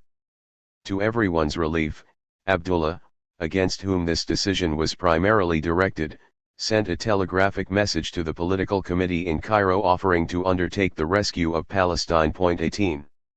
Azam Pasha, the Secretary-General of the League, wrote to Abdullah on April 15, "The committee has decided, at its meeting today, to thank Your Majesty for your magnanimity and Arab zeal. It was also decided to delegate General Officer Commanding Ismail Safwat Pasha, to discuss with Your Majesty the necessary measures to be taken to liberate the besieged Arabs and to prevent more massacres taking place as happened at Deir Yassin village and other localities. The committee are of the unanimous opinion that the presence in Palestine of the Arab Legion makes it possible for the Legion to accomplish this important task with the required haste. The political committee adjures Your Majesty to allow please the Transjordan Arab Legion to do this duty. I avail myself of the opportunity of presenting the committee's thanks to Your Majesty for the well-appreciated magnanimity and generous preparedness you have shown. May God watch you with his care and give you success." 19. One has to strip away a substantial layer of rhetoric to get to the real reasons behind the League's surprising volte-face in accepting Abdullah's offer. As Azam himself confided privately, it had been evident for some time that Fawzi al-Khashoggi was no good and that the Arab states were unable to supply sufficient resources to the partisans in Palestine to enable them to defeat the Jews.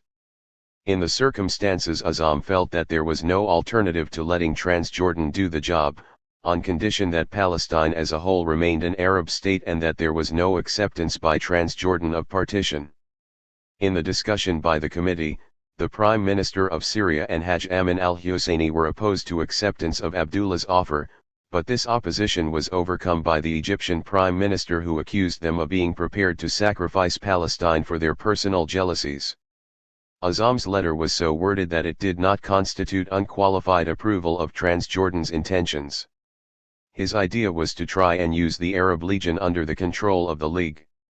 On the other hand, if the Legion did occupy parts of Palestine, it would no longer be possible, in view of the letter, to accuse Abdullah of having acted in defiance of the League. 20 Besides, once the Legion had occupied parts of Palestine, the League, as Abdullah surely realized, would have no way of dislodging it. While the political committee continued its discussions in Cairo, a statement from the Royal Hashemite Divan asserted Transjordan's special position regarding Palestine. It declared that the Hashemite kingdom and Palestine were a single entity, comprising a coast and a hinterland. Transjordan, it went on to say, opposed vigorously partition and trusteeship in defense of its own interests and for the preservation of national existence. 21 The same independent attitude was displayed by the king himself at his meeting with General Safwat, who came to Amman bearing Azam Pasha's letter. After meeting Safwat for the first time, Abdullah remarked that he had imagined that his type had died with the Ottoman Empire. Now Safwat talked as though the Arab Legion were to be placed under his command, while King Abdullah made it clear that he expected the Army of Liberation to be placed under Transjordanian command. The king also made the point that the Arab Legion would not gain freedom of action in Palestine before May 15. Safwat asked if there would be any objection to a brigade of the Iraqi army being brought to Transjordan in readiness for operations after May 15.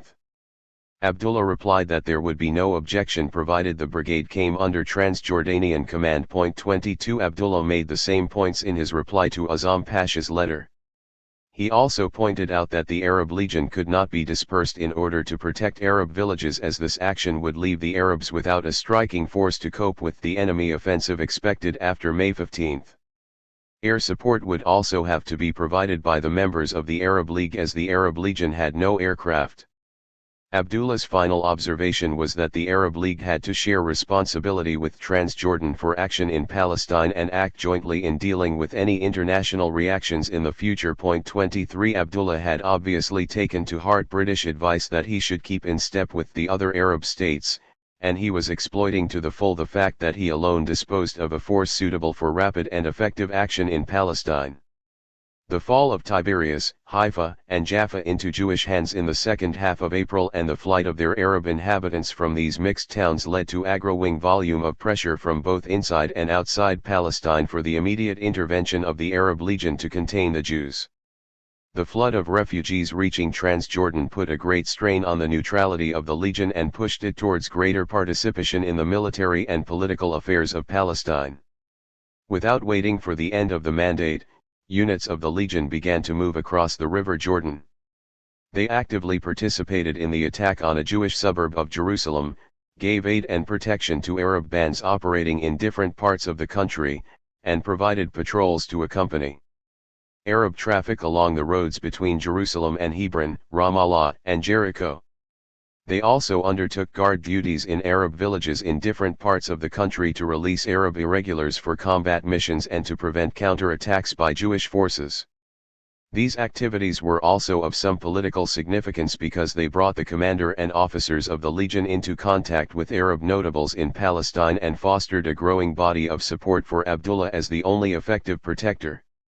Glubb Pasha himself went on a number of trips to persuade mayors and other influential public figures that their interests would be better served by cooperation with Abdullah than by cooperation with the Mufti. 24 The activities of the Legion were accompanied by a propaganda campaign directed against the Jewish forces. These and Abdullah's frequent statements that he would send his army to protect the Arabs of Palestine all contributed to the Jewish perception that the Legion had abandoned its earlier neutrality. Ben-Gurion was concerned about this trend and asked Sasson to brief him on April 20. Sasson told him that Abdullah's power was rising because everyone recognized that his force, the Legion, would have to be used. Britain wanted to secure her lines of communication between the Mediterranean, Transjordan, and Iraq. Legion units were accordingly stationed on the route passing through Gaza, Beersheba, Hebron, Jerusalem, and the Allenby Bridge. Britain herself would remain in Haifa, ensuring the route to Transjordan through Bison and Naharaim with the help of the Legion, whose forces were being deployed along this route. The commander of the irregular bands in Haifa was a Transjordanian, and that was no accident. His predecessor, who had been killed, had also been a Transjordanian. Without the Legion, Britain could not secure these routes, and she could not use the Legion without the consent of the Arab League. The League, seeing how hard-pressed the Palestinian irregulars had become, realized that regular armies would be needed, above all the Legion. From the Arab press it emerged that the League had decided to use the regular armies of Lebanon, Syria, Iraq, and Transjordan, and possibly Egypt. Abdullah believed that all these armies would not last very long, and only he would be able to take their place because only he had an army which was not needed at home. Sasson concluded his briefing with the recommendation that they initiate a clash with the Legion before May 5-25. The fact that a Jewish initiative to attack the Legion before the end of the mandate could even be contemplated reveals the speed with which relations had deteriorated and Jewish assumptions had changed. Whereas previously it had been assumed that Abdullah would use his army to give effect to his secret agreement with the Jewish agency, the new working assumption was that the agreement was dead and that Britain would direct the operations of the Legion to meet her needs and the wishes of the Arab League. Abdullah did not help matters by issuing a stream of public statements designed to establish his credentials as an Arab nationalist, and which for that very reason were seen by the Jews as incompatible with his earlier pledge. On April 21, Abdullah declared in a statement to the Arab news agency that after the incidents of Deir Yassin, Haifa, and Tiberias he had given up hope for a peaceful solution to the Palestine problem. If invited to defend Palestine, he would accept. The Jews still had time to settle the dispute if they agreed to the constitution of Palestine as an Arab state with autonomy for the areas where the Jews formed a majority. 26 The Arabists of the Jewish agency took the statement to mean that Abdullah was intending to impose a solution and that he was thinking of a variation of the Morrison-Grady plan, giving the Jews autonomy within his state. Even Yaakov Shimoni confessed that up to that point he had believed that Abdullah would capture the Arab part while avoiding a clash with them, and that after he had consolidated his position in the Arab part he would start negotiating with them. But now Shimoni was no longer certain. He conceded that Abdullah's thinking might have changed as a result of recent events. 27 For military as well as political reasons, Ben-Gurion was reluctant to provoke a showdown with the strongest of the Arab regular armies, but he authorized Sasson to issue a warning to Abdullah. Following Abdullah's statement, Sasson sent a telegram in Arabic to the royal court to say that peace in Palestine and mutual understanding between Jews and Arabs could not be achieved by threats based on biased and misleading propaganda. Nor could it be achieved by one side dictating conditions to the other. Real understanding could only be achieved by direct and quiet negotiations guided by a sincere intention to guarantee the rights and independence of Arabs and Jews alike.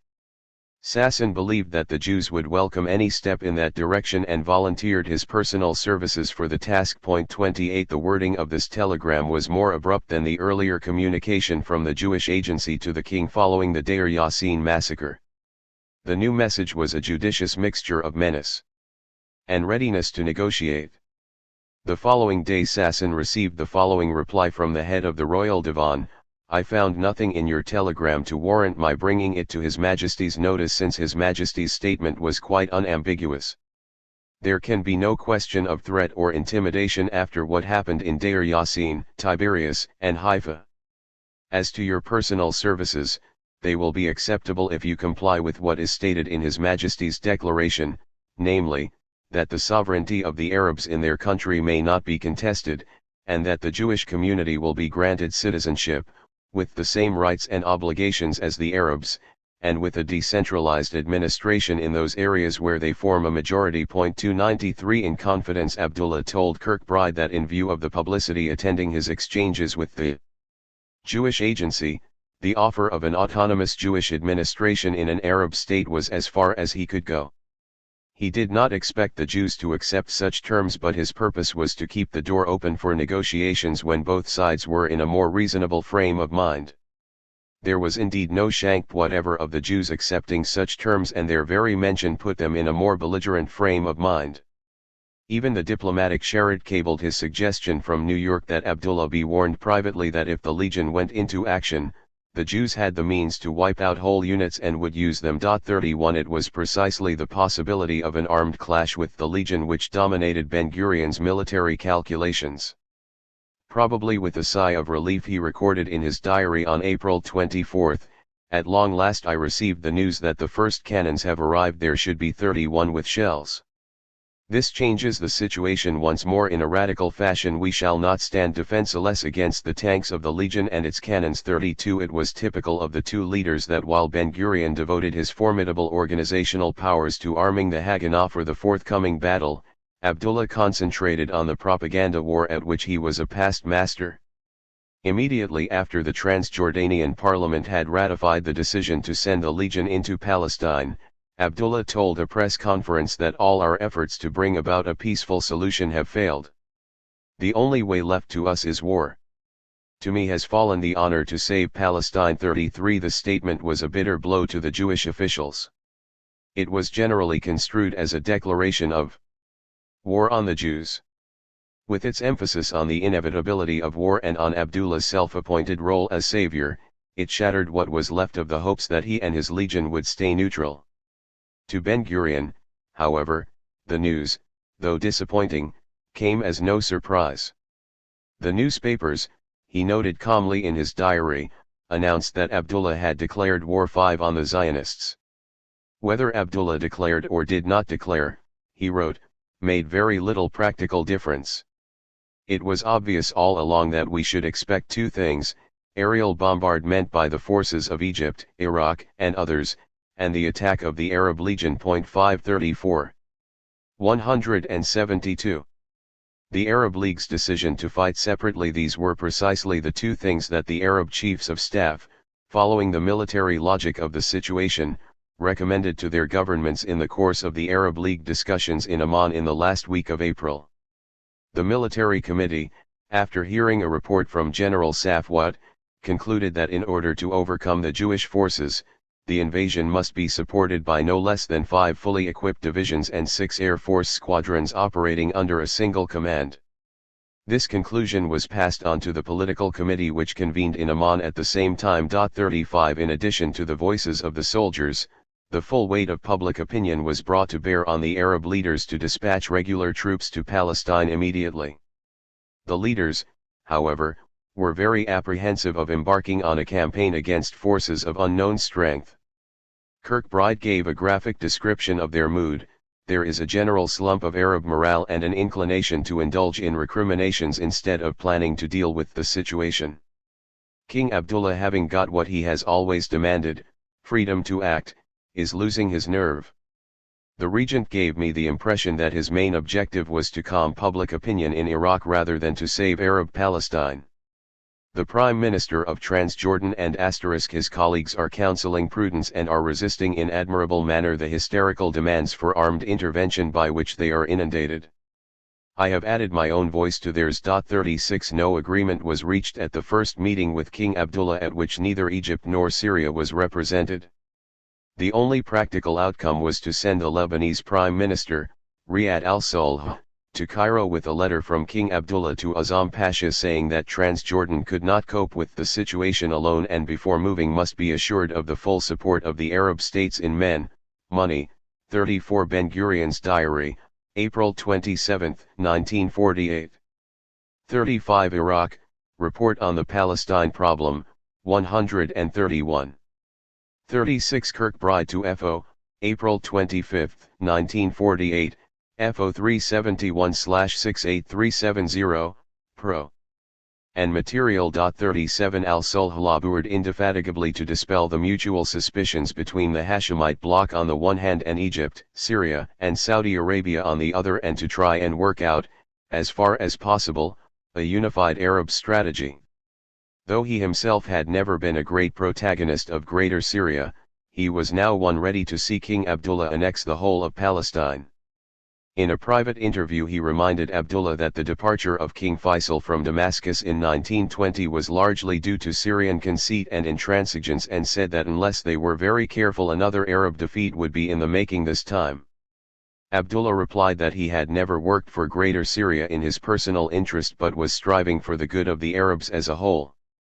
He went on to say that in any case the Palestine problem was now much more important and urgent than any other question. 38 In Cairo, al-Sulh, with the help of the Iraqi regent, pressed for Egyptian participation in an invasion of Palestine and pleaded with King Farouk that Egypt could not continue to do less for Palestine than other Arab countries without losing prestige.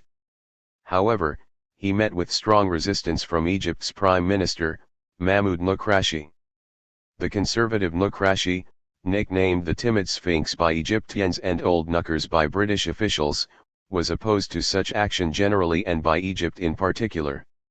Although the Egyptian government reserved its position, at the last meeting of the Arab Summit in Amman, on April 29, a decision was reached, in principle, in favor of intervention by the regular Arab armies. On the question of date there was a heated discussion because King Abdullah said he could not intervene before May 15, whereas the other leaders felt that waiting until then to move their troops would give the Jews a great tactical advantage. It was secretly decided that Syrian, Iraqi, and Lebanese troops, in the guise of volunteers, would start crossing into Palestine on May 8 under instructions to avoid all contact with British and Jewish forces before May 15. It was also agreed that British representations on the subject should continue to be met by promises to do nothing before the end of the mandate, and that if the presence of the so-called volunteers in Palestine was discovered, the Arab governments should deny all knowledge. Kirkbride, who learned about this ploy from a source he regarded as entirely reliable, did nothing actively to foil it. The real argument was over the question of command.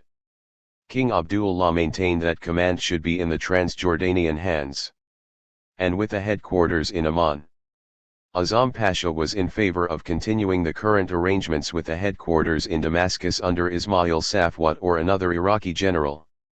The Iraqis wanted an Iraqi in overall command wherever the headquarters might be situated. Abul Huda said resolutely that Transjordan would not place the Arab Legion under the existing command at Damascus. To break the deadlock, it was agreed by those present that each state should retain its independent command and be allocated an operational zone in Palestine. The Arab League allocated £1,500,000 to finance the opening stages of the operation. The Secretary General was given control over these funds, and representatives of the general staffs of the armies concerned were invited to Amman to work out the technical and logistical details. 39 When the conference was over, Maj. Charles Coker, one of the Legion's British officers, drove a high-ranking Iraqi from the royal palace back to the center of Amman. "How did the meeting go?" he politely asked his passenger. "Splendid," was the reply. "We all agreed to fight separately." 40 In contrast to her ill-tempered disagreements with the other members of the Arab League, Transjordan remained amenable to British advice and guidance. As the other Arab countries were getting more difficult to control, Britain moved closer behind Transjordan. The crisis underlined Transjordan's value as a strategic asset to the guardians of the British Empire.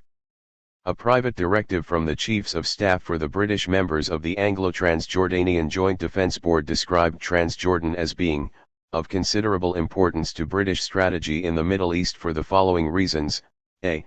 It lies astride one of the main lines of approach from the Caucasus and the Caspian to the Suez Canal and the Delta. b. It covers the direct route from the head of the Persian Gulf to Aqaba and thence to the Suez Canal and Delta. c. It flanks our possible defense position across Palestine. d. It is potentially an area in which forward air bases could be established. e. The Arab Legion is the only properly organized, trained, and equipped force in the Middle East. It is much to the advantage of HMG to ensure that this force remains in a high state of efficiency, since it would prove of considerable value in time of war. 41 Rumors that the Arab Legion was poised for intervention in Palestine alarmed the American policymakers and caused serious strains in Anglo-American relations. Bevan's failure to inform the Americans of his secret understanding with Abul Huda meant that the Americans were unaware of the real basis on which British policy was proceeding, and in these circumstances a crisis of confidence was bound to occur sooner or later. Bevan informed Creech Jones, who was with the British delegation to the United Nations in New York and kept in close touch with the U.S. delegation, that failing the imposition of a political settlement, King Abdullah would no doubt try to carry out the program mentioned to me secretly by the Transjordan Prime Minister on February 7, i.e., the occupation of the Arab areas of Palestine in order to maintain law and order. Even so, he would have to steer a very careful course if he was to avoid either major hostilities with the Jews or a major quarrel with the Arab League. Bevin specifically enjoined the colonial secretary not to discuss this eventuality with the Americans and to confine himself to saying that if fighting breaks out, the best contribution any outside state can make will be to limit the conflict and prevent the entry of additional arms or reinforcements for either side.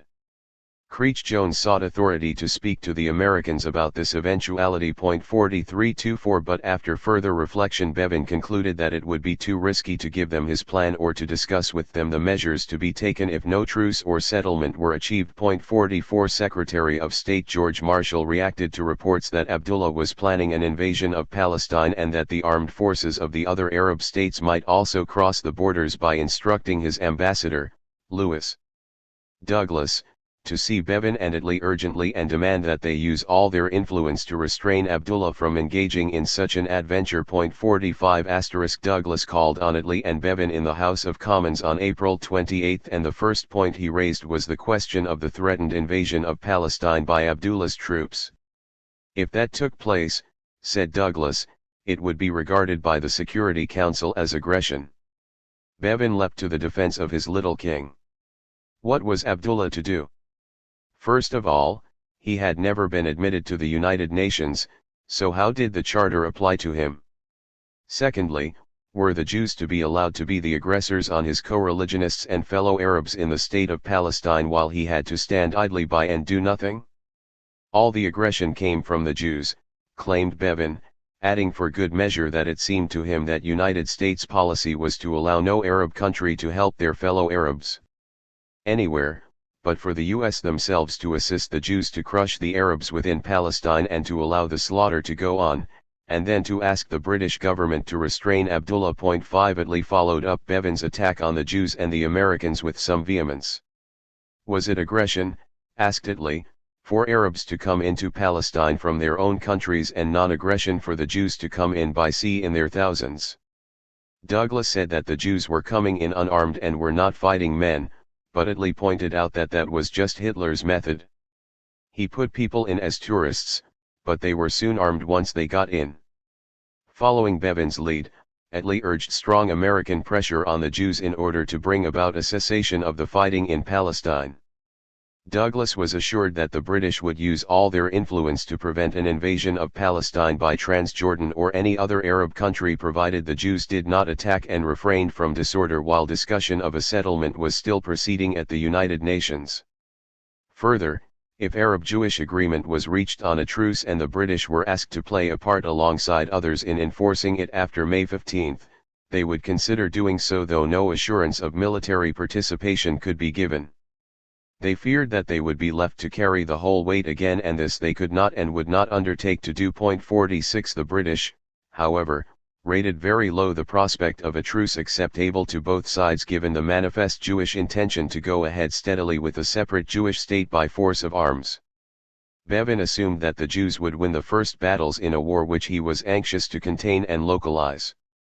The real bloodshed might not come for some time, he told Creech Jones, but he was certain that it would come and would create a very dangerous situation. 47 Harold Bealey was not only convinced that the future of Palestine would be determined by fighting between Jews and Arabs, but thought that this might result in a more stable settlement than could be achieved by any other means. 48 But he was troubled by the possibility that resounding Jewish victories might result in Arab appeals to Britain for assistance, and wrote to the head of the Eastern Department, "You may think that I am plunging into the realm of fantasy when I suggest that we ought to be considering the risk, which admittedly may be remote, that Jewish forces might in the course of the struggle succeed in invading Transjordan. After all, the Arab armies cannot be classed as formidable, the Jews may be very well armed, it appears that the relative strength of the Irgun is increasing, and we know that the Irgun claim that Transjordan as well as Palestine should be included in the Jewish state. I assume that, if matters came to this pass, HMG would take action to preserve the integrity of Transjordan. If this were not done, our prestige in the Middle East would be irremediably destroyed. 49. Jewish aggressiveness, coupled with the inability of the United Nations to curb it, exhausted Abdullah's patience. To an appeal by a truce commission for Palestine established by the Security Council on April 23 and consisting of the consul generals of the United States, France, and Belgium, in Jerusalem, asking Abdullah to refrain from intervening in Palestine, he replied that if the commission could guarantee that there would be no aggression from the Jews, then there would be no aggression from the Arabs. It is known, he said, that the Arab nation, including her member states of the United Nations Organization, have rejected partition as well as the establishment of a Jewish state which would compete with the Arabs for their sovereignty in their homeland. You should compel them to remove any aggression and abandon the idea of establishing a Jewish state, thus making it possible to establish peace in the Holy Land. 50. Once again Bevin rallied to protect his ally. He felt that it was unfair that Abdullah should be singled out for this admonition at a time when actual aggression was coming from the Jews. He made some scathing remarks about the totalitarian form of government which the Jews were preparing and insisted that the Americans must act resolutely to stop Jewish aggression if they wanted him to continue to do his best to keep the Arabs in check. 512. Kirkbride, who was charged with the task of steadying the mercurial Hashemite ruler, was himself beginning to reveal signs of weariness. Having a very trying time in keeping His Majesty from kicking the traces altogether, he complained. He spends his days, and some of his nights, in alternate moods of lucidity and something approaching complete nervous breakdown. Kirkbride wished that Abdullah would stop making statements to the press, but, like a psychiatrist explaining the behavior of a difficult patient, he added that some outlet for his fury seems to be essential. Abdullah gave vent to his fury by serving notice to Sir Alan Cunningham that he was proceeding immediately to Jerusalem at the head of a force to protect the holy places. Kirkbride secured a cancellation of this part of the message and frightened King Abdullah in the process. He also took advantage of the incident to press the importance of securing a truce in Jerusalem. But the fact that the king seriously contemplated sending his original message was taken by Kirkbride as a symptom of his state of mind. Although the threat to march on Jerusalem had been withdrawn, Kirkbride was doubtful whether some such precipitate action could continue to be prevented in the face of continuing Jewish provocations. 53. The reasons for Abdullah's restlessness were essentially political rather than psychological. Amman was a vortex of conflicting pressures from the Arab world, the Palestinians, the Zionists, the British, and now the Americans as well. Abdullah's hopes of a clean and peaceful division of Palestine with the Zionists had been dimmed, if not extinguished, by the rising tide of violence sweeping through the country.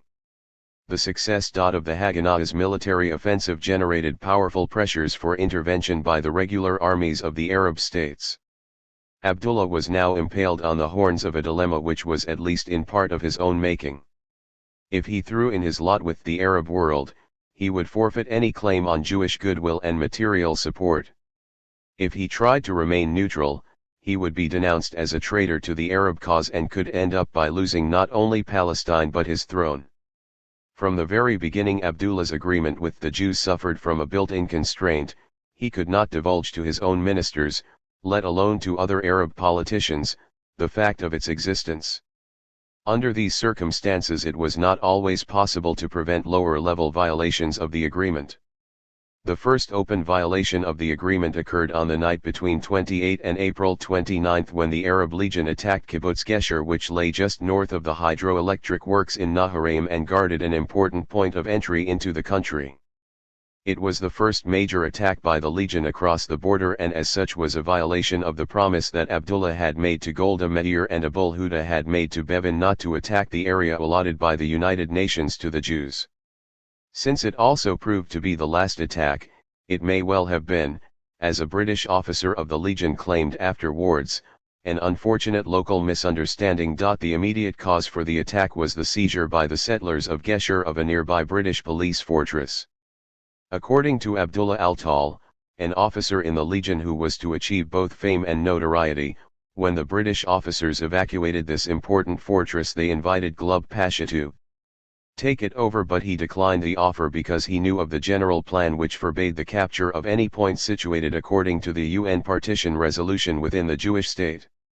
In any case, once the Jewish settlers had occupied the fortress and turned down an ultimatum to hand over the fortress and their settlement, the legion mounted a coordinated attack with infantry, artillery, and armor. The settlement would have fallen into the hands of the legion but for Abdullah contacting his son Talal, who was on the scene, and telling him to order the battalion commander to halt the attack. 54 Avraham Daskal, the manager of the hydroelectric works, throws an interesting sidelight on the circumstances that led to the royal order to call off the highly effective opening attack by his army across the Jordan. When the settlement was under fire, one of the settlers came swimming down the river to call for help. Daskal, whose telephone line no longer worked, drove to the nearest police station and called the palace. He was promised, by Muhammad Zubidi, a ceasefire of 1 hour. This made it possible to evacuate the women and children and to rush in reinforcements. In Naharaim itself there was a quantity of arms, both legal arms given by the British and illegal arms made in Poland and hidden in caches, all of which were transferred to the settlement. In coordination with the Haganah commander, Daskal also opened the dams north of Gesher to flood the Jordan, thus making it impossible for tanks to cross over to the Jewish side. 55 Daskap's success in arranging a ceasefire raised a flicker of hope in Ben-Gurion's heart that an official attack by the legion might still be averted. The Haganah force sent to defend Gesher was authorized to blow up the bridge over the river near Naharaim. On hearing that such action would constitute a violation of the agreement with Transjordan, he gave an order not to destroy the bridge. 56 Though badly damaged, both the settlement at Gesher and the police fortress remained in Jewish hands and later played an important part in impeding the crossing of the Iraqi forces into Palestine. A message from Glub Pasha. Glub Pasha was at least as anxious as King Abdullah to avoid a head-on collision between the Arab Legion and the Haganah, not out of love for the Jews but out of profound concern for the well-being of the Arab Legion. Having dedicated the best part of his professional career to building up the Legion, he was exceedingly reluctant to throw it into battle against heavy odds and run the risk of its destruction. As a wise and prudent soldier, Glub's first concern was to conserve his tiny force and not expose it to the threat of attrition at the hands of the Jewish forces who had already shown their mettle on the battlefield. Although King Abdullah was the titular head of the Arab Legion, effective control was in the hands of its British commander. Commanded, officered, and financed by the British, it was primarily an instrument of British policy rather than of Transjordanian or Arab policy. Both Glub and Kirkbride treated Abdullah with the utmost deference, but he knew and they knew that in the final analysis he could not use it in defiance of Britain's wishes. Glub's aims, as his intervention in the Bevan Huda meeting had suggested, were slightly more modest than those of King Abdullah. He wanted to use the Legion to gain control only over those Arab areas on the West Bank which were contiguous with Transjordan. He wanted to prevent the Mufti and the Husseinis from gaining control over this area, and this task was relatively easy because the British administration in Palestine could simply hand over this area to the Legion at the end of the mandate. The real problem lay in averting a clash with the Jews amidst the confusion and chaos that accompanied the termination of the mandate. Glub remained undisturbed by the setbacks of Khawakji and the death of Abd al-Qadir Husseini. Nor was he prepared to send reinforcements in response to the Palestinian pleas for help in Tiberias and Safed because these towns were included by the United Nations in the Jewish state. He was, however, disturbed by signs that the Jews were preparing to capture areas that had not been allocated to them, and he was alarmed by the mounting Jewish offensive in Jerusalem which culminated in the capture of Kataman on April 30. An Arab quarter in southeast Jerusalem, Kataman was important to the control of the Jewish and Arab parts of the city alike. A danger that Glub could not ignore was that the Haganah would not be content with securing the New Jerusalem but would make a bid to capture the Old City as well. He therefore resolved to establish direct contact with the Haganah to elicit what its real intentions were and to avert a major clash if at all possible. Brig. Norman Lash, Glub's second-in-command and trusted lieutenant, was asked to arrange the contact with the enemy. Lash summoned Col. Desmond Goldie, a senior British officer serving with the Arab Legion, to his headquarters in Mafraq and entrusted him with this unusual liaison mission. The gist of the verbal message that Goldie was to convey was an offer from Glubb to delay the forward move of the Arab Legion in order to give the Haganah time to establish control over the Jewish areas and then fight a kind of mock war if they had to. Lash told Goldie to wear civilian clothes and go in his own car, a Ford the 5th 8, to meet the Haganah officers in Naharaim on May 2.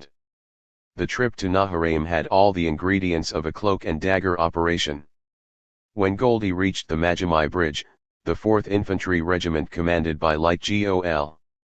Habis Majali was firing on the high ground by the river. Goldie got out to explain to Habis that he was on a liaison mission and to ask him to stop firing. To the Transjordanian officer, who was later to become a field marshal, the whole affair looked rather odd. His suspicions were not laid to rest by Goldie's explanation that he was acting as a messenger for the Pasha. On reaching the other side of the bridge, Goldie was surrounded by a band of angry Arabs, and the encounter could have cost him his life had he not been recognized by one of them and permitted to continue on his journey. Given the importance of the mission and the dangers involved, it is strange that Glubb delegated to Lash the task of briefing Goldie rather than doing it personally. Goldie himself cannot explain this casual procedure. He can only guess that the motive was to protect Glubb in the event of things going wrong, to enable him to say that he had nothing to do with it. Regarding Glubb's motive for seeking contact with the Haganah in the first place, however, there is no uncertainty in Goldie's mind. Glubb's prime concern was to protect the Arab Legion. He did not want his little army to get a bloody nose. Colonel Goldie had been seconded by the War Office to the Arab Legion in 1947, and he stayed with them until 1949 as the commander of the 1st Brigade. He was a professional soldier with limited knowledge of Middle East politics and no strong views on the Arab-Jewish dispute. He was the perfect complement to Glubb, who had very limited experience of actual soldiering or logistics but loved politics and was highly skillful at handling soldiers and politicians. As Goldie himself recalls, there was a terrific pressure on the Pasha to fight, but we wanted to hold back as far as possible. In the end we had to go in. The Pasha did not want to go to war. For one thing, there was a shortage of ammunition. The ammunition came from Britain and was strictly rationed. The Pasha applied for stocks, but the British government delayed. For political reasons it was keeping a close rein on ammunition. It did not say you can have whatever you want. If we were to run out of ammunition, we would have had to withdraw anyway. So it made no sense to rush in the first place.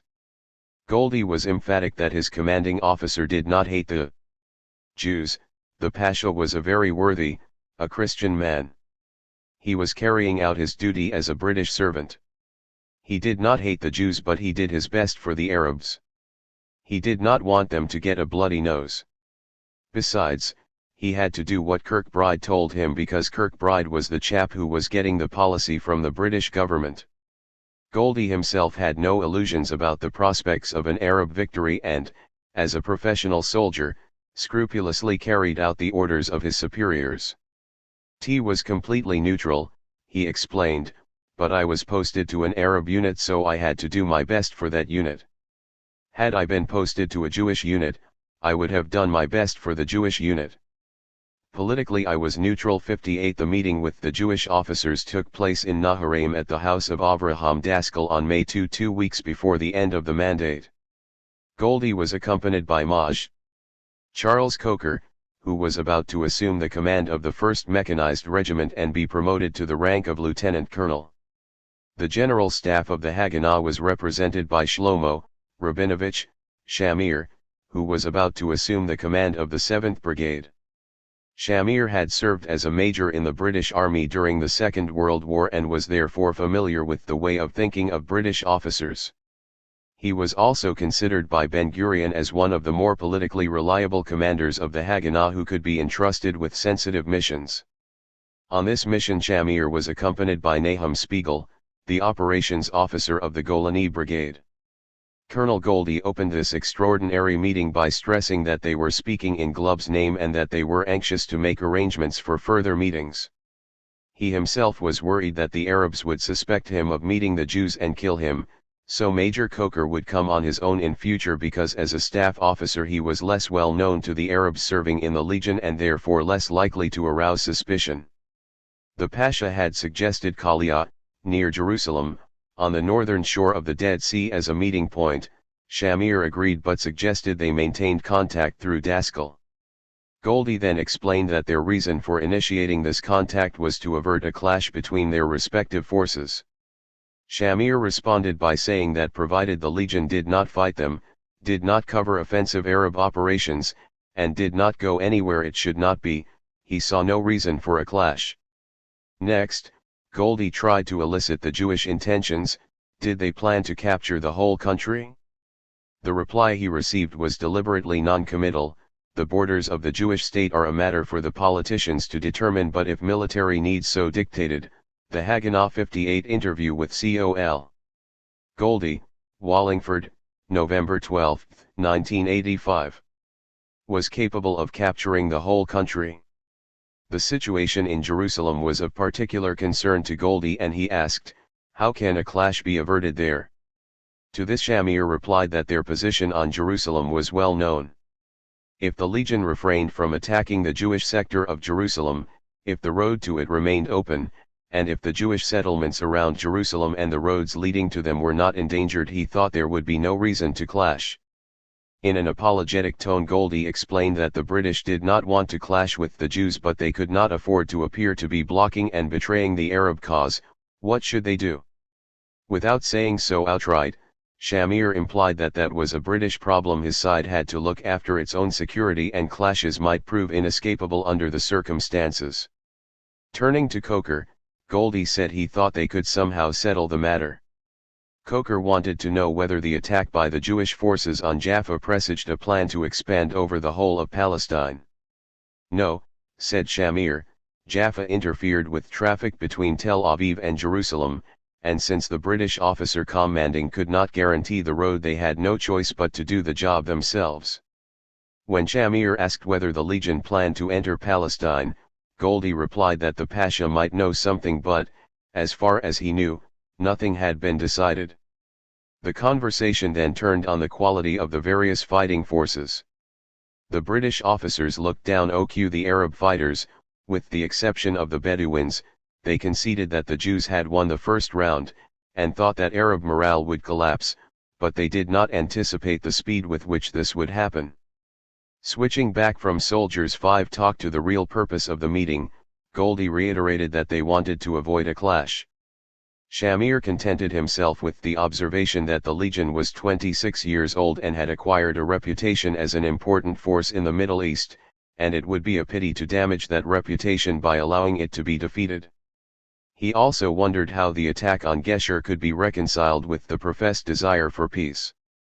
Goldie immediately launched into a long and complicated explanation designed to prove that it was all the responsibility of the Transjordanian battalion commander, who had been severely reprimanded by the Pasha.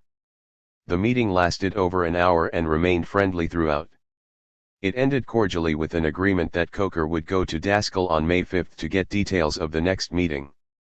Shamir went away with the impression that Glob's secret emissaries wanted, first, to establish a regular channel of communication, second, to probe the Haganah's plans and likely response should the Legion defend the Arab area, and third, to come to an arrangement. About Jerusalem, where the situation was giving them cause for worry. Shamir's own purpose in going to this meeting was essentially the same as that of his British counterparts, to gain a first-hand impression of what the Arab Legion planned to do after the withdrawal of the British from Palestine and, secondly, to establish a more or less regular channel of communication for future use. With the benefit of hindsight, General Shamir gave a balanced account of the aim and nature of the meeting and of its significance for the relations between the Haganah and the Arab Legion. Colonel Goldie represented for us a potential enemy. It was only natural that we would want to probe the intentions of the enemy. We also wanted to find out whether it would be possible to reach an understanding and accord at the military level, but I was not asked to convey any specific message to Abdullah or to Glubb Pasha.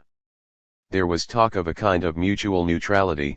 If they did not attack us, we would not attack either. One should not exaggerate the importance of this meeting. Goldie had no mandate to put to us practical and specific suggestions, nor did we. They were particularly interested in our intentions regarding Jerusalem. But even on this matter we did not speak in a concrete fashion. No borders or demarcation lines were mentioned. We asked them whether they intended to enter Jerusalem, and in general whether they would stay within a limited framework or go to war and then a la guerre come a la guerre. I got from them the impression that they had a very high regard for the Haganah. In general it can be said that in the War of Independence we had an inflated view of the Arab potential and they exaggerated our capability. The Haganah had no military intelligence worthy of the name.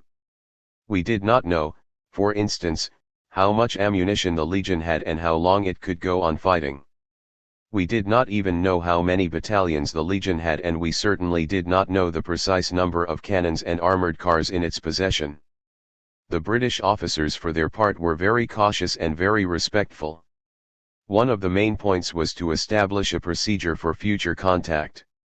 In the end I did not have a second meeting because the whole matter was transferred to a more senior level and gave birth to the meeting between Golda Meir and Abdullah. I myself was swept along by events and preparations for the invasion.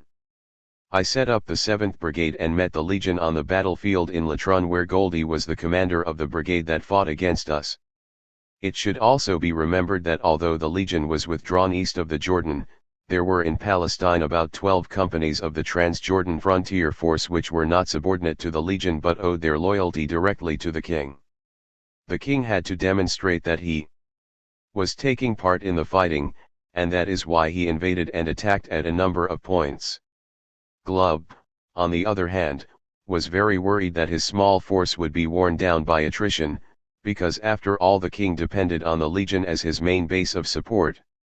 If Abdullah had dared to come to a real agreement with the Haganah it could have been done, but it would have required a much more serious effort than the one made at that exploratory meeting between me and Colonel Goldie. 60 Little wonder that the Pasha 5, as his subordinates reverently called him, makes no mention whatever of this friendly little meeting in his admirably detailed and elegantly written memoirs. The title of these memoirs, A Soldier with the Arabs, neatly bypasses the hierarchical question of whether he served the Arabs or ruled over them. Arab nationalists like Abdullah al-Tal denounced him as the instrument of British imperial domination over Transjordan and suspected him of collusion with the Zionists to prevent the establishment of a Palestinian state, and the cloak and dagger meeting in Naharaim was incriminating on both counts. There was something bizarre about this meeting at which the army of a supposedly independent Arab state was represented by 2 British officers who spoke in the name of another British officer, and the lengths they went to in concealing all knowledge of their mission from their Transjordanian colleagues makes it tempting to conclude that the entire mission was designed to serve specifically British interests rather than Transjordanian ones. It is not that King Abdullah was opposed in principle to a dialogue with the Jews or that the purpose of the meeting preventing war between the Legion and the Haganah was unacceptable to him, but rather that in this instance his most senior military officer went behind his back in contacting the other side. 5. From the Jewish point of view the attempt to prevent a war would have been much more convincing had it been made in the name of Glubb and Abdullah jointly. As it were, the Goldie Shamir meeting was one of some value to the commanders of the Haganah because it showed that the British considered them a military force to be reckoned with, and it gave them some indication of the Legion's operational plans. But it gave them no indication as to how, if at all, these British plans were related to King Abdullah's overall political orientation. Ben-Gurion accurately summarized Shamir's report on the meeting in his diary but gave not a hint of the conclusions he drew from it. It was Golda Meir who, a day before the Goldie Shamir meeting, expressed to Ben-Gurion her interest in going to see King Abdullah again. Ben-Gurion was obviously in 2 minds. I agree to the attempt 5, he wrote, although I do not expect much, but it is worth trying to prevent awkward developments before or after May 15.561. The report on the Goldie Shamir meeting probably heightened his interest in such an attempt. Considerable importance was attached to this single meeting both in London and later in Washington. In the Foreign Office and in the State Department the meeting was thought to mark the beginning of military coordination at the operational level between Abdullah and the Jews. In fact, despite the elaborate arrangements made for future contact, no further meeting of this kind took place. 62 Yet there was a growing number of signals that the British government was reconciled to the establishment of a Jewish state. On May 1, Arthur Creech Jones, the colonial secretary, went up to Moshe Sherratt in the Delegates 5 lounge at Lake Success and said he knew the Jews thought the British were full of sinister designs and were inciting the Arab states to swoop down on the Jews after the termination of the mandate.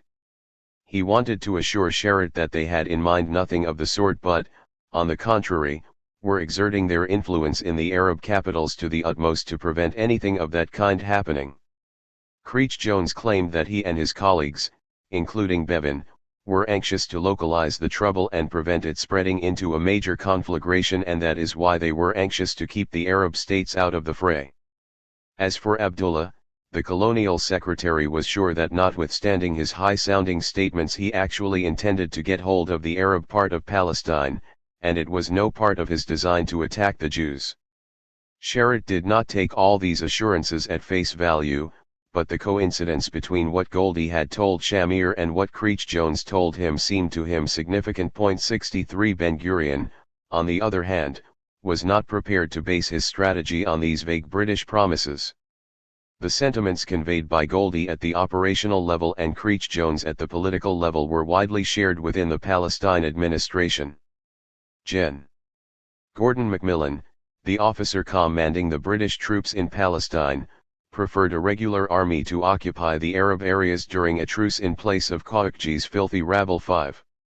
He also asked for secret meetings with the Haganah to discuss evacuation plans. 64 Macmillan referred to Abdullah as a sly old fox 5.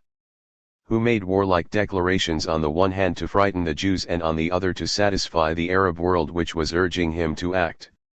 The general thought it not unlikely that Transjordanian troops would move into the Arab areas of Palestine with fanfare after the mandate ended, but that Abdullah would be jolly careful not to risk his army in battle with the Jews. 65 Macmillan's head of intelligence, Colonel Norman, thoughtfully offered British assistance in arranging a meeting between the Jewish agency and Abdullah on learning that physical difficulties stood in the way. Norman told Vivian Herzog that Abdullah was unhappy about the invasion because he stood to lose his position if his forces were defeated, and he was not over-enthusiastic about the gamble. Herzog pointed out that the Jews would not bother him if he merely sat down in Nablus and kept quiet, but they would have to resist any attempt to encroach on Jewish state territory. Norman replied that of course Abdullah would not dream of attacking Tel Aviv or Haifa, but he had to show something to satisfy public opinion in the Arab world. 66 The message Ben-Gurion received was that Abdullah wanted a meeting and he urged that arrangements be made quickly, but that the meeting should not be made open and official as Elias Sasson was thought to have suggested. 67 If Abdullah really wanted a meeting, there was no sign of it in his public utterances. On the contrary, he issued a direct appeal to the Jewish community in Palestine *, repeating his offer of equal rights and autonomy in the predominantly Jewish areas and warning that they would only have themselves to blame if they rejected the offer. 68 Sasson responded by sending a long letter in Arabic to one of his many friends in Amman, a letter conveyed by a foreign correspondent, probably to Dr. Sathi. Sasson reprimanded his friend for making no effort to contact him and expressed bitterness at Abdullah's failure to reply to his 12-year-old request for an interview to renew the agreement between them.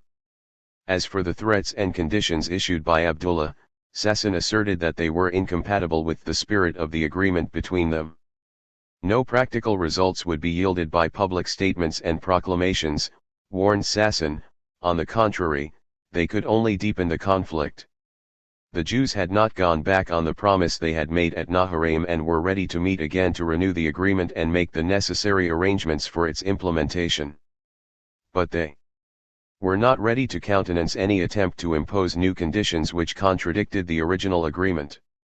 They wanted to bring peace to their part of the world, but not at the expense of their security or independence. Sasson hinted that they had received offers from Abdullah's rivals to settle the dispute but had declined them so far on account of their promise to Abdullah and their common interests.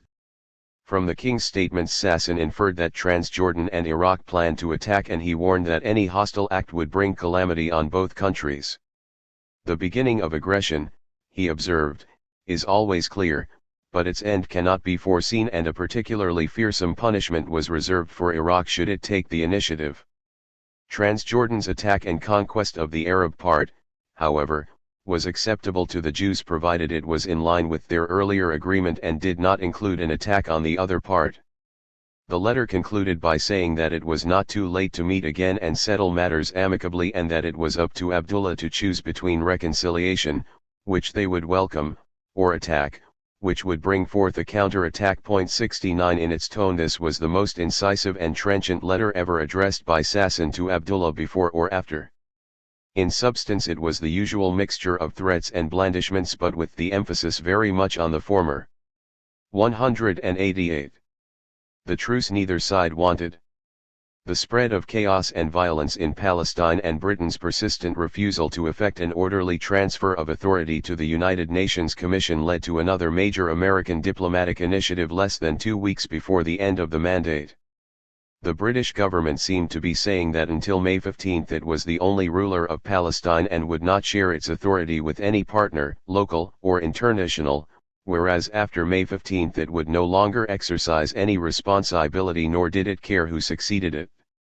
As Sherritt aptly observed, this attitude combined the slogans of two famous French kings, Louis X for and Louis XV, for the former used to say "T'état c'est moi," whereas the latter used to say "Après moi le déluge." 10 If London's policy seemed to the outsider a combination of these two French mottos, Washington's policy appeared to be a series of pendulum swings between a bureaucracy which did not want to fight the Arabs and the Democratic Party which did not want to fight the Jews.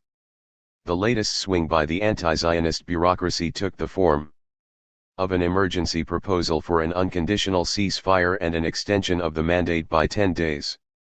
Implicit in this proposal was a call to postpone the declaration of a Jewish state. Secretary of State Marshall even offered the president's private plane to fly to Palestine the representatives of the Jewish Agency, the Arab Higher Committee, the Arab states and the members of the Security Council's Truce Commission, United States, France, Belgium, to expedite the truce negotiations. The leaders of the non-Hashemite Arab states gave serious consideration to this dramatic American proposal. Despite the agreement in principle they had reached in favor of official intervention in Palestine, they still preferred a solution which would make it unnecessary for them to be drawn into war. They wished to avoid an armed conflict so as to deny Abdullah the opportunity to pursue his Zionist aims. And they hoped that the American proposal would delay partition and render an invasion unnecessary.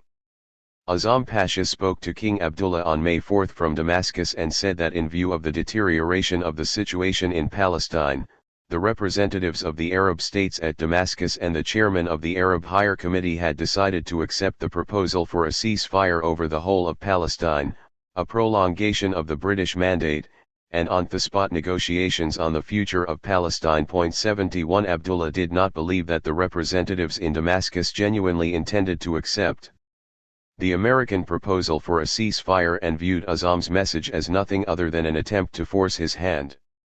Abdullah's suspicion grew when, following their telephone conversation, Azam went back to Amman in order to make a supreme effort to engage the Arab Legion.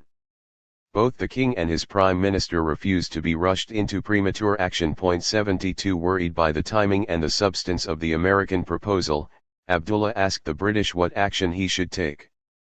The British themselves turned down the proposal to extend the mandate by 10 days, but they advised Abdullah not to stand out against the truce and not to use Transjordan's non-membership of the United Nations as a pretext for his refusal. Abdullah accordingly decided to do nothing to prevent the acceptance of the truce by the Arab Bulldog, but to insist that the members of the League who were members of the United Nations take the decision. 73 Thus, without incurring the responsibility for sabotaging the truce, Abdullah ensured that there would be no unanimous acclaim by the Arab League for the American proposals. The Arab Higher Committee should have realized that the British were playing their Abdullah card and that by accepting an American-sponsored truce they themselves could beat both Abdullah and the British. But as usual, Abdullah outmaneuvered his Husseini opponents.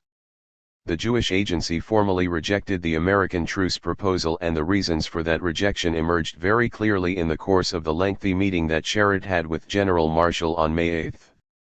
Stressing that King Abdullah held the key to the problem of Palestine, Sherrod related that Arthur Creech Jones had told him that Abdullah would enter the Arab portions of Palestine, but there was no fear that his forces, with their British officers and subsidies, would seek to penetrate the Jewish areas. Sherrod also read Marshall a telegram from Tel Aviv reporting that Glove's assistant, Colonel Goldie, had made contact with the Haganah to coordinate their respective military plans in order to avoid clashes without appearing to betray the Arab cause. Marshall and his State Department aides were left in no doubt that these two overtures caused an abrupt shift in the position of the Jewish Agency. Only a week previously, the Jewish Agency seemed seriously interested in a truce. Now, however, their attitude had shifted and they seemed confident, on the basis of recent military successes and the prospect of a behind-the-barn deal with Abdullah, that they could establish their sovereign state without any necessity for a truce with the Arabs of Palestine. 74 Marshall warned Sherrod that the Jews were taking a grave risk in gambling on Abdullah and that they should not come running to America for help if the gamble did not come off. But Marshall's real mistrust and resentment was now reserved for the British for having double-crossed him. For Bevan had welcomed the American truce proposal, although Creech Jones's assurances to Sherrod made them superfluous. In view of these conflicting reports, Marshall demanded a prompt indication of Bevan's real policy. Bevan replied that he did not know exactly what the colonial secretary had said, but that it had always been their hope that the Jews would act sensibly and keep to their own zones, that Jerusalem would be put under a truce, and that King Abdullah might use his forces temporarily to maintain order in the Arab areas. This would allow time to discuss the whole situation.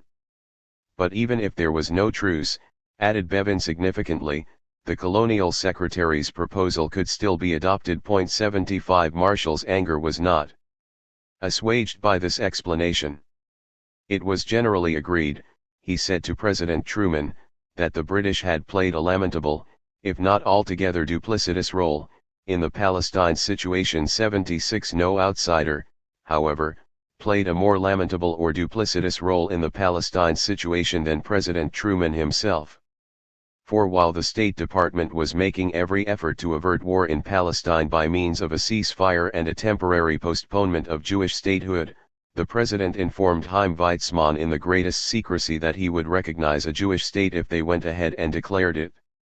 Truman kept the British and the State Department totally in the dark about this verbal message, which he sent to the Zionist leader through a secret emissary. 77 For the Zionists, the implications of this message were unmistakable.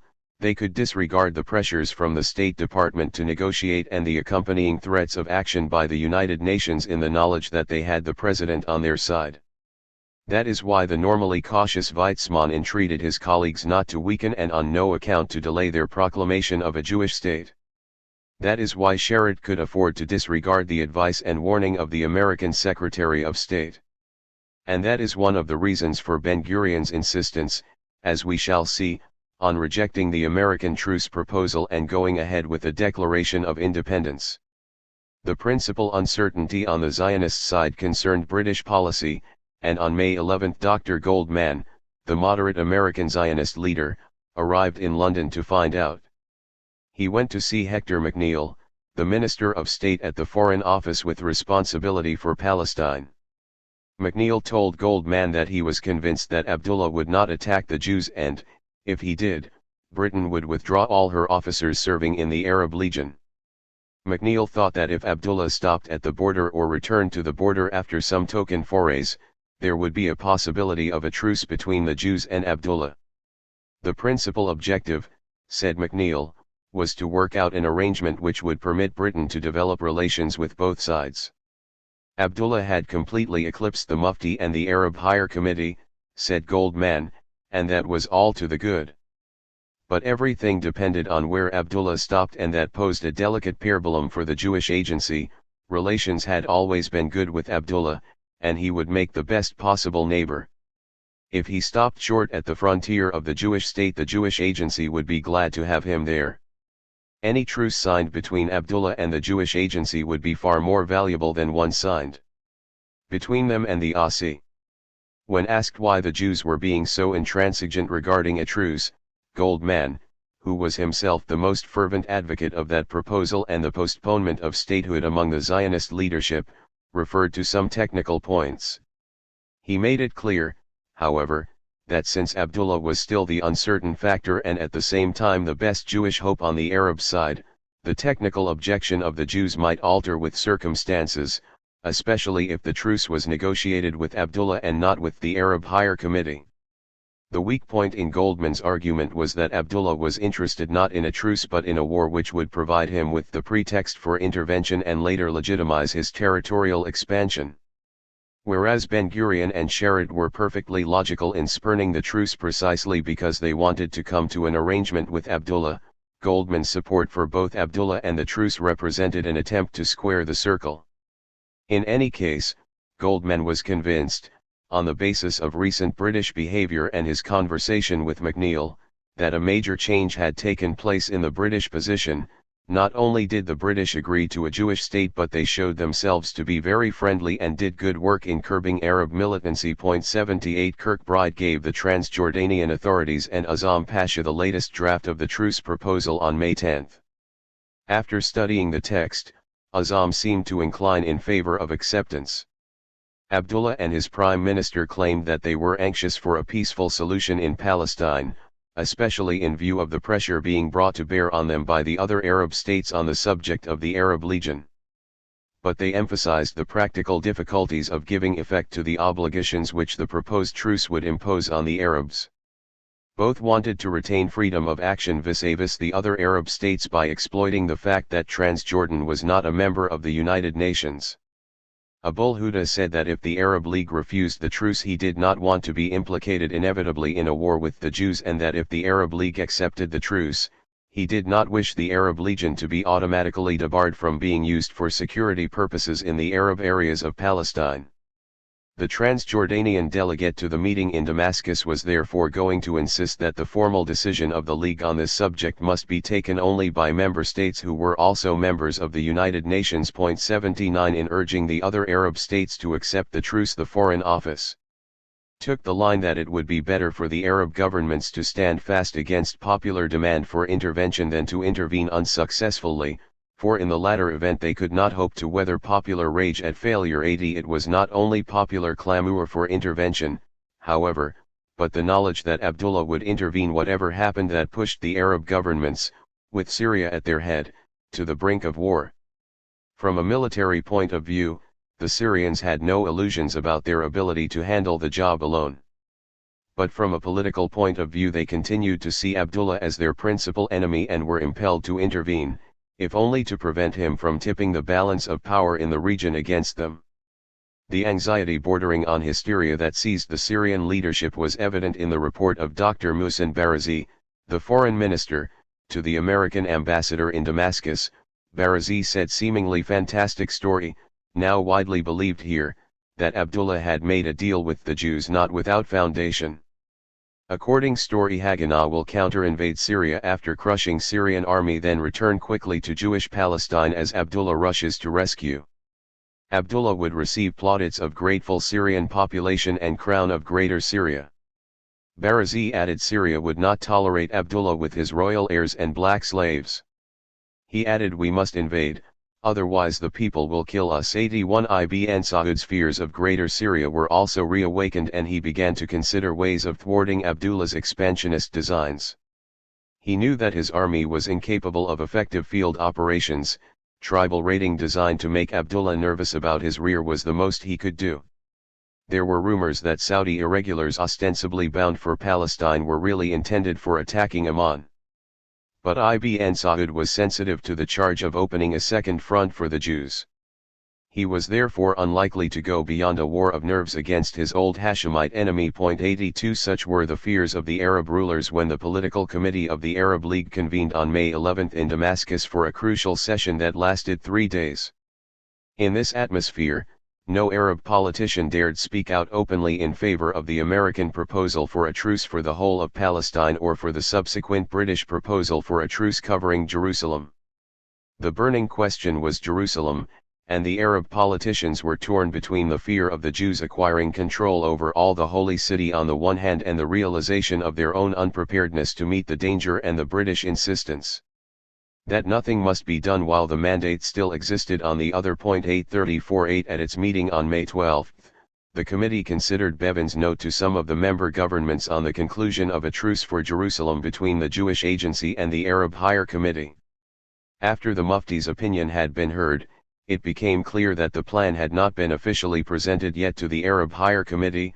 Consequently, the political committee decided to enable each country to reply to the memorandum as it saw fit, but stressed that the reply would be in the same spirit and that it was best to send this reply a short time before May 15, 1948.584. This decision deprived the committee, which had been appointed by the League itself to represent the Palestine Arabs, of the possibility of exercising any independent judgment on a matter that concerned them most directly by using the thin pretext that it had not been formally approached by Britain. Coming on top of Jewish evasion, this decision sealed the fate of the British proposal. Thus, before launching their proposal, the British thought that all the ingredients for a truce for Jerusalem between the Jews and the local Arabs were in existence.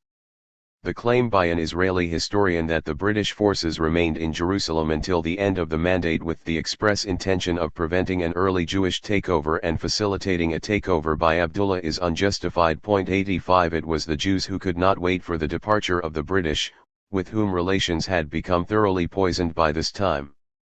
Another reason for their lack of interest in negotiations was that they were constantly advancing their line as Arab resistance in Jerusalem collapsed. A Jewish agency representative was invited to a meeting with the British High Commissioner in Jerusalem, but the agency did not send a representative, claiming that the journey was too dangerous because the British were not guarding the roads. 86 The representative in question was Golda Meir, who at this very moment, as we shall see, was on her way to Amman to meet King Abdullah. Though the dangers of this journey were much greater, they did not deter her from going to Amman. So safety on the roads in Palestine could not have been a reason but merely an excuse for the failure to engage in high-level truce negotiations with the British authorities. With every further excuse, the basic Jewish reluctance to negotiate became more obvious to the British officials in Jerusalem. Sir Henry Gurney, the chief secretary, recorded in his diary on May 10 that the Jews are still rankling at their not having been told of our meeting with the Arabs in Jericho. It has wounded their vanity, and has exposed them to the charge of refusing to agree to obviously reasonable terms for peace in Jerusalem. At this stage they do not really want a truce at all. They always in any case want something more than they have got. 87 The next day the Jews declined to go and see the High Commissioner and sent a formal protest for not having been consulted before the Arab decision to cease fire was announced. As the Arab ceasefire was obtained only after seeing the Jews, who have been saying for months that they would stop shooting as soon as the Arabs did, this is a bit odd. Remarked Gurney, but the Jews are evidently determined not to have any British-made agreement. 88 The Jews got their way. Gurney and his colleagues spent the afternoon playing tennis. They had in fact run out of work. The British mandate in Palestine had only 4 more days to go. Everything was beginning to have an end-of-term air about it. 89 On the brink. 2 invasion plans. After settling on evasive replies to the American and British truce proposals, and after elbowing aside the Palestinian Arabs from the struggle for Palestine, the Arab League politicians began to address in Damascus some of the military issues that, with only 4 days to go until the termination of the mandate, could no longer be evaded. These discussions revealed the incompetence and the folly of the Arab politicians and the fatal weakness of insisting on rights without regard to practicality. Glubb Pasha illustrates this weakness by quoting a despairing comment of King Abdullah after one of the meetings of the Arab League's political committee: "If I were to drive into the desert and accost the first goat herd I saw and consult him whether to make war on my enemies or not, he would say to me, 'How many have you got and how many have they?' Yet here are these learned politicians, all of them with university degrees, and when I say to them, 'The Jews are too strong, it is a mistake to make war,' they cannot understand the point. They make long speeches about rights. King Abdullah's inability to see eye to eye with the Egyptians was attributed by Glubb not solely to a clash of interests but also to some organic difference in their mental makeup. For the king was a practical man, always ready to make a bargain or consider a compromise. A Palestinian, on the other hand, had told Glubb, "Better for us all to be exterminated than for us to agree to give a yard of our country." This peculiarity was attributed to the mentality of the Levantine Arabs. Glubb conceded that there was something admirable in this resolution to demand that which was right, regardless of the cost. He merely observed that the effect on the fate of the Palestinian Arabs was utterly disastrous. 1 King Abdullah was unquestionably more pragmatic than the other Arab politicians, and the differences in the outlook of their leaders undoubtedly imposed strains on the relations between the member states of the Arab League. This, however, should not be allowed to obscure the fact that the strains within the League, which were to have such disastrous consequences for the Arab cause, had their roots in a clash of interests and an abiding mistrust between the Hashemite and the anti-Hashemite blocs. Suspecting Abdullah of collusion with the Zionists, the Hashemite state stepped up the pressure for invading Palestine, if only to curb Abdullah's territorial ambition and stall his bid for hegemony in the Arab world. Diplomatic, strategic, and military coordination became extremely difficult, if not impossible, to achieve under the circumstances. A prime example was the question of a unified military command which the politicians were called upon to settle. Gen. Ismail Safwat had been the key figure in the Arab League's military planning and preparation for the conflict in Palestine since October 1947 and was therefore the obvious candidate for the post of Supreme Commander for all the regular and irregular forces involved in the invasion of Palestine. Though a former Iraqi chief of staff, he was politically acceptable to the anti-Hashemite governments on account of his personal integrity. It was this very integrity and the insistence on serving the Arab League rather than individual members that brought Safwat into conflict with King Abdullah. Under pressure from Abdullah and the Iraqi regent, the political committee was forced to replace Safwat with another Iraqi general, Nur al-Din Mahmud, who was weaker in character, less anti-British, and more amenable to the influence of Abdullah and Glubb. Since Abdullah demanded the position of Supreme Commander for himself, the committee designated Nur al-Din Mahmud as his deputy. 2 Within a matter of days, however, it became clear that the notion of a commander-in-chief and a unified command was nothing but a fiction since none of the countries bothered to consult or coordinate their activities.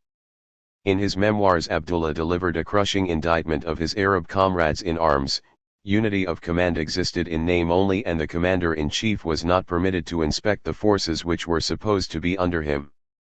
The Arab troops entered Palestine and their lack of progress, their confusion and absence of preparation, were complete.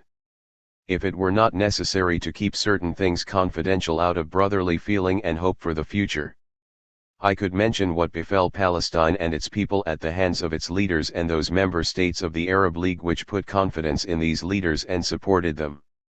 History will record the consequence with pain and regret. The grandsons of these men will blush with shame at the deeds of their grandsires. 3. Another vitally important task on the agenda of the politicians who assembled in Damascus, with or without their university degrees, was to put the finishing touches on the plan prepared by their military experts for the invasion of Palestine. Whether or not such a plan existed at all is a matter of some dispute. Syed Ali El-Adrouz, a retired brigadier from the Pakistan Army and a historian of the Arab Legion, claims that prior to the invasion of Palestine no joint Arab plan for operations was drawn up. No preliminary planning or coordination in the field of a unified Arab strategy or concept of operations was either considered or approved by the unified military command of the Arab League. Though preliminary political and military discussions had been held by Egypt and Syria under the auspices of the League, the strategy drawn up for the campaign was amateurish in the extreme. No proper and balanced military appreciation of the Israeli forces had been undertaken, with the result that operational plans were based more on sentiment and emotion than on a cool, balanced and professional assessment of the existing operational situation. It was only on May 13, 1948 that the Arab League Secretary-General, Abdul Rahman Azam Pasha, informed King Abdullah of the unified Arab plan for the campaign. From the joint plans which finally emerged, it appears that the Arab concept of operations envisaged a many-fronted, multi-pronged advance from Lebanon, Syria, Transjordan, and the Sinai directed at the destruction of the Haganah and the occupation of Palestine. As a result of the five-pronged, concentric thrusts, launched on a 1,800 arc extending from the Mediterranean port of Acre through Galilee, the highlands of central Palestine to Gaza and Beersheba, it was hoped that the overextended Zahai, in attempting to stem the Arab offensive across the entire length of the border, would be overwhelmed and annihilated, and Palestine occupied in its entirety. The Israelis were later to claim knowledge of an Arab master plan, combining the strategy of the Arab armies. No such plan existed, nor had any attempt been made to prepare one. As stated earlier, the so-called Arab Strategic Plan, drawn up by the Arab League, was amateurish and non-professional in the extreme. In professional military terms, there was, in fact, no plan at all. For the amateurism in operational matters displayed by Arab politicians was fully matched by the political amateurism of the Arab military, some of whom embodied the worst vices of both groups: the politicians' bombastic trumpeting of Arab rights without due regard for the balance of forces, and the officers' tendency to be diverted from their true task by political interests and political considerations. Safwat had at his disposal a handful of officers of different nationalities who turned his headquarters into a hive of conflicting interests and ambitions.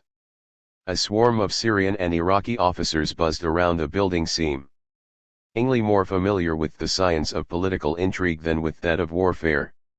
The distribution of funds, of commands, of rank, of operational zones, of arms and materials, all were objects of bargaining as intensive as any displayed in the city's souks. General Safwat himself was incapable of giving a lead in undertaking the intelligence gathering, logistical preparations, staff work, and operational planning that are essential to success in modern warfare. Boosting the morale of his troops with promises of a triumphant march on Tel Aviv was a poor substitute for actual preparations. Gapped. Wash al-Tal, his operations officer, who later became Prime Minister of Jordan, warned that the promised march on Tel Aviv might turn into a rout because of the deplorable state of their forces. But Safwat angrily locked up the prescient report on the grounds that if some of the Arab governments read it, they would refuse to take the risk of sending their armies to Palestine. 6 Despite Safwat's selective, ostrich-like behavior, by the time the political committee arrived in Damascus there was in existence a detailed military plan, accompanied by maps, for the invasion of Palestine. Prepared by the clear-eyed and hard-headed Wash al-Tal, this plan reportedly called, see Map 4, for a northern thrust by the Lebanese, Syrian and Liberation armies, spearheaded by an Iraqi armored force to capture the port of Haifa, while a narrow southern thrust by the Egyptian army up to the coastal plain would seize Jaffa. Thus the new state would be deprived of the ports that Tal knew it would need to bring in men and arms after the British left. At the same time, the Arab Legion and the balance of the Iraqi army would aim to cut the Jewish settlement in half by thrusting across the coastal plain from the Judean hills to the sea north of Tel Aviv. 11 days was the estimated duration of the campaign. To carry it out, Tal asked that virtually all of the Arab armies be placed under one supreme commander. In the opinion of informed observers, if those forces, prepared or not, could have been made available, Tal's plan would have had every chance of success. TT was the stuff of which Ben-Gurion's nightmares were made. 7 But the forces demanded by the young and very capable operations officer could not be made available, and as a result Ben-Gurion's worst nightmare did not come true. The forces actually made available by the Arab states for the campaign in Palestine were well below the level demanded by the military committee. Immediately following his appointment as deputy to the Supreme Commander, General Mahmoud was instructed by the political committee to prepare a plan for driving a wedge between the area around Tiberias and the coastal plain. Tal's ambitious plan was therefore hurriedly scaled down by Mahmoud and the other Arab military chiefs. The revised plan required the Syrian and Lebanese armies to move from north to south, through Saif to Nazareth, the Transjordanian and the Iraqi armies to move westward through Afuli to Nazareth, and the Egyptian army to move towards Tel Aviv to pin down and destroy Jewish forces and thereby help the other armies to accomplish their particular missions. 8 As Salah al-Jabari, the Iraqi chief of staff, points out in his memoirs, the aim of this plan was to detach the northeastern part from the Jewish state through simultaneous thrusts by 4 Arab armies. The specific objective was to cut off the lines of communication between Huli, Tiberias, Bison, and other Zionist settlements along the Jordan River FRBM cities along the Mediterranean. This was to be achieved by proceeding step by step through Jenin, Afuli, and Nazareth so as to surround the Zionist villages and settlements to the east. From these forward positions the Arab armies were intended to move, if conditions were favorable, to occupy Haifa and Tel Aviv. 9 This revised plan was much more modest, at least in its initial aims, than is commonly believed or the slogan "OF throwing the Jews into the sea" would imply. But as the Israeli military historian Meir Pale has pointed out, it was precisely because the plan was so cautious and tailored to the ability of the regular Arab armies that it posed such a threat to the Jewish state. Firstly, the assignment of 4 or 5 regular Arab armies to the task of encirclement gave the plan a very realistic chance of success. Secondly, the loss of the lower Galilee and the valleys of Bison and Jezreel could have dealt a body blow to the embryonic Jewish state and placed its survival in the balance even without attempting a pincer movement in the second stage, with one arm aiming at Haifa and the other at Tel Aviv. 10 The danger to the Jewish state did not materialize, however, because the Damascus plan was not put into operation in the way that the Arab chiefs of staff had originally recommended. General Mahmud changed the plan by moving the Syrian army from the north to the southern tip of Lake Tiberias, alongside the Iraqi army. This change was made at the request of the Transjordanian authorities. The Transjordanians insisted on the concentration of their forces in the Jerusalem area, Hebron, and the Nablus-Jenin-Tulkarem triangle, and despite all his efforts Mahmud was unable to persuade them to act in accordance with the original plan. 11 General Jabari did not learn about the change until May 14. He was dismayed to discover that because of the Transjordanian refusal to cooperate, the Lebanese army would be left alone in the north and insufficient forces would be available to occupy the Bison area, which he considered to be of great importance. Unable to intervene directly with the Transjordanian HQ, Jabari informed the Iraqi regent and Azam Pasha of his concern, and they agreed to urge King Abdullah to adhere to the original plan. The regent, Azam Pasha, Jabari, and Mahmud went together to plead with King Abdullah, and he agreed to send one unit through the Allenby Bridge to Bison and to move another unit from Jenin to Afuli in accordance with the plan that had been agreed upon in Damascus. In their presence the king issued the necessary orders to the HQ of his army, but those orders were not carried out, possibly because they were countermanded by the wily old man himself after his visitors had left the palace. 12 By insisting on this last-minute change, King Abdullah wrecked the Damascus plan, with disastrous consequences for the invading armies. Abdullah had never asked for or wanted Egyptian or Syrian or Iraqi or Lebanese intervention. He probably estimated that even with Transjordan's cooperation the Arab forces would not be capable of reaching Haifa and Tel Aviv. What he told his partners in effect was that they could decide whatever they wanted, but he in any case was going to give priority to his part of Palestine, and his part was the central area contiguous with his country, not the north or the south or the west. Whereas the political objective implicit in the Arab League's plan was to prevent the partition of Palestine, Abdullah's objective was to effect the partition of Palestine by war and to bring the central part under his crown. By concentrating his own forces in the West Bank, Abdullah intended to eliminate once and for all any possibility of an independent Palestinian state and to present his partners with annexation as a fait accompli. It was only in the light of this political objective that the modifications demanded by Transjordan made any strategic sense. From the military point of view, the Hashemite plan had every chance of success because it did not necessitate a full-scale war with the Jewish forces, it did not require the cooperation of the non-Hashemite states, and was not likely to encounter any serious resistance on the part of the Palestinian inhabitants of the West Bank. Both the Damascus plan and the Hashemite plan were characterized by total disregard for the rights, interests, and even military potential of the Palestine Arabs. Neither plan assigned any significant role to the people who had started the war in December 1947 in order to wipe out in red what had been written in black.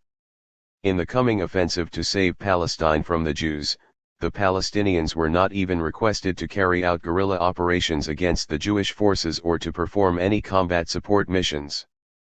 This exclusion reflected both the contempt felt by the Arab League's chiefs of staff for guerrilla warfare and, more significantly, the refusal of the politicians of the League to treat the Palestinian community as a political partner with a legitimate claim to a state of its own. The tacit assumption behind both the Damascus Plan and the Hashemite Plan was that Britain was leaving behind a power vacuum in Palestine, that the neighboring Arab states would rush to fill this vacuum, and that the Palestinian community could be excluded from the eventual division of the territorial spoils. In short, both the Hashemites and the anti-Hashemites were preparing for a general land grab. A more contentious issue was the role of the Arab Liberation Army in the planned Arab offensive. Fawzi al-Qawqji was playing a clever waiting game in order to be able to join the winning side. The Syrians were worried by rumors that Qawqji was moving closer to their Transjordanian rival. Abdullah, however, wanted to clear the field for his own regular troops and did not place much faith in the Arab Liberation Army, especially since the Syrian government was trying to gain control over some of its formations, so he demanded that it be disbanded. 2 days before the invasion, a compromise was reached to move it from the central zone to the Galilee, to operate in conjunction with the Syrian and Lebanese armies. 13 The fundamental difference between the Damascus Plan and the Hashemite Plan lay in their responses to the challenge of the emergent Jewish state. The former envisaged crippling the Jewish state by the coordinated attack of 4 Arab armies on its northern part where much of the manpower, water, and agricultural resources were located. In the less definite second stage, it was hoped to reach Haifa and deprive the Jewish state of its major seaport. The Hashemite Plan, on the other hand, did not envisage an attack on Jewish territory and was not directed at preventing the establishment of a Jewish state. An armed confrontation with the Jewish state was precisely what Abdullah was anxious to avoid, hence his objection to the Damascus Plan. The success of that plan spelled doom for his own. Were the Jewish state to disintegrate and the Syrian and Egyptian armies to emerge victorious, it would have been unlikely, to say the least, that the Arab League would have allowed Abdullah to take the West Bank.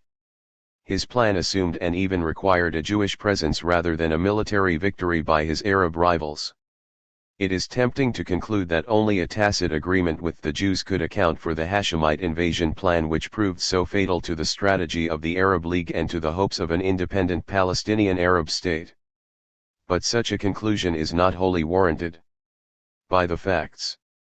In essence, Abdullah's decision not to attack the Jewish state was not part of a bargain but a one-sided choice which flowed from a realistic appraisal of the balance offerees. No doubt the original agreement that the Jews would not stand in his way played a part here. Nevertheless, Abdullah did not subvert the Arab League's invasion plan in collusion with the Jews, he replaced it with a different plan tailored to serve his specific dynastic ambitions. In the past, the shrewd Hijazi chieftain had always believed that the Palestinian community was weak and divided and that he could therefore dominate it, but that the Jewish community was too united, strong, and advanced to be destroyed and should therefore be turned into an ally. But in the circumstances of May 1948, he did not need the permission of the Jews to move into Palestine and impose his rule over the Palestinians. He already had the Arab League's official sanction for intervention, however reluctant, and Britain's unofficial support, as well as considerable political backing on the West Bank. All he was waiting for was the official end of the mandate and the outbreak of hostilities that would justify the crossing of the Jordan and the annexation of central Palestine. If Abdullah double-crossed his partners just as they were about to do battle with the Zionist enemy in Palestine, none of those partners appear in retrospect to have been a shining example of integrity or altruism. All betrayed by their actions the pan-Arab ideal they professed to be serving in their rhetoric. All displayed suspicion and anxiety lest their rivals should exploit the Palestinian Arab cause as a vehicle for promoting their separate regional ambitions. Indeed, it may be argued that the Arab League's decision to intervene was rooted not in a common interest to save Palestine for the Palestinians or to defeat Zionist ambitions but in inter-Arab fears and rivalries. Under these circumstances, military coordination and joint planning for the invasion of Palestine were bound to flounder, regardless of the level of professionalism of the officers concerned. Arab politicians, after all, had persistently disregarded the information and advice supplied by their military experts. As Washfi al-Tal was to claim in a brutally honest post-mortem on the causes of the Arab military defeat in Palestine, the Arab politicians who took the decision to invade Palestine proceeded on the basis of hopelessly unrealistic assessments of their own strength and the strength of the enemy. Their estimate of the situation was influenced by the attitudes of the mob, by excessive emotionalism, by rumors and legends about the cowardice of the Jews and the heroism of the Arabs. So deficient was the estimate of the situation by those responsible, according to Tal, that it became a vehicle for self-deception rather than for combating the enemy.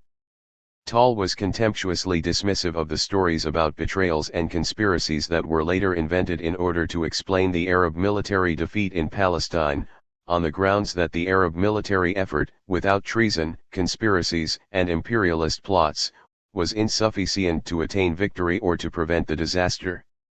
It was futile, argued Tal, to seek foreign scapegoats for Arab shortcomings and misdeeds, and he warned that the Arabs would bring upon themselves further disasters unless they stopped behaving like ostriches and started facing up honestly to their own weaknesses and drawing lessons from their past mistakes. 14 It is because the Arab military effort in May 1948 was in itself inadequate and related to wider societal factors and temperamental peculiarities, and because suspicion and conflicts of interest among the Arabs themselves was so pervasive, that it would be misleading to single out Abdullah's deviousness and duplicity as the sole reason for the marked disarray in Arab League quarters on the eve of battle.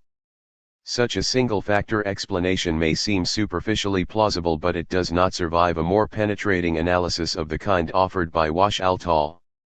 Golda Meir and Abdullah, the last meeting. The last-ditch attempt to dissuade Abdullah from joining in the invasion of Palestine was made by Golda Meir while the Arab League was putting the final touches on the invasion plan in Damascus. Abdullah had already made his own last attempt to keep his country from becoming involved in the threatening conflict, through Mohammad Ziyobidi, his trusted private secretary and confidant. He inquired whether the Jewish leaders would be prepared to cede to him some of the territory allotted to them by the United Nations so as to provide him with an argument to persuade the Arab world to settle for partition. The answer given to his emissary was that there could be no question of any territorial concessions and, moreover, acceptance of the United Nations borders was subject to the partition scheme being implemented peacefully. If the Arabs went to war, the Jews would no longer be bound by the UN borders and everyone would take whatever was in his power to take. Nothing further was heard from the king after Ziyubidi's return to Amman with this message. But with an Arab invasion looking ever more likely, Golda Meir pressed for another direct meeting with him before it was too late. A great deal hung in the balance. Not only was the Legion by far the best Arab army, but, if by any remote chance it could be kept out of the conflict, the Iraqi army might not reach Palestine to participate in the attack. Ben-Gurion was of the opinion that there was nothing to be lost by trying, and it was he who personally contacted Avraham Rutenberg to request an interview for Golda Meir with King Abdullah. Rutenberg referred the request to Avraham Daskel, who immediately contacted his old friend Muhammad Ziyobidi. Ziyobidi thought a meeting was out of the question, but after obtaining the king's agreement to see Rutenberg and Daskel, he drove them the 180 kilometers from Naharaim to his house near the royal palace in Amman. Abdullah came from the palace, where the Jewish visitors would have been recognized, to Ziyubidi's house. Looking pale and sad, he complained that the Jewish agency had waited so long before sending someone to see him and said he did not see how he could receive Mrs. Meir after the Jewish atrocities in Deir Yassin and elsewhere. It took a great deal of persuasion to get him to relent, but eventually he did. On hearing that Abdullah had agreed to see Mrs. Meir, Ben-Gurion arranged for a plane to pick her up in Jerusalem, which was under siege, bring her to Tel Aviv for consultations, and then take her to Haifa, whence she would proceed to Naharaim by car. In a cable, Ben-Gurion informed her that she must get to the meeting urgently and that he himself preferred this arrangement to an official meeting. "See, we brought Golda from Jerusalem 5, wrote Ben-Gurion in his diary, so she can travel to meet the friend. For the time being we have settled on 2 guidelines, I, agreement based on the UN resolution, 2, or mutual border rectification. 5 Elias Sasson was supposed to accompany Mrs. Meir to the meeting with the friend 5, but for some reason failed to await her in Haifa and serve as interpreter at the meeting, and Danon went with her instead. Just before they set off on the long journey, he remarked that he thought nothing would come out of it and asked Mrs. Meir why she was going, implying that the mission facing them could be dangerous as well as difficult. Her reply was that if there was the smallest chance of saving the life of one of their soldiers, she was determined to try. "Are you afraid, 5?" she asked. "I have stared death in the face many times, 5, replied Danon. "I am not afraid. I have been summoned. It is my duty to go." 5 They arrived at Daskal's house in Naharaim in the afternoon of May 10. There, to avoid arousing the suspicion of the numerous legionnaires stationed along the road, Danon put on the traditional Arab headgear and Mrs. Meir changed into the voluminous black robes worn by Arab women. Security precautions were particularly elaborate.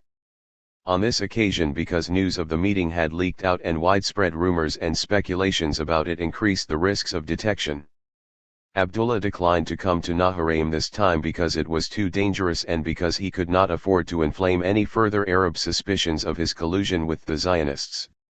So Mohammad Ziyobadi, who had run many dangerous errands for Abdullah in the past, arrived after dark to collect the visitors and drive them to his own house in Amman. Danon had been a close associate of Ziyobadi over a period of several years when they had owned orchards in partnership on the border, selling the fruit in Palestine where prices were higher than those current in Transjordan or the neighboring Arab countries, but despite this long association the tense silence of this particular journey to Amman was broken only on approaching one of the dozen or so Arab Legion checkpoints by Ziyobadi shouting his name and being waved on. Abdullah received the visitors cordially, but he looked depressed, troubled, and nervous. Through Ziyobadi he had already sent his offer: the country would remain undivided, with autonomy for the areas in which the Jews predominated. This arrangement would last 1 year and then the country would be joined with Transjordan. There would be one parliament, in which the Jews would have 50% of the seats, and a cabinet in which they would also be represented. Abdullah opened the talk by asking whether they had received his offer. Mrs. Meir replied affirmatively, adding that she had thought it necessary to come and meet him in person even though his offer was totally unacceptable. Abdullah talked about his desire for peace and avoiding the destruction of agriculture and industry. All along he had been for peace, but now the only way to prevent war was to accept his offer. Why were the Jews in such a hurry to proclaim their state anyway? Mrs. Meir said she didn't think that a people who had waited 2,000 years could be described as being in a hurry. She reminded Abdullah that they had made an agreement, and that the Jews counted on this agreement and on the long-standing friendship and mutual understanding with him. Having common enemies was one of the bases of that friendship. During the previous 5 months they had beaten those enemies. The power of the Mufti in Palestine had declined markedly as a result of their military successes, while the foreign troops had been chased out of the country. As a result of their efforts, the road was now paved for Abdullah too, as it had never been before. Mrs. Meir suggested that instead of Abdullah's new offer they should adhere to the original plan on which there was an agreement and an understanding between them. Abdullah did not deny that that was his wish, but things had happened in Palestine since, like the atrocity of Deir Yassin. Before he had been alone, now he was one of 5, he had no choice and he could not act differently. Mrs. Meir remarked that they knew he was 1 out of 5, but they always thought of him as someone who stood against the current. She also hinted that his difficulty was not only the other Arabs but the British, who had already secured their position and stood to lose nothing even if he were to be defeated. Moreover, Jewish strength was not what it had been 5 months previously or even a month previously, and if there was war they would fight with all their strength.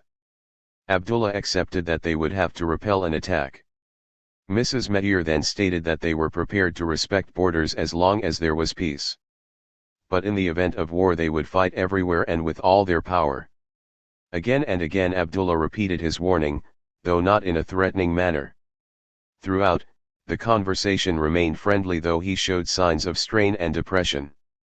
He regretted the destruction and bloodshed, but he had no choice. He asked the Jews to think it over, and if their reply was positive, it had to reach him before May 15. He would invite the Palestinian leaders who backed him and some of the moderate Arabs and would ask the Jews to send moderate representatives too, and then the matter could be settled. Similarly, in the cabinet there would be no extremist Arabs or Jwadars but only moderate Arabs. Mrs. Medir reacted by saying that she did not want to delude Abdullah and therefore had to make it clear that his suggestion could not even serve as a basis for negotiations.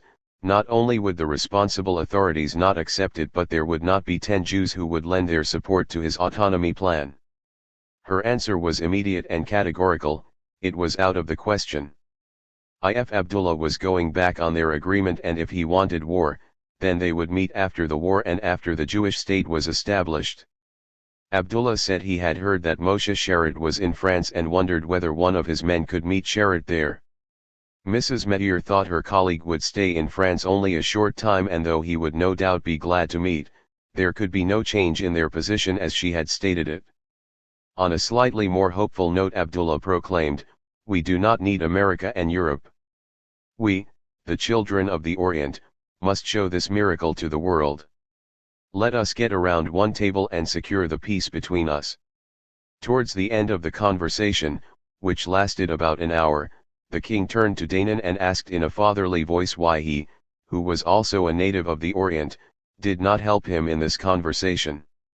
Danan, who up to this point had scrupulously kept to his role as interpreter, now mustered his courage and warned the king against making a fatal mistake. The king, said Danan, had no real friends in the Arab world. And he was relying on the armored cars of the Legion just as the French had relied on the Maginot Line. The Jews could smash his armor. It would be a pity if Abdullah destroyed with his own hands what he had built with so much toil. It was not too late to change course. Abdullah replied, "I'm very sorry. It would be a shame to shed blood and cause destruction. Let us hope we shall meet and not break of the contact between us. If you see any need to come and see me after the battles start, do not hesitate to come. I shall always be glad to meet you." "But how will I be able to get to you?" asked Danan. "Oh, I trust you to find a way," said Abdullah with a smile. Before they parted, Danan warned the king to put an end to his practice of allowing his followers to kiss the hem of his garment and to take more precautions against the evildoers who were plotting against his life. "My good friend," replied the astonished monarch to Danan, "I shall not abandon the customs of my ancestors. I was born a Bedouin, a free man, and I shall never become the prisoner of my own guards. Come what may, I shall not stop my subjects from showing their affection towards me." Then he bid his visitors farewell and left. Over dinner Ziyubidi told Mrs. Medir and Danan that he did not want this war and that the king did not want it either. To illustrate the depth of the king's feelings, Ziyubidi said that if he had to choose between a room full of pearls and the duty to go to war or peace without the treasure, the king would have foregone the pearls and opted for peace. It was the British who were pushing him, said Ziyubidi, and involving the Iraqis too, because the Iraqis had refused to sign a treaty and the British therefore wanted to send them to the front so that they would be beaten and brought to their knees. Even Abdullah's eldest son Talal, who was more radical than his father, was according to Ziyubidi opposed to this war and regarded defeat as a foregone conclusion. Ziyubidi promised to continue his efforts to persuade Abdullah. But in Mrs. Medir's judgment, Abdullah was so deeply involved that he was unable to retreat. In a previous conversation Abdullah had said that he had informed the Arabs that unless they put him in charge he would not touch the Palestine affair. Now he had apparently got what he wanted. Nevertheless, Mrs. Medir had the feeling that he was afraid of his partners and possibly of the British as well. She thought he was well aware of his predicament in relation to the Arabs and Britain. She gained the distinct impression that he was not going forward with any great joy but because he was caught up in a web and did not know how to extricate himself. It was nearly midnight when Mrs. Meteor and her escort set off on the long journey back to Naharaim. On the way they saw the Iraqi force, with its field artillery and heavy equipment, massing in Mafraq. The journey could have easily ended in disaster because the car driver lost his nerve and dropped his passengers a couple of miles short of their destination, leaving them to complete the trip on foot. But by around 3 o'clock in the morning they staggered into Daskal's house, and from there Mrs. Meteor proceeded directly to Tel Aviv to report the failure of her mission and the inevitability of invasion. 15. A legacy of suspicion. Did the meeting between Mrs. Meteor and King Abdullah really end in failure? That is a question of paramount historical significance. The story of the meeting has spread far and wide and has come to be surrounded by numerous legends and misconceptions. 4 decades after the event, the historian still faces a daunting task in trying to disentangle the core of hard evidence from the penumbra of tendentious interpretations and Oriental embellishments. On June 9, the palace issued an official denial that King Abdullah had met with Mrs. Meteor. But Kirkbride reported in response to a query from London that he had reason to believe that the lady in question did see the king on May 10 and that the proceedings consisted of both parties stating their case and agreeing to differ. The lady said that the Jews would accept nothing less than United Nations partition, and the king said he could not go further than Jewish autonomy in an Arab state. 5 To Kirkbride, it seemed that the Jewish leaders had based all their plans on the assumption that Transjordan would not intervene in Palestine, and since the Transjordanian army was the most effective opposition with which they had to contend, they were very cross about it. Among the Jews 2 different lines were taken on the subject. Haganah broadcast said that the politicians were tricked by the king, who was the Jews' 5 worst enemy. The politicians, on the other hand, were trying to make out that Abdullah would not be so bad if only he could be freed from British control. 16 In Zionist historiography, the meeting is usually presented as a valiant but utterly futile and unsuccessful attempt to avert the outbreak of war. Mrs. Meteor herself helped to propagate the view that King Abdullah broke his promise to her, that the meeting ended in total disagreement and that they parted as enemies. Quite a few Zionist leaders thought Abdullah could not be trusted, and his words to Mrs. Meteor were readily seized upon as evidence of treachery and betrayal on his part. In essence, the Zionist charge against Abdullah is that when the moment of truth arrived, he revoked his pledge not to attack the Jewish state and threw in his lot with the rest of the Arab world. This charge helped to sustain the legends that grew up around the 1948 war of a carefully orchestrated and monolithic all-Arab invasion plan directed at strangling the Jewish state at birth. First or second-hand Jewish accounts of the meeting, however, do not cast Abdullah quite so unambiguously in the role of villain and traitor reserved for him by subsequent Zionist writers. To begin with, Golda Meir's own account of her mission, given to her colleagues on the Provisional State Council shortly after her return from Amman, was nowhere as unsympathetic and unflattering about Abdullah's behavior as the account she later wrote in her memoirs. In her first account she did not claim that the king had gone back on his promise not to attack the Jewish state. He even recognized that if the Jews were attacked they would have to repel the attackers.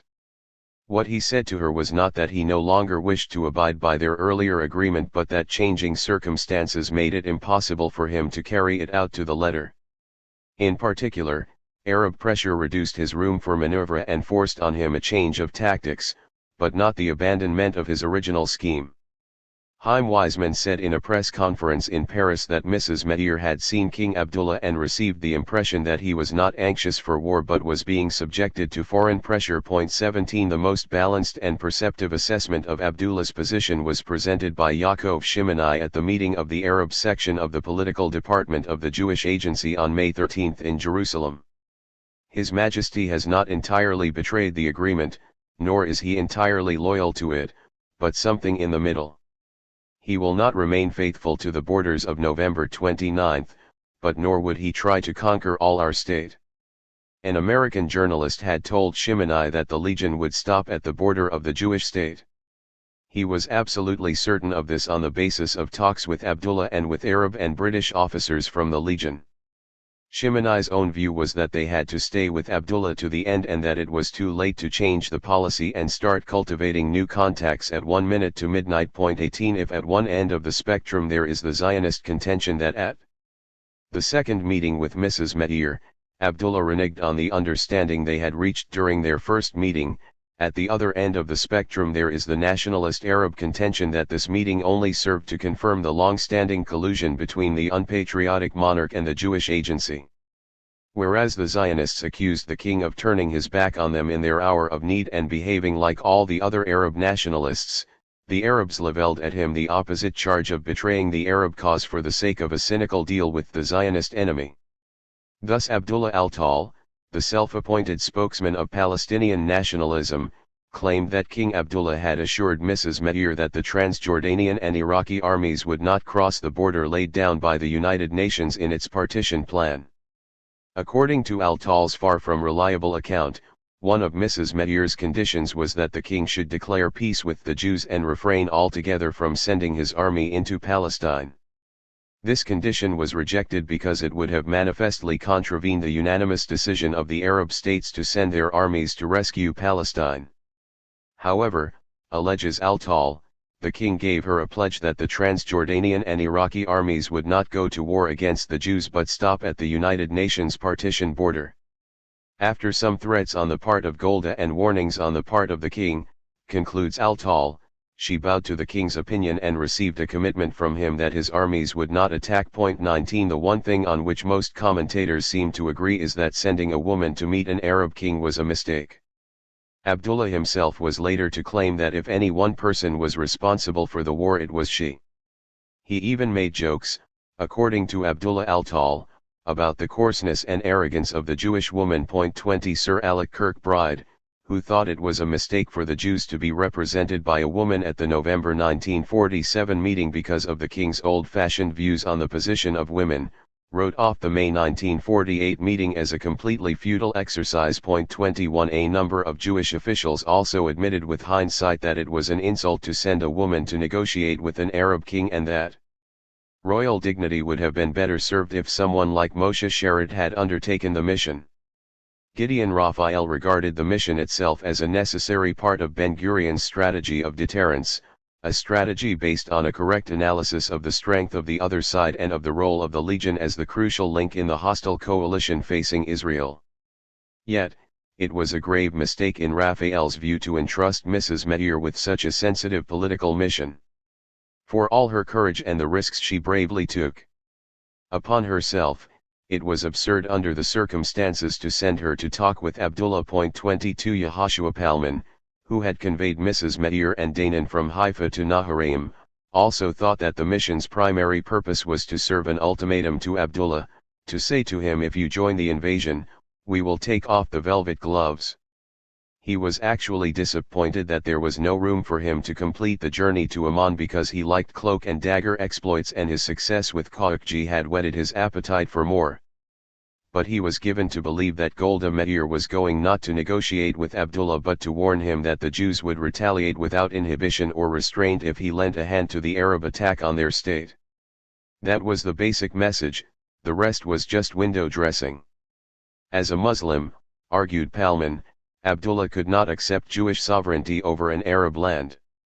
He wanted to be the supreme ruler himself and used the Turkish concept of autonomy to induce the Jews to accept him in that position. From this perspective, Abdullah was not opposed to the Jews building a national home for themselves in Palestine provided they recognized his claim to overlordship.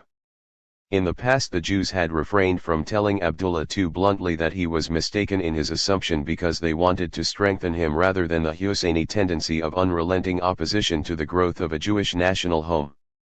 But by May 1948, according to Palman, the time had come to make it unmistakably clear that the Jews would settle for nothing less than full independence and formal sovereignty, and Golda Meir was sent to disabuse him of any notion that he could impose his solution by resorting to force. Although ultimate control over the Legion was kept in Glob's hands, Palman considered that it did make sense to send an envoy to impress the nominal ruler with a show of Jewish strength and resolution. Point 23. A clear distinction should be made between the point of a face-to-face meeting with Abdullah and the choice of a particular person to represent the Jewish side at such a meeting. While the exercise itself was not futile, the choice of Golda Meir to conduct it ranks as one of the worst blunders in the annals of Zionist diplomacy. The complex situation that had developed by the end of the mandate warranted not only resolution but political subtlety. Now, whereas Mrs. Meir possessed the former quality in abundance, she was totally lacking in the latter. Although she was apparently authorized to discuss mutual territorial modifications, she clung with the utmost tenacity at her meeting with Abdullah to the unnatural and arbitrary borders of the 1947 Partition resolution. There was not the slightest hint of flexibility. 22. Interview with Gideon Raphael. 23. Interview with Yehashia Palman. About the posture she struck. Nor did she display any imagination or resourcefulness in devising ways of helping the king out of his predicament which would be to their mutual advantage. No Zionist could quarrel with her refusal to compromise the overriding Zionist aim of statehood for the sake of a dubious compromise with a solitary Arab ruler. But she was very prone to seeing everything in black and white and largely blind to the possibility of intermediate solutions and roundabout tactics. It should not have been beyond the realm of possibility to preserve the spirit of the November Agreement by adopting new tactics, by staging mock battles, for example to enable Abdullah to pose as a great Arab nationalist while at the same time averting a real military clash. But King Abdullah did not find in Mrs. Meir a congenial partner, while she for her part judged him